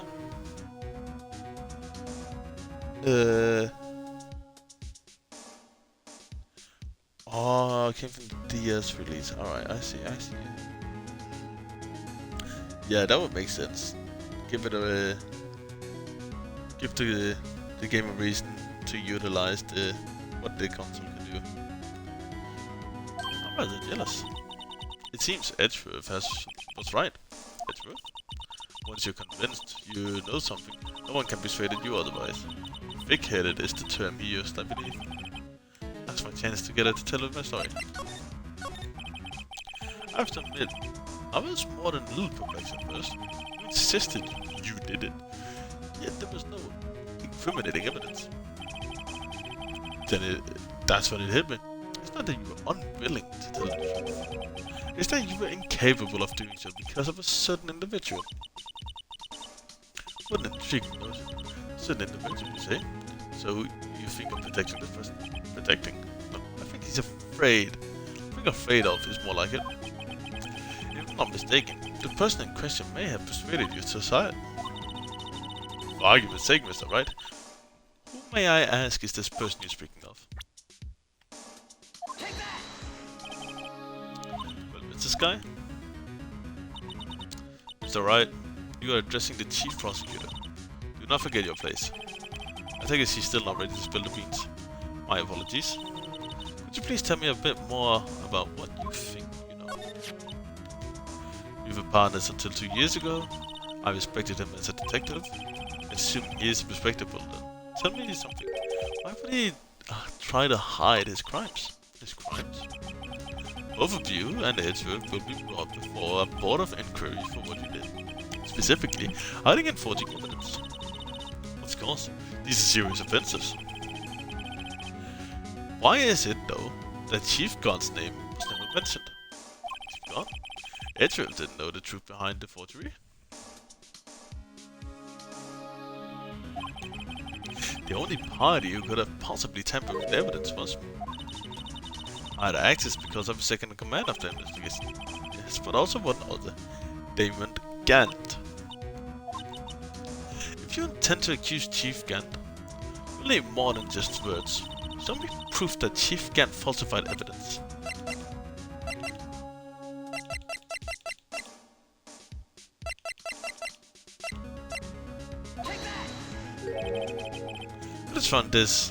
I just found this in the safe in Chief's office. This jar piece and this piece of cloth. Do you know what these are? They're pieces of evidence from the SL9 incident. The person concealing evidence was none other than Chief Gant himself. Now tell me, why are you taking the blame for him? Touche, Mr. Wright. It's as you surmised. I cannot disobey the Chief's orders. Even if it means being found guilty for murder.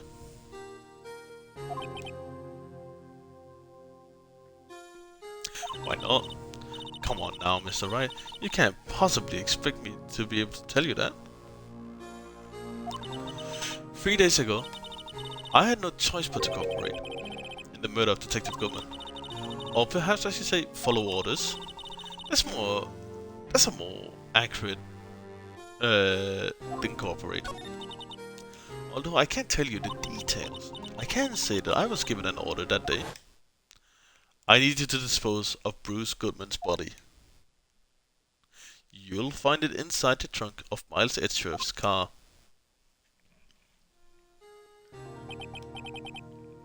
Just as I suspected, despite what everyone believes, you were not the only one who murdered Detective Goodman.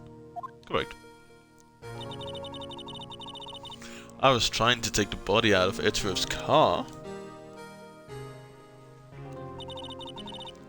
The trunk's lock was broken, and I discovered that the murder weapon was still inspecting the body. The murder weapon? You mean Edgeworth's knife? No. I found the body. This was the knife stock in it. The knife from SL9 incident. Serial killer Joe Dark's knife. I just couldn't leave that knife in him. So, I took it out and stabbed him with another knife. That would be Edgeworth's knife. That's right. Even though he was already dead, my hands were shaking at the thought of stabbing him. That's why I ended up cutting my hair. That's the real reason for the bandage on your hand.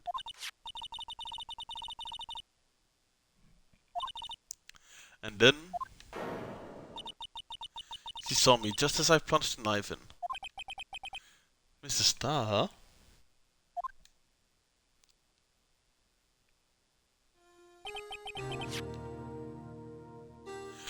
Why did you need to hide Dark's knife so badly?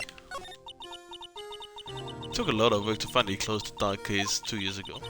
It was over with. I didn't ever want to think it open. Ever want it opened again. My intent was to prevent that by whatever means possible. So, you hit Dark's knife. The weapon used to stab the detective was evidence in the Joe Dark's case. If word got out, which it would, the reporters would have a field day with it. You would absolutely get a tampering with evidence charge. 100%. 100%. Like, I mean, I can clear her of the murder charge, but the rest, I can't clear, man. She is so fucked. So, you wrap the knife in the scarf and you hit it. In Edgeworth's exhaust pipe. Right. Then I called my sister. To tell her what happened. To ask her to hide the knife that was inside my muffler. You asked Emma? I didn't want anyone in the falls to know about this. That would explain why Emma is so confident about Lana's innocence. Speaking of phone calls, I had a bad feeling about one of them that day. Bad feeling? The truth is, After I received those orders from Chief Gant, the first thing I did was make a phone call. A phone call to patrolman Jake Marshall. Marshall? Why on earth would you call him? The lead investigator for the SL9 incident had been murdered. I wanted the fact to be kept hidden, and I needed help. He was the only other person I could trust. Or at least, I thought I could trust him at the time. However, it seems that after I spoke to him, he went off on an escapade of his own.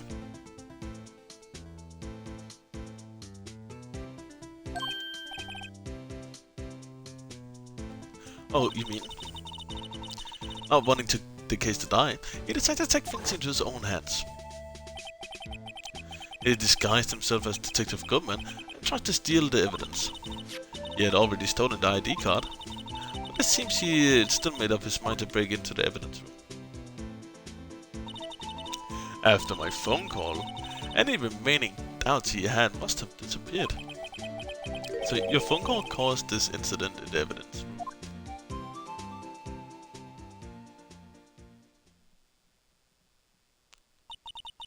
I'm afraid that's all I can tell you.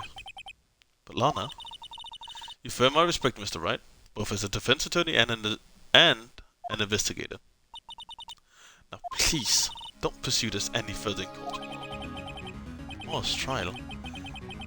There's only one way to drive off Lana's demons. I've got to get to the bottom of everything.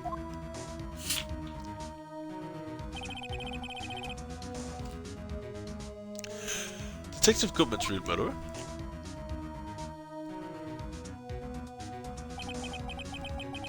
What went down in the chief's office 2 years ago?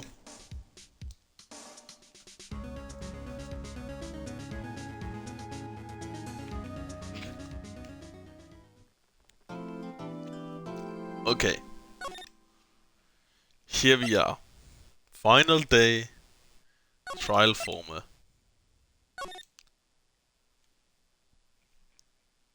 Quick pee break. And I'll be back for the rest.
Why do I feel stressed just watching this segment? This section? I don't know, man. I am kind of sadly rushing through it. I mean, I'm loving it, but I do want to be done by at a reasonable time tonight, so you know I can wake up tomorrow. So I've stopped doing the accents. Don't know if you noticed. I feel that that's what happened to me when I. Yeah, so I stopped actually trying to voice act, and I'm just going through it how I would a visual novel on my own, right? How I did, for example, with fucking Doki Doki. You never noticed? You should have heard my motherfucking Chief Gantz Chief Gant's Chief Gant voice. Oh my god, that was. I'm so tired. Can't even think straight.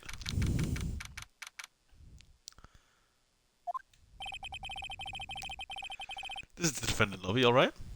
There's no defendant. I've been trying to reach Lana all morning. Where could she be? Where's Emma for that matter? It's almost as if something's happening behind the scenes.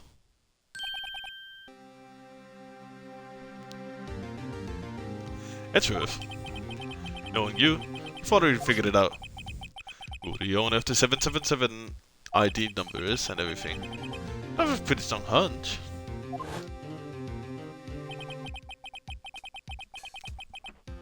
Looks like I'm not the only one who's figured it out.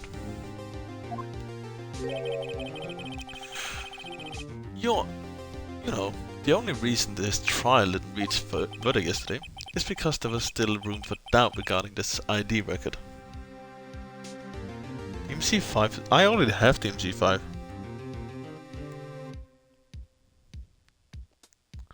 Should have all the DMC games when they were on sale last time. But I haven't played DMC5 yet. If that number does not belong to whom you suspect, then no doubt will remain. After all, he hasn't been officially charged with anything. Missing 5 in the reboot? What, the reboot of the first one?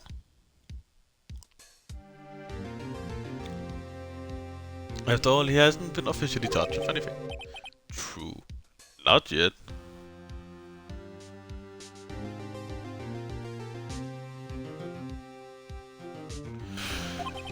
In any event, once all doubt has been removed from that list, I can call for a final ruling. 5 minutes, right, and the chief prosecutor's guy will be found guilty. But she didn't do it. I figured you'd say that as much. That's why I came here.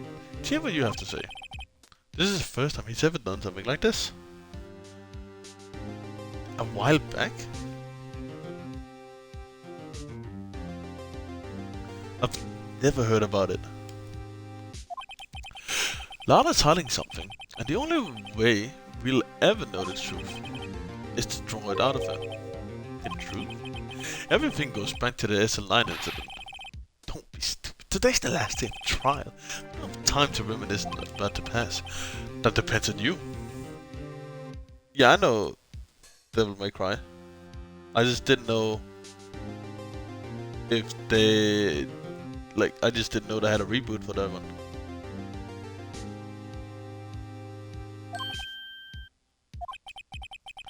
She's found guilty. Oh, that's the name of the reboot? That's such a shit name. Oh my god. Oh my god. If she's found guilty, you lose your only chance to find out what really happened. I'll think about it. See you in court, right? This is it. If I'm ever gonna find out what Chief Gant has on her, it's now.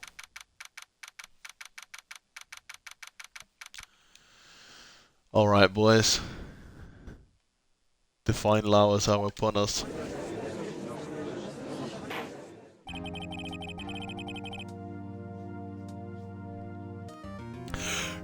Court is now in session for the trial of Miss Lana Sky. Came out on 13. Damn. The defense is ready, Your Honor. The prosecution is ready, Your Honor. We are ending this today. If anything, today, British time. But I'm aiming for that CET time. Normally, this is when the prosecution puts forth its opening statement. But before that, the police chief has a proposal to make. Chief Gant?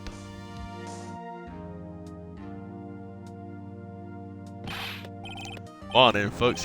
How's everybody doing? Hey, Archie. Been back to the pool yet? No, I've been drowning enough in as it is in my work.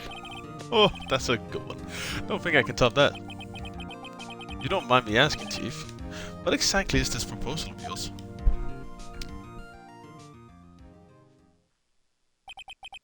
Lana, that is to say, the defendant, has asked me if she could speak directly to the court. No, fuck yourself. She wants to do what? Having heard what she intends to say, I feel she should be granted her request. In the end, it should save everyone a lot of time and trouble.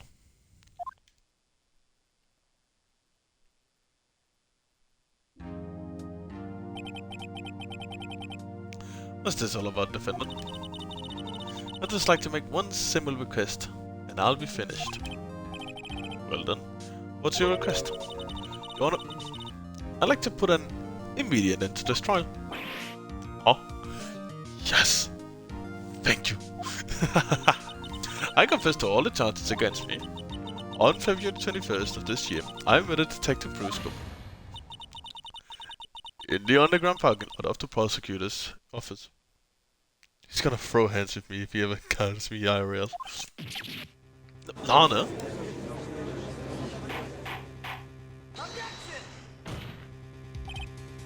You can't. Your Honor, the defense claim does not change the defense's plea. In that case, Mr. Wright, I no longer require your services. Well, Honor. Your Honor, I hereby forfeit my right to an attorney. The prosecution may lack direct evidence against me, but it has sufficiently proven its case through testimony and circumstantial evidence. I would like you to render your verdict now, if you please.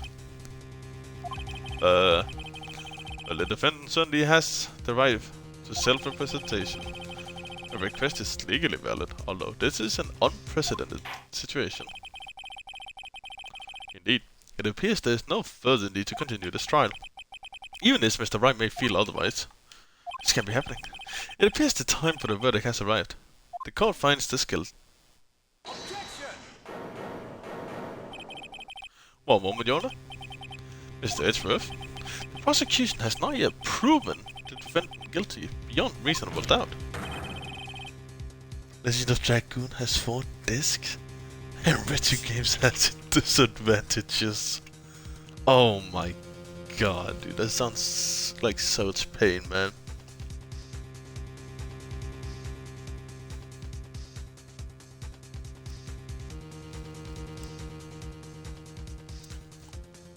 Man, dude, if she had done that, like, just day 1, I could have saved 10 hours.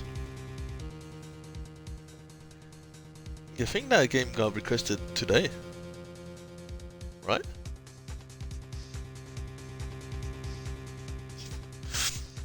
Any ruling in the state would be premature. Come now, Wildy. I understand this is a difficult time for you.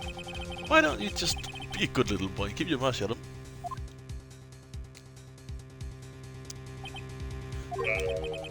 I don't think I care for your tone, Chief Gant. What? Creating another fabrication to cover up your past mistakes.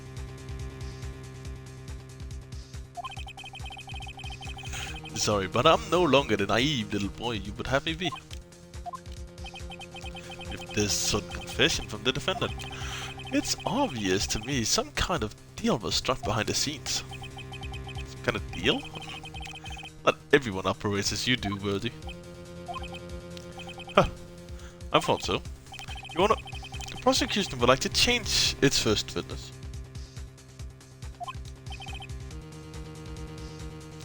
Oh, to whom? As its first witness, the prosecution would like to call Miss Emma Sky. I request the court hears her testimony. Mr. Edgeworth, I am exercising my right to self-representation. I don't think you need to continue. I don't care what you think, Mrs. Sky. The exposure of truth sometimes results in tragedy. However, No matter how tragic the truth may be, it would be an even greater tragedy to avert one's eyes from it.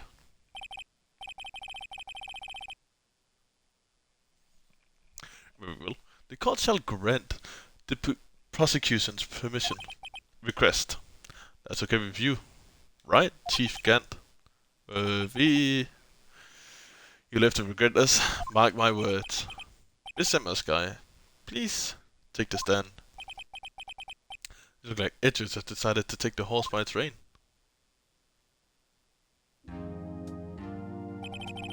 Now then, witness, please state your name and occupation. My name is Emma Sky. My occupation, I'm Lana's little sister, and I want to be a scientific investigator. 2 years ago, you encountered the serial killer Joe Dog. Let me know otherwise if you can change it to someone else if you end up dreading it.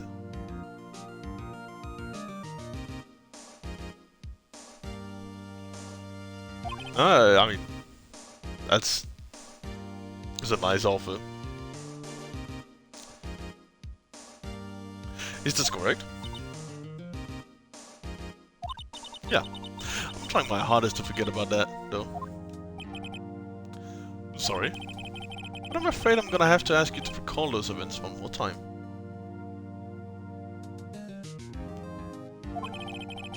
Mr. Edgeworth, please remember this trial concerns the murder of Detective Goodman. Is an incident that was resolved 2 years ago really all that relevant? Yes, it most certainly is. Well, okay then. You should give up first. Now, please testify about what happened to you 2 years ago. The trip to yesteryear has finally begun. It's bound to lead to the truth behind this trial. Ratchet and Clank. Yes, sir. I'm excited for both of those, man. Ratchet and Clank and Crash. I was waiting in my sister's office that day. A man came running in and took me hostage. Neil Marshall came rescued me. But I'll never forget what I saw in that instant. A man raised up his knife and stabbed Mr. Marshall in the chest.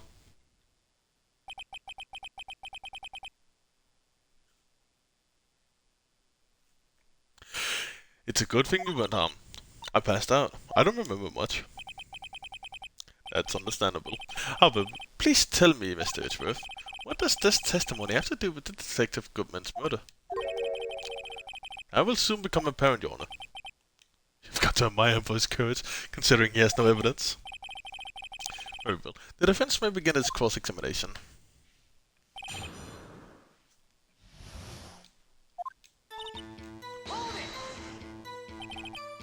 Two years ago, the defendant was a detective at the police department, correct? Yeah.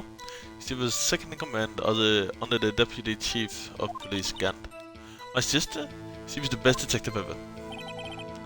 Yes, I remember. Deputy Chief Gant and Miss Guy used to be quite a pair. I believe they shared the same office. That's right.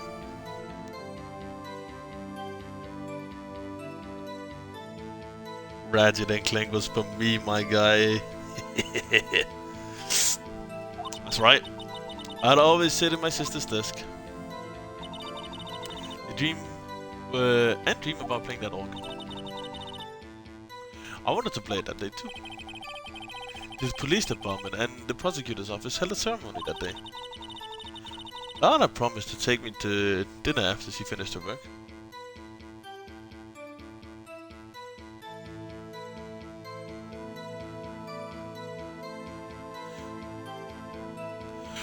Lana promised to take me to dinner after she finished her work.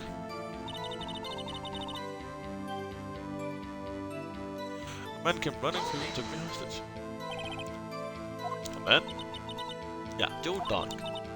He was a serial killer. The Dark was brought in for questioning on the day of the ceremony. We were desperate to get anything out of him that could lead to an arrest. When he saw his chance, he fled the room, right? Upon fleeing the room, Dark proceeded to take the elevator. It must have been the panic because the elevator was going up. Then he ran into Sky and Gant's office. There was a lot of noise coming from outside, so I opened the door up to look at him.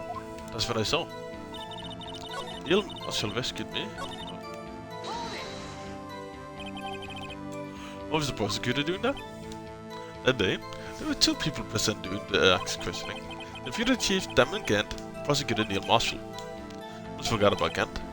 Neil Marshall had just received King of Prosecutors Award. Young and dedicated, he went straight to the questioning room after the ceremony. I assumed that would also be why he was the first to run after dark. The dark grabbed me, I thought I was as good as that. That's when the prosecutor Marshall came running in. I don't clearly remember what happened, but I'll never forget what I saw in that instant. Mr. Marshall jumped on Dark. Just then, the lights went on. The lights? It was just about this time of the year. There was a terrible storm going on. Lightning struck nearby. So the electricity went out? Wait a minute. If it was pitch dark in that room, you shouldn't have been able to see anything, right? Right. But just as the lightning flashed outside, the sudden flash left an unforgettable image in the scene in my mind. I see. I told the detective about what I saw then. The detective? Yeah, Detective Goodman. He was in charge of the case. Detective Bruce Goodman, the victim. Here more. So you spoke with Detective Goodman about this 2 years ago? Yeah. That's what's so scary about this trial. And you told Detective Goodman, and what would you say? Yes, but at the time, the words just wouldn't come out. That's why I drew a picture. A picture? Yeah, I think he mentioned that before. Well, Mr. Wright, have you heard enough? Let's go about the picture. This picture the witness drew, I believe has an important meaning. But the list of evidence I was given 2 years ago didn't contain a picture.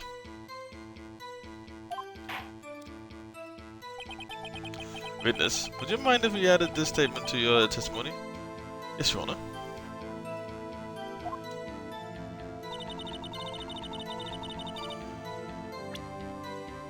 And because Miles mentioned this list here, I suppose I should hit him. Yeah. Mr. Edgeworth? This little girl put all her heart into drawing that picture. And yet, you would insist on denying its existence. Hey, I'm not a bad guy.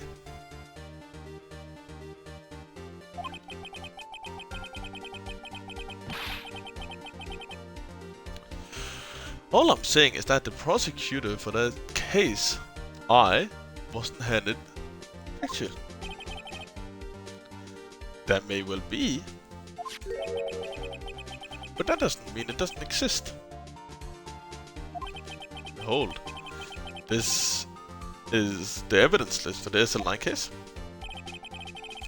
Please turn it over, Your Honor. Turn it over. What is this? Yes. What is that? Is it? That's the picture I drew.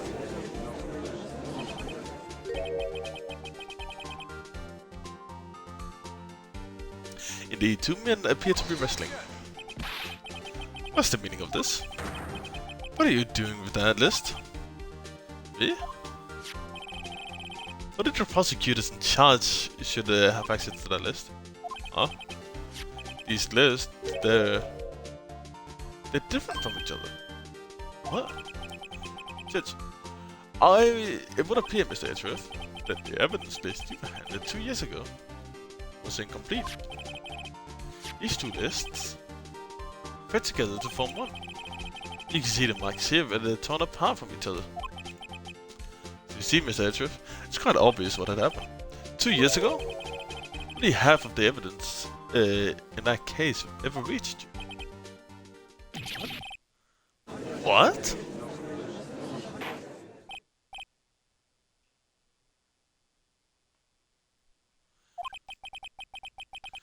Mr. Sky? Why is he taking a picture on the back of such an important list?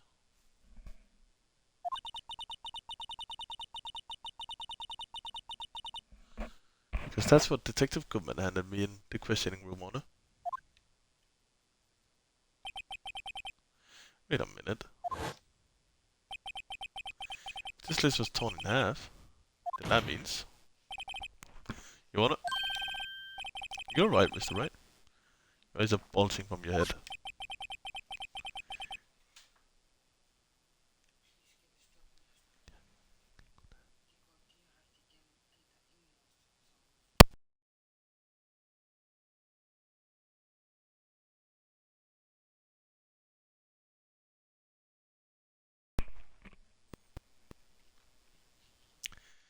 If...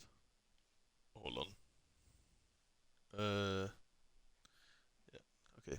If the list was torn in half, there might be more of the drawing on the back of Mr. Edgeworth's list. Yes, that's quite conceivable, Mr. Edgeworth. It's possible. Let's see.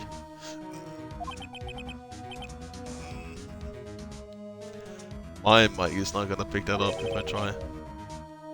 Is something wrong? You even have to ask. Sorry, Yona.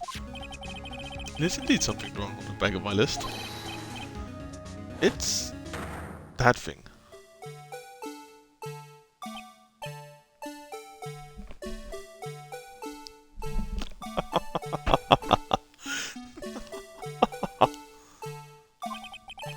That's...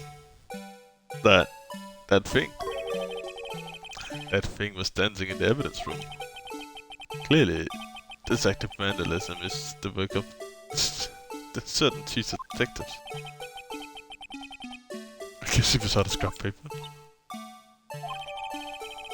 Evidence list restored and updated in court record.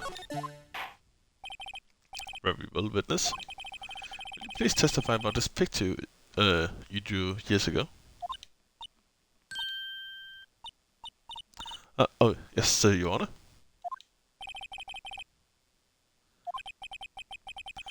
He seems to be thinking about something when she was looking at the picture.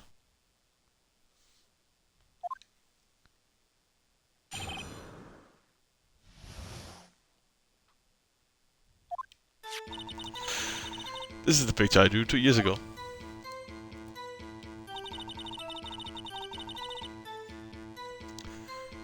The flash of lightning was so bright, all I could see was shadows.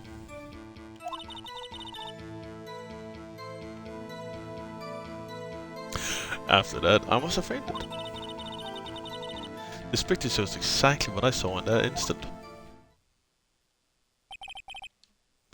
To think a flash of lightning could burn such an image into your mind. Thanks to that though, it seems it shows exactly what you saw.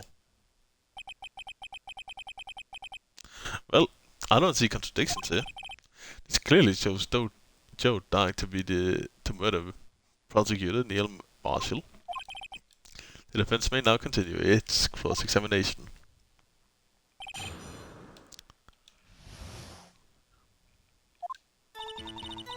This is a picture I drew 2 years ago. Did you draw this picture right after the incident? I think I drew it 2 or 3 days later. At first, I was in such a state of shock I couldn't do anything. During that time, the investigation team was reorganized. Detective Goldman was placed in charge, under the direct direction of Gaunt and Lana Sky. 2 or 3 days later, the memory should still have been fresh in her mind. Excuse me, witness. Can you please tell us why this picture is painted in all black?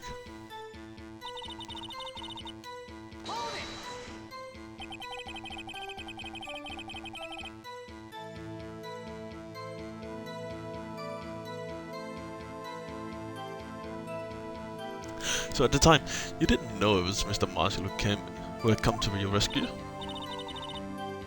No, I couldn't see him clearly. The lightning was so bright, I was knocked to the floor. even knocked to the floor.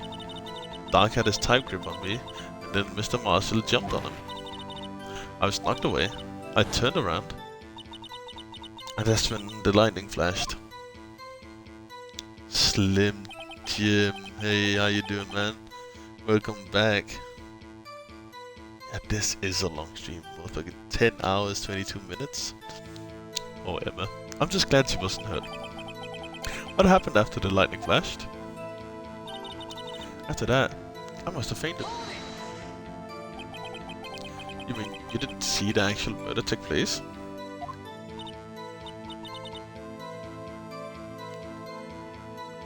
I'm sorry.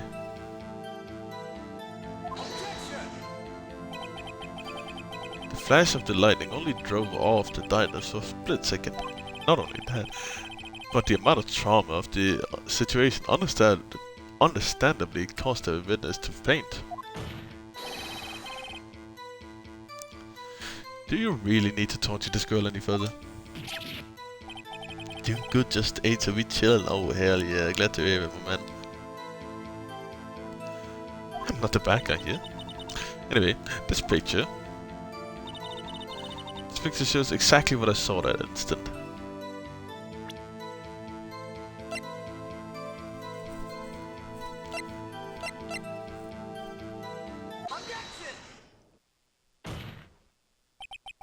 I hate to be the bearer of bad news, but this picture the witness drew contains a blatant contradiction. Huh? But I remembered it, just like it was yesterday. Mr. Wright, perhaps it would be fast if you simply pointed out this contradiction for us. What part of the picture was a contradiction? It's, the tip of the weapon. Should have still been sharp then, right? Take a look at the knife the man is holding. If you look closely, you can see the tip is broken. Even I don't have to look that closely, Mr. Wright.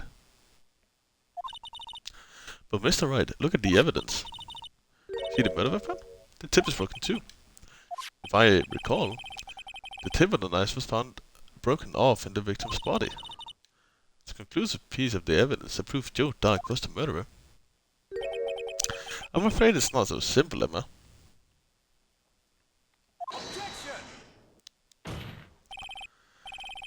And where, pray tell, could you possibly see a problem? It's obvious, really. The victim suffered a single stab wound to the back. If the victim was only stabbed once, then the murder weapon should not yet be broken. What's the meaning of this?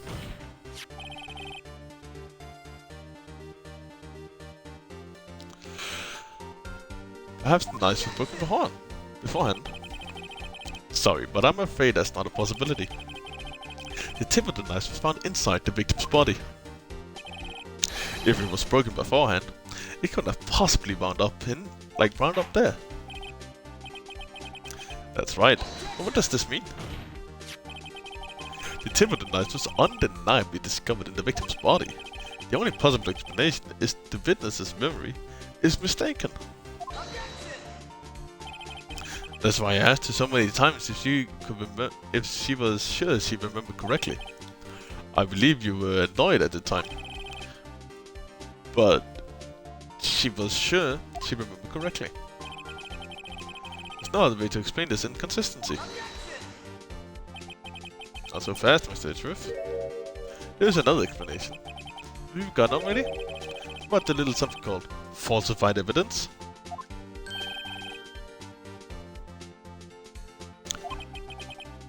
All I'm saying, treading on thin ice, right? All I'm saying is that this broken knife tip would have been a piece of evidence that was forged. You can't deny the possibility. No.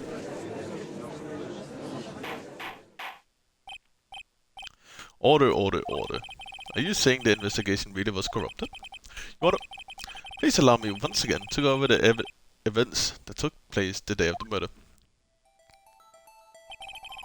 The police department and the prosecutor's office were holding a ceremony that day. After receiving the King of Prosecutors award at the ceremony, Neil Marshall questioned Joe Dark along with Damon Gant. During his questioning, Joe fled the room. Prosecutor Marshall chased him and was killed by Dark. It was my belief that somewhere in this story there was a lie. I'm not lying. The man really was holding a broken knife. If that's true, then there's no other way around it. This could not have been the actual murder weapon. There must have been another broken knife. What are the chances of 2 broken knives? Could have been one. There's another one. If the witness is this adamant about the accuracy of what she saw, it can't just be explained by a simple observational error. In that instant, Emma really did see a broken knife. I assume then that you have some information about this other broken knife. If so, feel free to enlighten us. The murder weapon was already broken prior. Let's see. Take a look at this. Here's the real murder weapon. And it's the...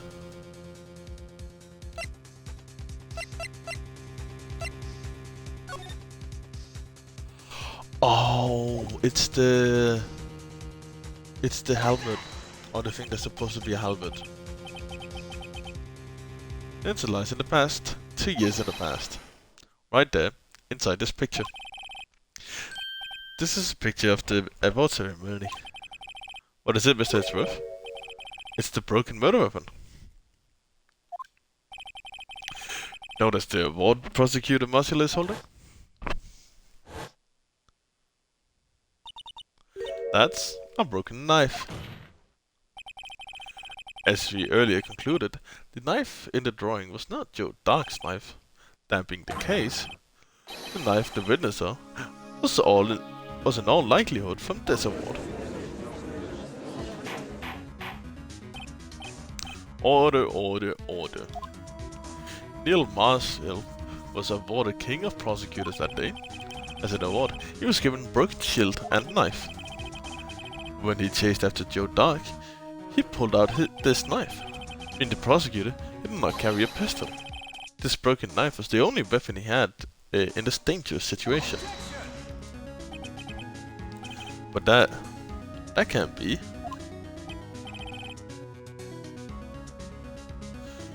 Why not, Mr. Edgeworth? Because if the King of Prosecutors award knife was the murder weapon, then the murderer and the victim would have been reversed. What do you mean? I mean,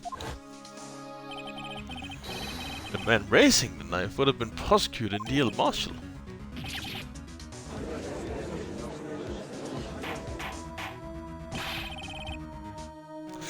But the prosecutor was the one who actually died. That's true. What's going on here? It seems Mr. Wright has been a bit too eager to jump to conclusions. Wait, I remember now. I remember everything. Mr. Edgeworth. What is it? Could you show me your evidence list again, please? This list? The one with the picture script on the back?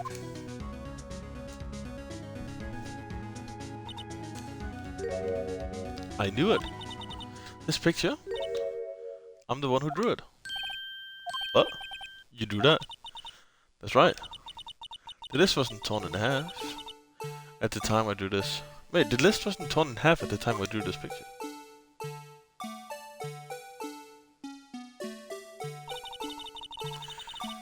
At this time, I was trying so hard to forget.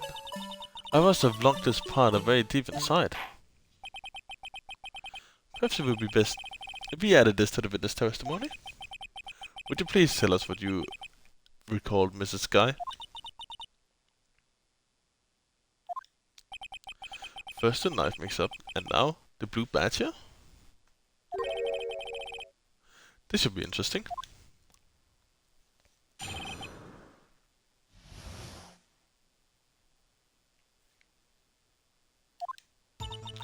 When I saw the man raise his knife, I panicked.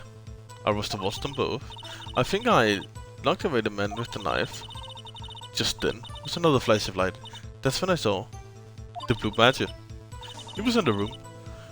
But I'm sure he wasn't in the room, but I'm sure I saw his shadow.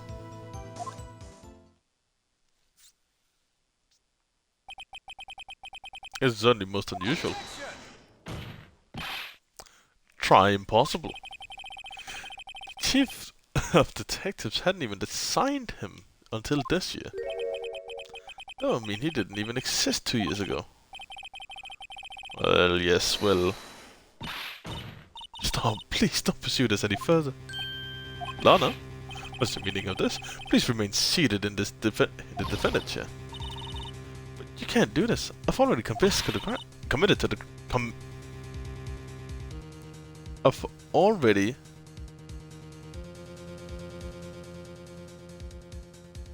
Dude, I am so tired, I can't even think of the word now. I've already admitted to the crime. Why can't you just leave it at that? Chief Prosecutor's guy. We've already come this far. It's too late to turn back. Silence. The defense will now begin its cross-examination. Bailiff, please detain the defendant. He seems to have finally getting to the core of the matter.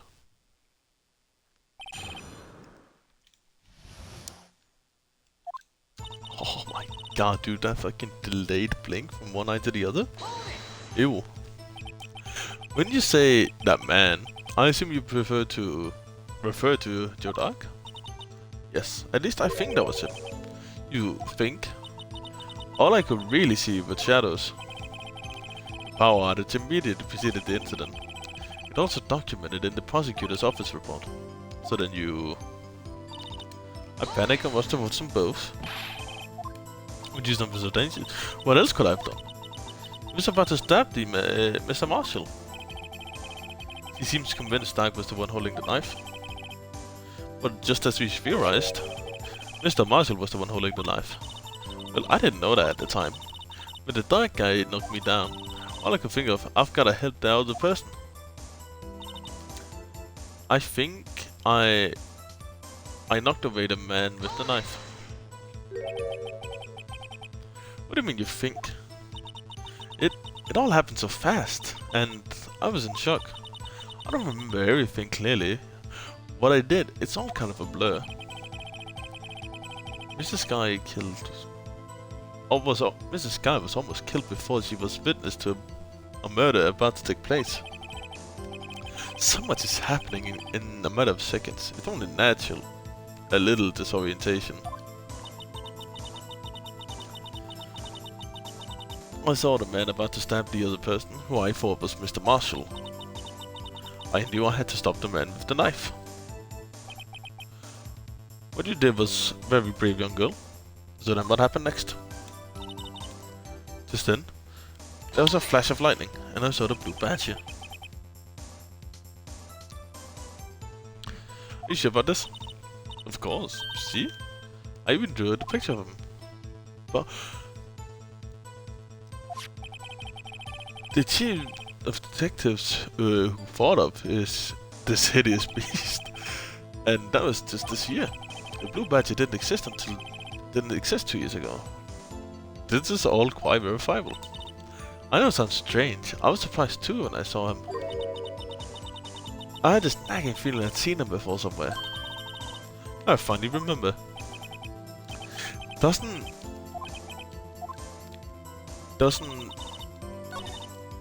that one kind of look like this?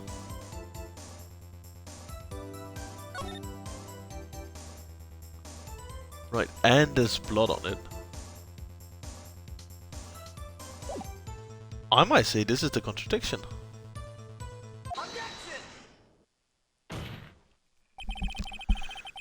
The mysterious blue badger was in fact this. But that's... what exactly is that? I believe it's some kind of jar. Mr. Right. That doesn't look anything like the Black Badger. Indeed it doesn't. As it stands now, it's just a plain jar.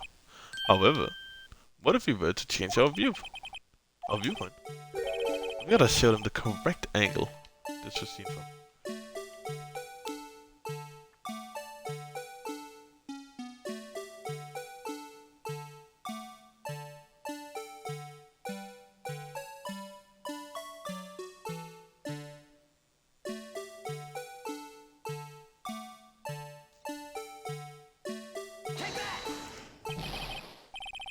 What have I walked into? Me. This isn't right. I've got to make it look more badger-like. Allow me to remind the defense, this case hinges on the witness's drawing. If Mr. Wright can't match the shape, can't accept his claim. I've got to find the right angle.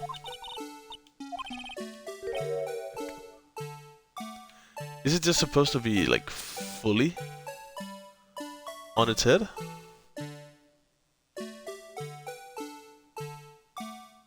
I didn't for you just abandoned Ace Attorney.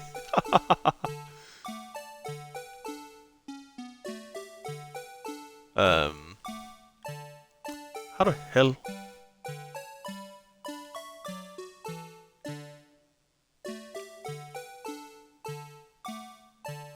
Oh.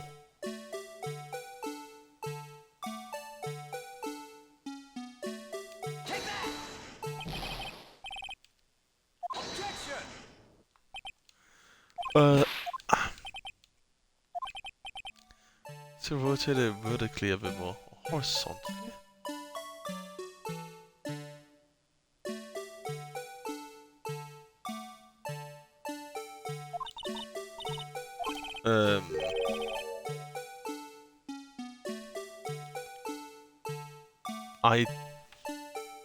What?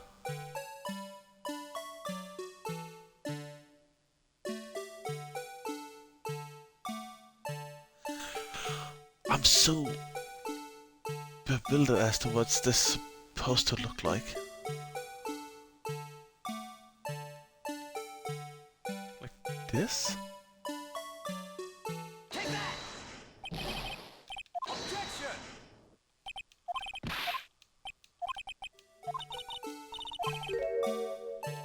At least they give me unlimited tries.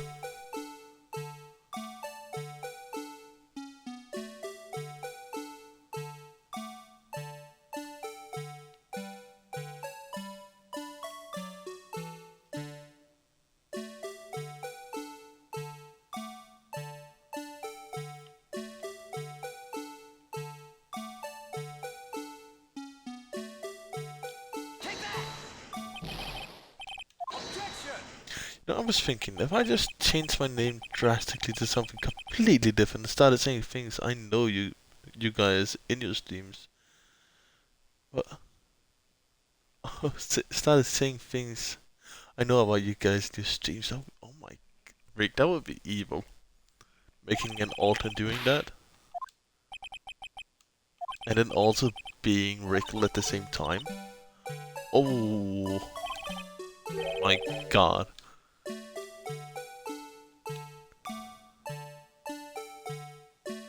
I don't fucking get this one. I don't get it.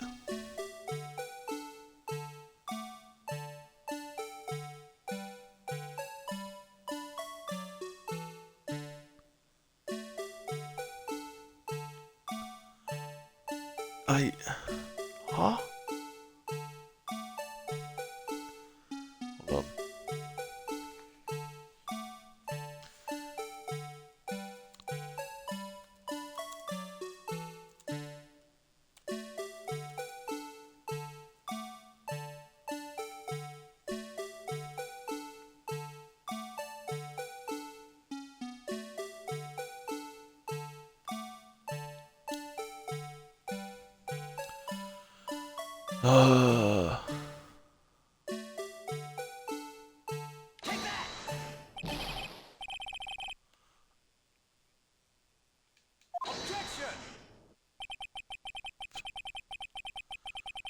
Yeah, reaching hard with this one. Yeah. When you need a new account. Yeah, exactly. That's why I said get an alt. What the fuck is this puzzle, dude? This puzzle is so shit. Oh my god.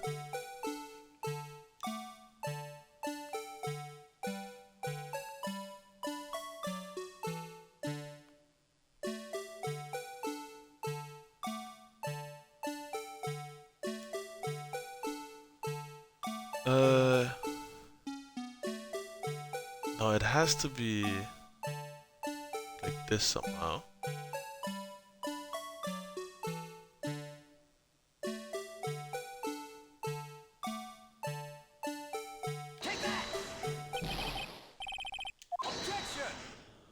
Oh.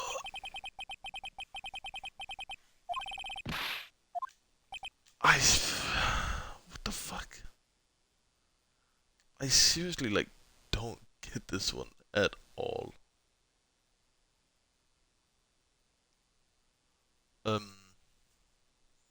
Just gonna have to look this one up, man.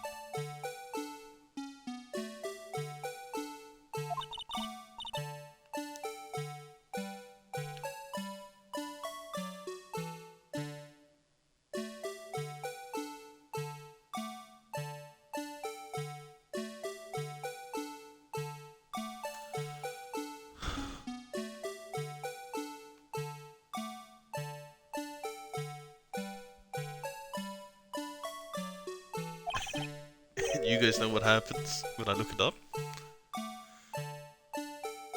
Same goddamn thing I've been doing this entire time. I'm gonna fucking... Oh.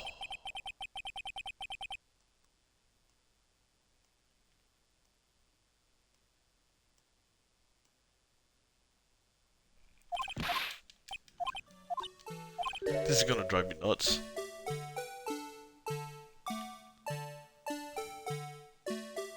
It has to be this, right? I looked it up.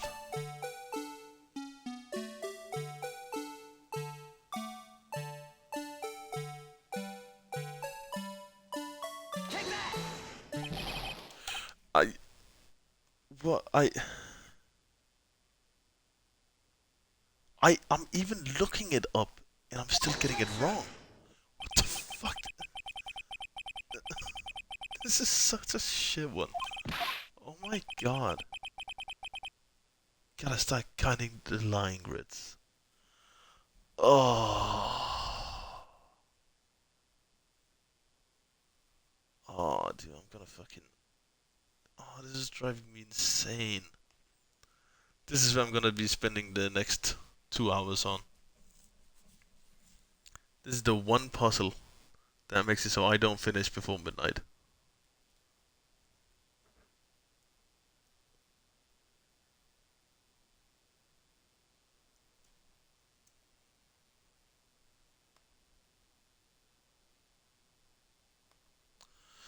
Okay, okay.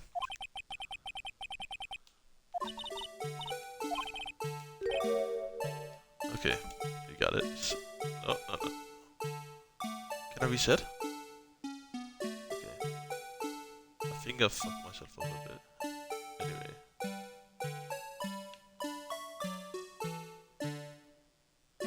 Yep. And then between here.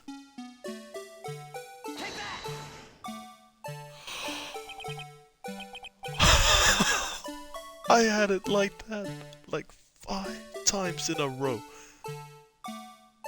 It was like that 5 times in a row. And I'm only just getting it now. That's insane.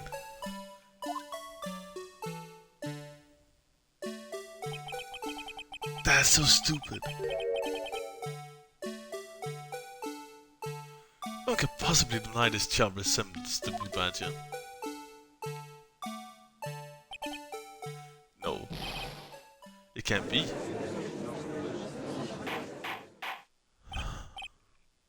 Order, order. The defense has proven its claim.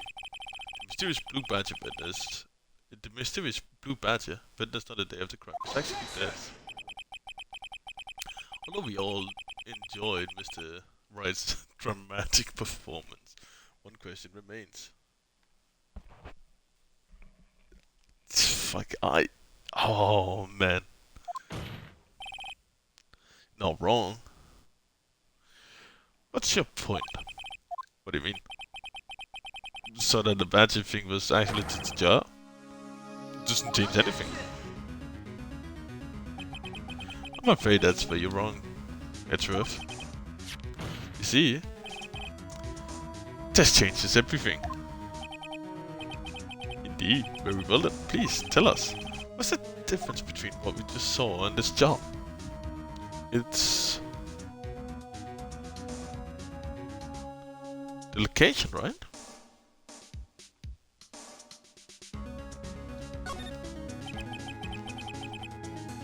Allow me to take these in turn. At the moment of the murder, the witness saw this jar. At a very specific angle, I might add, Mr. Wright. Yes, well, knowing this, because you've seen this jar. In the location the jar is shown depicted.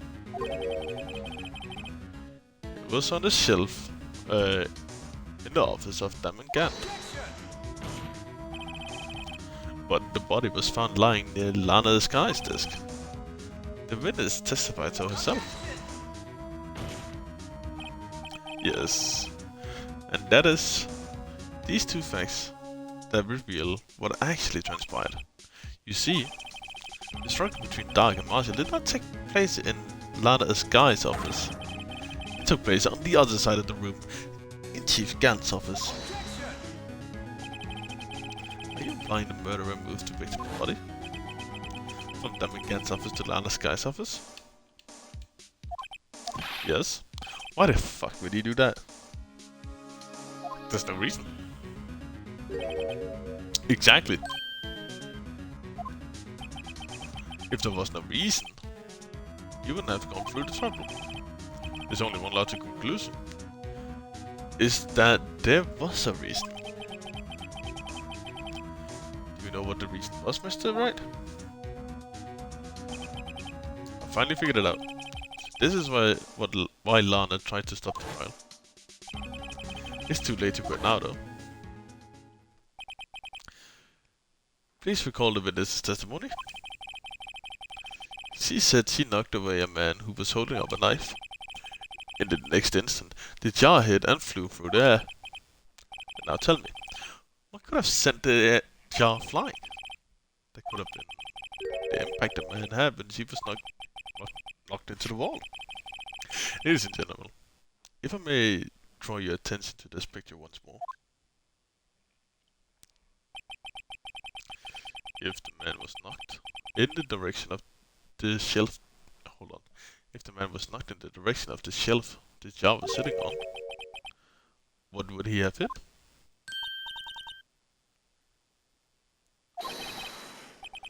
The suit of armor holding a very sharp and dangerous looking sword. Yes. And since the man who was knocked over into the armor was carrying a broken knife, he would have had to have been Neil Marshall, wielding the King of Prosecutors trophy. You can't be thinking. Yes. There's another possibility of what actually transpired in that room. Another possibility. Of course, the perpetrator would have no idea, but nevertheless... I don't know if I can go through with this. Mr. Wright, what's the matter? If the events took place as the defense theorizes, the outcome is obvious. In that moment, assuming the man Emma Sky knocked away was actually prosecutor Neil Marshall,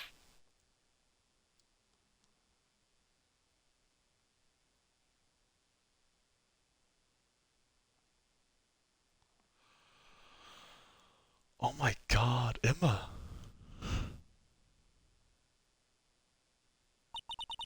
You mean Mr. Marshall died because of me?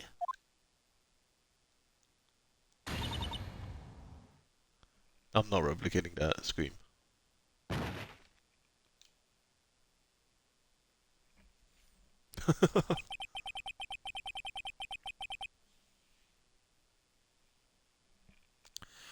I never imagined her testimony would lead to this. So, it was the witness who took the victim's life.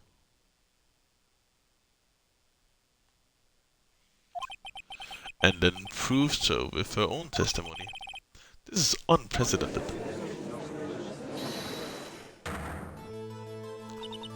What? What are you saying?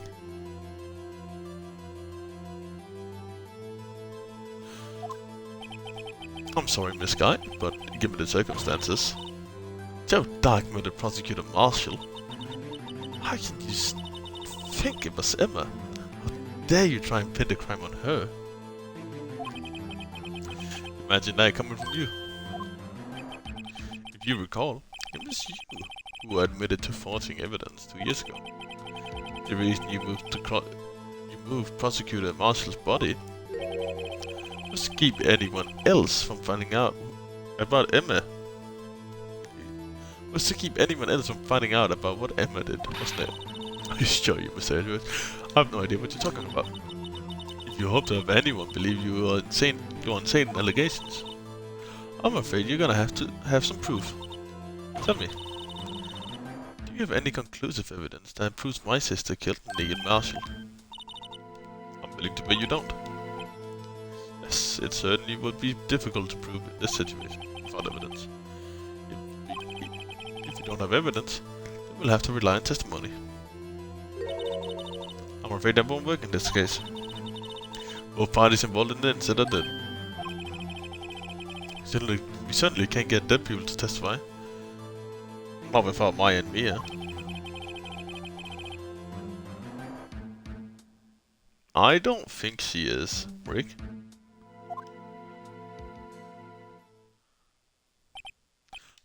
Too shame is this guy. Of course. That only leaves us with one possibility. What do you mean, Mr. Edgeworth? I mean, the possibility the victim left us a message. Better for worse, Mr. Marshall did not die instantly. He may have been left behind. He may have left behind the name of the person who took his life. In one manner or another. That's impossible. Well, Mr. Wright, this is the only possibility left for you. A message from the deceased. Does such a message exist? We absolutely are working together on this case. There's no doubt about it. The real murderer's name that the victim may have left behind is in the evidence. This message from the deceased is already in our possession. Mr. Wright, will you stop at nothing to prove my sister's a murderer? Do not be mistaken, Miss Guy. Our purpose is not to accuse Emma of any crime. There's only one thing we seek. The truth. No matter how painful it may be. Now then, Mr. Wright, please show us the piece of evidence. I can raise a message from the deceased.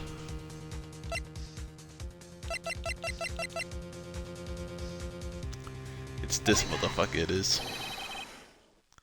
This is the message left behind by the deceased. This is the blue badge from before, right? Oh, is he going to speak the killer's name?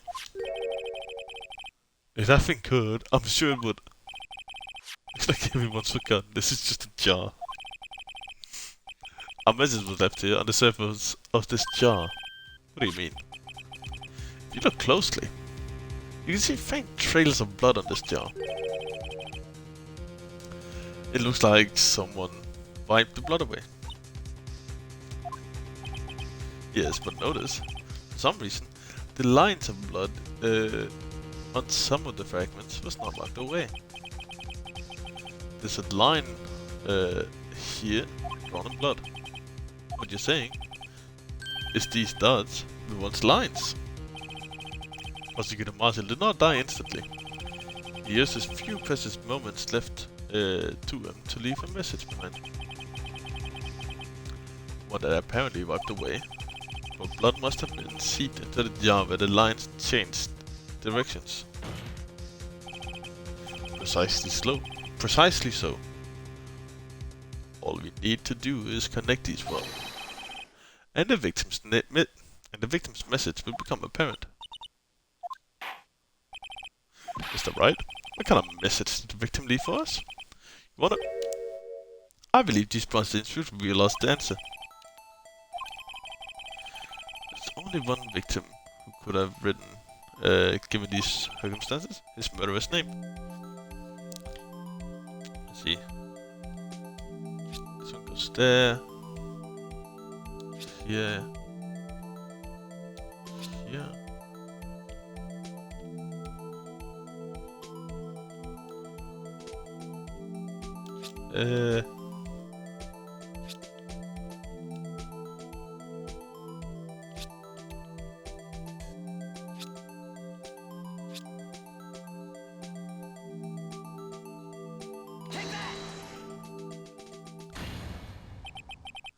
It's a defense attorney's duty to prove her client's innocence. That's why all I've been thinking about is saving Lana. After all my efforts, I never thought I would turn out like this. Emma.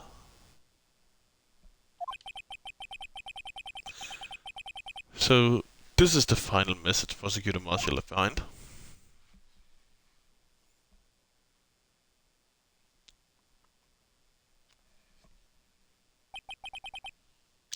Of all people, she may not have meant it, but in the end, she's the one who took the victim's life. Mr. Emma Sky.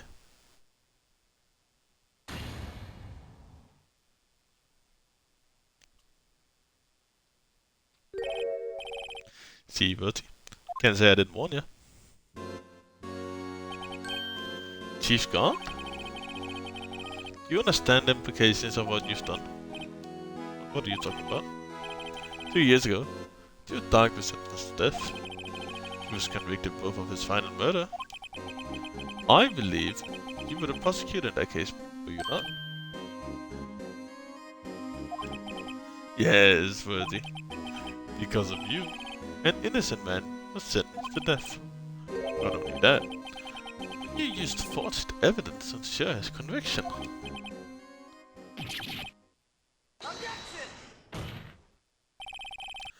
But Joe Dark really was a murderer, a serial killer.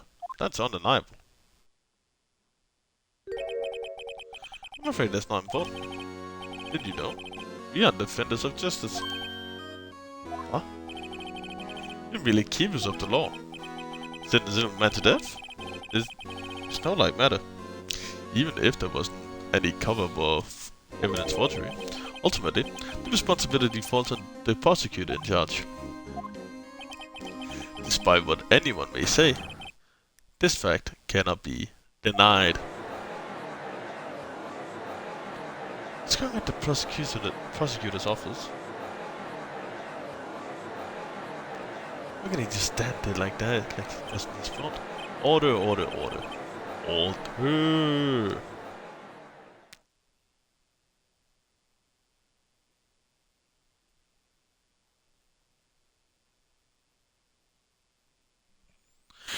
The gavel's pound fell on deaf ears. Unable to settle the crowd, the judge declared a recess. Where the trial is headed, no one knows.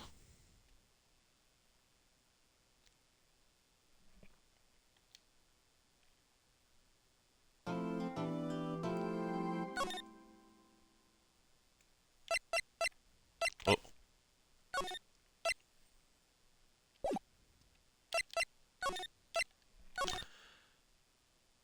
It's the police chief. Chief of the police. Chief of police, I think the title is.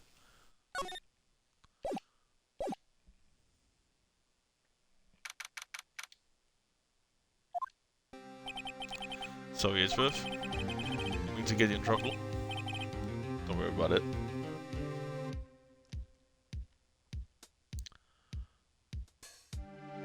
Okay.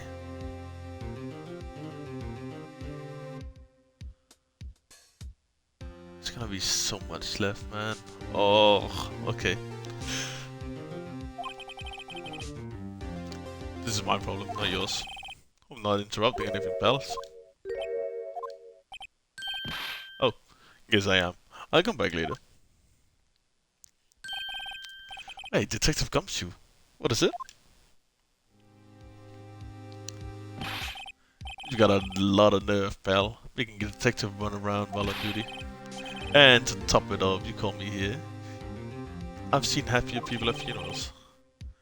I take it Lana's having you run errands again. Let me tell you, this is the last time, pal.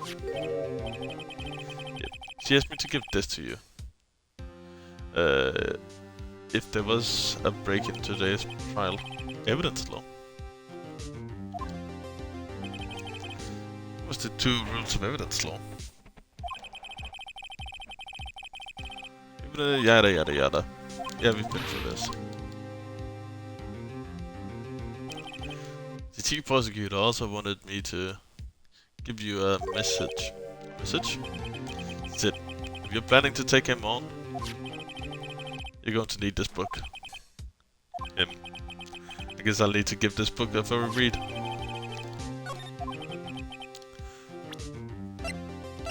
Let me give it a read. Rule number 1. No evidence shall be shown without the approval of police department. Unregistered evidence presented must be relevant to the case on trial. All that's left is chief prosecutor's sentence. That's where you're wrong, detective. Haven't you figured it out yet? Why I'm still sitting in that prosecutor's chair? Despite all these allegations being thrown at me. Mr. Edgeworth, the real trial today hasn't begun. Fuck. Well, what else is there left to do? Your credibility is all but ruined with this forged evidence you were unaware of. Emma Skye found out she was unwittingly caused a man's death. And now, you're telling me you want to do more? You gotta be kidding me, pal. You're missing the point, detective. Lana didn't murder Detective Goodman. She merely stuck the knife into his dead body. His dead body? That means the real killer is still out there. What? We're going to expose him. No matter what it takes. No. Rick, we are finishing today. And I don't care what time zone you have to count it by. This case has hurt too many people. It's time to bring an end to it.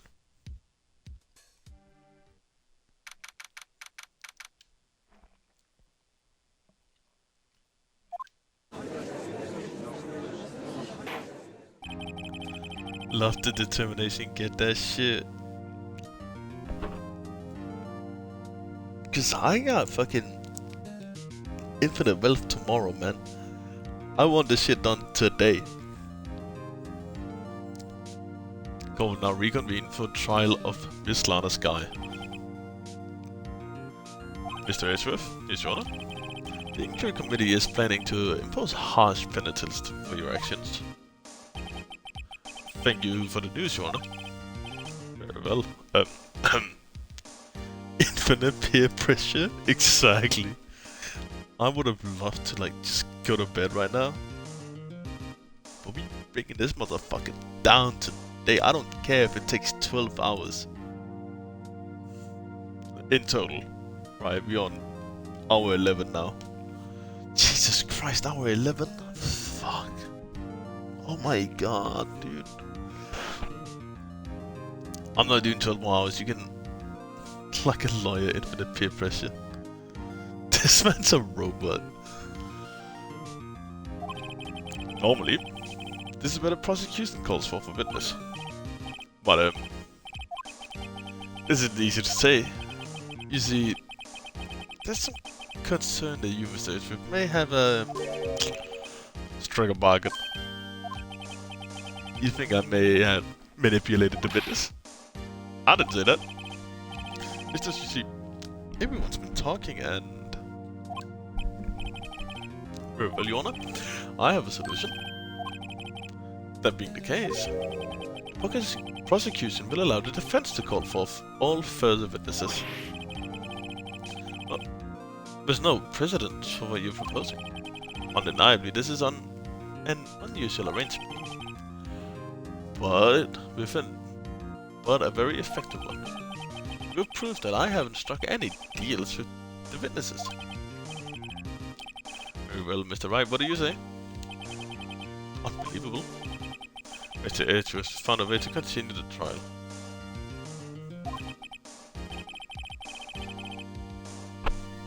Very well. The defense accepts the prosecution's deal. Proposal. Then it's settled. The defense and I'll call forth the next witness. Mr. Wright. You do realize this is your last chance. If you call the wrong witness, this trial is as good as over. The defense calls Damon Gant. Damon Gant. The defense calls a Damon Gant to the stand. Damon Gant, what does he have to do with anything? As the defendant's partner 2 years ago, Mr. Gant has first-hand knowledge of the crime. I feel we should hear what he has to say about it. As luck would have it, he should still be in the courthouse. He would also be the least likely person to have been manipulated by me in any way. Wouldn't you agree, Your Honor? True. Alright, bailiff. Please escort Mr. Gant to the stand.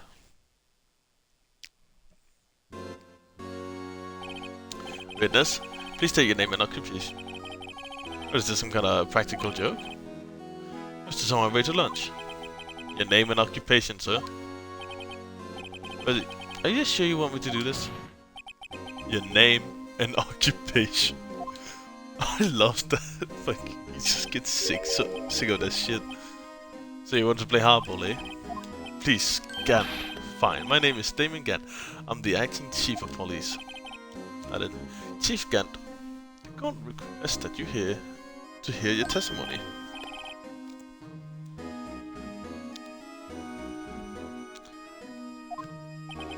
Oh fuck, I didn't see what it said. Alright, Ryder. What's with the grim face? First, let's clear up this SL9 incident. Oh, you mean that time when Lana's sister murdered that prosecutor? Personally, I think it's been made pretty clear. There's still some things unaccounted for. Oh, like what? Like the role you played in all of this. Son, either you're very brave or very foolish.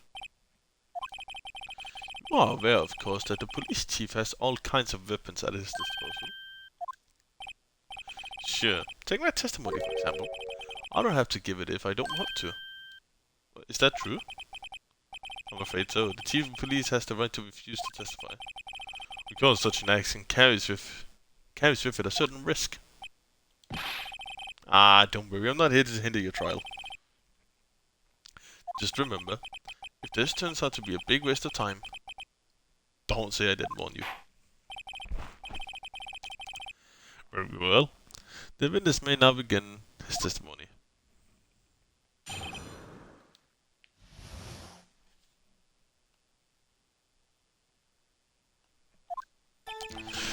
As I recall, Neil and I were questioning him that day.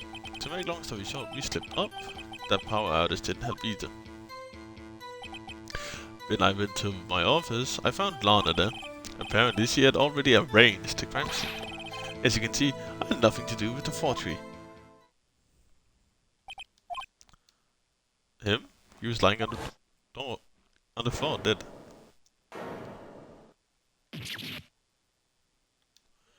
Yeah, but we already know this. His body found dead on the floor and yada yada yada.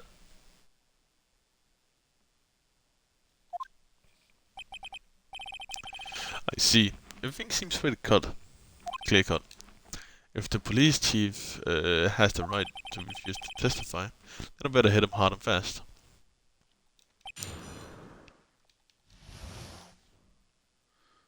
But that part about my guy having nothing to do with it is a lie when you look at this one.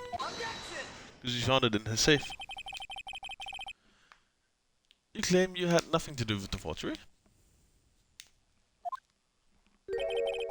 But I'm afraid that is a claim you cannot back up. Explain yourself. Several pieces of evidence were found in your office. Take this jar, for example. That is the blue badge you showed us earlier. A piece of this jar was discovered in your safe. Not only that, but the evidence list I presented earlier was actually found inside your desk. You see, Chief Gant, these articles of evidence uncovered in your office both concrete proof that you played a part in this illegal investigation.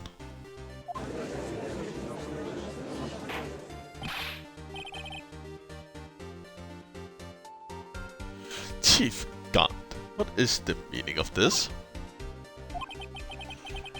He's a defense attorney who may even rival VOD. So you admit to it then? That you were involved in forgery? What do you mean you? Me? Why would I have anything to do with that? Well, you're the one who snuck into my office when you found this evidence. Prosecutors aren't the only ones capable of forging evidence, you know.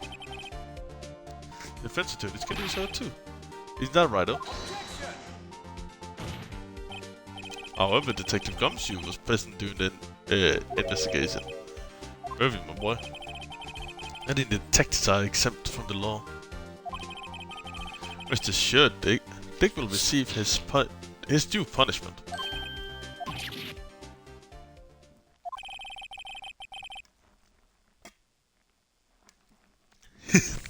If his salary drops even more, he'll end up paying to work. Yes, well, in light of the detective's presence, please give us your testimony regarding these pieces of evidence you found in your office and their relation to the forgery that took place at the crime scene. Guess they no longer know how to put two and two together.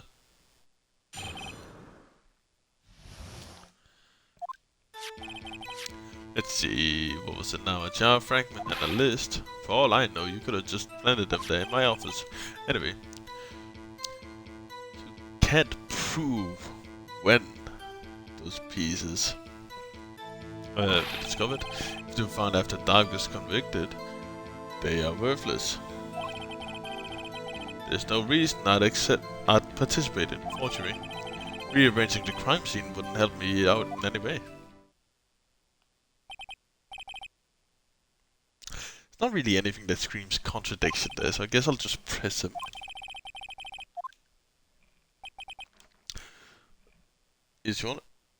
When investigating the crime scene, you should be more careful to observe protocol. You do understand that I am chief of police, right? There will be consequences. Indeed, I believe I will press charges so you won't make the same mistake again. My apologies, Chief, but would you mind waiting until tomorrow for that? Today is, well, you know. Alright, Archie, in return though. I know. That plays right. Why, are these guys telepathic?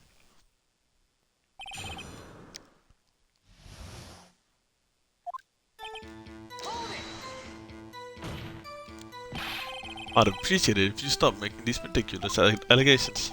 Yes, you do have a point. You wouldn't have the guts to do something like that.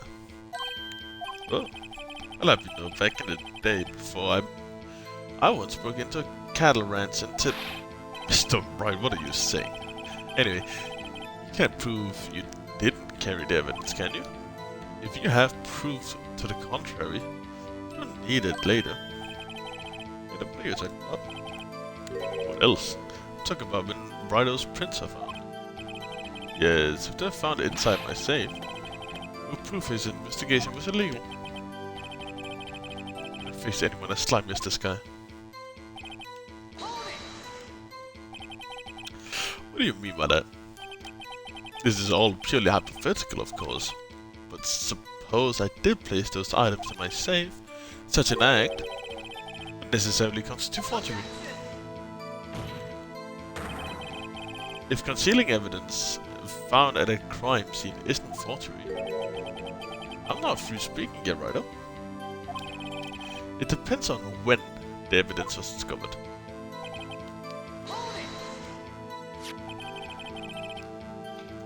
Are you saying this jar fragment wasn't discovered in the initial investigation?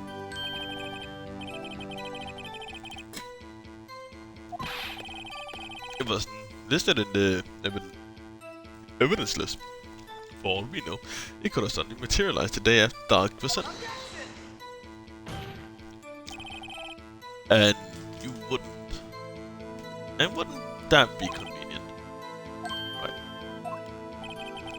The Chief is talking about a possibility. So, as long as you can't rule that out, your remark, however clever they may be, will only succeed in wasting time. Tell me something I don't know. Come on, Ryder. Think about it. There's no reason I participate in forgery. How can you look me in the eyes and say that? Because I'm innocent. Remember? Who was it that murdered Neil? I'm not sure I care for the word murder here.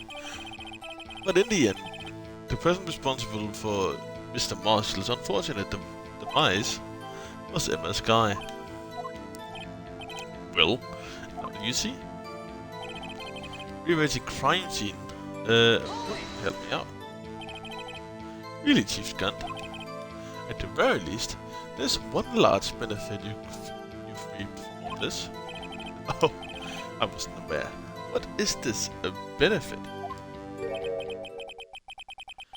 That would be, of course, the position you have, Chief of Police. The resolution of the SL9 incident secured your promotion to Chief. That in itself is sufficient motive.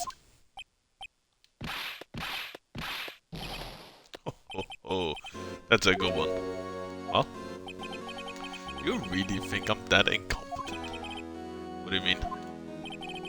Even without the case, I was already in line to become the next chief. The resolution of SL9 merely sped up the inevitable, a little. Is that true, Ashraf? Yes, he was going to be made chief anyways. Be careful when pointing your finger, or you might wind up being the one pointed at. So that means there's only one possible motivation for you to commit forgery. If you didn't do it for yourself, then you did it for someone else.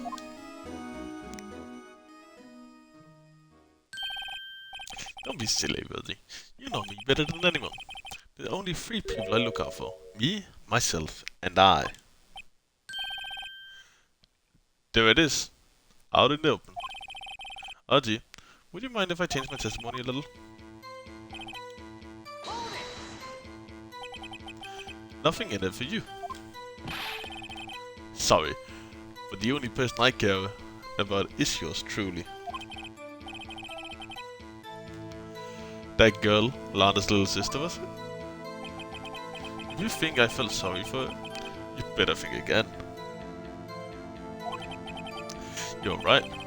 You don't feel sorry for anyone. Be tough on crime, be tough on people. That's how I was raised. You seem to be lax enough on yourself though. That's a good one, Rizzy. Given its selfishness, would you have helped someone out? Might not accomplish. Alright. You might not help anyone out for their sake. But if it would benefit you, you might decide to assist someone. It's alright. It appears you're positively determined to portray the chief as a nice man who likes to lend people a hand. Very well then. Was this person you believe Chief Gant might have helped towards evidence? None other than his partner. Chief Prosecutor Lana Sky, the defendant. I believe it's quite obvious in light of circumstances. Emma Sky fell victim to an unfortunate series event. Who would want to help her more than her own sister Lana? And as for Chief Gant, he would also have a reason to help Lana if she had asked him to. That reason is, of course, self-profit.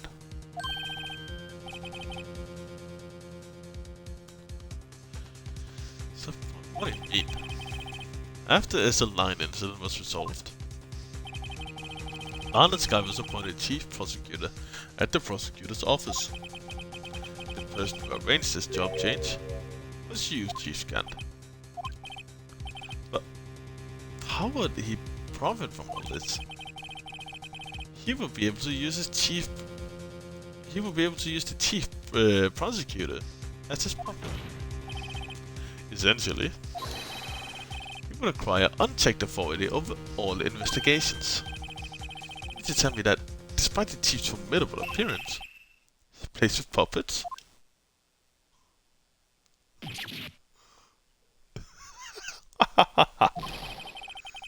You mean puppet as in someone forced to do his bidding? Admitted, Chief. You assisted Lana Sky in forging evidence. Your motive? To appoint a Chief Prosecutor so you could control her. Right on, my boy. You have quite an imagination. Let me tell you something. What? You have any proof of this?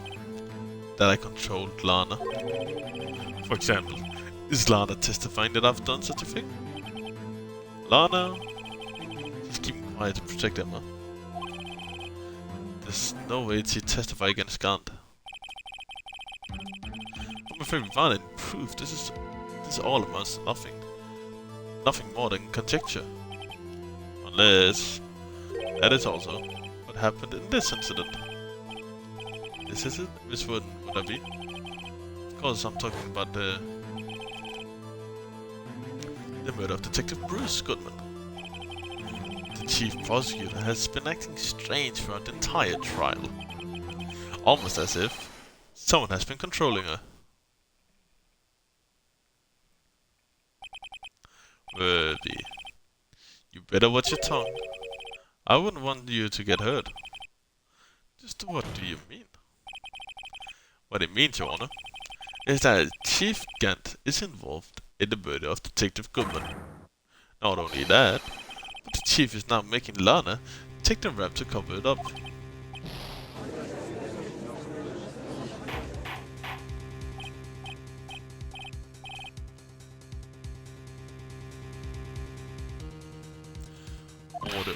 Order. Mr. Wright, you can't be serious. Huh? This is an affront to the highest ranking officer in our law enforcement agency. To accuse the chief of police of blackmail and murder. That's impossible. Well, I was merely reiterating what Mr. Edgeworth said. In easy to understand language. Just fucking blame it on the other guy.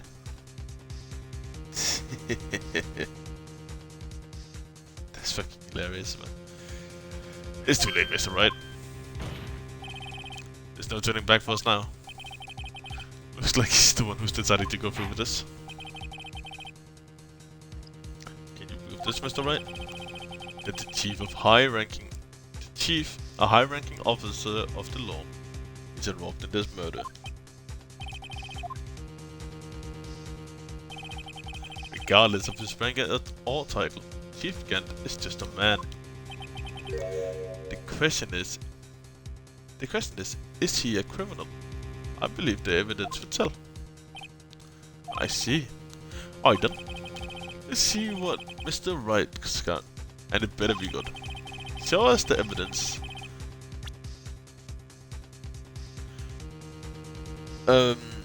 We agreed, right, that the murder of this case did actually happen in the evidence room.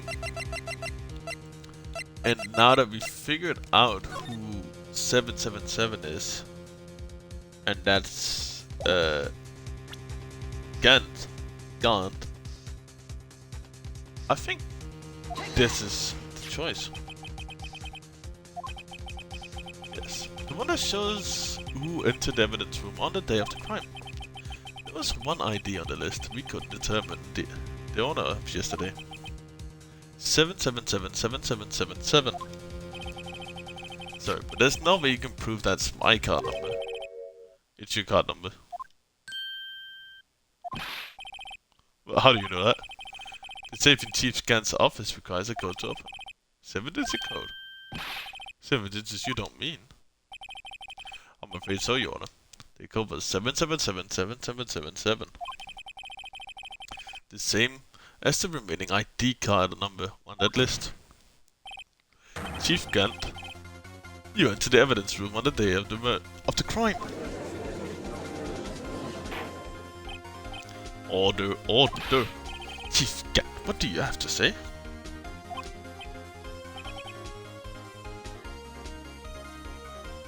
Seven seven seven. And a man who wears purple aviators can never be trusted. Okay, the defense search of my office was clearly in violation of regulations, and I will demand Mr. Wright be punished to the maximum extent of the law. But right now, this court demands an explanation of you. About the use of this ID card. Chief Gant, so you admit it?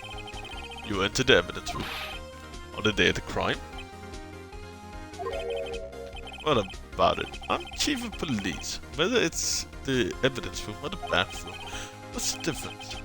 I can go anywhere I want. Tell me. You entered the room. Were you alone? I always go to the bathroom alone, as I do with the evidence room.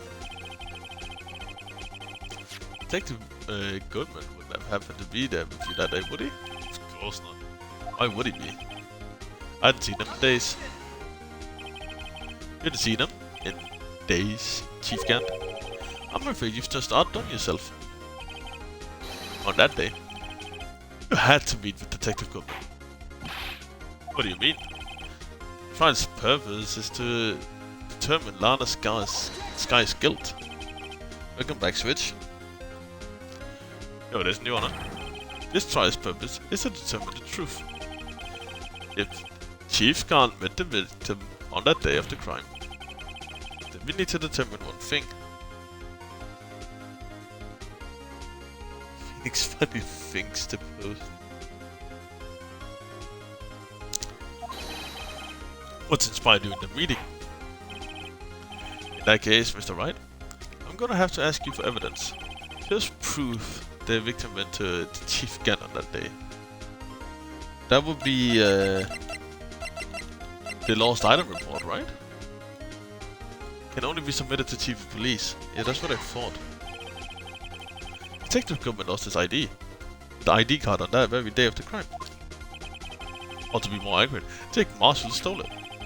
So Detective Goodman filled out a lost item report. He would have had to give that report to the Chief of Police. Yet, you are in possession of the report, which means you can't be sure if he filed it. He filed it. How do I know, you ask? Because he needed to enter the evidence room that day. He needed? Yes. To transfer the evidence out. Detective Goodman took the form to you, Chief Gant. Then, you accompanied the detective to the evidence room. I accompanied him.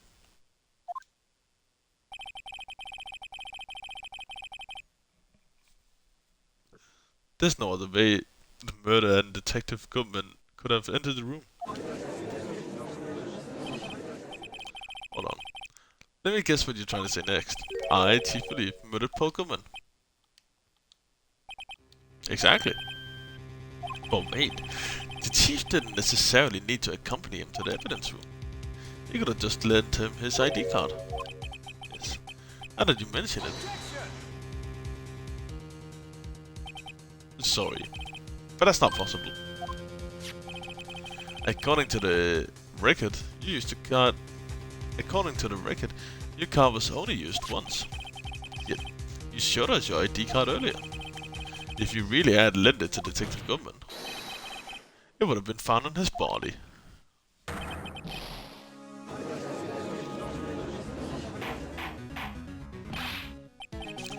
Chief Gant, you didn't. The murder was most likely a spur-of-the-moment crime for no one in their right mind would choose the police department as a place to commit murder. After the murder, you contacted Lana at the prosecutor's office. Why? To dispose of the Detective Goodman's body, of course. You're forgetting, Mr. Wright, that the victim's body was discovered in the prosecutor's office parking lot. How did he manage to move it there? I was at the police department the entire day, you know. And everyone's aware that Lana stayed at the prosecutor's office after the ceremony. Everyone except me, it seems. Still, you're the chief of police. You have an entire police force at your disposal. So you think I just ordered an officer to do it?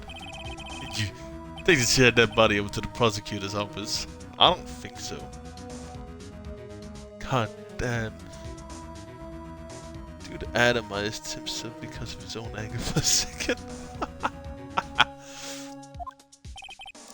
Chief Gant, you left all evidence we need to prove you moved the body to the prosecutor's office. And all this time I thought I was the useless. It was a useless clue just taking up space. I could have Chief moved the body. Mr. Wright showed us this evidence. To move the victim's body, he used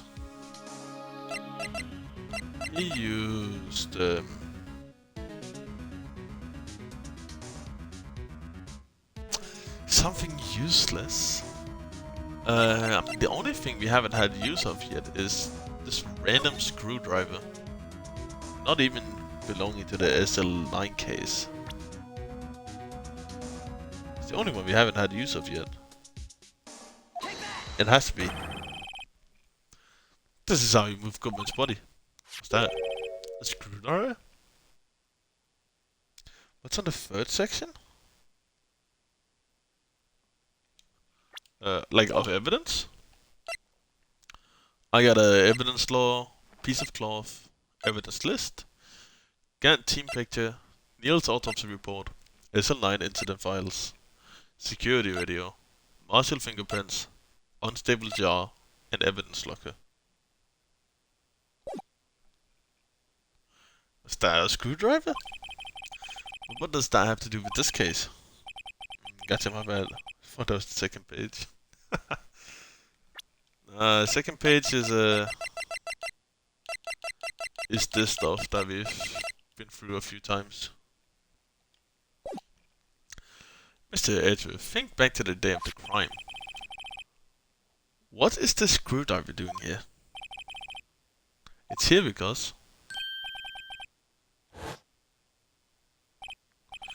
I was asked to go by Chief Gantt, no less.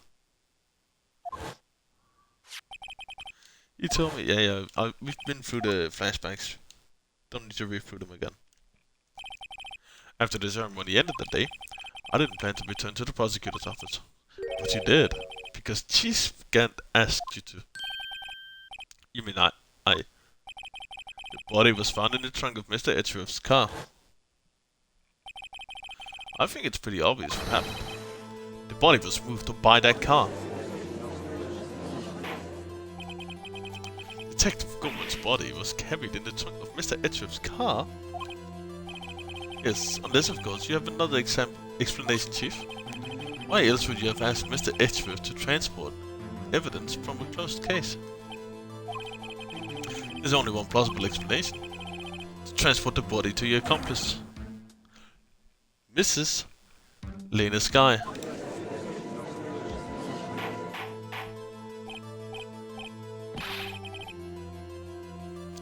Order. What's going on here? Is there no room for rebuttal to the defense's outrageous accusation? Think back to the photograph Mrs. Starr took at the prosecutor's office.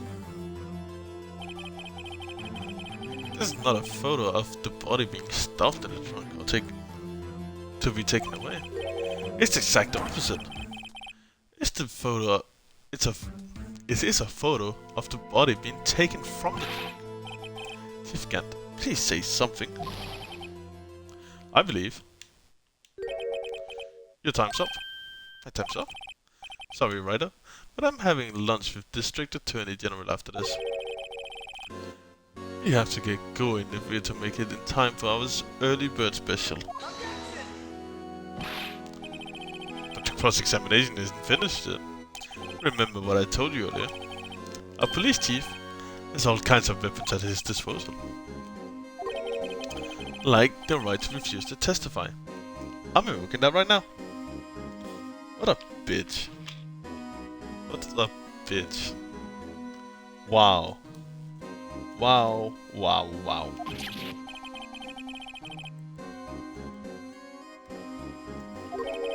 It's not a right to be casually invoked. There's certain risks to be considered. Is it just going to run away after all this? Run away? Don't make me laugh, Ruffy. I stabbed old Goldman. That's what you're saying, right? But if you had conclusive evidence, you'd have presented it by now. Like, you think I had Lana dispose of the body? If so, show your proof and get over with. Say that again, Mr. Wright. The guy is currently chief of police. The court will not tolerate any accusations against him without concrete proof. Well, Mr. Wright, Your Honor, you have concrete proof? Proof that Garnt murdered him?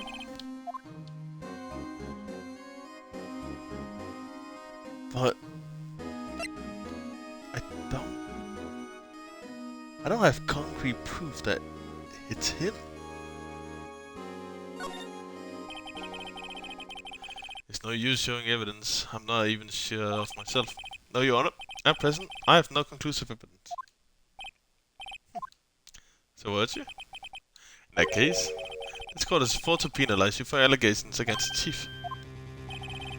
Here's a tip. Never gamble what you can't afford to lose, Rado. It seems that Lady Luck was on my side again today. Okay, Archie. I'll leave the rest to you.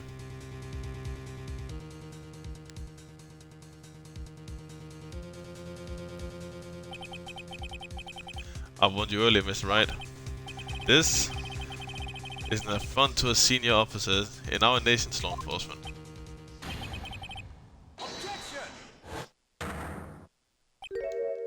Lady Locken?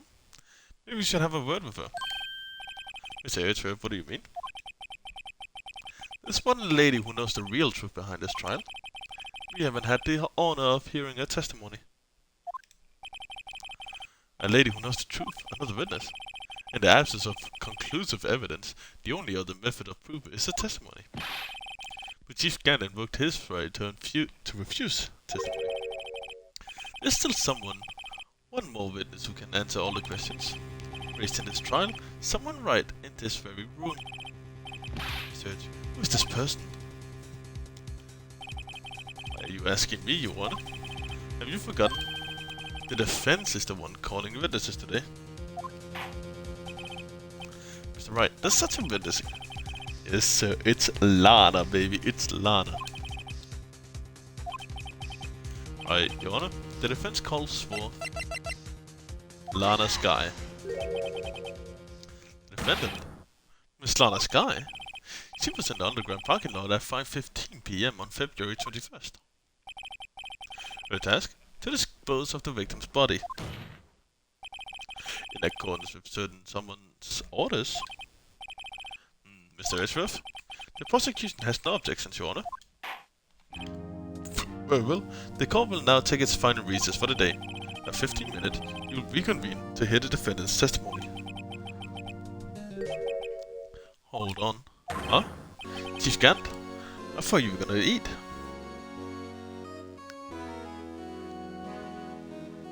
Right, let's I thought you were going to listen, good Lana. Listen, good Lana. I don't think you need me to tell you this, but if you accept Mr. Wright's claims, there will be terrible consequences. That's right. Your sister will be found guilty for Neil Marshall's murder. Of course, you'd never support such a outrageous claim anyways. Just something to think about. Alright then. I've got a lunch date to meet.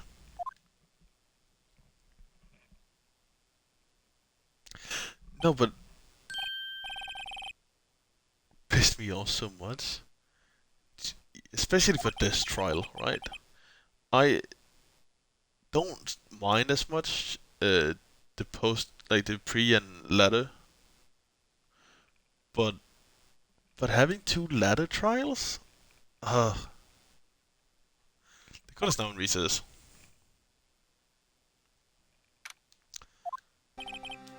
Looks like we managed to stay in the game. Yeah, thanks to your help, Truth.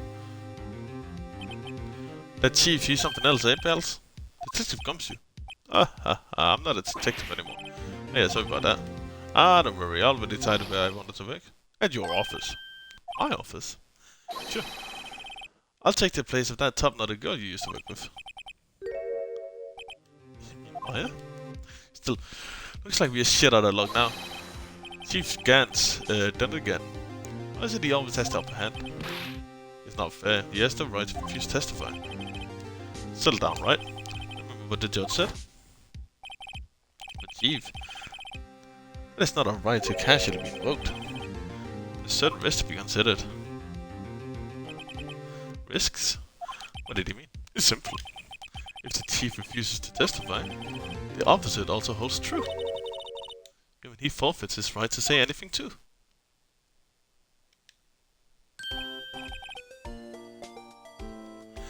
Emma, are you okay? Yeah, when I came to, I was in the medical office. I've been listening to the trial from the gallery. Since you heard everything that's been going on. Emma, sorry about what I said before. Oh, don't be. It was the truth. You know, it's funny. I almost feel relieved somehow. Relieved? Yeah. Now I finally know what happened. To think that all this time my sister was being blackmailed by that terrible man, and she did it all just to protect me. Ever since her appointment as chief prosecutor, everyone who knew her said she changed. Perhaps it was easier that way for her. What do you mean? What do you think I mean? To follow the Chief Gant's order, she must shut herself up and deep inside. To force herself to do anything and everything the chief told her. That must be why she became so cold. It was all my fault. It's all my fault because I murdered Mr. Marshall. Hey, don't go blaming yourself now. If you want to blame anyone, blame society, pal. Chief Gant may have been a fool for everyone else. Chief Gant may have been able to fool everyone else with his sorcery, but he can't fool my memory. I remember now. I knocked Mr. Marshall into that armor. I see. We better get back to the final action. Emma, why don't you wait here? No, I'm going with you. I want to be there when Lana tells the truth. Let's go, right? I want to end this. Fuck, okay. I want to end this too. 15 minutes. Let's see if I can get it before 12 hours of constant playtime.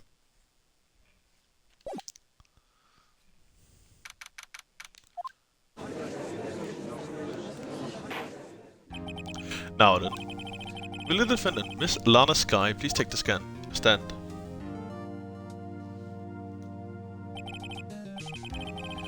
Miss Lana Sky, you are chief prosecutor? Oh, you are the chief prosecutor? I'm sure you are aware of what is required of you. But Mr. Edgeworth, you already know everything. You know all I've done the past 2 years. Please provide the court with the testimony, Mr. Sky.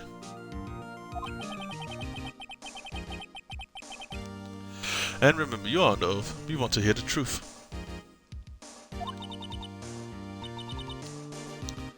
Of course, the truth. Lana, no matter what happens, I'll always be your sister. Now, your testimony, if you will. First, tell us about your relationship with Chief Gant. Chief Gant. You're the only one. You have to get. You're the only chance we have to get Gant.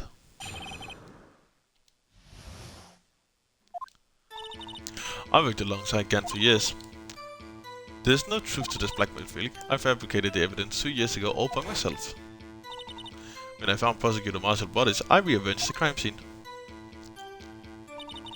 My only motivation was to get Dark convicted. It had nothing to do with Irma. Are you sure about this testimony? Your Honor? I'm confessing a capital offense. Of course I'm sure. Blana? If it's true, then that means Chief Gant had nothing to do with this. That's what I've been trying to tell you from the beginning. Please, Mr. Wright, you've got to help her. She's sacrificing herself for me. But what if she's telling the truth? She's not. I know my own sister. Whenever she speaks stiffly like that, she's hiding something inside.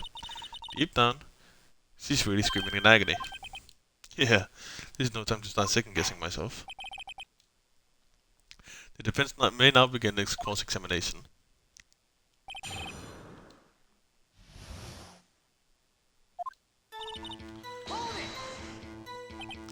How many years exactly? Ever since I made senior detective. Let's see, I was 24 then, so that would be 5 years. Detective Gant and Detective Sky, the legendary duo. I personally saw them testify in numerous cases. She was a girl coming from the same school as Mia. Damon Gant was a respectable detective, that's why.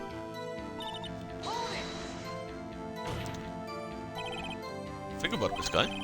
You didn't murder Detective Woman. You told me as much yesterday in jail. You still don't get it, do you, Mr. Wright? Any testimony you cannot present in court is a useless and idle gossip. I stabbed Detective Goldman with a knife. And? Did you do to... Your dad was a serial killer. My sister almost became his last victim that day. I didn't want the incident to ruin her life. But what she did was justifiable self-defense. She wouldn't have been charged with anything. That's not the point. She was traumatized that day. All because of that creep. That's why I couldn't forgive him. Lana. So that's why you fabricated the evidence 2 years ago. Rearranging crime scene.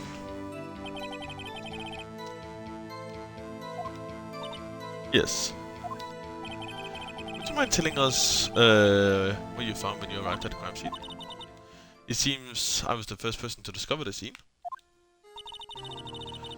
The broken prosecutor's award knife was stuck in the victim's body. What? The prosecutor Marshall died from the unfortunate accident. That's only a situation you dreamed was possible. The reality is, it was my sister who took the prosecutor's life. Fantasize all you want, Mr. Wright, but I'll never change my statement. You mean, Prosecutor Miles wound out there because of Dark? Something like that? If that's so, well, what happened to the murder weapon? Dark was carrying a switchblade knife. Oh, that was lying on the floor a little distance away. It was probably knocked away from the struggle. Oh, Linda. She's trying to cover up for him. What's she doing to protect me? So, when you found a scene like this, what did you do? After all, this is what everything boils down to. Yes. And you moved the body? But why? Why would you do that? You of all people should know, Ezra. You've already had a good head on your shoulders. Why it isn't as good? Why did you move the body? I was where you deduced it was by Chief Gant's desk, but the body was found by your desk. Why did you move it there? The reason for that is simple. Let's have the witness explain in more detail. The reason Mrs. Sky moved the body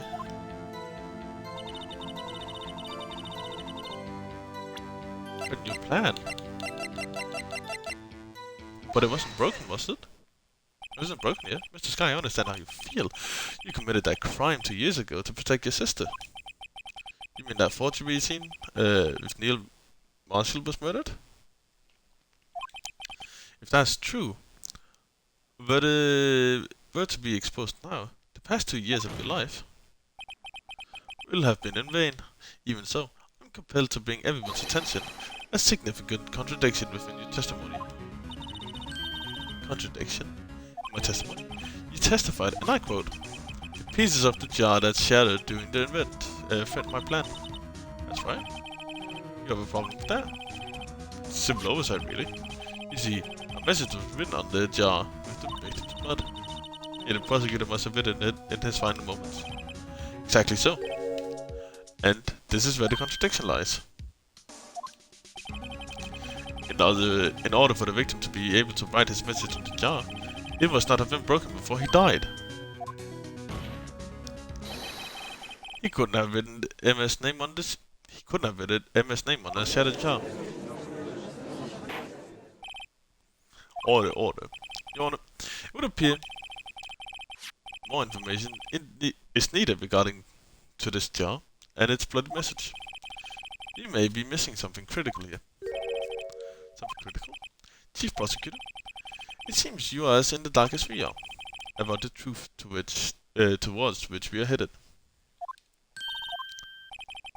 Just tell us exactly what you saw. We'll piece together the information that arrive at the truth. Very well. The witness may now continue her testimony.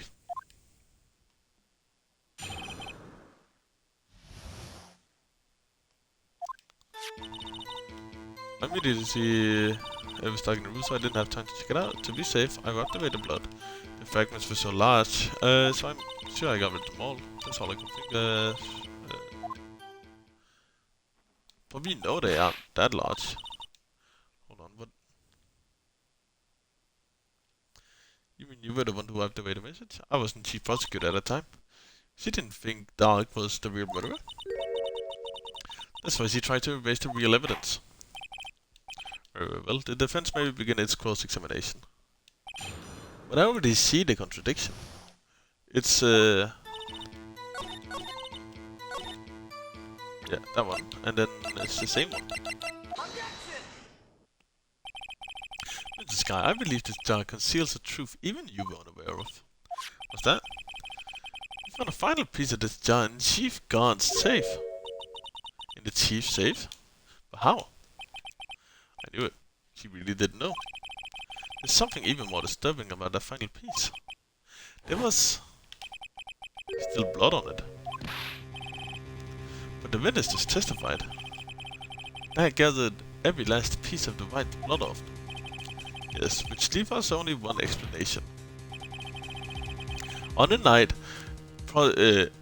Prosecutor Marshall was murdered, you were not the first one to show up on the scene. Chief Gant got there before you. But couldn't the defendant have simply missed a piece? I'm afraid that's unlikely. The pieces were too big for anyone to miss, let alone an ace detective. That may well be, but everyone makes mistakes. Even I once wasted an entire day looking for my dentures. They were in my mouth all along. Can you believe that? Have you forgotten, Your Honor? When this witness arrived at the scene, the jar was already broken. There was no way a name could have been written on a shattered jar. Another person discovered the scene prior to the witness. I hope you're not implying this person was Chief Gant. At the time he was looking for Dark downstairs. Besides, even if he was there first, what? The question is, if he did arrive there first, why did he hide the fact for 2 years? Well, Your Honor, can you answer that?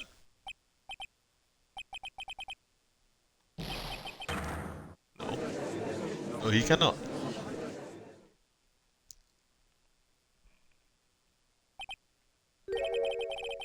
Wait, I'm not the one on trial here. Demigod arrived at the scene prior to the witness. He proceeded to break the jar and purposely hit one of the broken pieces. Question: what is this action called? Fabrication of evidence. But why would Chief Guard do something like that? In light of what happened afterwards, isn't it clear? what happened afterwards. Discovering the scene, Lana's guy believed her sister Emma killed the victim. Determined to help her sister, she sought Gant's aid. Lending his aid, Gant helped her create an evidence that incriminated Dark, sparing Emma. And therein lies the reason. The reason why Mrs. Guy became the chief's puppet. Oh, I did it on my own. Please, sis, stop trying to protect the chief. I can't watch you suffer anymore, for my sake. No, you didn't. It wasn't you, Emma. You didn't kill anyone. I don't believe anything Mr. Wright says. The defense attorneys make up the most foul lies to defend their clients. Foul lies? Imagine that coming from my own client. I guess you do seem the type who likes to twist the truth. Wait a minute. What if you're still smack dab in the middle of Gant's trap? Something wrong, Mr. Wright? Lana may be right after all. What do you mean, right? So you do tell foul lies then, Mr. Wright? Mr. Sky, please testify once more. But if evidence was fabricated behind your back, then Emma's accidental killing of Prosecutor Marshall might also be a lie. But I do remember knocking over Marshall. Mrs. Sky, if you will. I can't. There's nothing to be afraid of anymore.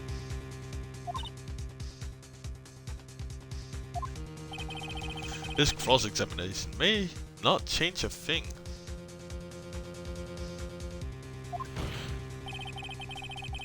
However, there's a possibility that it will if you tell the truth. Very well, I'll testify about what I really saw. Alright, the witness may testify once more for the final time.